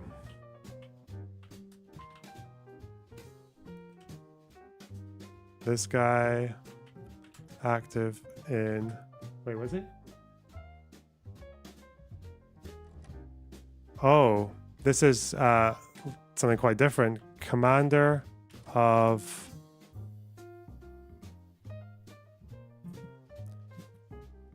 They just call him a Hamas explosives expert. He's supposed to be a commander? Alright, I'll come back to him. Seems like a more unique one. Active in the Al-Qassam brigades. Woo!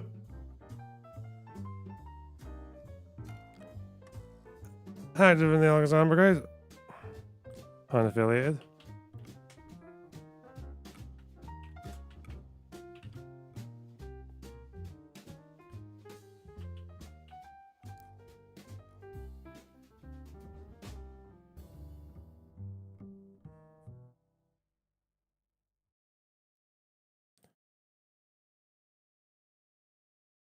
Al-Qassam, unaffiliated.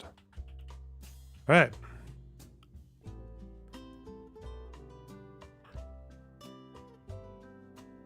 Nothing. Oh, they say Popular Resistance Committee.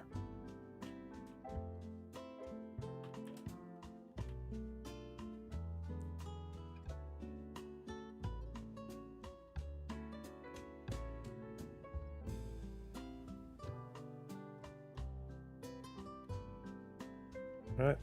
Faraz Ismail Ali Al-Asi. Now this guy. I guess we have to find out about them.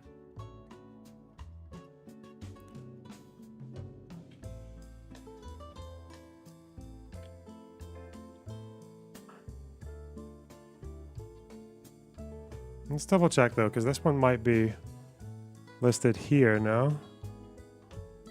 Popular Resistance Committee. Faiz Fake.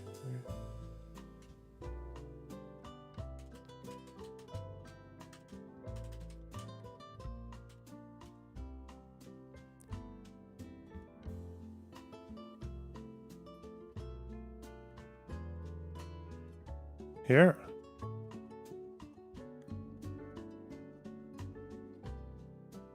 Not applicable. Okay, nothing about Popular Resistance Committee. Okay. Cool. Alright, let's find out about this guy. Fares. This guy seems like he might be more of a big name. Here he is. Ali Al-Ashi. Not applicable. So they don't say dick about him. Just that he was a cop. Okay.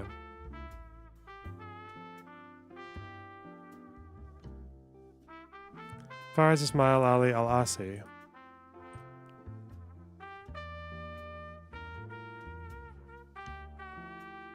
Any bios? What does this mean? Oh, they don't affiliate him with Al-Qassam. They say that, okay.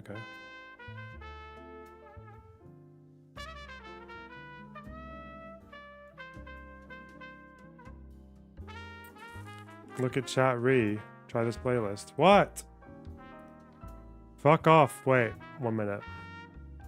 Fares Ismail Ali.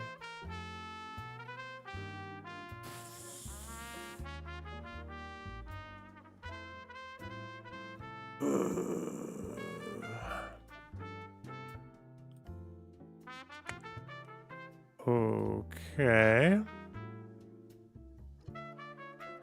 Are they anywhere on Al-Qassam then? If they're not, then we're just going to put civilian.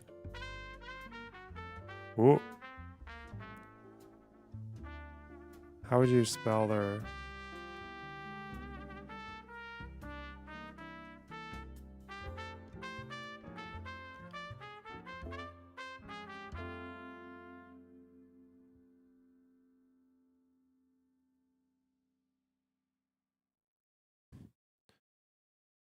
Hang on. Let's go to the date range. Is this the wrong way around? Oh yeah. It's not really the wrong or right way.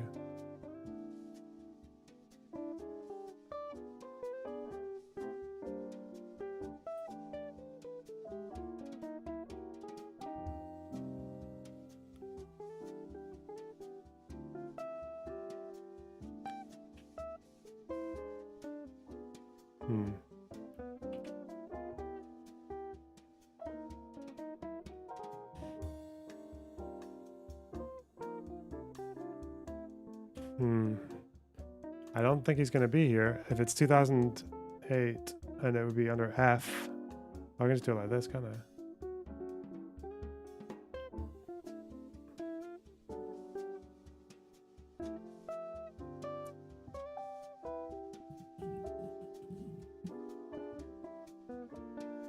A, B, C, D. No. What if I go S, C? No. Okay, this guy is... Is this guy going to be not applicable, or are they suggesting that he was targetable?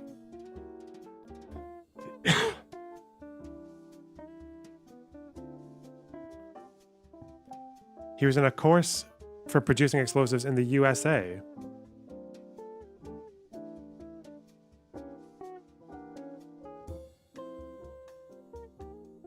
Because they say commander of the Hamas explosives department.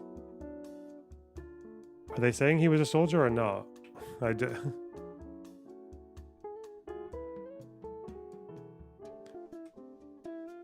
Doesn't seem to be listed as Al-Qassam brigades.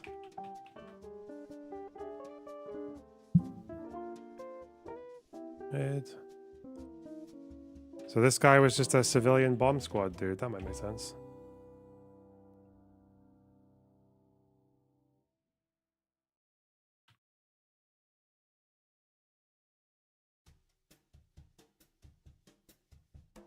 Okay, this next guy, Fauzi Mahmoud Salman. Oh, he's here.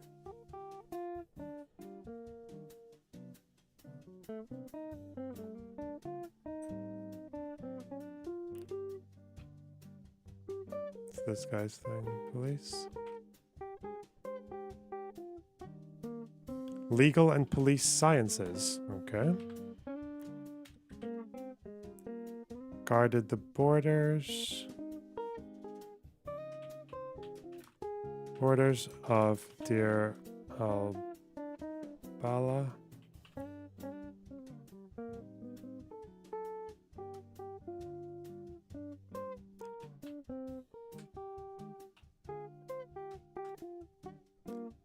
Okay, and where was he killed?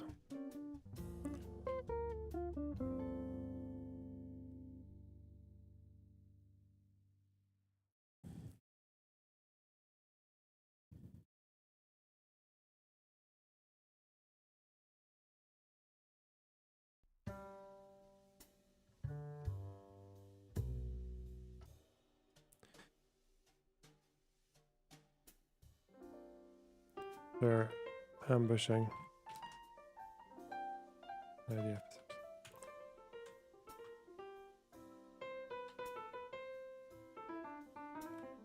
Okay.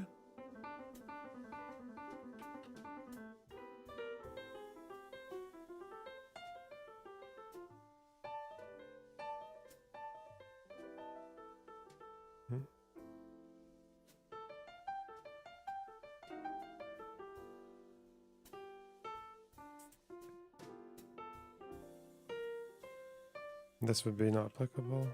No, wait, there should be a tick. What's wrong with me? Okay.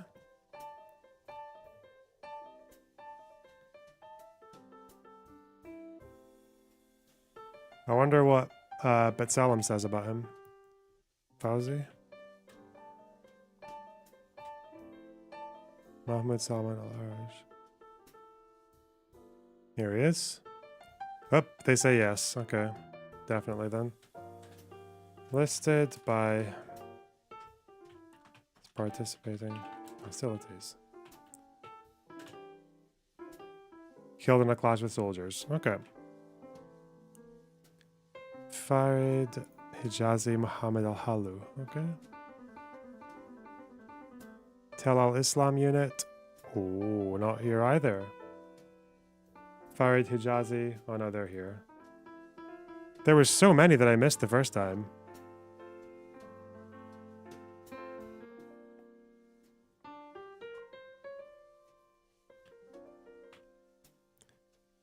Palestinian police.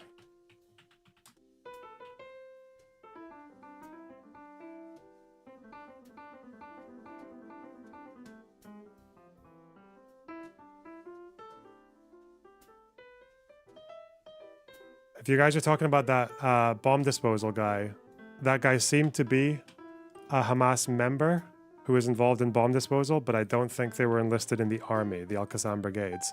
We're trying to find out how many of them are in the actual military group, not just Hamas members, not even Hamas members who know how to use a gun and everything else, right? Like this guy.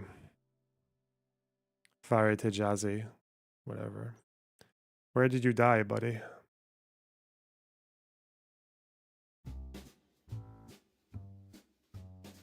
This guy died later on in the battle, in the war, 15th.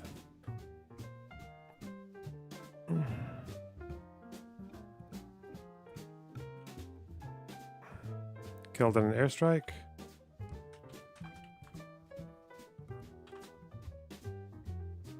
I wonder if there's any more details about this person. Farid.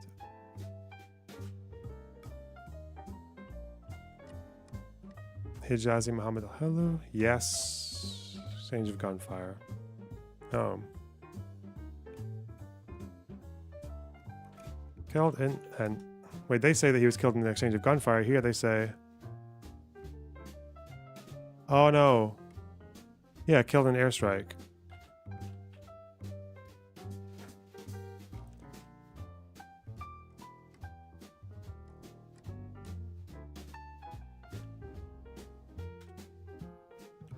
Okay, Raid Mohammed al-Najjar. Unaffiliated civilian. Okay. Okay, not applicable. Everyone calling him a civilian. Okay. Ramiz Talal. Ramiz Talal. Oh, I didn't add in this. Extras. We need extras. Nusayrat Battalion.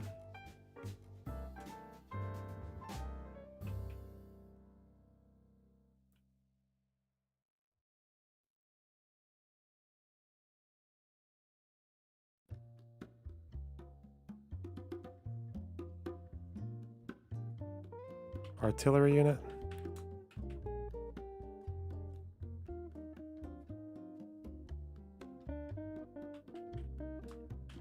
And this person was said to be just active. Okay. Well, this one.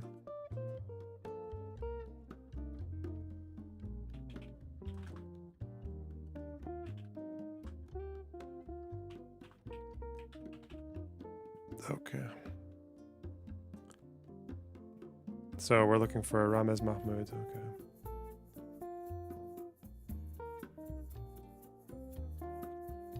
No, Ramiz Talal. Okay. Here we are.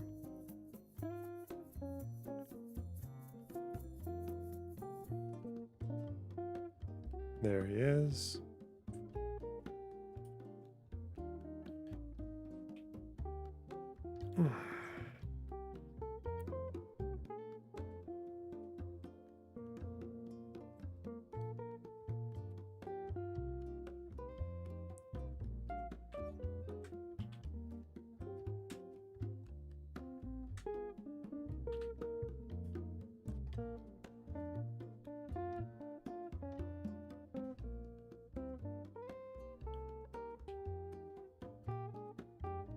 Killed at the civil defense site.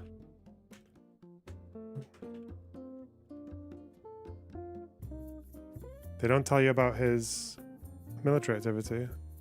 Oh. Second Intifada.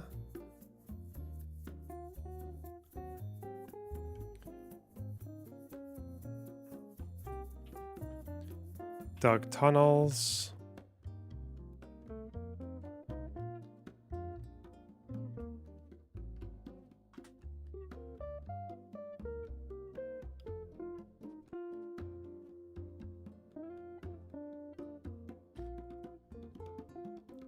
Trained in military tactics. Okay, so killed at the civil defense site. Not enough there on its own to say that he was a soldier. Or a police officer, sorry. Ramiz Talal.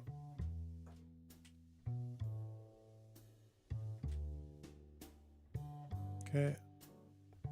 But he was listed as not applicable, so that sounds like they call him. Whoop, not that one. This one.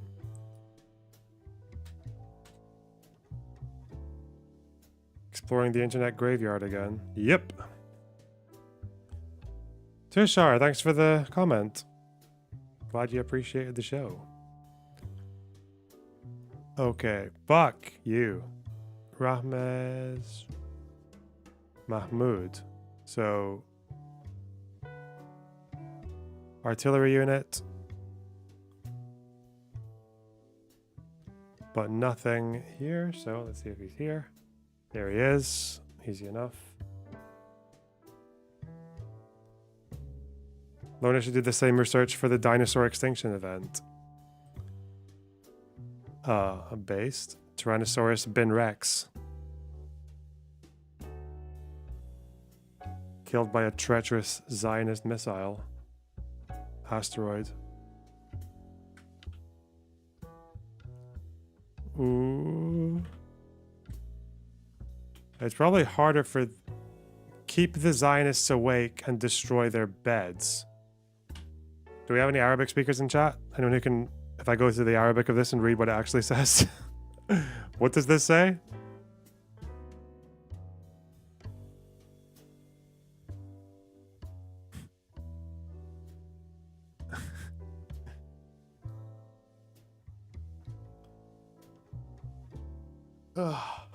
It's a strange... What do you even call that? Strange mantra. My God, that's me.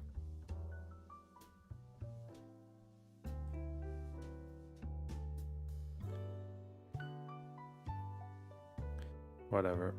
Come back to it.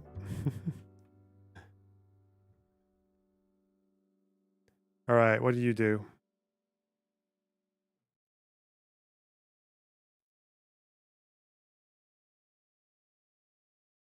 Loved religious sermons, Muslim Brotherhood, close to the mosque.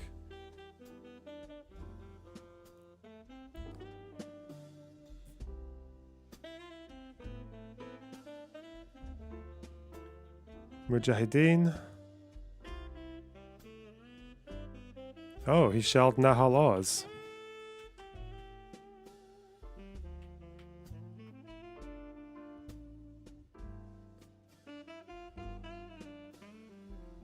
Attacked using mortar shells. So this guy seems to be from the artillery corps. So nothing to do with the police, by the looks of it.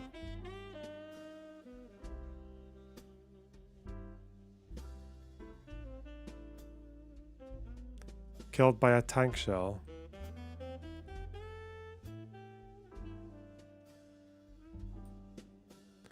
Killed by...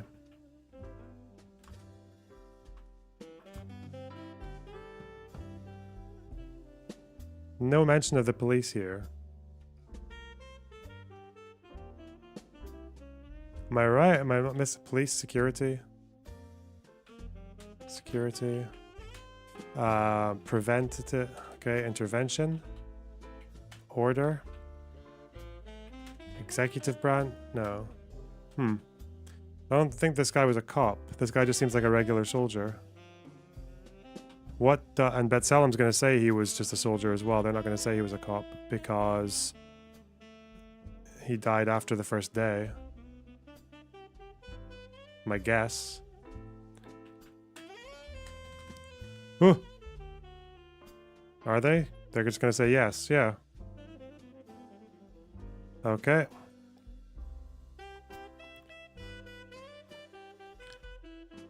No sign of police security role. What did Orient say about him? They said that he was...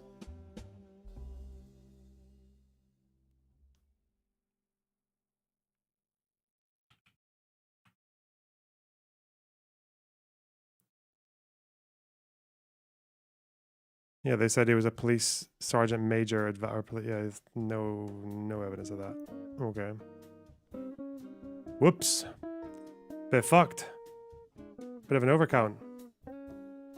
They shoe-fisted him in.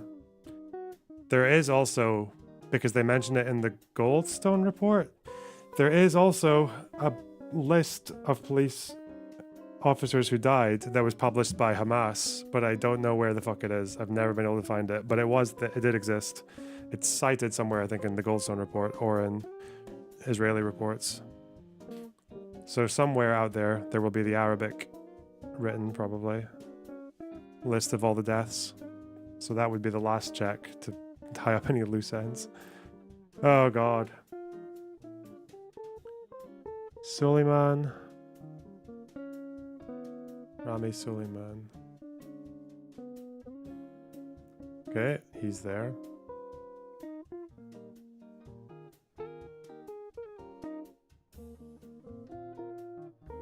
The X means it was a miscount by Orient, because Orient's claim is that the people that they target is that from this list, what they need to be is they need to be police and soldiers, because Orient's whole claim is that the majority of the people who died who were police were soldiers. So if they just list a soldier who wasn't a police officer, that's not to do anything to do with their claim. This is just someone who they've called a police officer when there's no evidence of it. But Selim haven't called him a police officer, neither have Hamas. So I can't verify that unless there's any other... I can maybe after this look at what else was in Orient's methodology, because The only other thing that would help me resolve this one would be if there was a list of all the police officers who died that was published by Hamas, because I think there was one. I just don't know where it is. Anyway, this guy, Rami Soleiman Police. This guy, lieutenant in the Palestinian police. So that's easy enough. Police Anti-Narcotics Department. What do you think, chat? Imagine getting caught with drugs by this guy. By a Hamas soldier police officer. Fuck that. Killed at Abu Madin police station.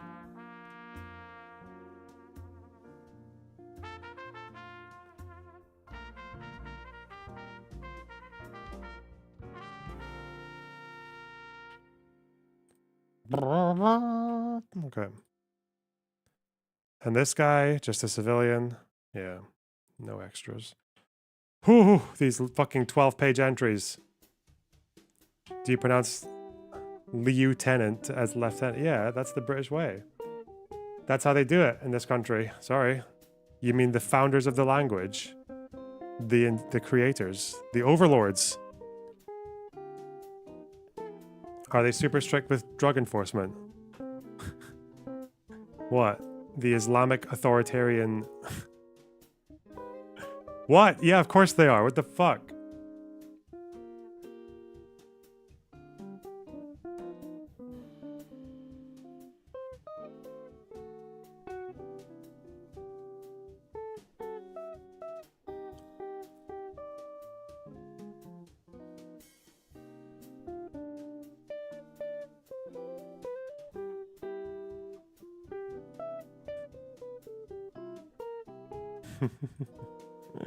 Oh no.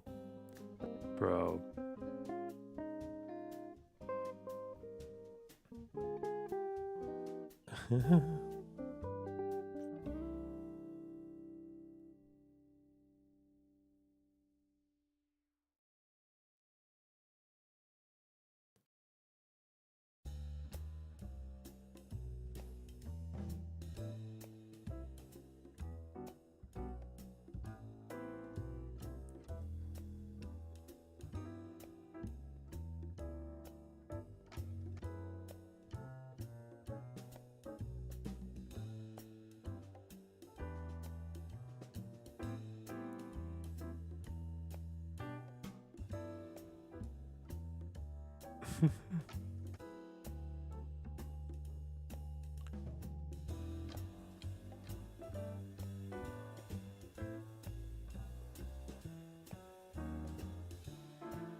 Bro, this fucking WAP goblin person is... WAP goblin. This person is so mad.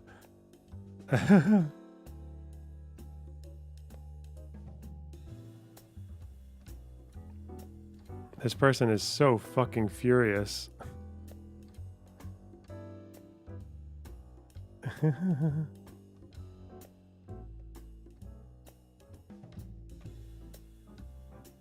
She's just like reposting all the fucking pissy responses to my thing.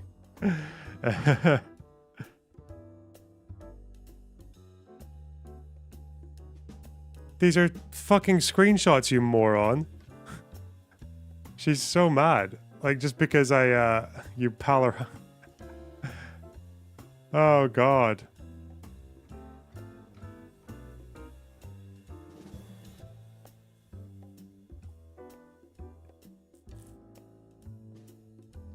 All I did was just meme about, it's funny that she accused me of wanting to nuke Palestine last year, and then she posted a fucking meme of actually nuking all of historic Palestine. Yeah, that's funny, you fucking retard. Jesus. Why is she... She's been reposting, like, responses to me, all, like 5 of them on her fucking feed. Oh, God. What a grumpy fuck.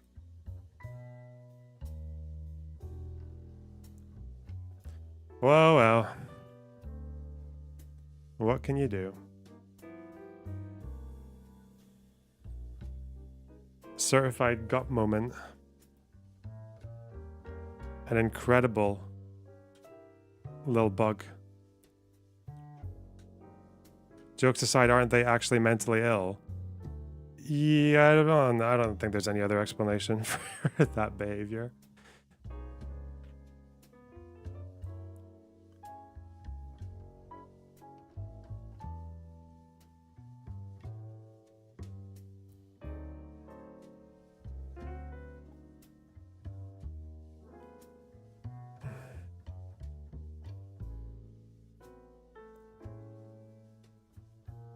All right.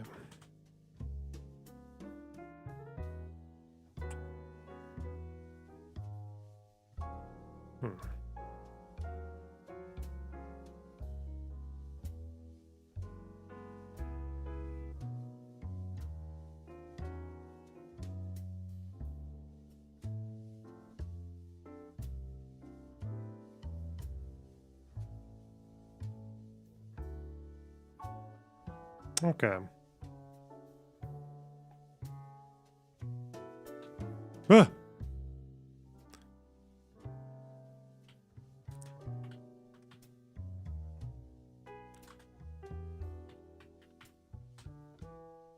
Okay.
Guys, what do you think of this? What do you think of this blunt rotation?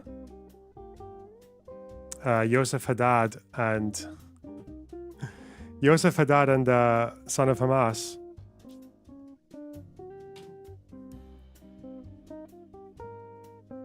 What a statement. Gosh.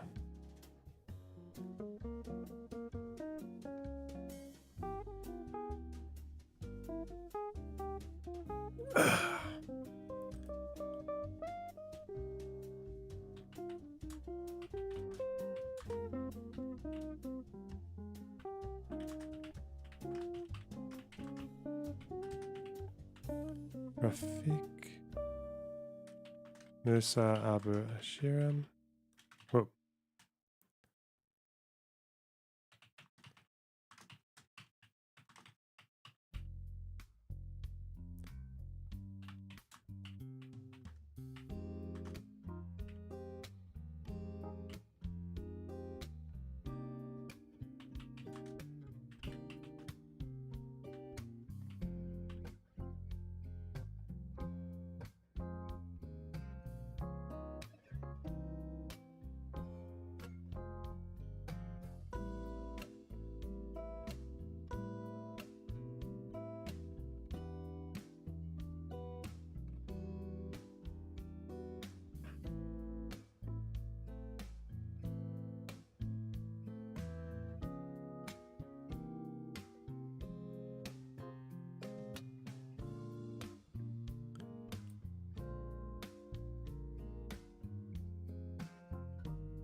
You're on the wrong page. I am. Okay. No.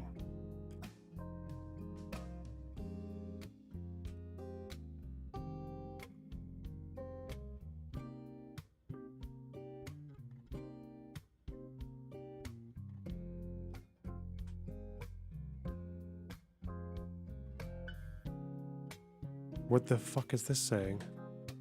No. Where's the date? Give me the fucking date.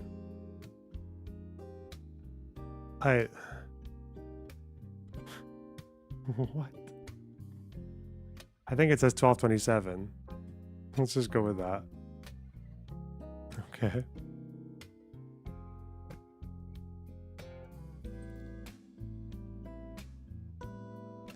Okay, Rasan.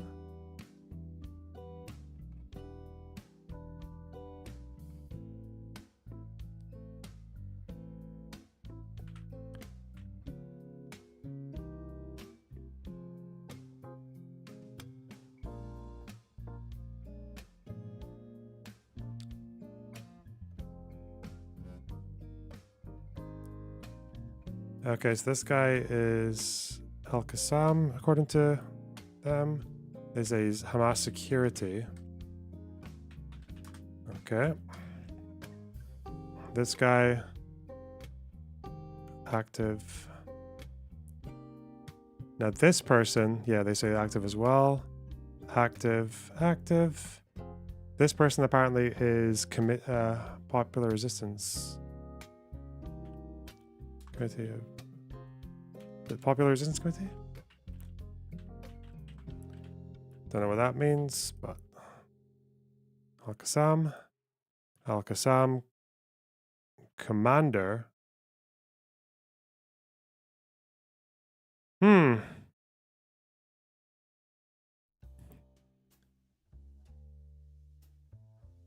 Sada.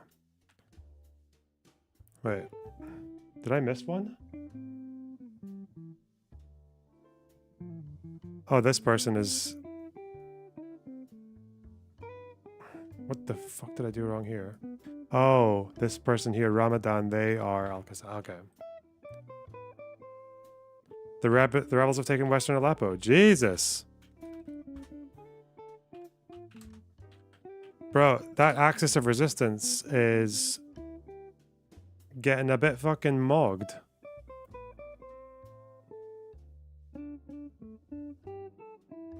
Look at my axis, bub. Not good.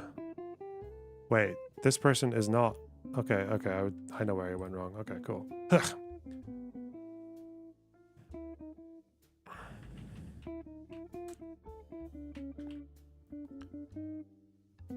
This, I know Assad as a strong ally of Iran.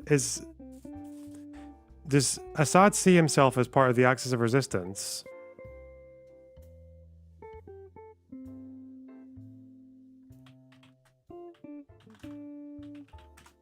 Or are they just like an asset or an ally?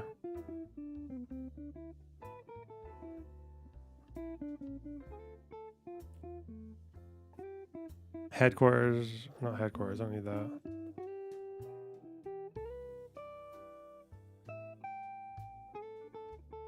Members, I mean, I'm not going to go by the wiki on this because it's going to be too loose.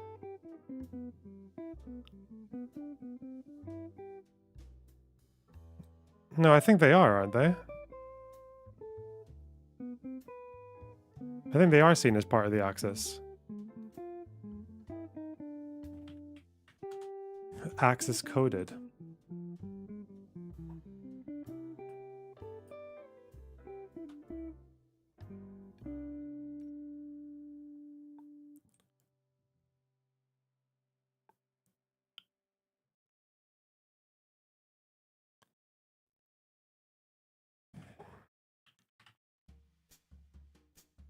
They're saying it includes Hamas. Yeah, but Hamas aren't really part of the axis of resistance. Yeah, they're just like they're a contractor. They're an affiliate, an associate.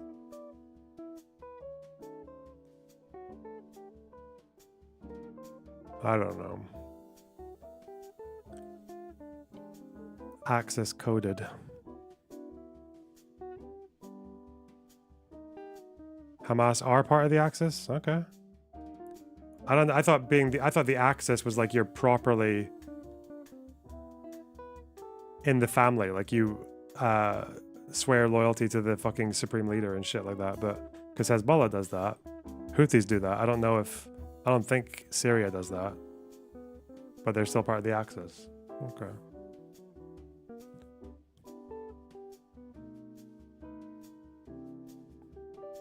Sponsored projects. They're not independent contractors. Okay.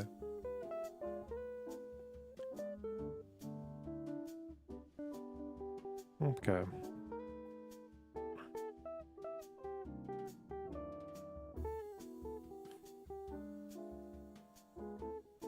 Where am I?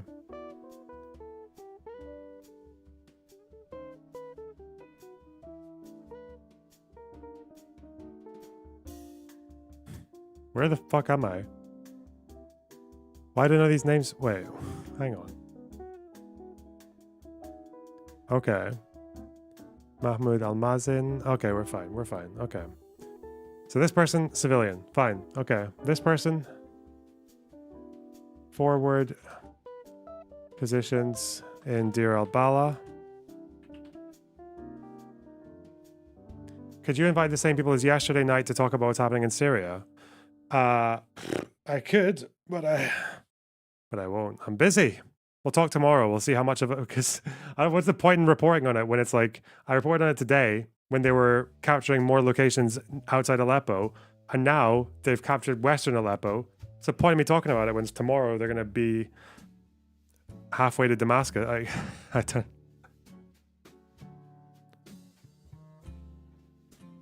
Chill.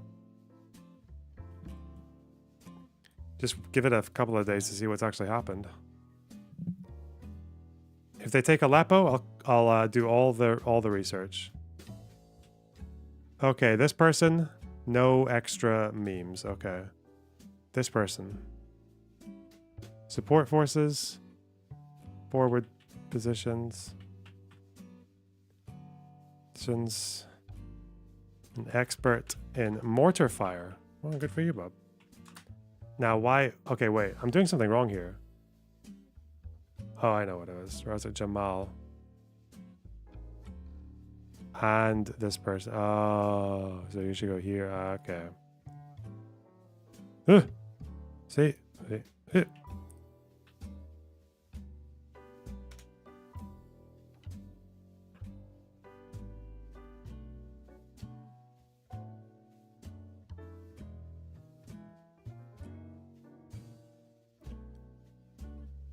Popular Resistance. Rasan Mahmoud.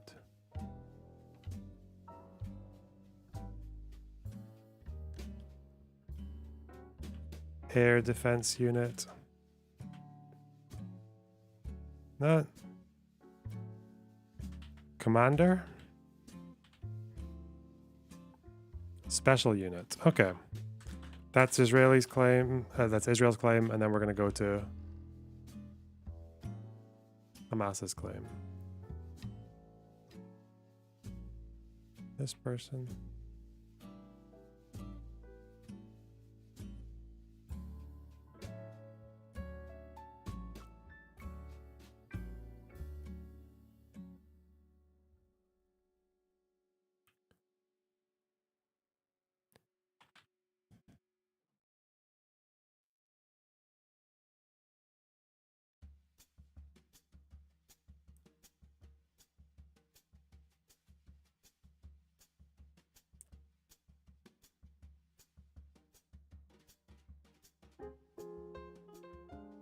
This person was in the Palestinian Sharia police. Interesting.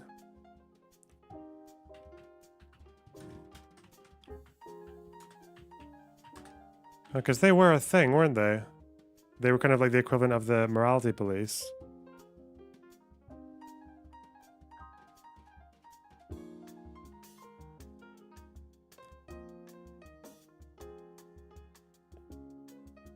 Killed in where? Killed at the forum. Okay.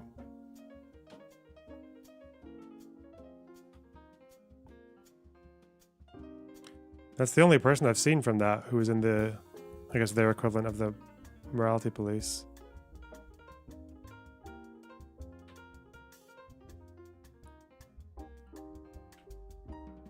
Forgot they had that. So Rafat Fuad, civilian, okay. Rabbi Mahmoud.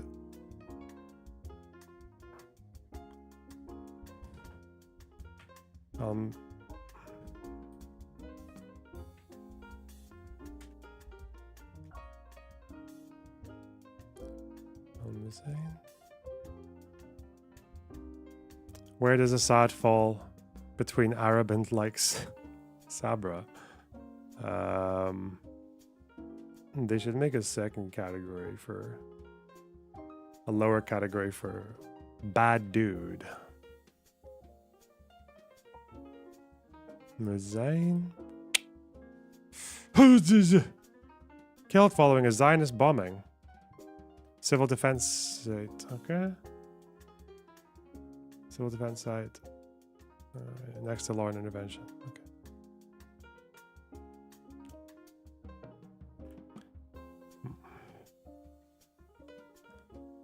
Whoa.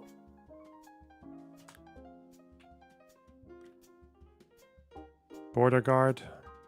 Okay, that's same here. Guarded the borders. Anything else?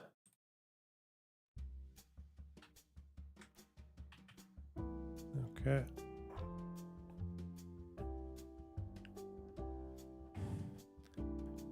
Killed at the civil. Okay, and then we need to see if he was...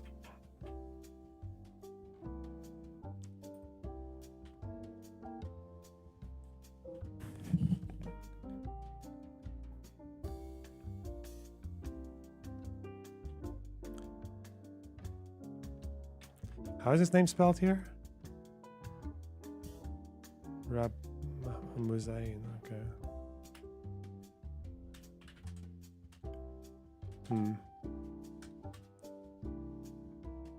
Huh.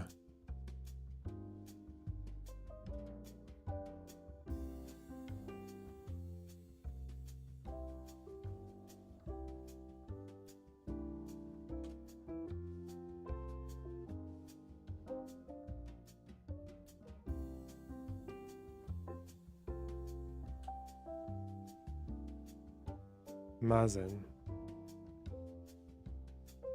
Not applicable. Okay.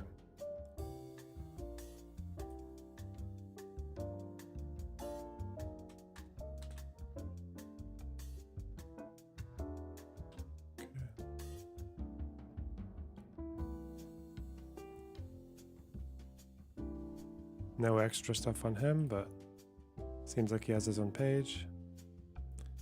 Rizk Jamal. Rizk. Should be a Q. Al Haddad.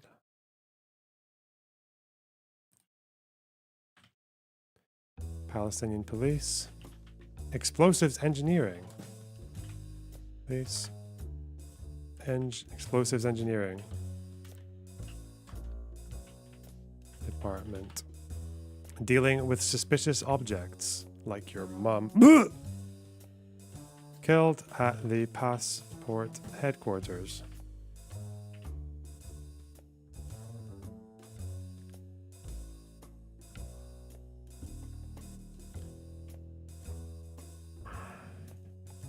Mahmoud Salman. Okay.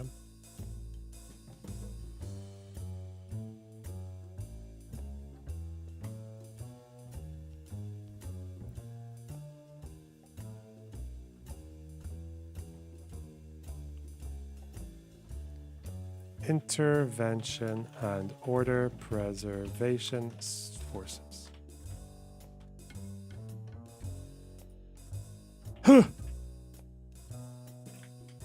Okay, killed at where?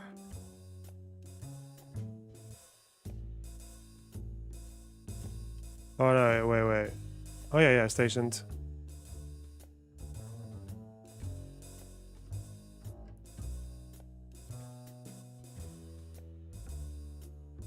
Oh, that's where they were stationed. Oh, that's not where they're... Alright, let's find out what their job was.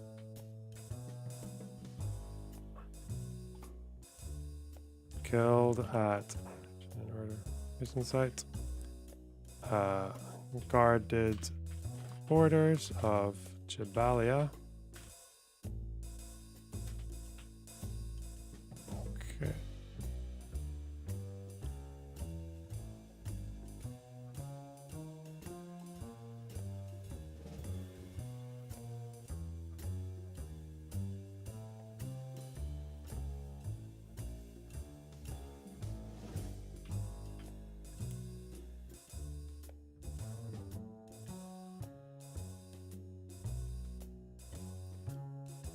See what Betsalem says about him.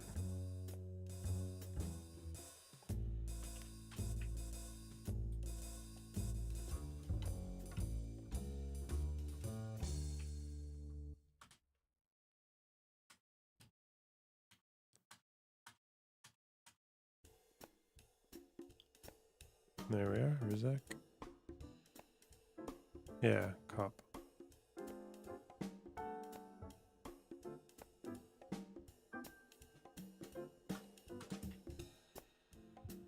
Ramadan Ahmad.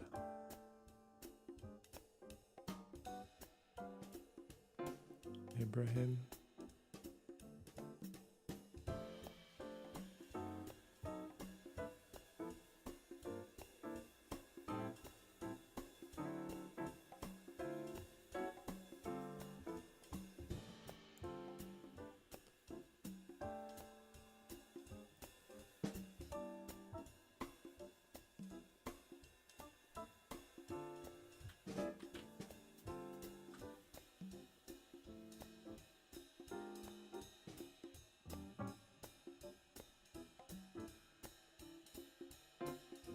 Guarded the borders.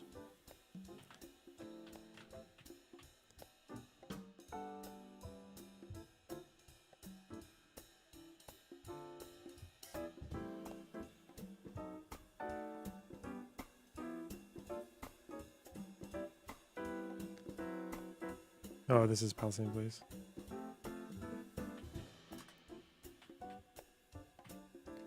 Killed at Al Abbas police station.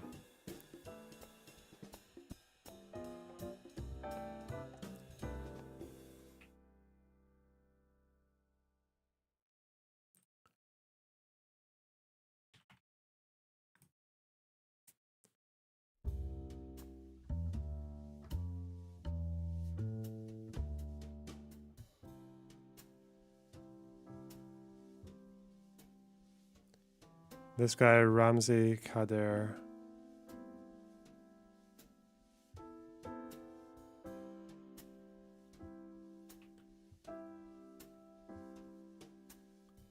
Angara?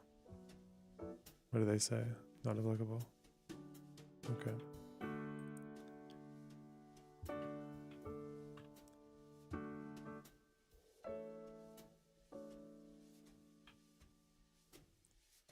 Right, and this guy. God, we're so close. Oh my god. Come on. Air defense. Police. Security.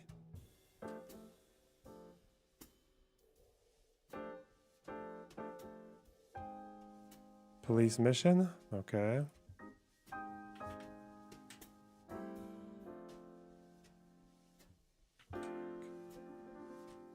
All right.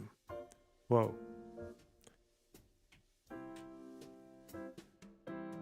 This guy died in a police mission.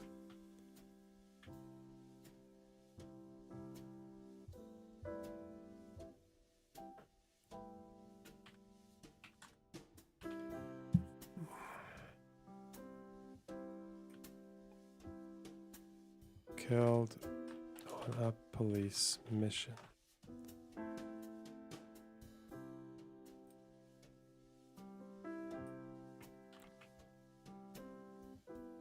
See if I can find this person here.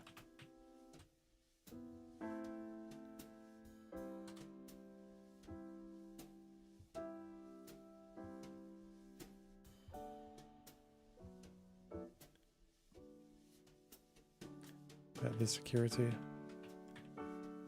and defense department headquarters.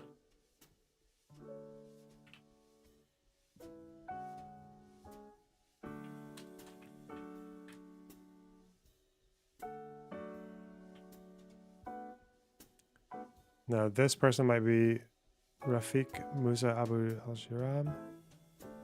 Mismatch? Uh-oh. Oh, no, no, no. Rafiq Musa. I don't think his name's in the reconciled list either. Mm-hmm. Nope. We ain't got shit. Where is he in B'Tselem?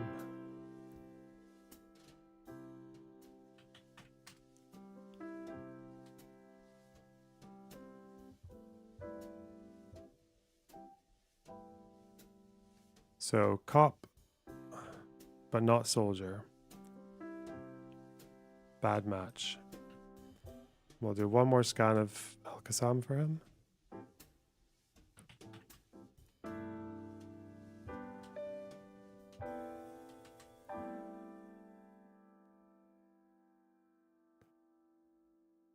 Musa. Okay, let's try Musa.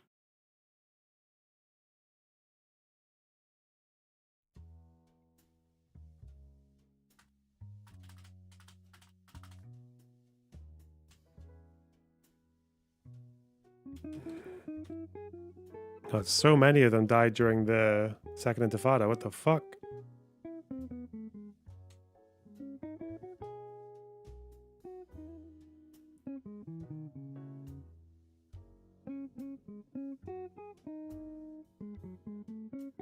Alright. This guy's nowhere to be found. So, put him here.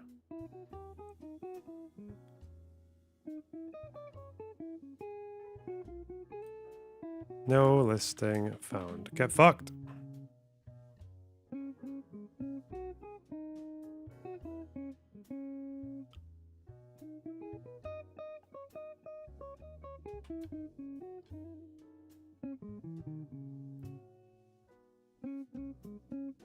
Rafat Salim.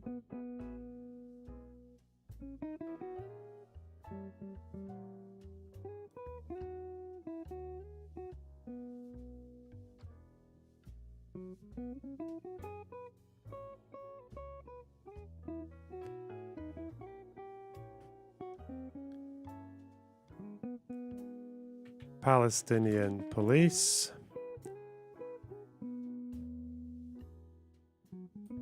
Signal officer.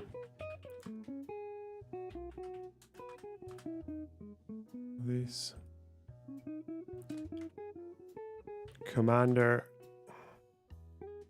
of the military signal room. Oh, does that mean, wait, was the military signal room? Like, they had a military communications room in the, where?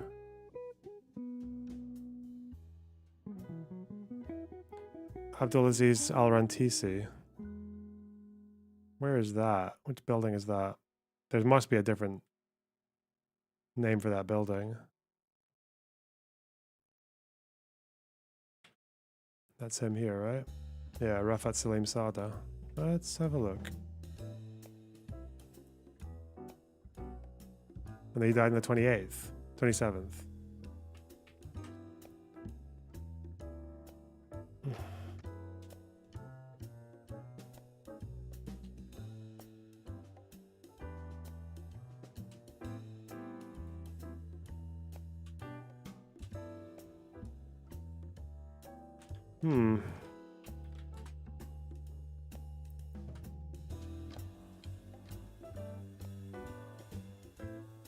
Here he is.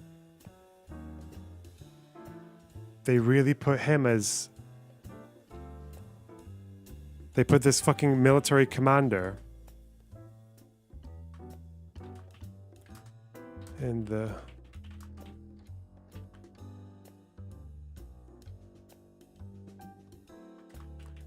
How did they not find this? How did they not... How did B'Tselem...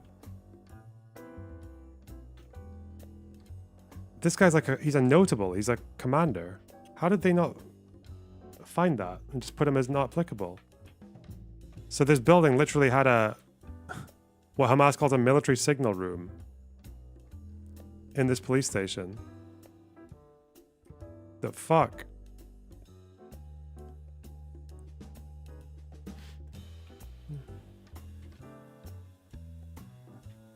Seems like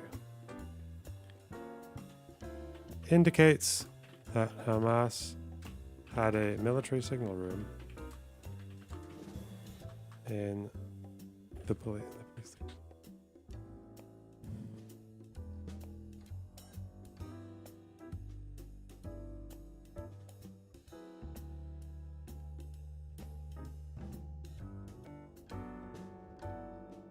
Shadi Jawad. Nothing? Maybe here? I think the ticks, if they're taken off, that's because it's been reconciled. Yep, yeah, it has. Oh! Whoa, yes it has. Special unit. Palestinian police. Whoop!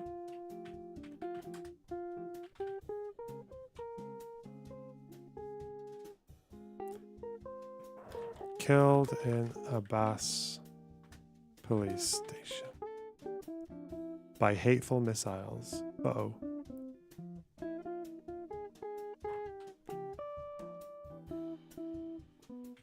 It sounds like you're saying reconciled. Well, sorry about that, little gup. Little glup. Little glob. Shadi? Who's the last one? Shadi Muhammad Faiz Atiyah. Bakal. Okay. Not applicable.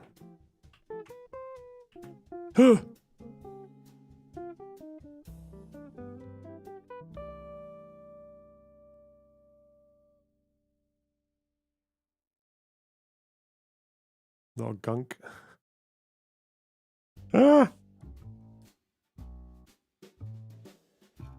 What is a gup? It's a guppy fish. You don't know what a guppy fish is? It's a little fish. It's a little gup fish. I'm sorry. Come on! Okay, we're almost done. Look where we are. How the fuck are 500 people staying for this shit? 500 wankers. I think it was Irrelevant who came up with it, Lil Gup. I thought it was like a cultural thing, like it was some kind of Zoomer subculture, whatever. Like, is it actually just Irrelevant? Or no, it's not. There's a fucking artist called Lil Gup. No way, but they've only got 2 followers on Instagram, so they're quite small. No, it's not that. It's not that. They said it on anything else. Yeah. Did Relly actually make it up? There is a musical artist here called Lil Gup.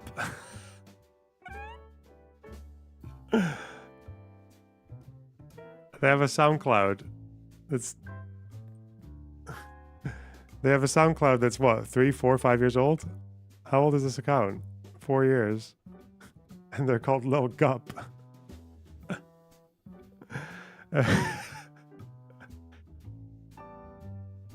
Good tunes, Lil Gup.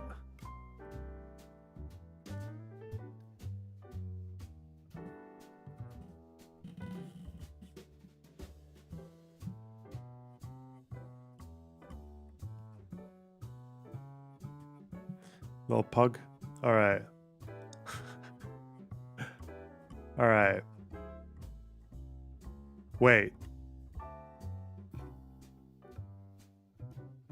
There's no... Is this true? Are the rumors... Oh! Guys, we have 3 pages left. One of the pages is only 3 entries. We are so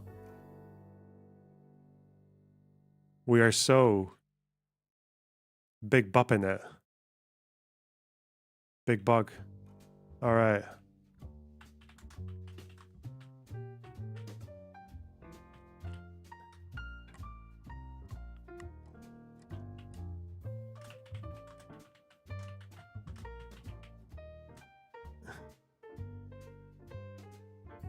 Three names.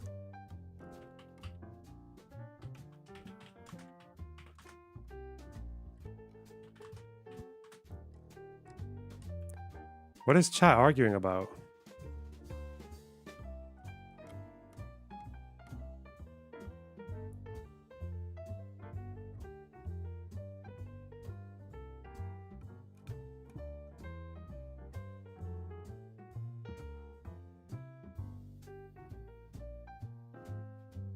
What the fuck? What happened there? Okay, we're fine. Whew. Do I want to know what chat's arguing about? It sounds... Oh my god.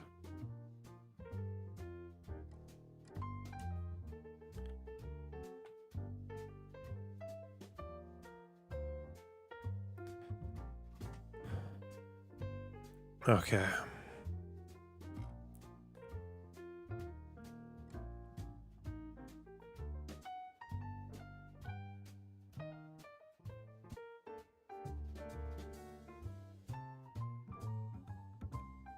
What is Loner looking into now? The same shit I've been doing for fucking ages. I'm basically just trying to find out who is the most correct about the police wankers who died in Cast Lead. That's all I'm trying to do. It's all I ever wanted. Okay. Commander of Air Defense. Whoa, this guy's a busy pug. A busy gup. Commander of Air Defense. Suicide Squad.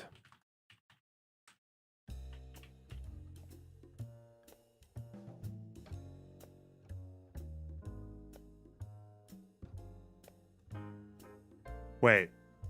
Are they saying this about this person? Or this person? Shadi Mohammed Fayez Atiyah.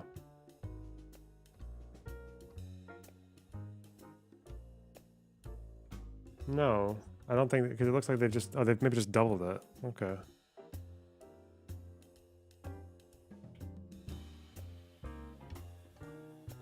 Fence and Suicide Squad. Well, this person has a big role. Hamas Investigations Division. Interesting. Security of the PA.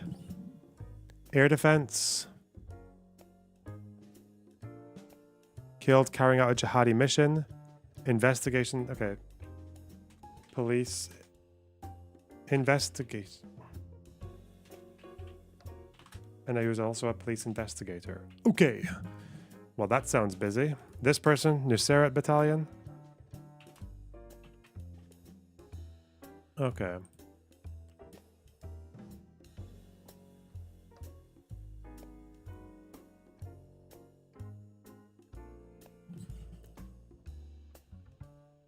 Little plugs.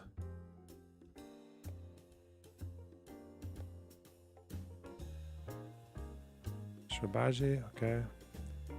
Whoa.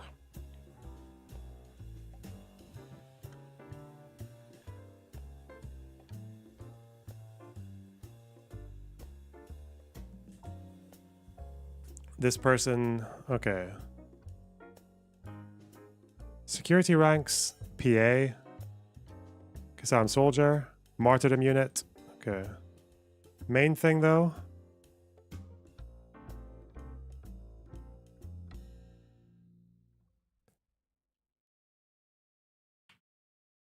General Investigations Department. But also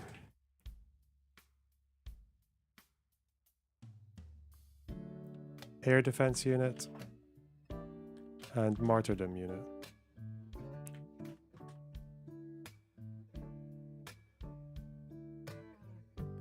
Unit and Martyrdom Unit. Okay. Where did you die, little flub?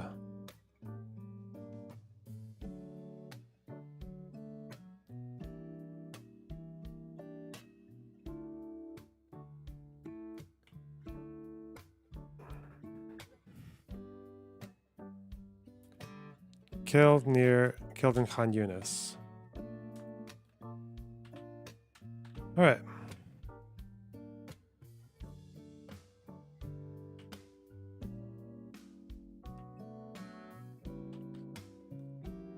Okay, on the 29th.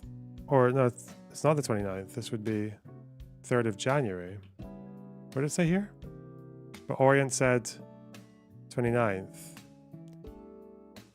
Listed as Jan 3rd on Al-Qassam. Shadi Aish Hussein Al Short Bag, but everything else matches. Short Bag. What a good translation. Okay. Oh. Fuck! Loner Box, I just got monetized, lil gup. Pog! That basically means that, wait, does that not mean that my success is tied to your success now? Or the other way around? Does that mean if I... the more I big gup, the more you lil gup? I'm sorry. Alright. Well, good luck with that.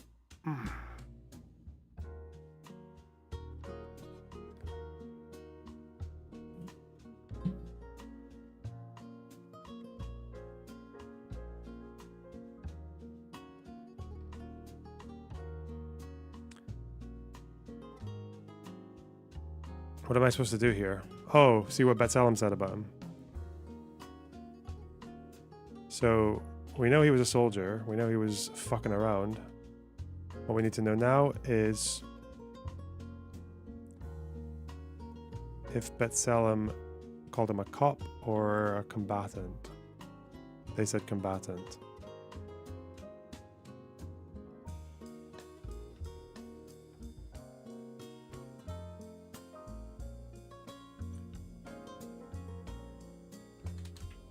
What else did they say? Killed while riding a car. Cringe. Shadi Abdul Majid. Abdul Shabahi.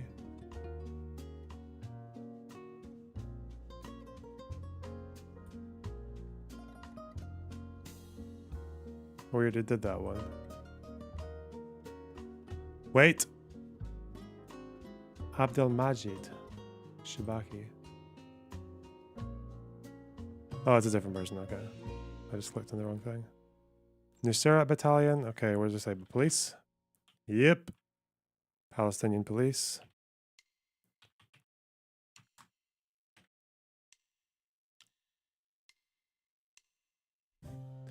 By the way, chat, if you've noticed that this these biographies are pretty personalized, right? They'll tell you about their upbringing and about them, usually some activity in the mosque, or even down to like their brothers and sisters, what their job was, whether they moved around the ranks, where they died, what they were doing when they died. You see how that's like it's all very personalized for each person. History Speaks' dismissal of these biographies is that they're just copy-pasted. He thinks they're a bunch of copy-pasted biographies. He thinks this is like this is memes. Anyway.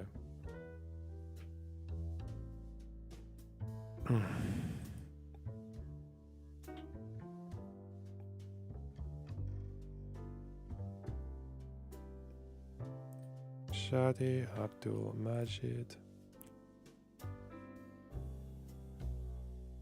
Okay, where did you die, buddy? Killed at the Abu Madin police station. Shahada. Oh, where's this person? Ooh.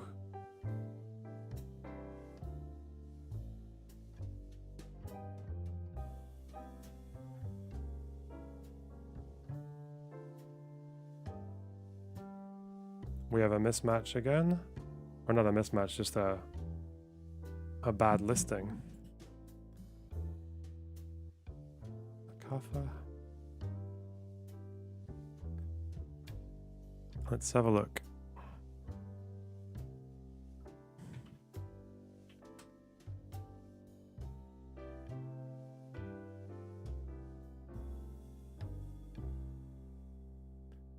Rahman Hussein Kafa.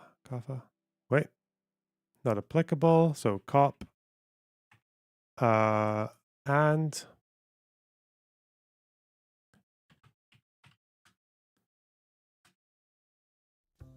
no, I'm not looking through this one. I'm looking through this one. Rahman.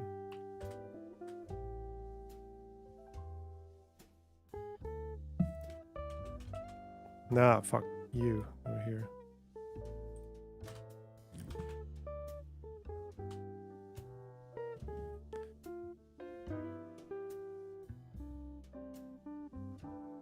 It's the beginning of 2008. Okay, here we go. Abdul Rahman Hussein Kafa.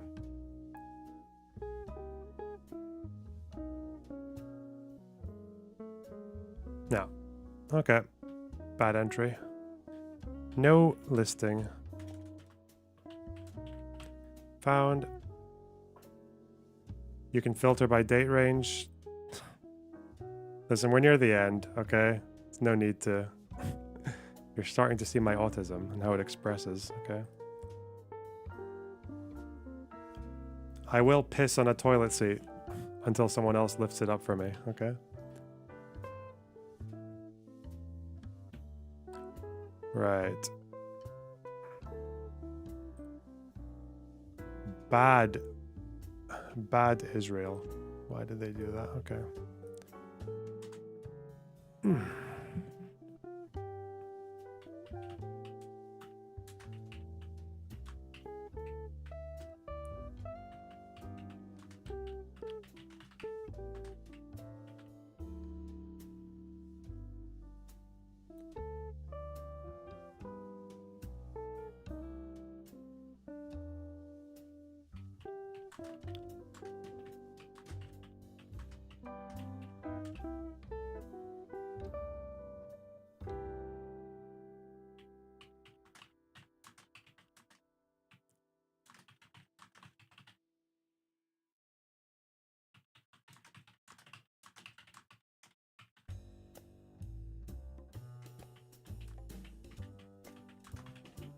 Right. Oh, there's more.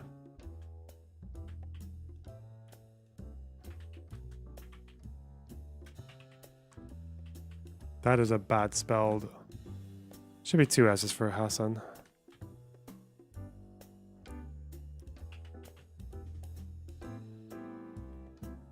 Okay.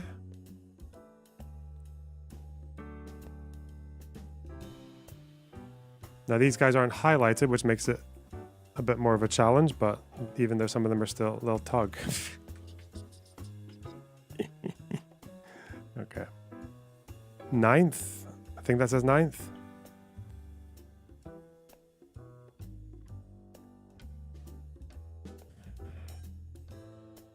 This is...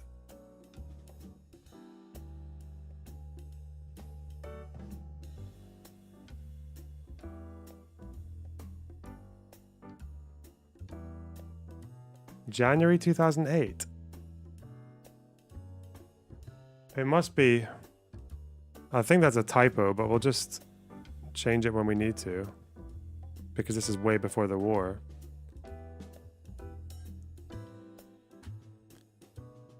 Might be a typo though.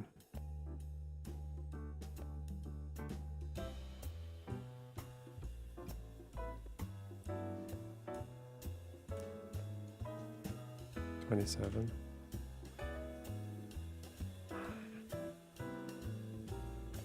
January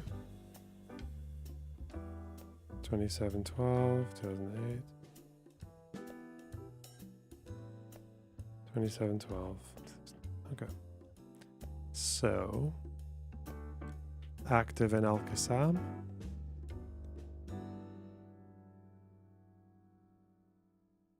Active in Al-Qassam. Active in Al-Qassam. Oh, these guys are all apparently. Okay. Little jug. Little jub. Okay. Commander of Hamas Operations Department. Rafah Police.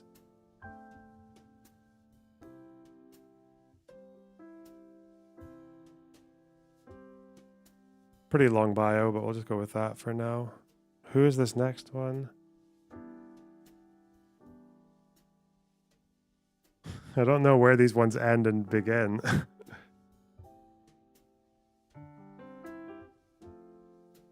Oh, I see it there. Aid unit, fighter, artillery unit. Say artillery unit.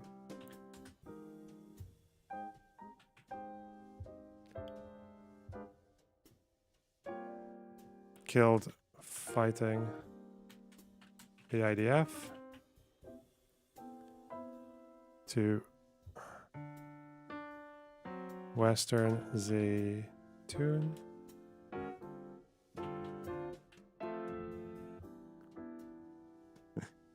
Okay.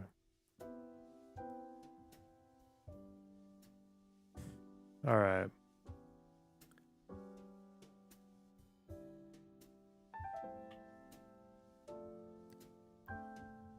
Okay, so apparently Hamas also says director of operations in the Rafah police, holding the rank of captain. Good job, son. Died during a mortar mission.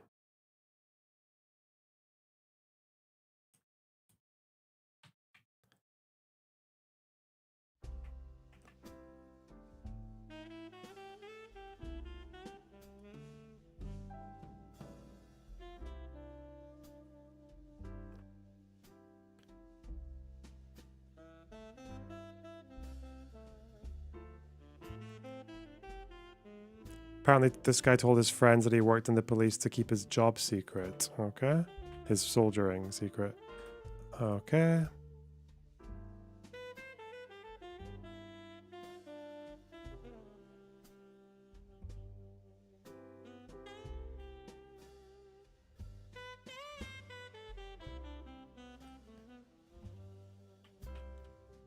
Palestinian police.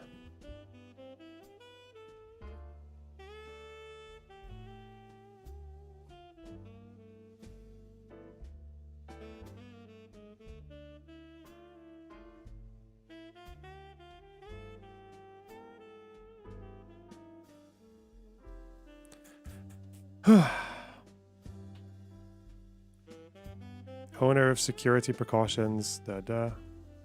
Security procedures. How many pages are left? 2. We're on the second last page, buddy. Bub, little flug. Right. How did you die? Killed in the passport office. At the passport headquarters. Right. Okay. Let's double check this one just in case. Wait, did he die on the 9th? Yeah, okay. Let's just double check him from Bet Salem. Because I don't think they're going to list him as a cop. I think they're going to say hostilities.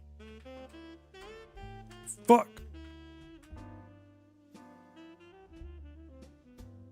Is Shaban? Oh my god. Let's just look at... Oh, okay, 9th. Wait, no. 27th? By Bet Salem? Oh, no, wait. Oh, he was wounded. Whoa. Is that right? What is this 09, 0109? What part is that for? What is the H category?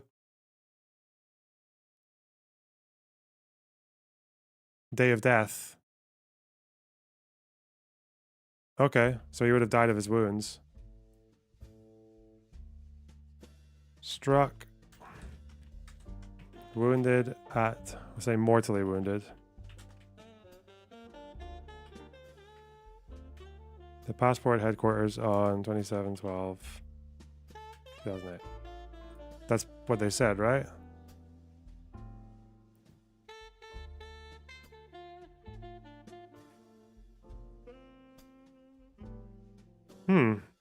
No, this can't have been. He must have been wounded. Because they've already bombed this place by January 2009. And Betzal, yeah, I'm going to go with the Betsalem one on that one. Because I think Hamas made a mistake there. Shaban Abdul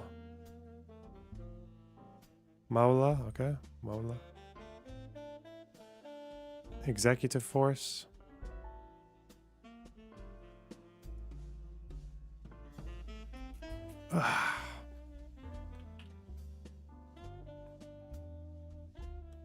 Executive force.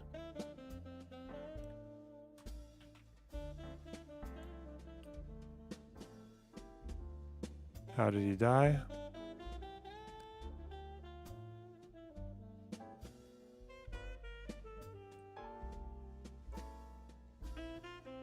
Killed approaching the front lines. Did he would have died on the... So it is 2008. No, 2009.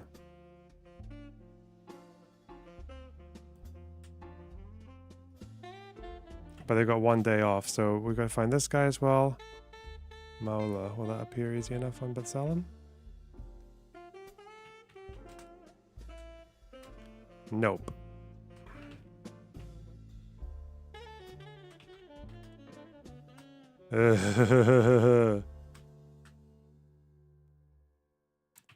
Where did I find this guy? Okay. January.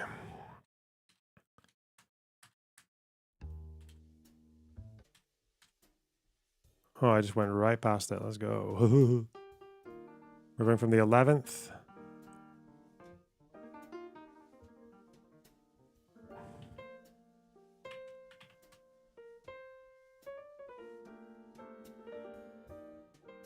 Oh, they put him on the 12th. Hostilities. Lines in Zaytun.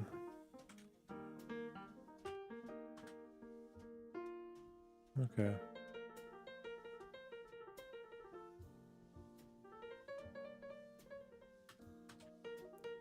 It looks like he died on the 12th.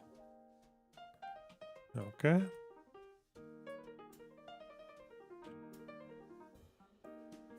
Shalan Abdul Latif.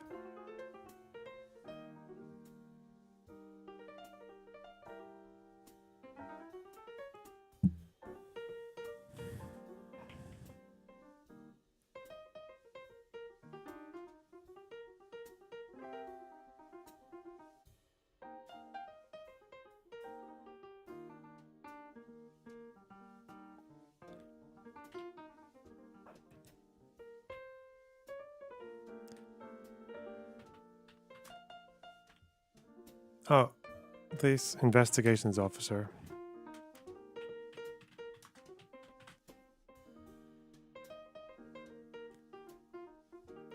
Killed at the forum.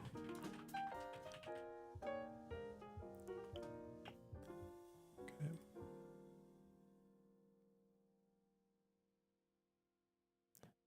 Ooh.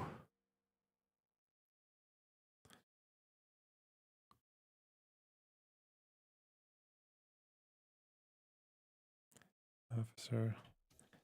Then security and protection service. Okay. Sheriff Sami Abu Al-Khair. Executive force.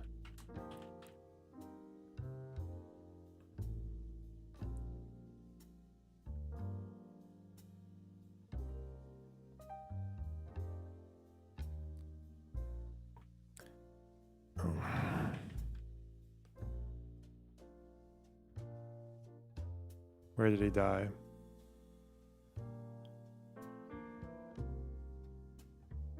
It's the loyal son of Hamas. Unlike the other not so loyal son of Hamas. Oh no.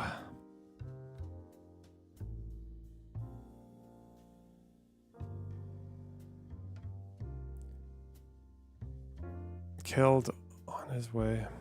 Killed walking on his way to Palestine Square. What's the detail about him? The B'Tselem details actually are good for this because they're a lot more clear. Sharif on the 12th. There he is. This should be GH. Khali. hostilities on his way to Palestine Square. Okay.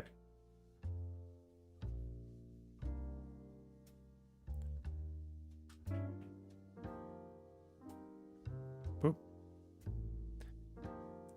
Sharif Mohammed Abu Shmala. Ooh. Died in the forum. Security and protection.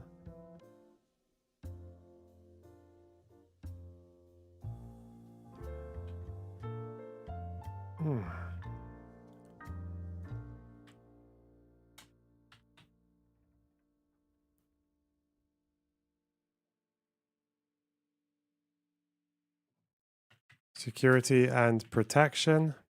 Oh, this guy worked as a security escort for Hania.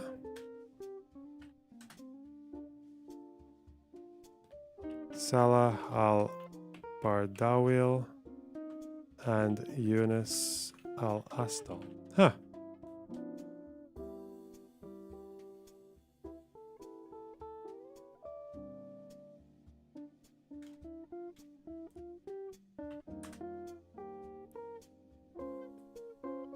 Let's just keep it straight.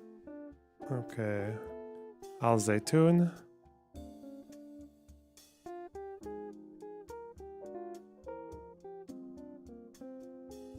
Killed at security and protection. Headquarters. Oh.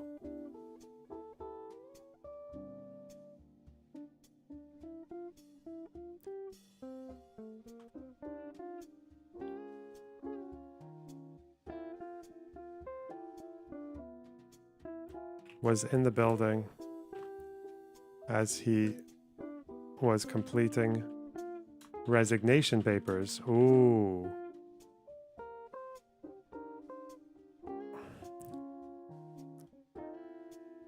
So he was working at the Islamic University. So that means, ooh. So he resigned from the police, but he went to the building to complete his resignation papers. But he was a soldier. So he's not really cop when he's killed. I wonder if B'Tselem would have put him as... But if they put him as not applicable then, even though he's still a soldier, but just not a cop soldier.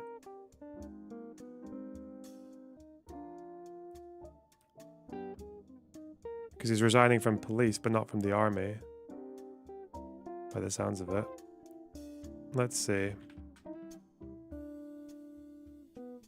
I'm guessing B'Tselem will list him as not applicable, though. Or they might not mention him at all.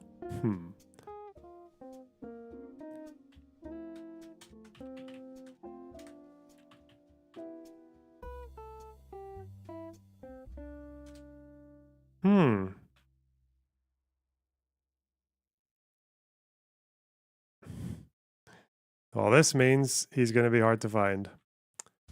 Oh, God. Sharaf? Would that be it? Ah, wait. Okay, spelled wrong. There we go.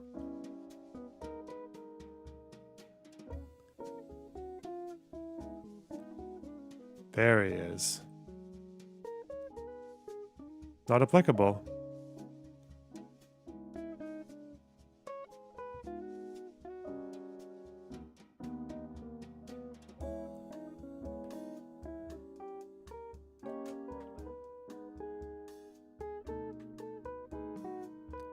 Tahir Muhammad Hassan Mahdi.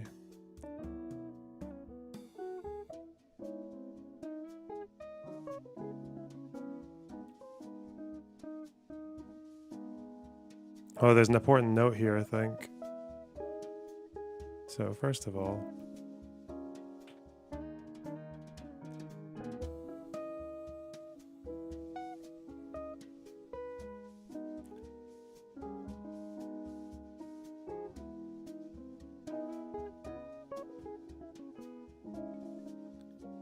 Palestinian police.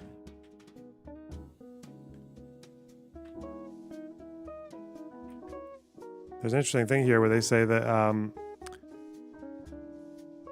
he put on his police jihadi clothes, preparation for the officer's course. They mentioned something about instructions.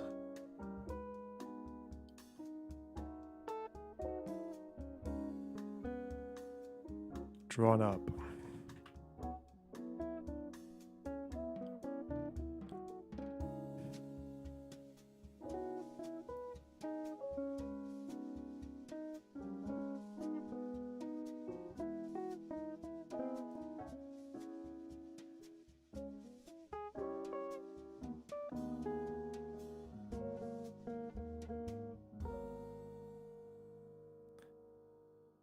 Okay.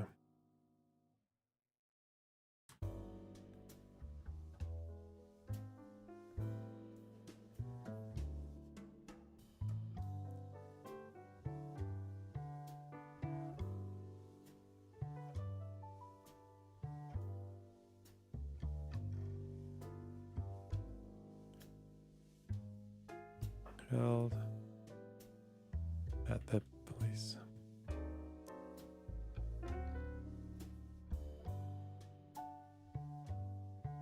Okay.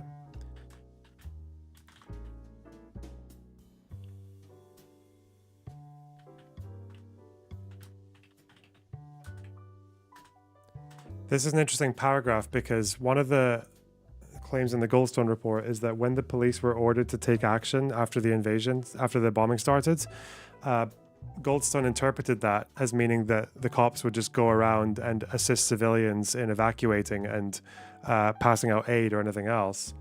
But these guys here are basically saying includes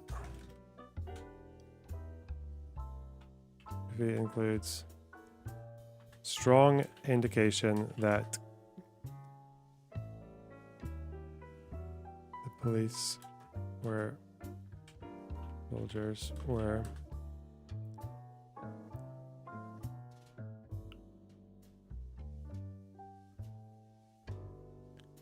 prepared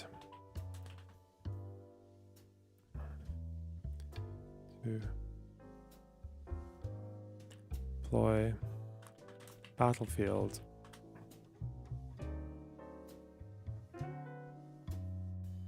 if conflict broke out.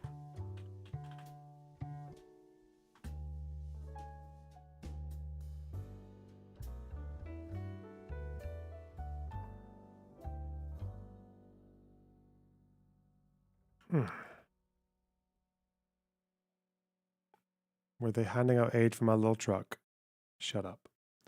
Shut. Okay.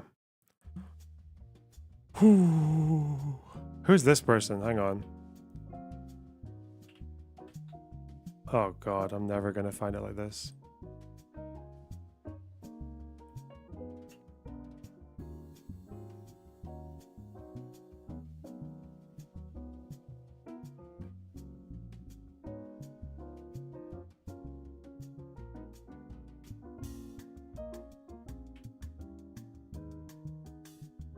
This guy is just someone who's apparently not mentioned. Asim Ahmed al-Sher. There are other people who are police and security who aren't even mentioned in the report.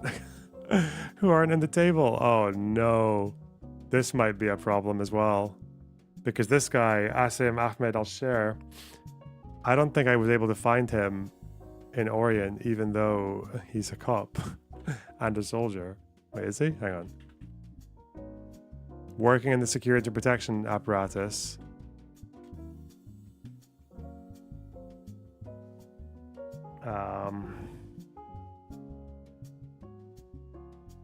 So I need to do a list of extras as well. Like all the ones that aren't listed in Orient, but are actually soldiers. Oh, fuck. Fuck! But we'll probably go through the B'Tselem list and check that, though.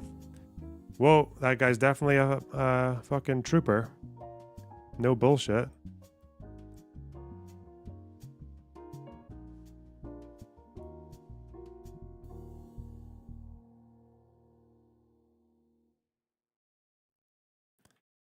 Okay.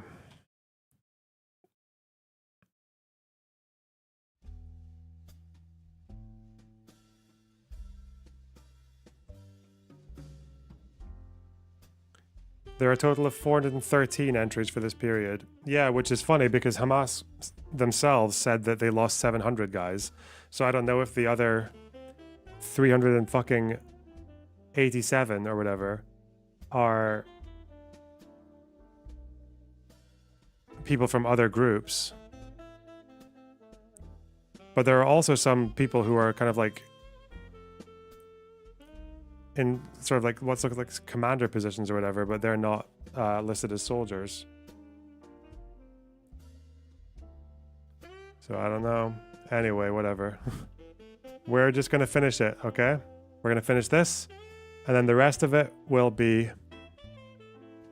What's more funny is that in Wikipedia it said a total of 200 militants died in this war. Yeah, this doesn't even count the Popular Resistance Committee, it doesn't count Islamic Jihad, it doesn't count Al-Aqsa Martyrs, it doesn't count Hamas people who, like, this... B'Tselem doesn't count the guy who was in charge of the executive force.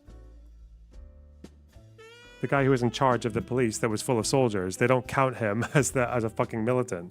This guy, Tawfiq Jabir, actually, in Goldstone, they say that he doesn't really seem to have much connection to Hamas. What? The guy who oversees a bunch of Hamas soldiers, and actually other people admitted that he was assigned to lead the police by Hania. That he switched loyalty to Hamas, but that's all out of the Goldstone report. It's fucking bizarre. It's a joke. All right.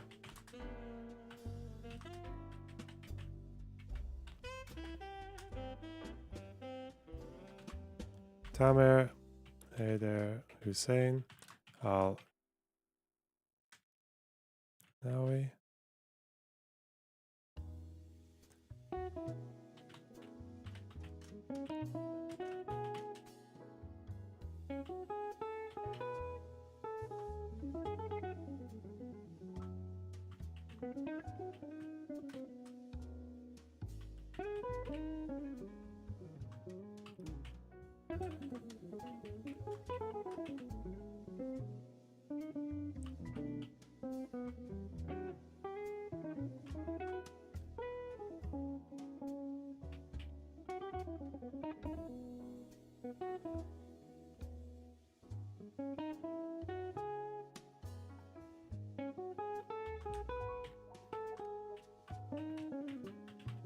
All right.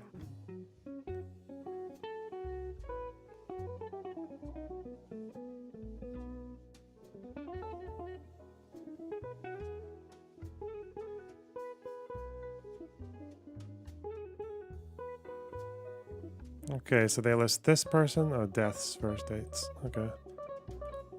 Beep-a-dip, beep-a-dip, beep-a-dip, beep-a-dip.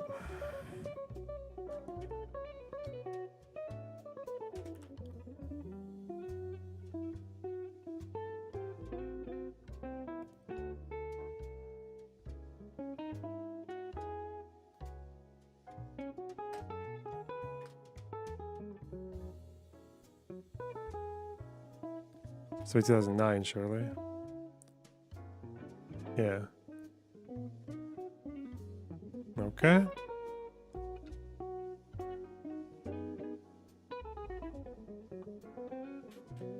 We're almost there.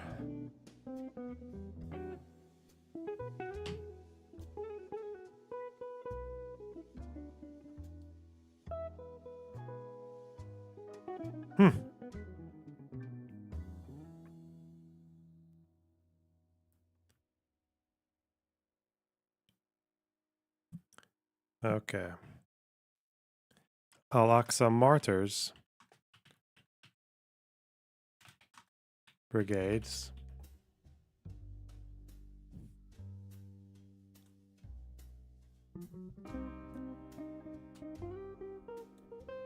Okay.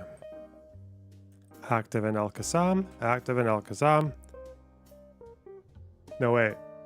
Hamas. Oh, this is the chief of... Wait. No, it's not. Hang on.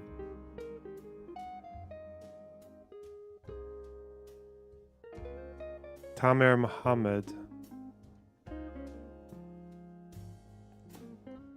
Yeah, okay. Now this one, Tawfiq Jabir, this guy...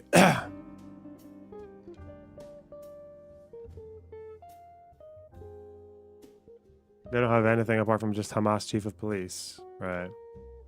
Oh yeah, because he's not in the brigades. Okay. Hamas chief of police. This guy's important because he is a big deal. No way. Why have I got the... Did I put this...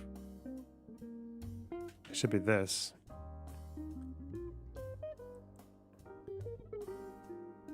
Because as far as I know, this guy, Tawfiq Jabir, was like with a Hamas guy when he died, like hanging around with him. Do you have a backup system for these kinds of files? Would be a waste to lose all the work.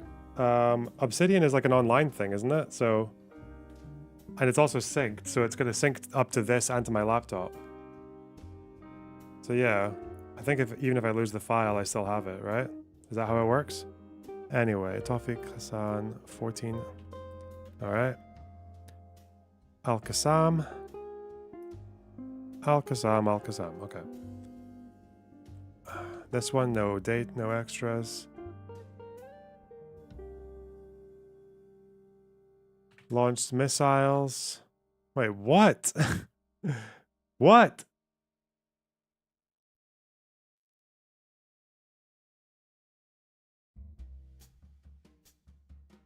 Oh, never mind. Okay. Launched missiles.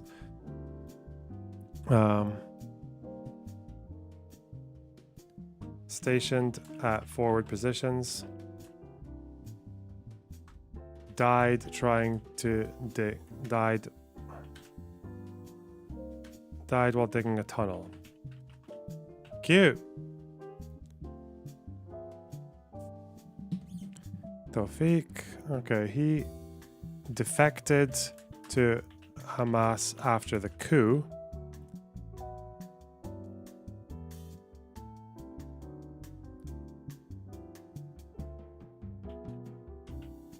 The police forces he commanded were involved in terrorist attacks and fighting against IDF forces. Alright, so they're clearly saying this guy's targetable even though he's not part of the brigades. Okay. Sniper unit. Special unit.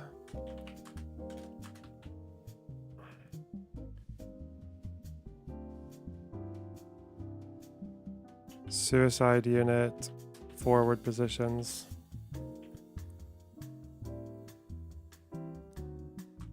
Planted explosives. Dog tunnels.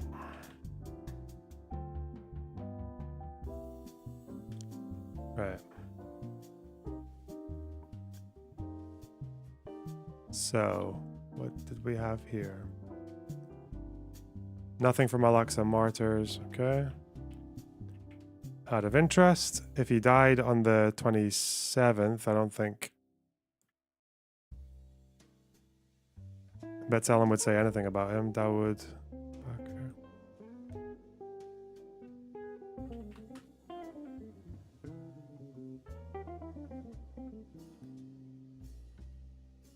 Yeah. Okay.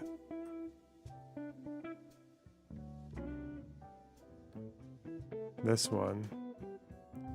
Haider Hussein Al-Kirani.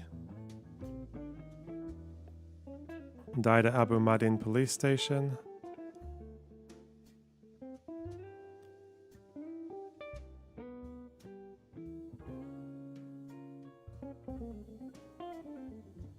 Wait. Wait.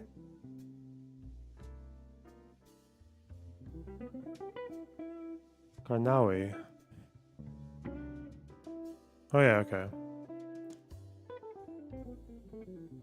Okay. Wait, no. This should be here, that's why. Okay. I see.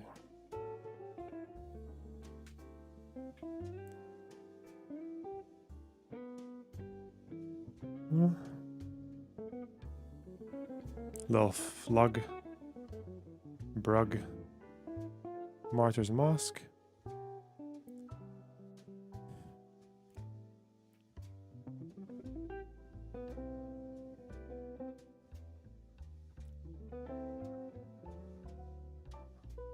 Sync isn't a good way to back up stuff. Oh, how do you do an Obsidian backup then?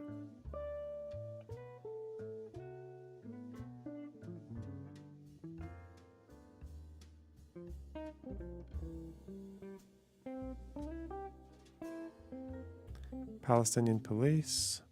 Where's this guy? Ooh.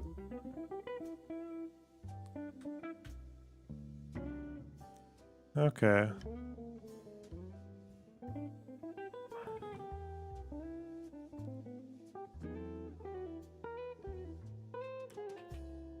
Palestinian police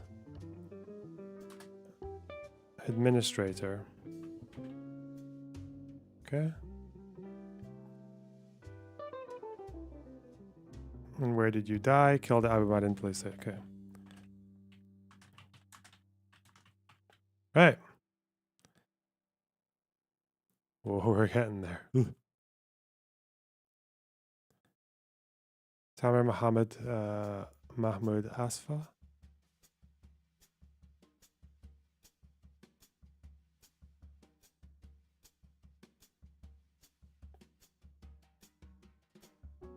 What's the weirdest bio you remember reading?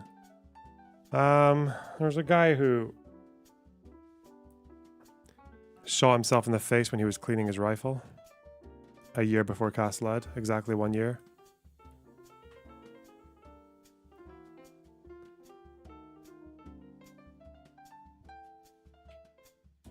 Borders. Border of Deir al-Bala. Okay.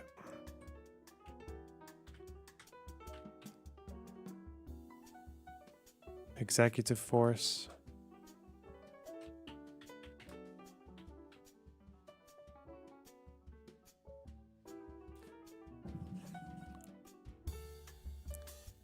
More than a little flub. Yeah, it is.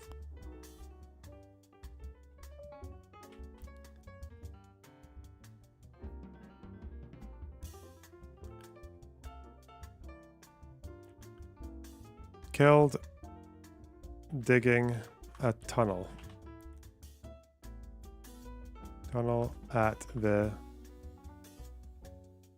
Where was he killed? So he was digging a tunnel in the police station or at the police site. Oh dear. Where's this guy?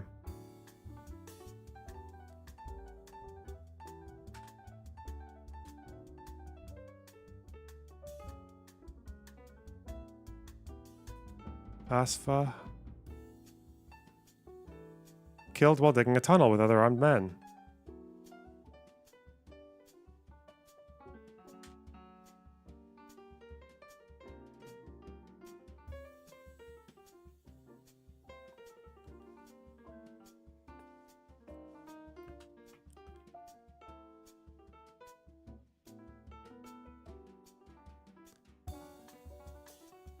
Okay, and this guy, Tawfiq Jabir, is going to be... Like, he's clearly participating in hostilities, right? Because he's in charge of a fucking police force that's full of soldiers. Like, I don't get it. But Betsalem, I think, are just like, I don't know. How would I possibly...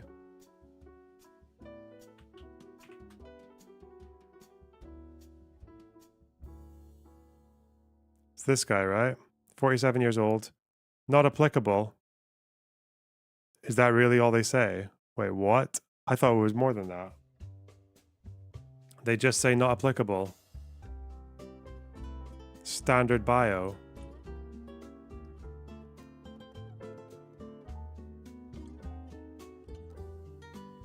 Not listed in Al-Qassam.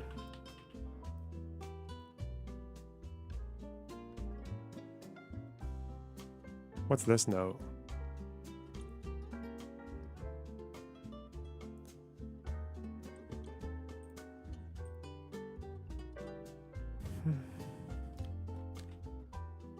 Switched loyalty to Hamas in 2007.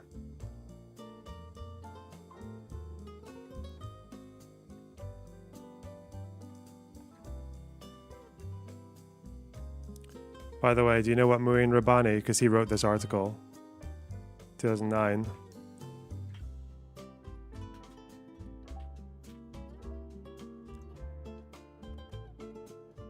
That's what he says. Most of those killed in the initial airstrikes were members of the civilian police force. In many cases, new cadets attending graduation ceremonies rather than fighters in the Qassam brigades. The most senior official that day was General Tawfiq Jabbar, member of Fatah who switched his loyalty to the Islamic government in 2007.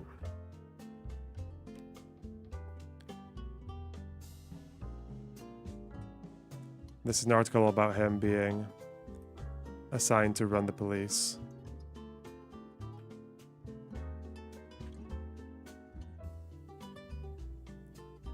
Oh wait, by the government of the interior. Oops, missed that.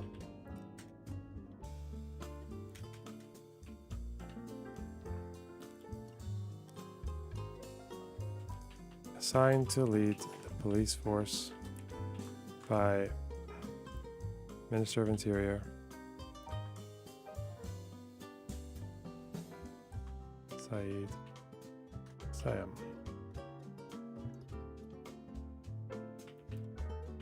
Whoops.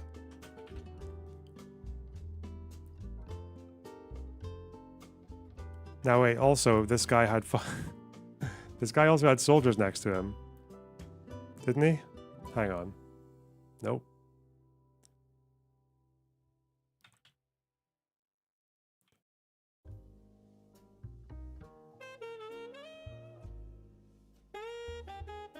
He was accompanied by a soldier, by an Al-Qassam soldier when he was killed. Is that all they mentioned about him?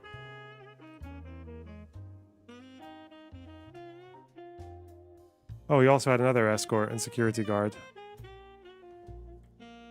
What happened to this guy?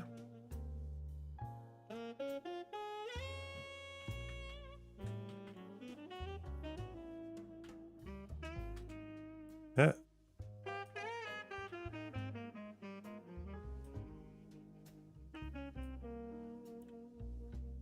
Oh no, they said this fucking...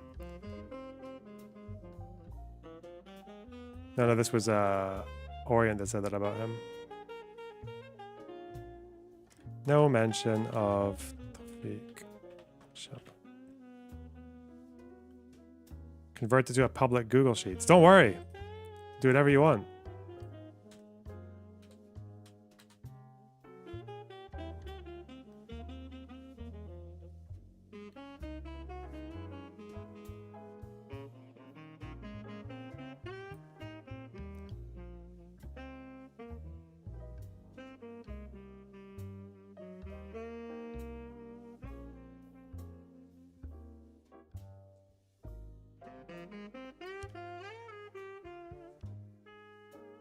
Why was I Googling? Oh shit. I can't fucking control F this unless I'm in read mode. This guy was the house guard, okay. No, copy link, you fuck. Alright.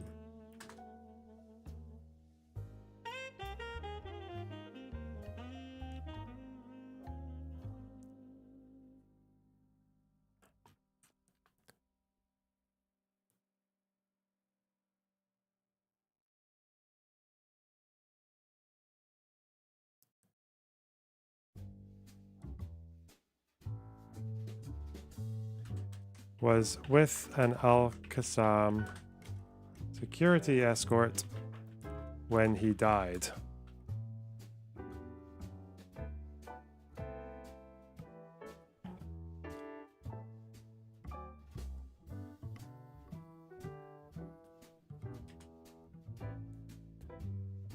Oh, I think Betsala mentions this as well, don't they?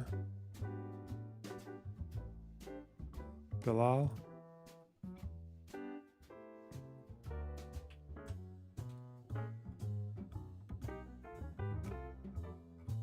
Muhammad Omar.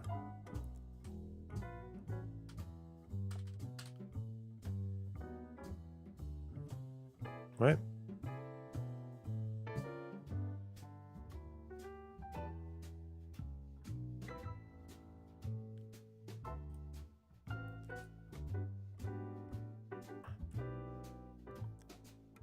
had an Al-Qassam security escort.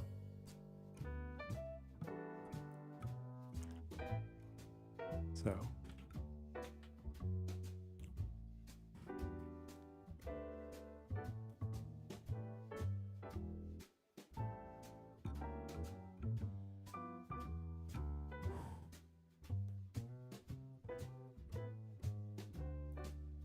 Okay.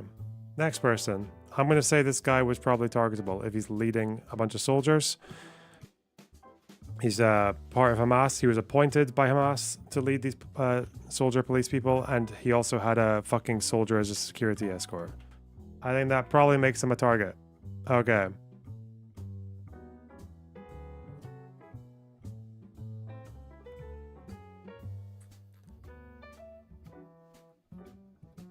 What did I say about this one?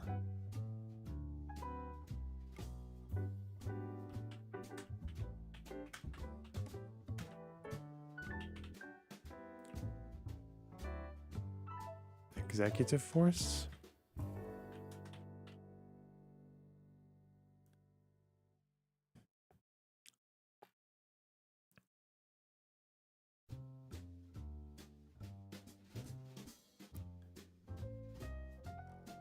Killed in a fight with the IDF.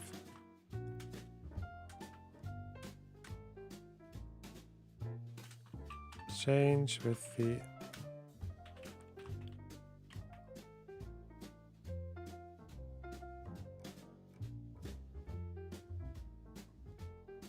Right. Let's sell them for this one because it's an outlier date.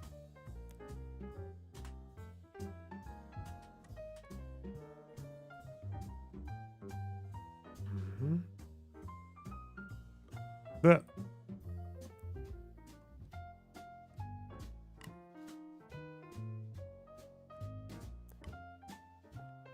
the executive force. The executive force is just one of the police and security bodies in Gaza. That's all. Did I just get a big other dono?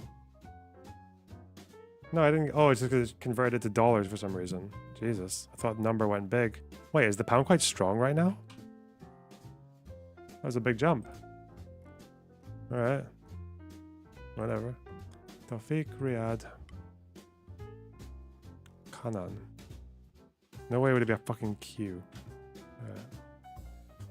Alright.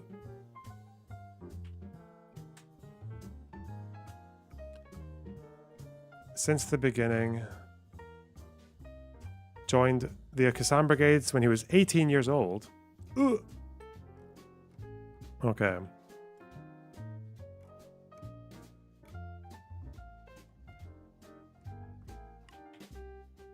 $1.34. Do you get paid out in pounds? Yeah. Security apparatus. Probably like for more detail on this one because it's a bit thin. When did he die? Where did he die?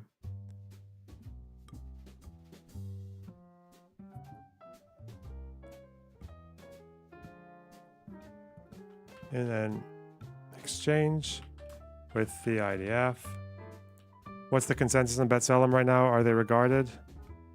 I don't think the explanation she gave me for putting these guys as non-applicable was good at all. I think they know what they're doing, though. I think it's quite intentional for whatever reason, because she understood the concepts very well of what we were looking into. B'Tselem's not that many people. The director understood the concepts very well and understood the research process and the methodology. She said that they use this website to do their data, but for some reason they just never changed the police from non-applicable. They just kept it like that. Wait, this guy didn't die on the 27th, did they? 31st. Anyway. Hopefully that makes them easier to find. Yeah. They say hostilities.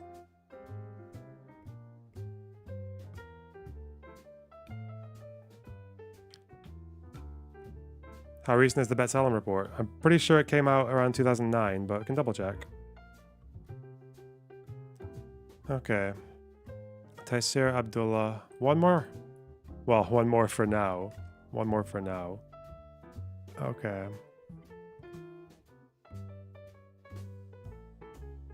Oh, this is actually, you know what? This is one of the sad ones.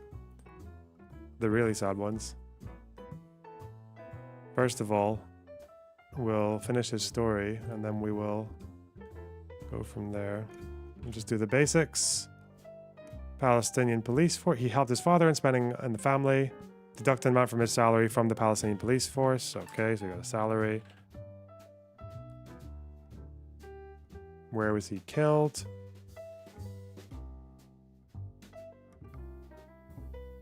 Patrolled the borders.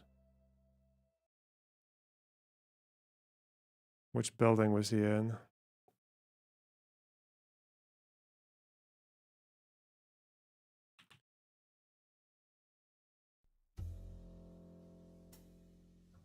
Oh, that's how they pronounce it. Okay. And 27th. Okay. Whoa. Did I miss him? Oh, no. Taser Abdullah. 22 years old. Not applicable. Killed at a police station near the Legislative Council building.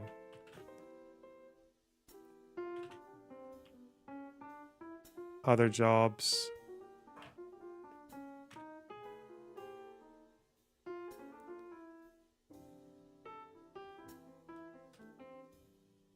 Border Patrol. Martyrdom Unit.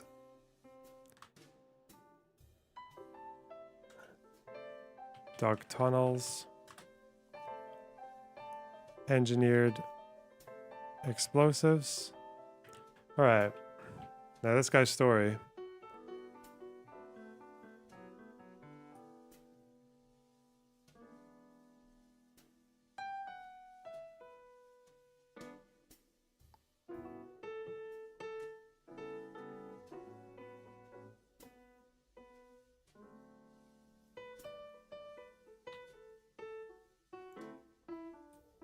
Okay. On Saturday, 27th of December 2008, our martyr Taseer, may God have mercy on him, left at exactly 7 o'clock in the morning, and joy and happiness were drawn on his face. Before he left, he told his mother that he would finish his work early because he was waiting for a response from a bride he had proposed to.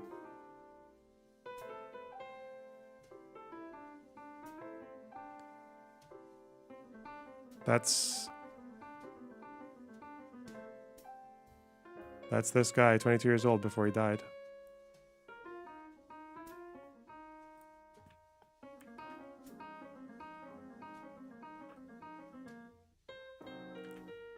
Bit sad.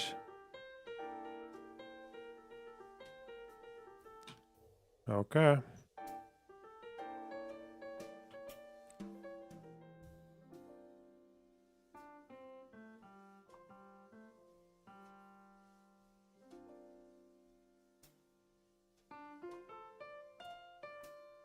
That's not good. Not good at all.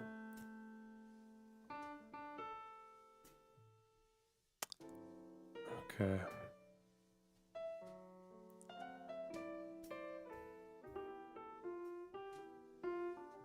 What the fuck is this website? Oh yeah, there was a website called Humanize Palestine that would show fucking pictures of people who had died and all that. But they wouldn't tell you when the people were soldiers or some bullshit. I don't know. Look at that later.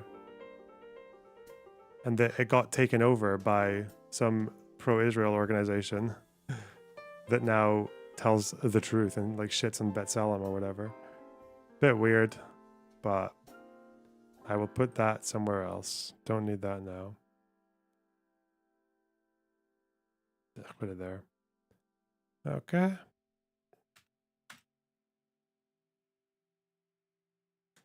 To be continued. Okay. Does it accurately shit on B'Tselem? I don't know. I haven't looked closely into it. Okay.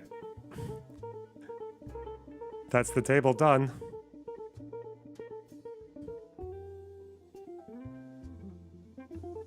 for now. It's gonna need a lot of tweaking, I think. What did I put about this one? Why did I leave this one blank, for example? Is it maybe because they don't know if he was police or not? No, he would have, because he would have been listed as the thing by B'Tselem. Yeah, this guy should be, yeah.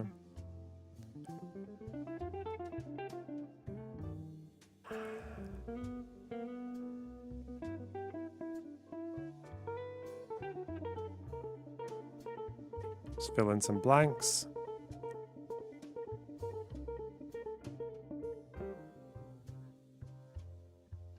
Whoa. Oh, this guy.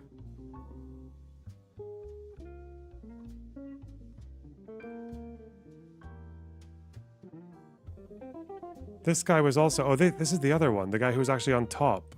Like, higher than the other one.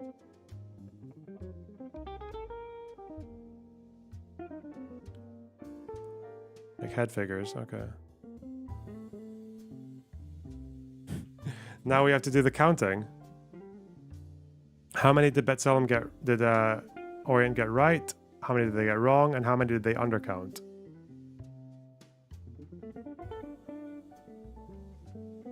Oops.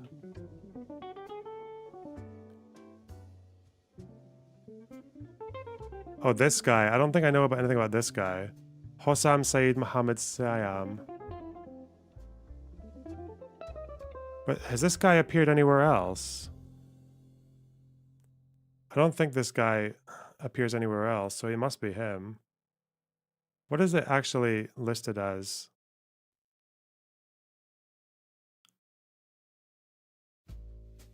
So the names are way too different. This was one I was having a bit of trouble finding.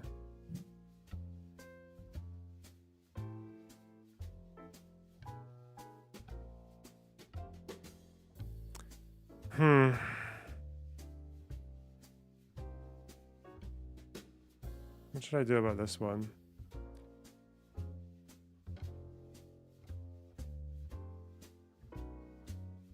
What the fuck? Yeah.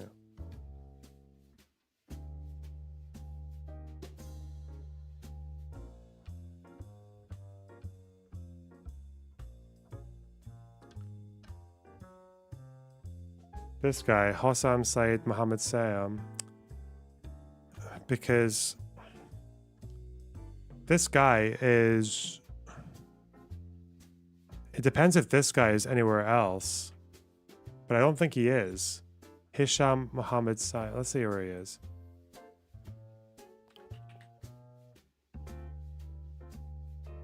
Like, he's not... Yeah. So I guess I just need to put him in the new list? Or it is a match and I'm just being a fucking idiot? Right. I'm gonna take him over here. Copy URL. And just put him at the bottom.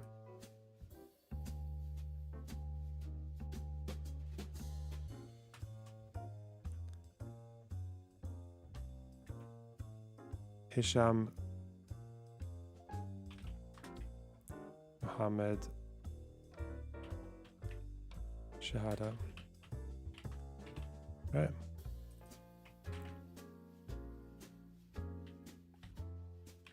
Whoa. So where's that one? Should be on H.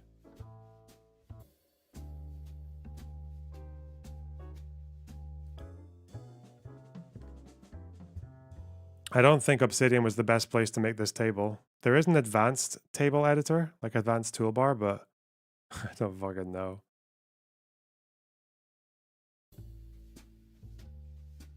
So this person we can just put as a mismatch. No listing found.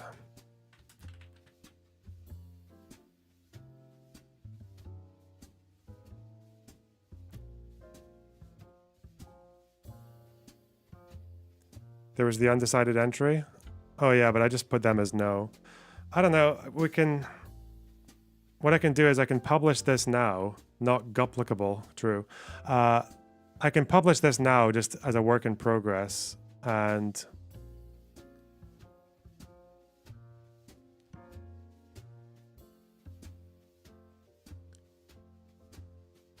what I can do from there is I can get people to see if they want to do any tweaks on it. Oh, this person, we forgot to fill that one. Okay, that's it. There will be more than this, but because we haven't really focused on that yet. Anyway, publish.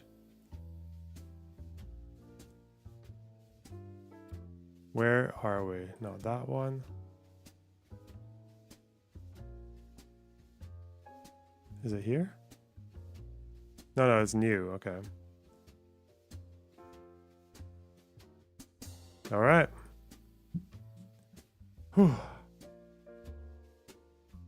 Dude, you're still streaming. Oh yeah, it's been nearly 9 hours. Fucked up. I also haven't checked if any of the reconciled ones here are actually that I've missed, because I've been given another list down here. I think I did all of these though.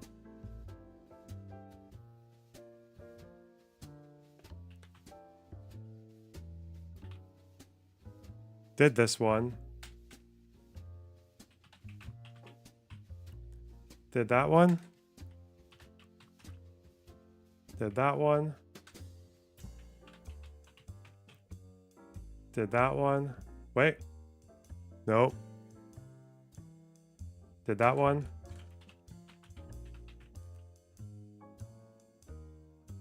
Did that one. Oh. Where's this one?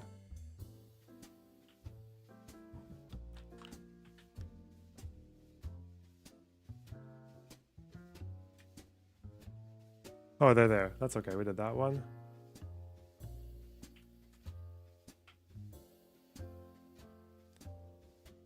Did that one.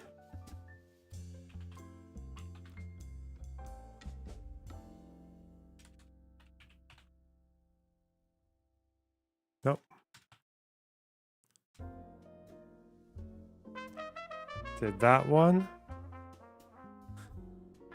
Just a couple more.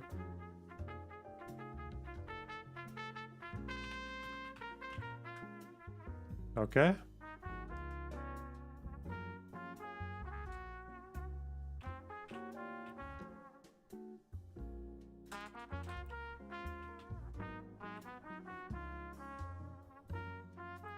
Ooh. Who's this person?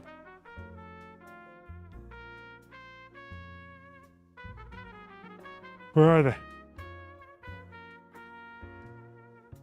Who's this? Wait.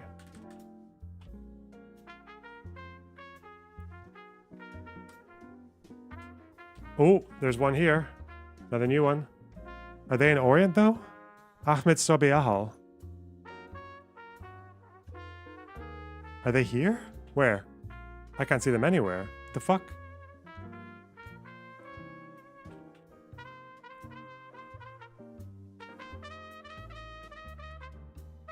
Ahmed Subi Khalif Ahal, page 3. Ahmad? Oh. Should be quite high up then.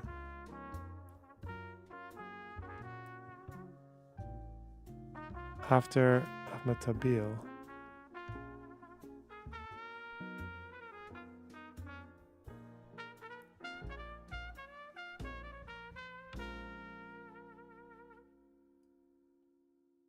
I just left a gap. I just left a gap. What the fuck? That's embarrassing. All right. How do I force an insert? I don't think I can. Do I just have to drag it? Oh, no, no, no, no. We left a gap. Left a gap. Okay. Tabil, okay. It's okay. It'll be a long process, but we'll find it. We'll drag it up. Give me this. Hey! Thank you. That's not too bad.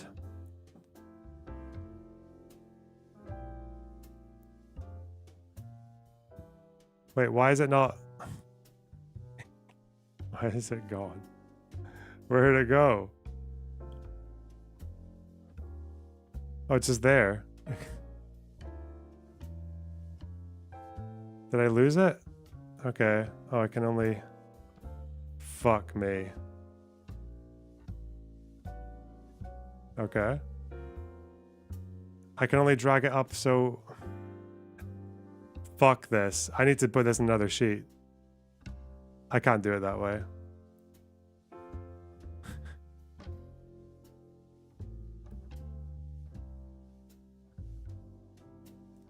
Is it going to delete all the cells? No, it didn't, just that one. This is why people want to do Excel. It's okay, we can just insert it. So, missed out. Ahmad. So, what's his actual name here?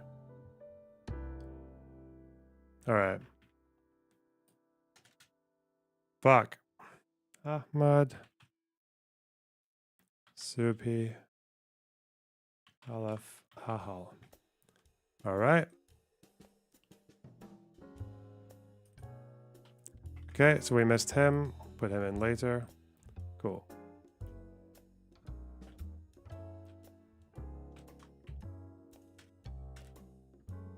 Did I miss another one? Right after? No, didn't. Okay.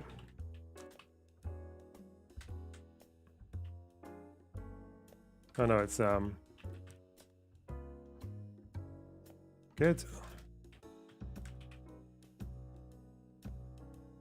Ooh, ooh. This one has a page. I said no listing.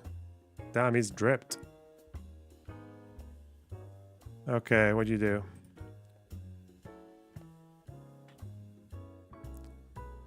Security executive force. Okay, all good.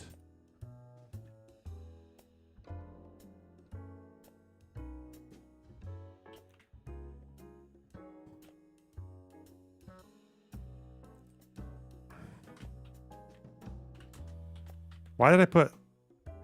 Oh, because Betsalem listed him. Okay. I thought I was just cheating. Little drip. Alright, Mazen Said Mohammed did that one. Mansour.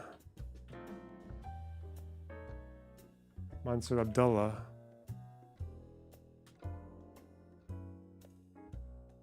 Uh-oh. We fucked that one too.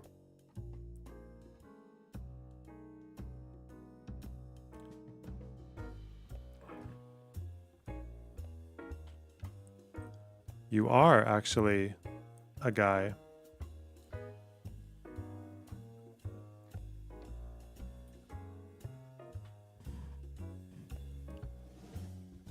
Palestinian police. Executive force. Okay.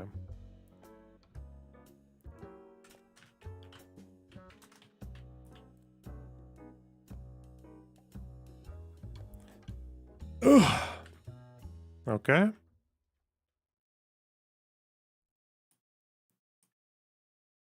Abdul Rahman.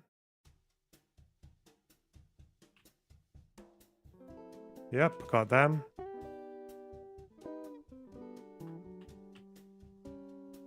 Got that one. Got that one. Okay. We're done. Fuck off.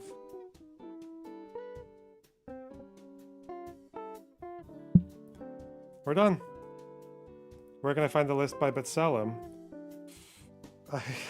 I can't remember.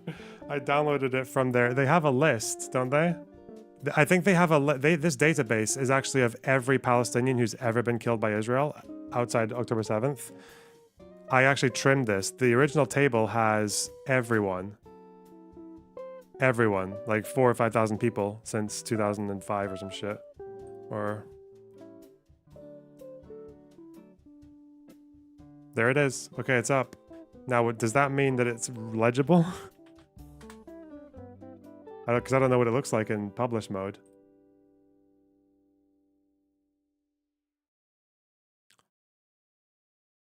Like it looks fucking stupid is what it looks like. You can't even, you have to do that. It won't expand the table. Can you extract this? Can this data be extracted?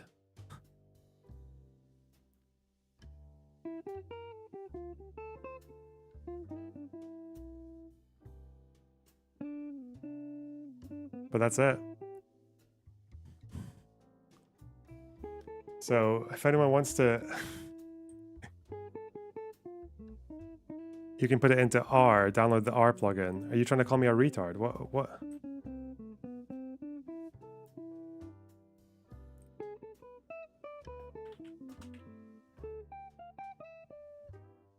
R to Excel.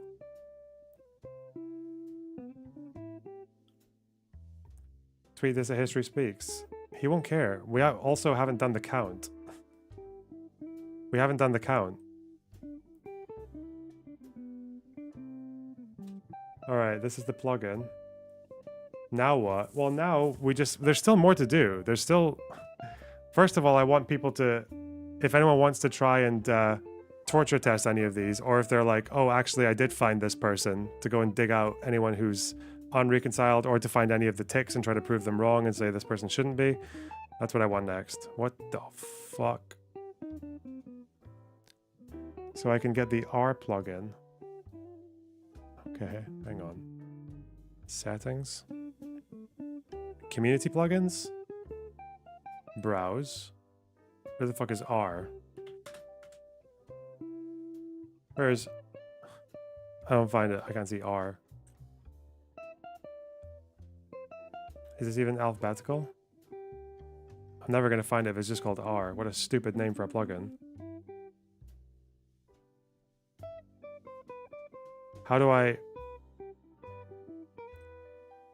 Does this give me it? Custom file extension plugin? This one?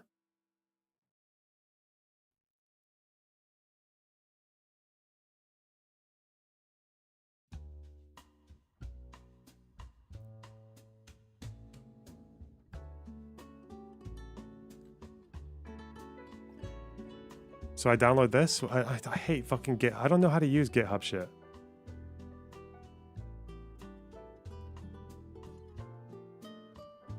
Wait, what? Oh, people are making...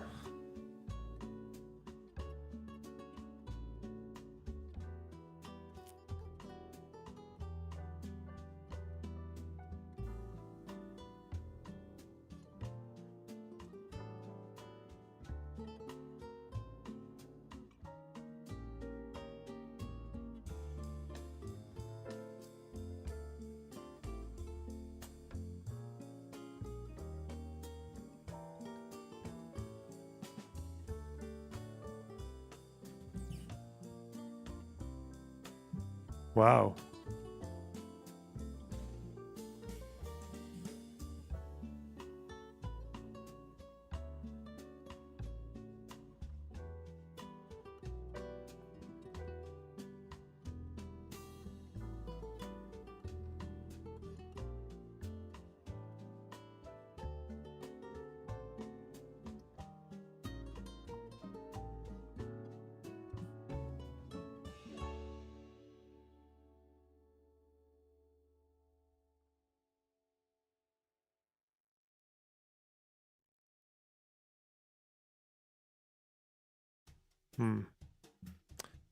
Anyway, I know. So what I need to do, I think, after this is... I'm going to need to find someone who can help me make this into a really presentable thing, because right now it's just trash. Like, so this is an Excel thing. Obviously, this is the start. This is it in Excel right now. But I think we can definitely find a way to finalize it.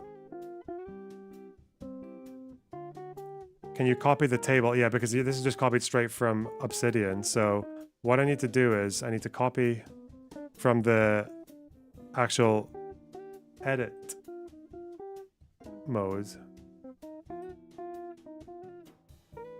From the editing mode. Do I? Is that how I do it? Wait.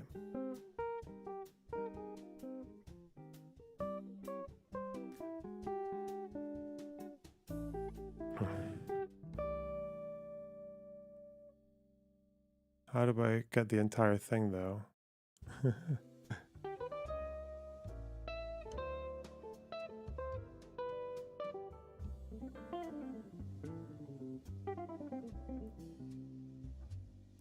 All right. Okay. If I put it into a text file, there's so ways to do it with plugins. You can see if Radeon is in the plugin store. Okay, I'll do that. First of all,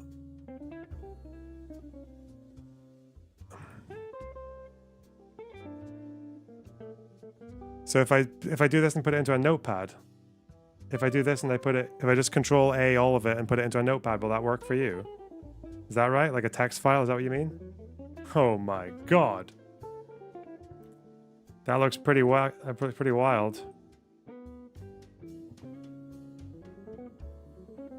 This is something you can work with? Okay. All right. Little plugin for real. True. Okay. Obsidian text.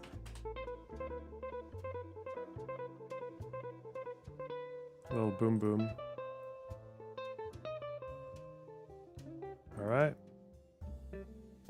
Discord. Gilad. Do I already have you? Are you this one? Oh yeah. Oh yeah, okay. There you go. Good luck.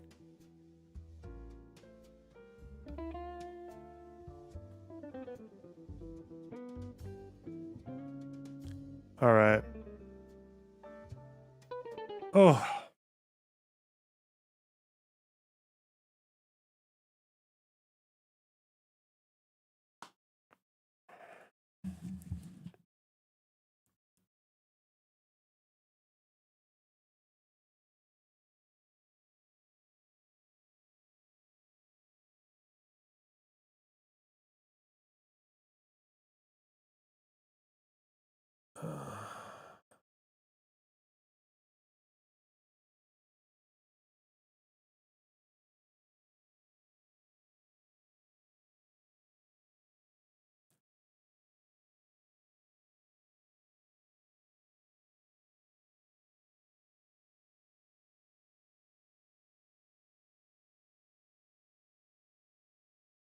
Vegan Gains debated Destiny's Son on veganism.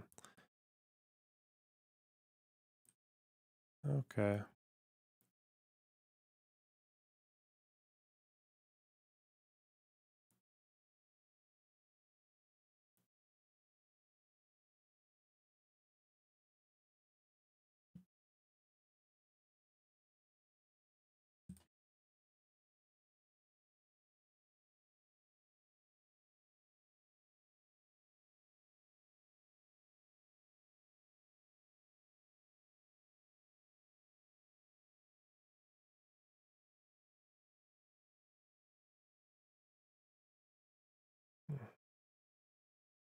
Oh.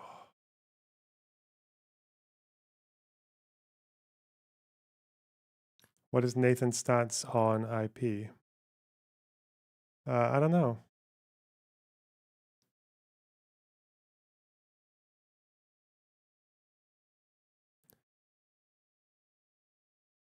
Is Destiny's Son 14? He's quite young, yeah.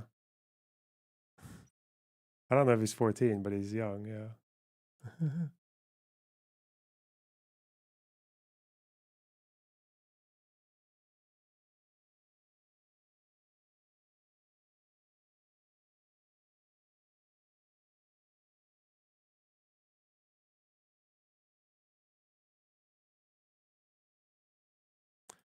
Oh. Okay.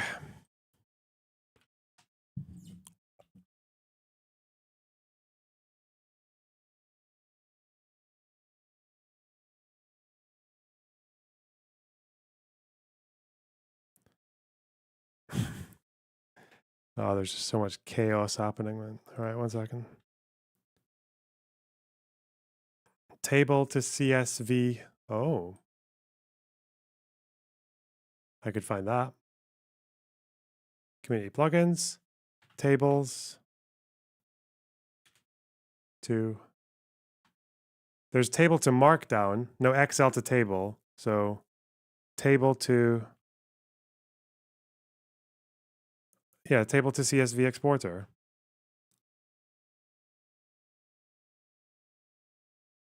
This one, install, enable.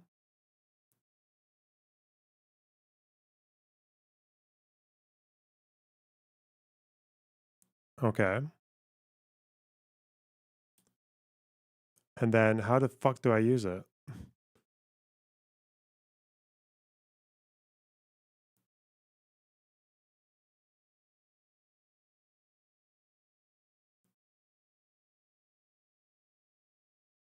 Okay, it's on. It doesn't show up here, but it is here.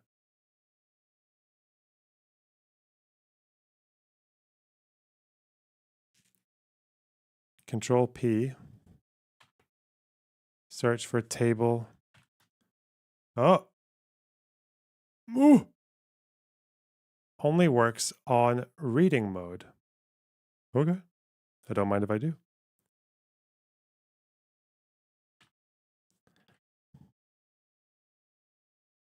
Oh.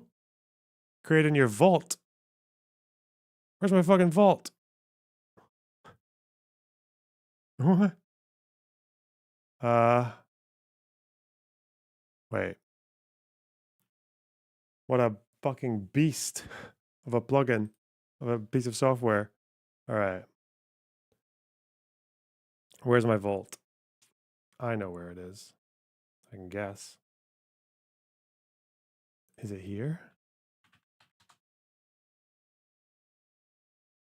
How do I find out where my vault is? Plugins? No, not there. Would it be in program files? I thought the vault would be here.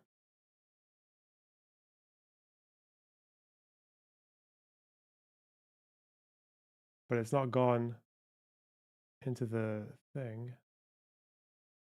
It's not gone into the table.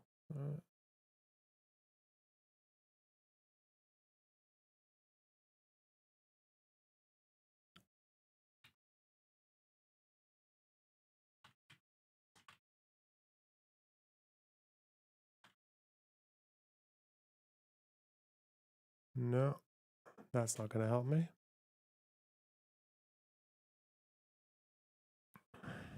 Would it be in file folder? I don't know. Where's that? Oh. No, show in system folder. Okay, I can see my fucking... Wait. Table export, CSV. Yeah, here it is. All right, do you want me to send it to you, Sulfur? There you go. And there you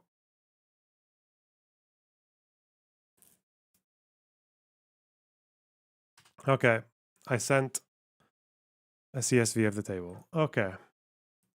Thank God. Fuck. All right, little blubs. I need to go. I can't believe 500 people stayed for all that. That's really cool. It is time, okay? Mark Tech, thanks for the €5.99. I just joined, so you might have missed it, but have you covered the situation in Syria with the FSA and other groups taking more and more territory? No, not yet. Well, other people have spoken about it, but I have not yet, no. I need to do a deep dive. I need to learn all about Syria to do that.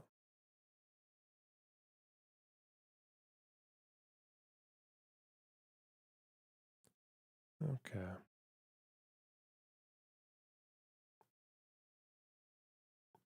Right. Take care, little plugs. Bye-bye.